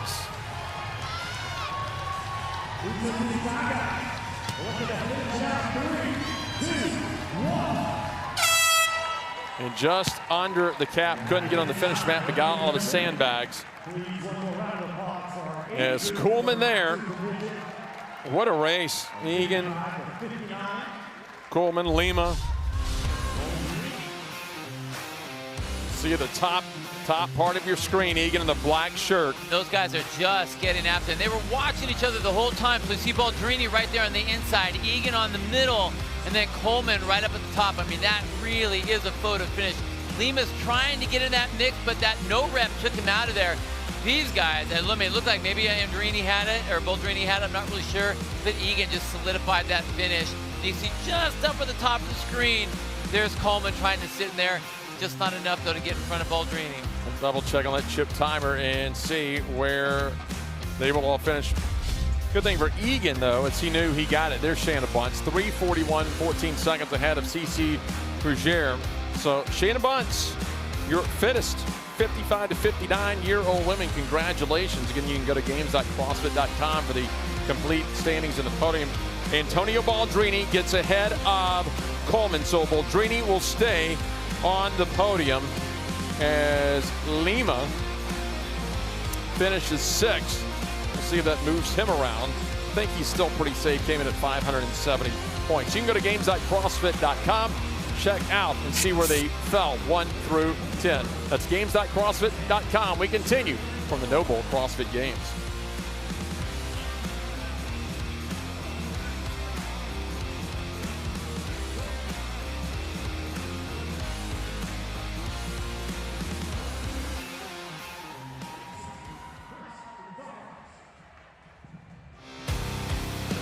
Back in the Coliseum at the Alliant Energy Center, Madison, Wisconsin, 2022 Noble CrossFit Games. It's the last day for the age groups. We're about to crown podium finishers and champions, and this is what they have. That's right, it's a repeat. We got the calories on the Echo Bike. We have the burpees over the box at a very tall box, 42 and 30 inches, in a 10-rep sandbag, ground to shoulder, 5-minute cap.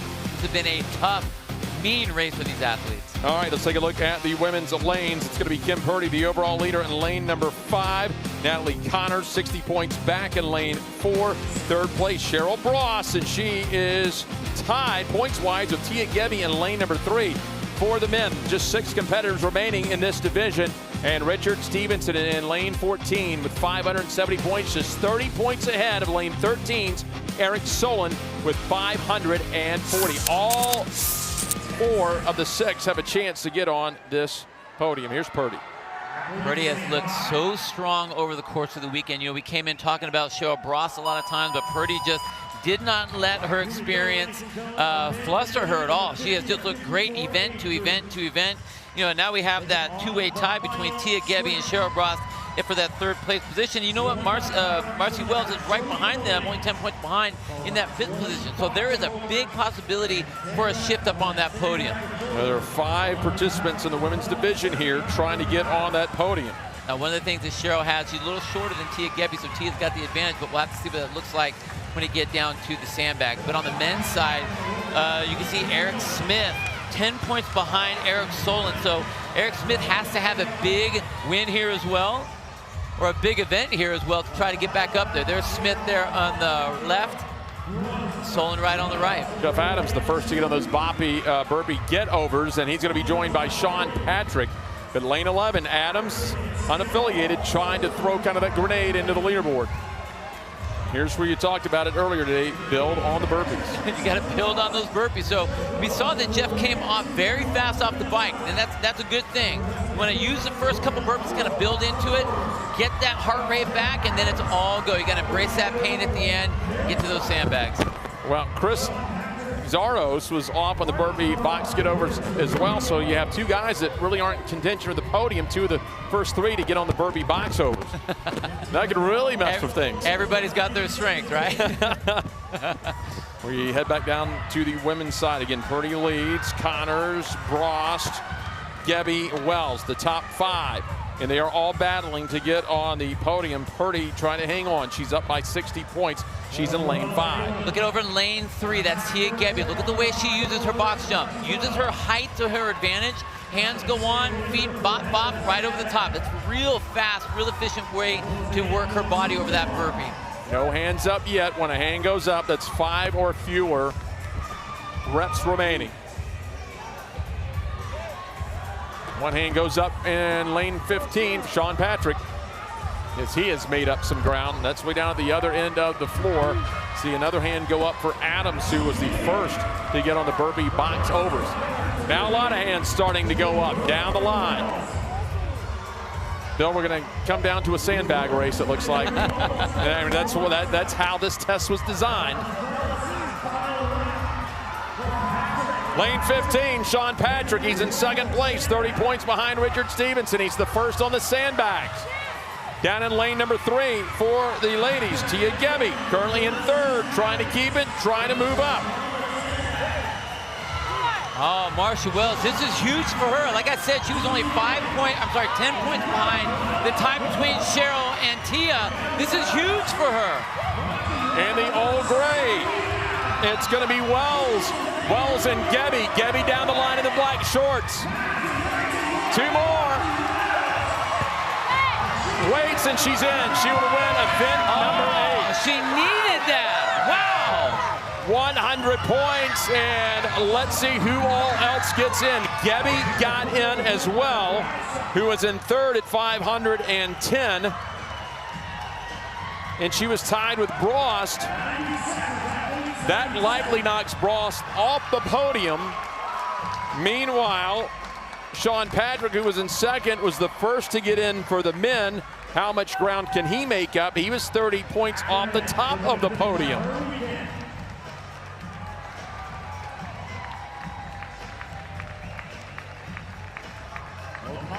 Fun race as lane number 1, Carrie Sandoval, will be the last athlete trying to get in under 5 minutes. She has plenty of time here, down to her last 4 sandbag, ground to shoulder.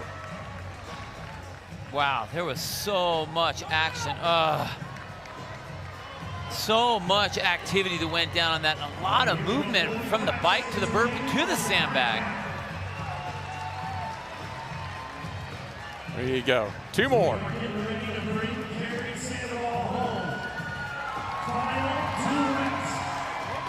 Final one, a little touch and go. There you go, in under the cow. Everyone would give her a high five, and I'm busy. I'm bending over, I'm tired right now. Oh, 2 great races. We had photo finishes on both sides. Right there, Sean Patrick did what he needed to do, just moving so strong. I mean, again, everybody likes to win, but he's got to get that 100-point win to see if he can knock Stevenson out of the way. It wasn't going to happen, but Marcia Wells, this is exactly what she needed as well, too. So, gets that 100 points, needs some help from the field to see if they can have a shuffle. But I think if there's a tie, there might be that tie break that they're going to have to deal with. At the very least, you know you're going to be in some sort of tiebreaker with Gebby. You know, bumps Brost off of the podium. Games.crossfit.com. That's where you'll get the official final results and the standings. We're going to give you the results, but go to games.crossfit.com. Wells getting past Gebby. Brost finished 3rd, so she was in the mix, but a little bit behind. Kim Purdy comes in at 3:35. She was in 1st place overall, 60 points ahead of Connors. That keeps her in 1st place. Let's take a look at the men's race as Sean Patrick takes it. Patrick was in 2nd, 30 points behind Stevenson, and Smith is in there, Adams and Patrick. Ooh, you'll have to check the leaderboard here in a second at games.crossfit.com. May have done enough. I think I think the entire podium is going to switch for the men's side. Well,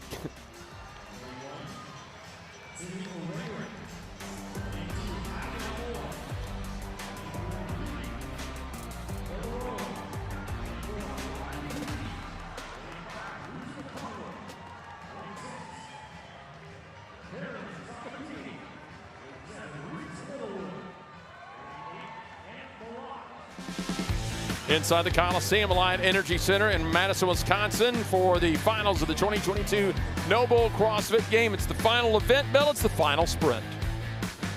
Just as we've seen for the rest of the athletes out here, we have calories on the Echo Bike. We have 20 big box jump overs, 42 and 30 inches, and 10 sandbags to shoulder. It's a very quick sprint, but I love how they're keeping everything unified. The same height for everybody. That's awesome. It's the 14 to 15-year-old boys and girls. Here how they will line up. Lucy McGonigal in 1st place by 50 points over Riley Beebe, who is in lane number 4. Battle for 3rd and 4th in lane 6, 7 between Sabatini and Littlewood. Now we take a look at the 14 to 15-year-old boys, and they are led by RJ Mestry. He has all but 10 points here, and he's already locked up the championship. Simpson in 2nd place with 550. Stein in 3rd with 480, trying to hold off lanes 13 and 14 in Beckwith and Diab.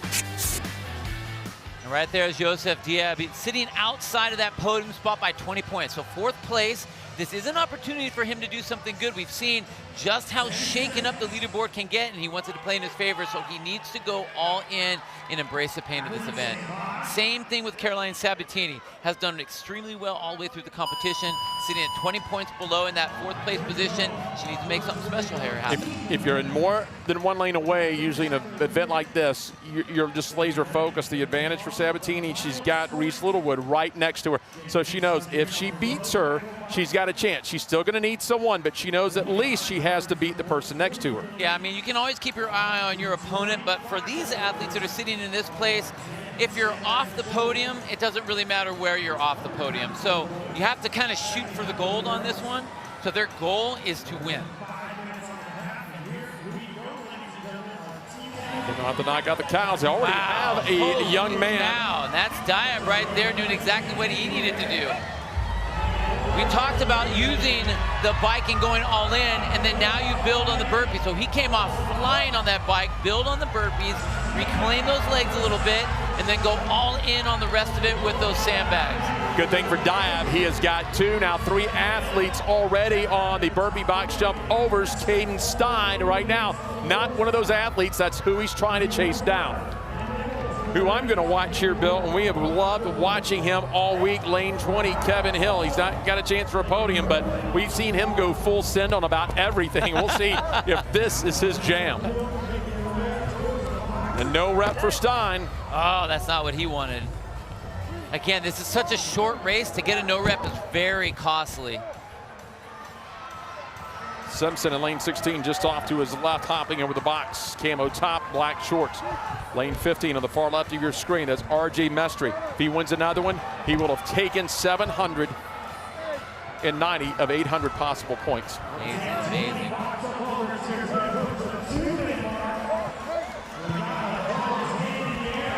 Okay, let's go back down to the women's division. Caroline Sabatini right there, lane number 6.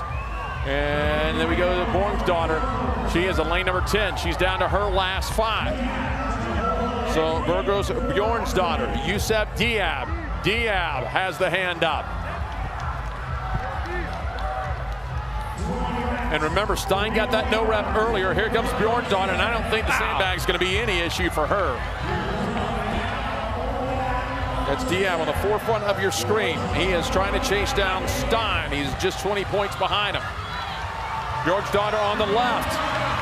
6 more sandbag to shoulder. Here's Diab. Diab, make sure he gets that sandbag all the way up. That first rep pretty close. Not for Bjornsdottir, though. Bjornsdottir looks incredible with that. So much power. Like throwing stones around back in Iceland. She's through in 251. Now Diab on the right side of your screen, a little bit behind Mestry, but that's not who he's concerned with. He wants to make sure he stays ahead of Stein. He's not looking, but there you go. RJ Mestry gets all but 10 points.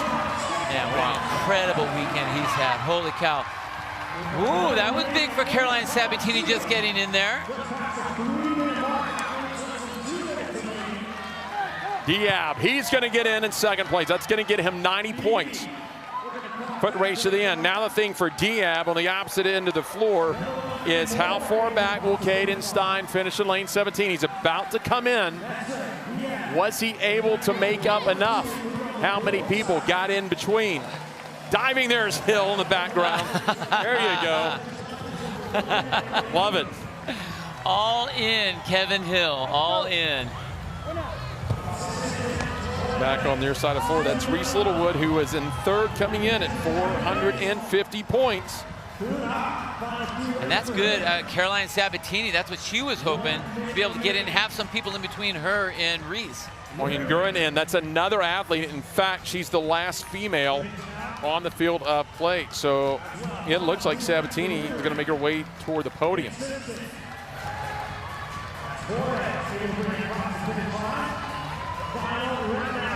Gotta just get it up there, make sure you show that control. She's in, and just 1 male remaining. And he'll make his way in. So everyone finishes under the time cap in the 14 to 15-year-old division. We're gonna have some shakeups here on the leaderboard again. Wow, an incredible finish by these athletes. And I love the fact that we're getting such a huge mix-up. You got to play to your strengths. We saw Bjornsdottir just go crazy on these burpees. She wasn't the first one to the burpees, but handled the burpees. And once she got to the sandbag, it was literally a joke. I mean, she's picking up her clothes and throwing them over her shoulder. What a great way for her to finish. Man, that was a beautiful race by her. Insert week with the event winner. Here's Diab, of course, RJ Mestry on the right side. It's just And RJ did exactly what RJ has been doing this entire weekend, which is a great finish. I was honestly more impressed with Diab, the way he sent it in the beginning. He hit that red line. And man, when you have RJ that you're pressing up against, that's a tough one to beat. Okay, so Sabatini comes in 4th place overall. And Littlewood all the way down in 10th. And so that's going to put Sabatini on the podium. Way to finish. And there's Diab in 2nd place. Diab was trying to chase down Stein. Stein 2 spots away. You'll have to go to games.crossfit.com to check the final standings to see how that all plays out here in the boys 14 to 15-year-old division. More coming up from the No Bull CrossFit Games.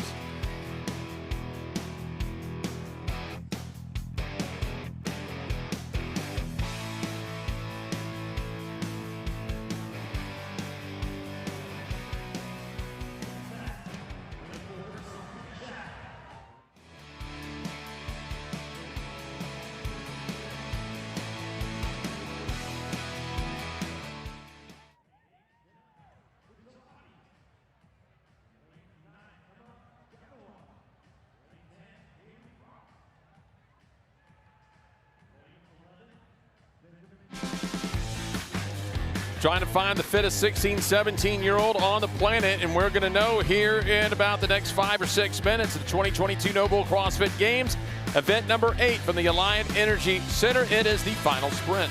I don't think it'll take that long, my friend. We have a 5-minute time cap for this event, but it's a calories on the EcoBike, burpee box jumps at those high boxes, 42 and 30 inches, and then 10 sandbags to shoulder. This will be much faster than that 5-minute cap. We're going to have quite the race here for the podium. Now, first place, Olivia Kerstetter's got it wrapped up, 640 points. She has clinched it in lane number 5. But a great race. Trista Smith at third, 470 points. She's tied for third with Sophia Shaft in lane 4 and Onorati Phillips in second in lane number 7. Over to the boys. It is Ty Jenkins in first place. He's in lane 16, 580 points. He is there safely. But Elijah Subiono is not safe. 490 points, just 10 points ahead of Caleb McClure. And then you got Marty Play with 450 points in lane 18, lurking in the background. Athletes, stand by.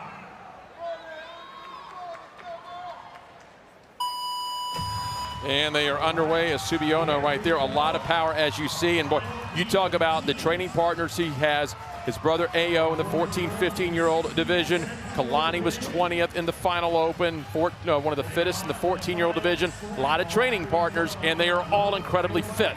They're all incredibly fit, and you know how it is when you're training, especially with your brothers. No one wants to lose, so you'll go to the death before anyone gets beat. These guys have been incredible. Lots of power. In fact, all 3 of these guys that are on the screen right now are putting heavy-duty wattage into those handles and into those pedals. McClure just off to the left in the beige top. He is in second place, or third place with 480 points. Lane number 12 already on the box. That's going to be Rukmi Gudnason. Subiono is going to come to the burpee box overs as well. Now we saw how much power these athletes were putting into the bike. Once they get off that bike, you got to build those burpees. So recover a little bit on the first couple, get your breath back, get your legs back, and then build up that tempo because you have to look for that light at the end of the tunnel and then get after it, embrace that pain. So Goodness in the first to the box, but Subiono was quickly behind, trying to hang on to the podium, trying to stay in second.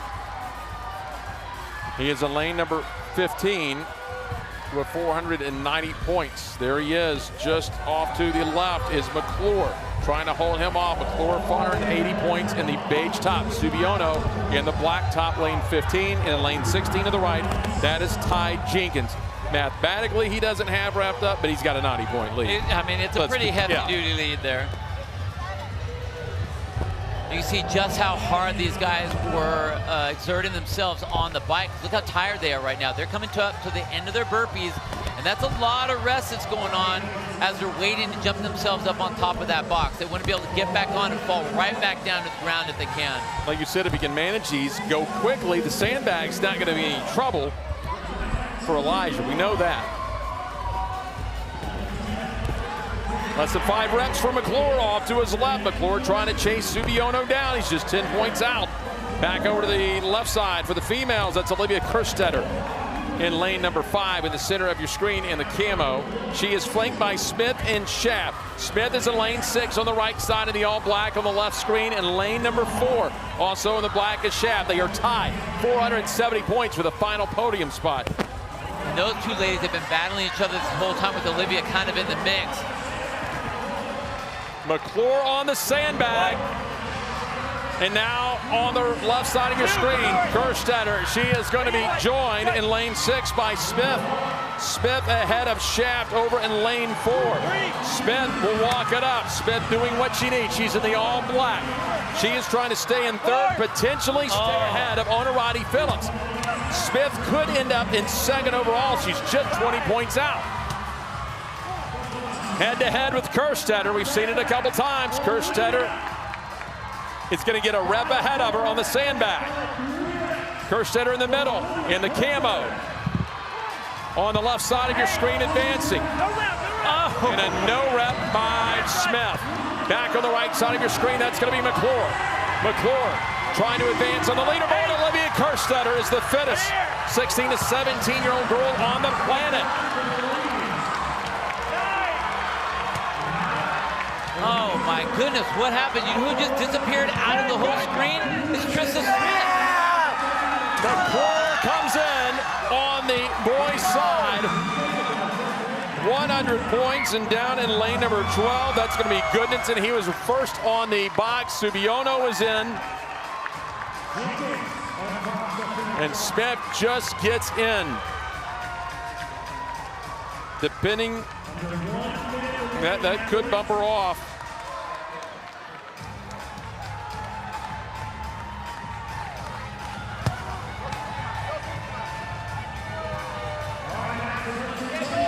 Shaft already in. Already playing on the right side of your screen. He came in 4th place. Don't think he did enough to vault himself onto the leaderboard, or rather onto the podium, but an outstanding week nonetheless. This is lane number 9. This is Emma Galova. There's Concha, he comes in. 10 seconds to go. 4 athletes still on the field of play. Now there'll be 3 that get in under the cap. What a race. Wow. How many times do we see it in these sprint events where the no rep can be the difference? Oh, it is so costly, not only time-wise, but flow-wise and confidence-wise.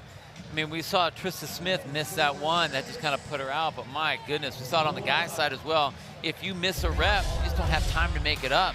McClure, just so strong. And this is what we were talking about, building. He built through the burpees, and then once he grabbed a hold of that bag, he was just lights out. The guy was moving. Very powerful, and no one was even close to him. Olivia looked absolutely amazing.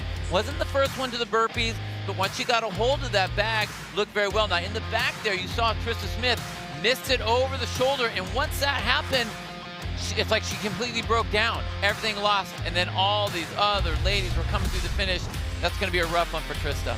So Kerstetter, 332, comes in, and just take a look at Smith, finishes 5th, and Shaft just ahead over. So that could come down to the tiebreaker. Let's take a look at the boys. Caleb McClure, he'll get the event win. He finished 2 spots ahead of Subiono, so likely going to jump him for 2nd place.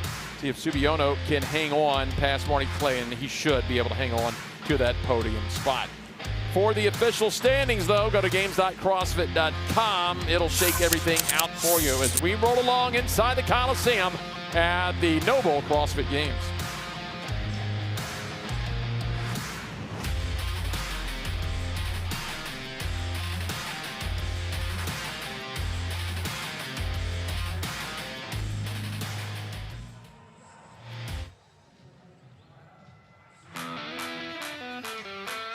Inside the Alliant Energy Center, the Coliseum in Madison, Wisconsin, 2022 Noble CrossFit Games age groups, event number 8 as we go to the 45 to 49-year-olds final event, final sprint. Very fun to watch, very exciting. We have calories on the Echo Bike. We have burpees over those tall boxes and those 10 sandbags, which, you know what, are starting as they get heavier to really turn into a deal breaker for a lot of these athletes. Let's take a look at how they're going to line up here on the competition floors. The men and the women will go together. 45 to 49-year-olds and the women's division. Got a tie for first.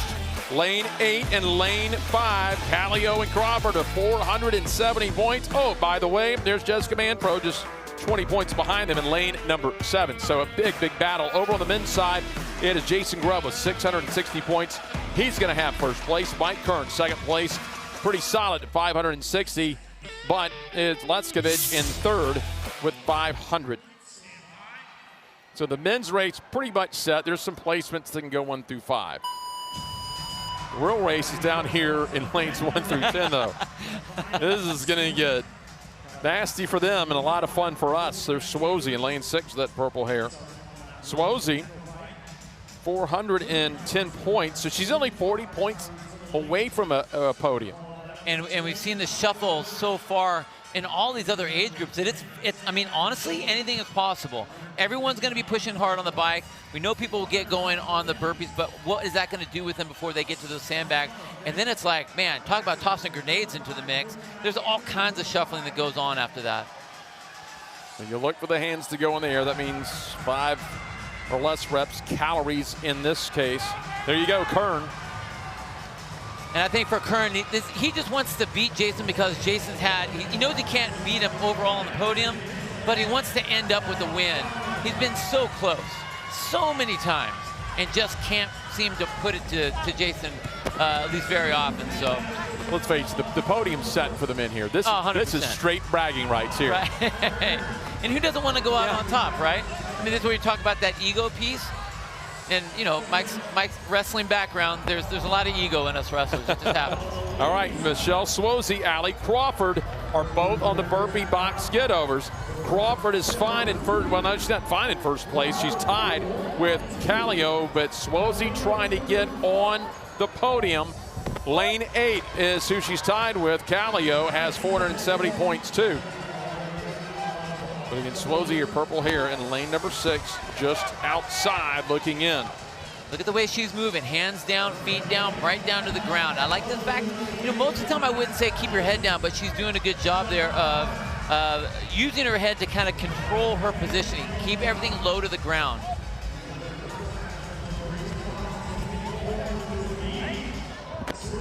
Taking a look at what it looks like from the side angle. Got to get the chest to the ground. Some people hop feet first, some roll over on the knees, some slide. Look at this slide there by Jennifer Dieter. You know, a little Dukes of Hazzard style going on. Dukes of Hazzard, TJ Hooker, slide across the hood. I mean, it's cool looking, you know? Look, that's what they say. It's a box get over. They didn't say, I mean, just get over. Any way you want. Surprised no one. You're going to say it roll over the box? I knew the Brightwell, man. That's the Brightwell. Roll on over. And again, a nice slide continue. Lane 6, the hand is up now for Michelle Swosey. Looking for an event win and an opportunity to jump a couple of people and get on the podium. Of course, she's got to worry about Jennifer Dieter as well over in lane number 4, just off to the left side of your screen, because Dieter is just at 420 points, only 30 points off a podium spot. Meanwhile, the guys duking it out for bragging rights on the right side of your screen between Grubb and Kern and Leskovich. Here we go, Swosey. 10 ground to shoulder on the sandbag. You have to show control. You can't throw it over your shoulder. You must show that split second of control.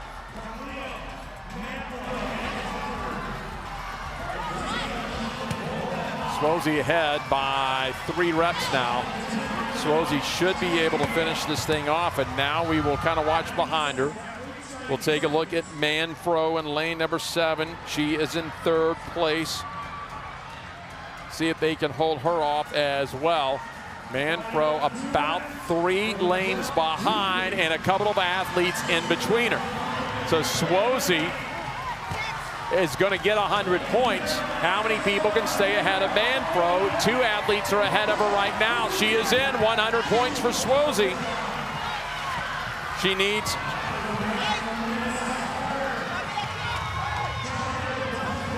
a few people, maybe more, but she did all she can do. All she can do is win the event and a foot race for 2nd place. Callio gets in, and if Callio finished out of Crawford, she didn't, so Crawford edges her by about 2 seconds, which means Allie Crawford unofficially the fittest. But we'll see if Swosey was able to make up enough ground. Dieter, meanwhile, is in as well. That was a great event by Swosey. Wow. Hansen, Kern, Kettleson, Leskovich. That's 1 through 4 on the men's side. Your champ, 3-time champ. Big smile. Hey, man, that's just some dudes working out, man.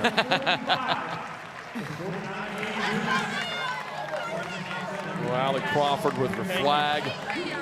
Thank you. As she finishes 2nd overall in Crawford. So Swosey finishes 1st. Manfro was one of the gatekeepers. She was down there. Not sure if that's going to be enough, but we'll see. But let's take a look at this race. Swosey from the beginning really went to work on that bike. You know, she was doing everything that she could do to try to get up there. When you're going to do that, you have to win. After that, it's all up to everyone else to kind of help you out. So she looked great on the burpee box jumpers. Love the way she handled the sandbags, and she did exactly what she could do, all she could do, which was win that event. Mike Kern, you saw him kind of move up and down through this short race. He did get in there. No, he wasn't going to catch Jason Grubb, but there is an amount of bragging rights that are going into this. Just edged out by Hansen up at the top there, just because he kind of went to the hips to get that sandbag over. But you know what? Great weekend for Mike Kern. He said he was going to come in strong. He definitely did that. It was a fun race to watch. So that is Swosey, who finishes first, 358, gets 100 points. Crawford finishing second, should clinch the top spot on the podium. To see who else is on the podium in the men's and the women's, as we'll take a look at the men before we go out. Yuri Hansen, 414, ahead of Kern. And Kettleson Grubb finishes fifth, but he is the fittest. Did not need to win here tonight. Go to games.crossfit.com. You'll see how the podium shook out. We have two more of these awesome, thrilling heats to go from the 2022 Noble CrossFit Games.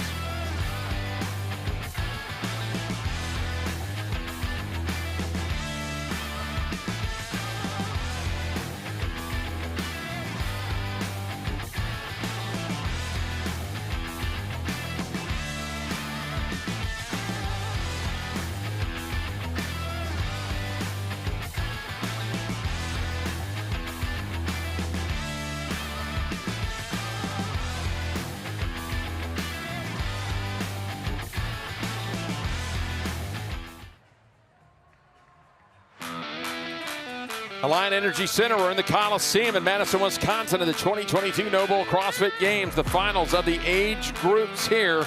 It is the final event, the final sprint. May actually have some ladies that have actually done this event before. Yep. Calories on the bike, 30 and 25, 20 burpee box jump overs, and 10 sandbags to shoulder, a 5-minute cap. This is a grueling finale, but a really fun one to watch. Let's take a look at the standings here in the 40 to 44-year-old division as these athletes line up, and they are underway. So they are good to go, and here we go on the bikes here. And then they've got those boxes looking at them straight ahead. They'll have to do some burpees and then just find a way to get over it. Well, you know, this is going to be really exciting, especially on the women's side. You have Kelly Friel, you got Becca Voigt-Miller, and you have Jen Ryan, all within 20 points for that second, third, and fourth position. This is going to be a tough race because it's very meaningful. If you decide, I'm not going to push all that hard, you're off the podium. That's it. So the pressure's on all of these ladies, and it's going to get nasty. You see Becca over there on the very left. Jen Ryan, your overall leader, right in the middle. There's Becca. Ryan with 490 points for Yell, and Voigt-Miller with 480. So 10 points separates these three to see who's going to end up 1, 2, or 3. That is Jen Ryan right there on your screen. Over on the men's side now, Alexander Jolivet in first place with 470. He is tied with Rudolph Berger in lane number 16 with 470. And right now, both are on the burpee box skid overs. Lanes 14 and 16 there on your screen.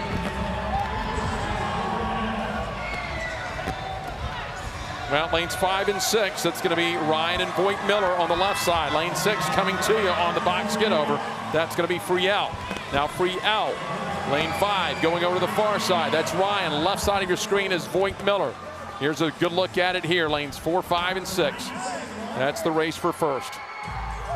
It's real important now for these athletes not to kill themselves on the first 10 as they're going through this set of 20 burpees. Build up as much as you can because you just came off that bike. Let some blood get back into those legs. Then start to pick up that tempo. Once you're off those burpees, you got to go all in. Don't worry about how bad it hurts. Just do those reps and get to that finish line. Over to lane number 13, taking a look at Kane Hayes, 450 points. He has a 50-point lead in third place. Alexander Jolivet, 540.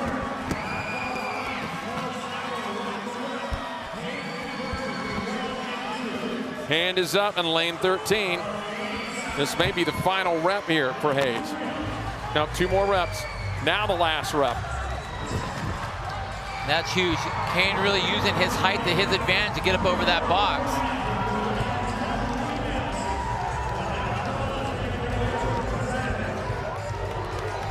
And this is the race between Jolivet and Hayes. These two guys are going to, basically, they're tied for second going into this. So the winner here is going to get that bump.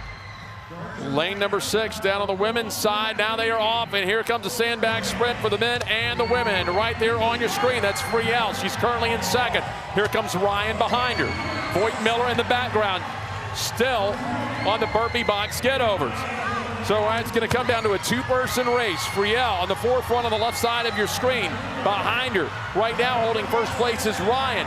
Could end up in a tie for points. It would go to a tiebreaker. Friel down to our last two. Ryan drops the bag, so Friel just needs, oh, did she call a no rep there, or is that just the count? That was just the count. She's in 100 points. Ryan will come in, not getting pushed from behind, although she not checking that. She'll come in with 90 points. And we'll see the tiebreaker on the opposite end. The males are done. That's Kane Hayes that gets in. Berger as well. And Hayes. You know, so Hayes was able to make it in there. Berger came in between, and Alexander Jolivet is still on his last couple of reps. That's huge for that tiebreak for second. Bottom of your screen, that's Rebecca Voigt Miller, who was in the race and then fell off on the burpee box get-overs.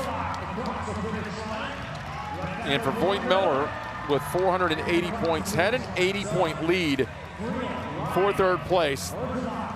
Should keep her on the podium. It's going to be tight, though. Yeah, I think those top three women, Kelly and Becca and Jen, are pretty solid up at the top. It's just a matter of where they were going to shuffle. Last 30 seconds to get in. A couple of more sandbag shoulders here for Delamar. Out of CrossFit SDC. Rather, Grant, excuse me. And they're all in. Man, on the men's side, so it was real imperative for these athletes. We had Berger up in the front who just did what he needed to do, but that battle between Kane Hayes right here, real tall, used his height to his advantage on the burpee box jumps. You can see he was up ahead of Jolivet, who's right behind him. Kane Hayes able to get in there. Berger sliding in right after him, so you know what? That's going to put him up on the podium. That's a great spot for Kane and a great battle. Kelly for real. Man, she is for real, without a doubt. Two-time champ coming in, the Masters competitor. And you know what? She just told me she was here to have some fun this weekend. She's like, I'm not really, trying to win. I just want to have some fun, and it's always fun when you're winning. I was going to say, I heard a coach say winning is fun at one point. Yeah. 322 ahead of Ryan Ojala. Voigt Miller finishes 5th, so we'll see where it shakes out to keep her on the podium. Think she did enough, but it is all unofficial. You'll have to go to games.crossfit.com. Kane Hayes, Rudolph Berger, Alexander Jolivet. They are 1, 2, 3 here in this event. And again, go to games.crossfit.com, and that will have the official final standings in the 40 to 44. One more Masters division to go. They're taking the floor. We'll have them next from the Noble CrossFit Games.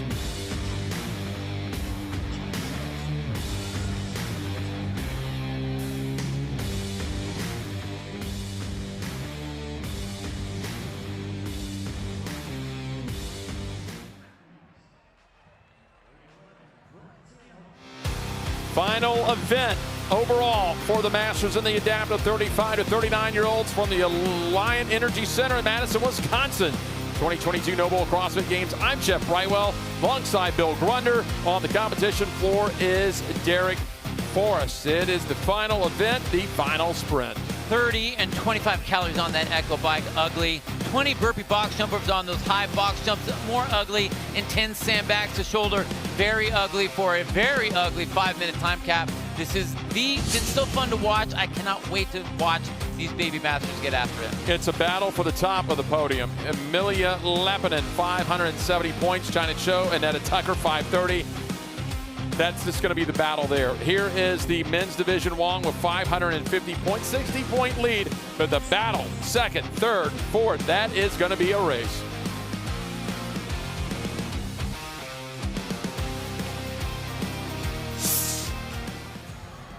About ready to go. Their final thoughts go through their head right now as they look at that Echo bike. They know how bad this hurts. China Cho had kind of an up and down weekend, I think, for the most part, sitting in that third place position right now, or sorry, second place position right now, right behind Amelia. And here we go, underway. They'll start on the Echo bike. Man, I'll tell you what, on the guys' side, talk about some hammers for this Echo bike. You have guys, I mean, like, I honestly think that the man to watch, just race-wise, is going to be this gentleman right here, Papadopoulos.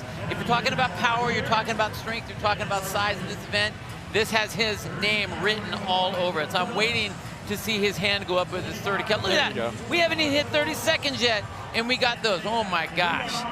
Lane number 16, Gamboa is there, and he sits in third place with 400 points from Craig Kinney. Here goes Wong. Wong right now is the overall leader. Not overly surprised with Gamboa. You know, he's got a lot of power in those legs, football background, you know, just a lot of power. But even though you want to go all out on that bike, you have to remember that you have 20 burpee box jump overs on those high boxes. And it's a different than your normal burpee. You have to jump up. Even though you're using your hands, you're having to jump up and maneuver your body around. So the tempo's a little bit different.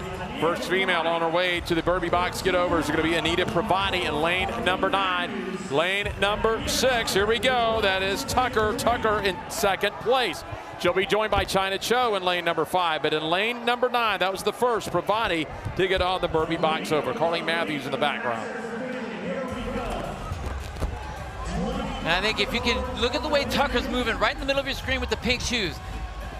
Down to the ground, watch where her feet go. Boom, boom, right off. So, and then she goes right down to the ground. This is how you build the burpees. Feel good coming off the bike, start to build that tempo, and then go all in. Push all the chips in for that final stretch.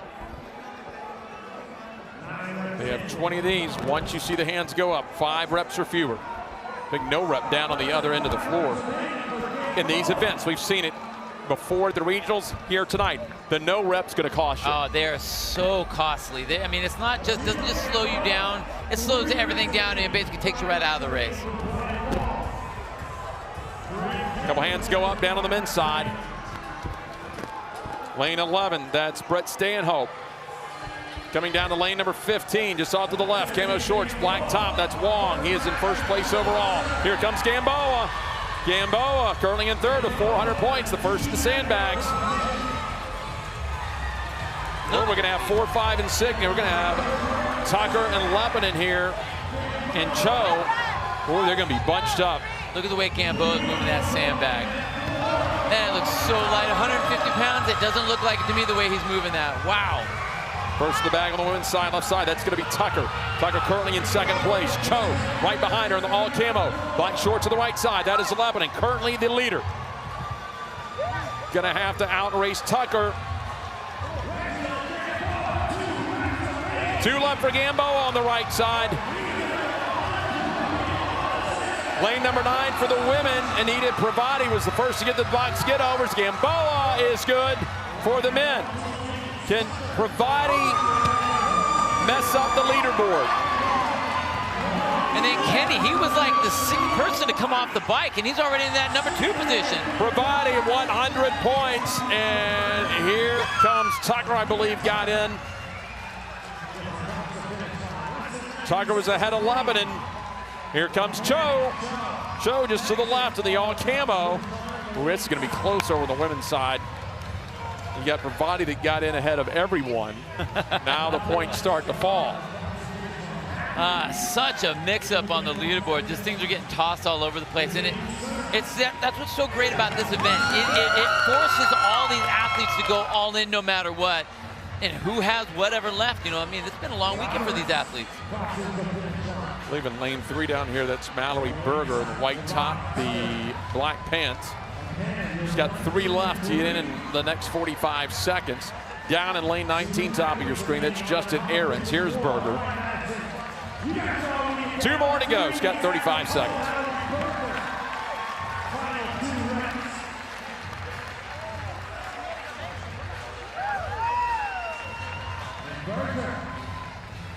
Takes the walk, she'll get in and under the cap. Looking just to make sure that was good. And Aarons is in, and that finishes it off. This week's competition for age groups and adaptive is complete. Bill, what a week, and what a great decision by Adrian Bosman. Let him finish in the Coliseum. You look around here, the lights are on, the music, the crowd's rolling in. What an environment. And they needed that for these sort of finishes. Like, look what Roy Gamboa was doing here. So much power. And I love the fact that they had those big races. And this is exactly what Roglio needed to get in here. But then same thing on the women's side. Pravati, look how fired up she was. When you get these athletes in the big show arena, they will put on a show, and that's exactly what we saw here. Pravati with a great finish and some amazing finishes with the ladies up behind them as well. So, man, what a way to end the week. Let's head down to the competition floor. Let's catch up with Derek Forrest. Here with Amelia Lepinen, no stranger to the CrossFit Games. You came into this event in the lead. Not sure if you did enough, but what was it like competing with these ladies all week long? Oh, amazing. They're really tough. All the ladies on the field are strong, powerful, and good competitors. So it's been a great test of fitness. Yeah. Congratulations. Yeah, it's been a long week, but we are wrapping up here with adaptives and age groups. It's been fun working with you guys, Bill and Jeff, up in the booth. Back to you. Thanks so much, Derek. And again, just it's been fun working with Derek. Of course, we worked together with you before. Tom Miazga was a great addition, but getting to finish in the Coliseum, what a thrill. Well, you know, they always said about with the age group divisions, especially with the Masters, that it was always the quote-unquote sideshow. We brought them into the main show, and they have their own show. So, you know, I was honored to be able to call with them and alongside with you and with Derek.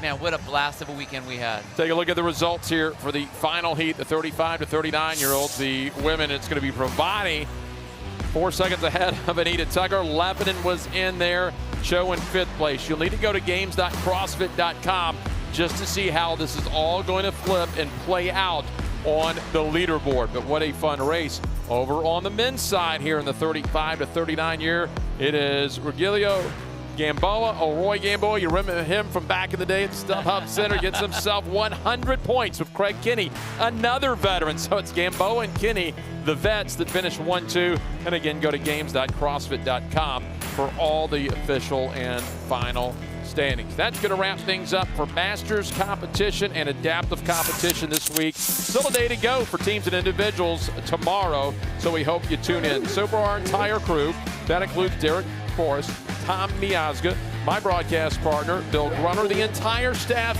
who you didn't see on screen behind the scenes. Just an outstanding job. I'm Jeff Brywell. Thanks for joining us here at the 2022 Noble CrossFit Games.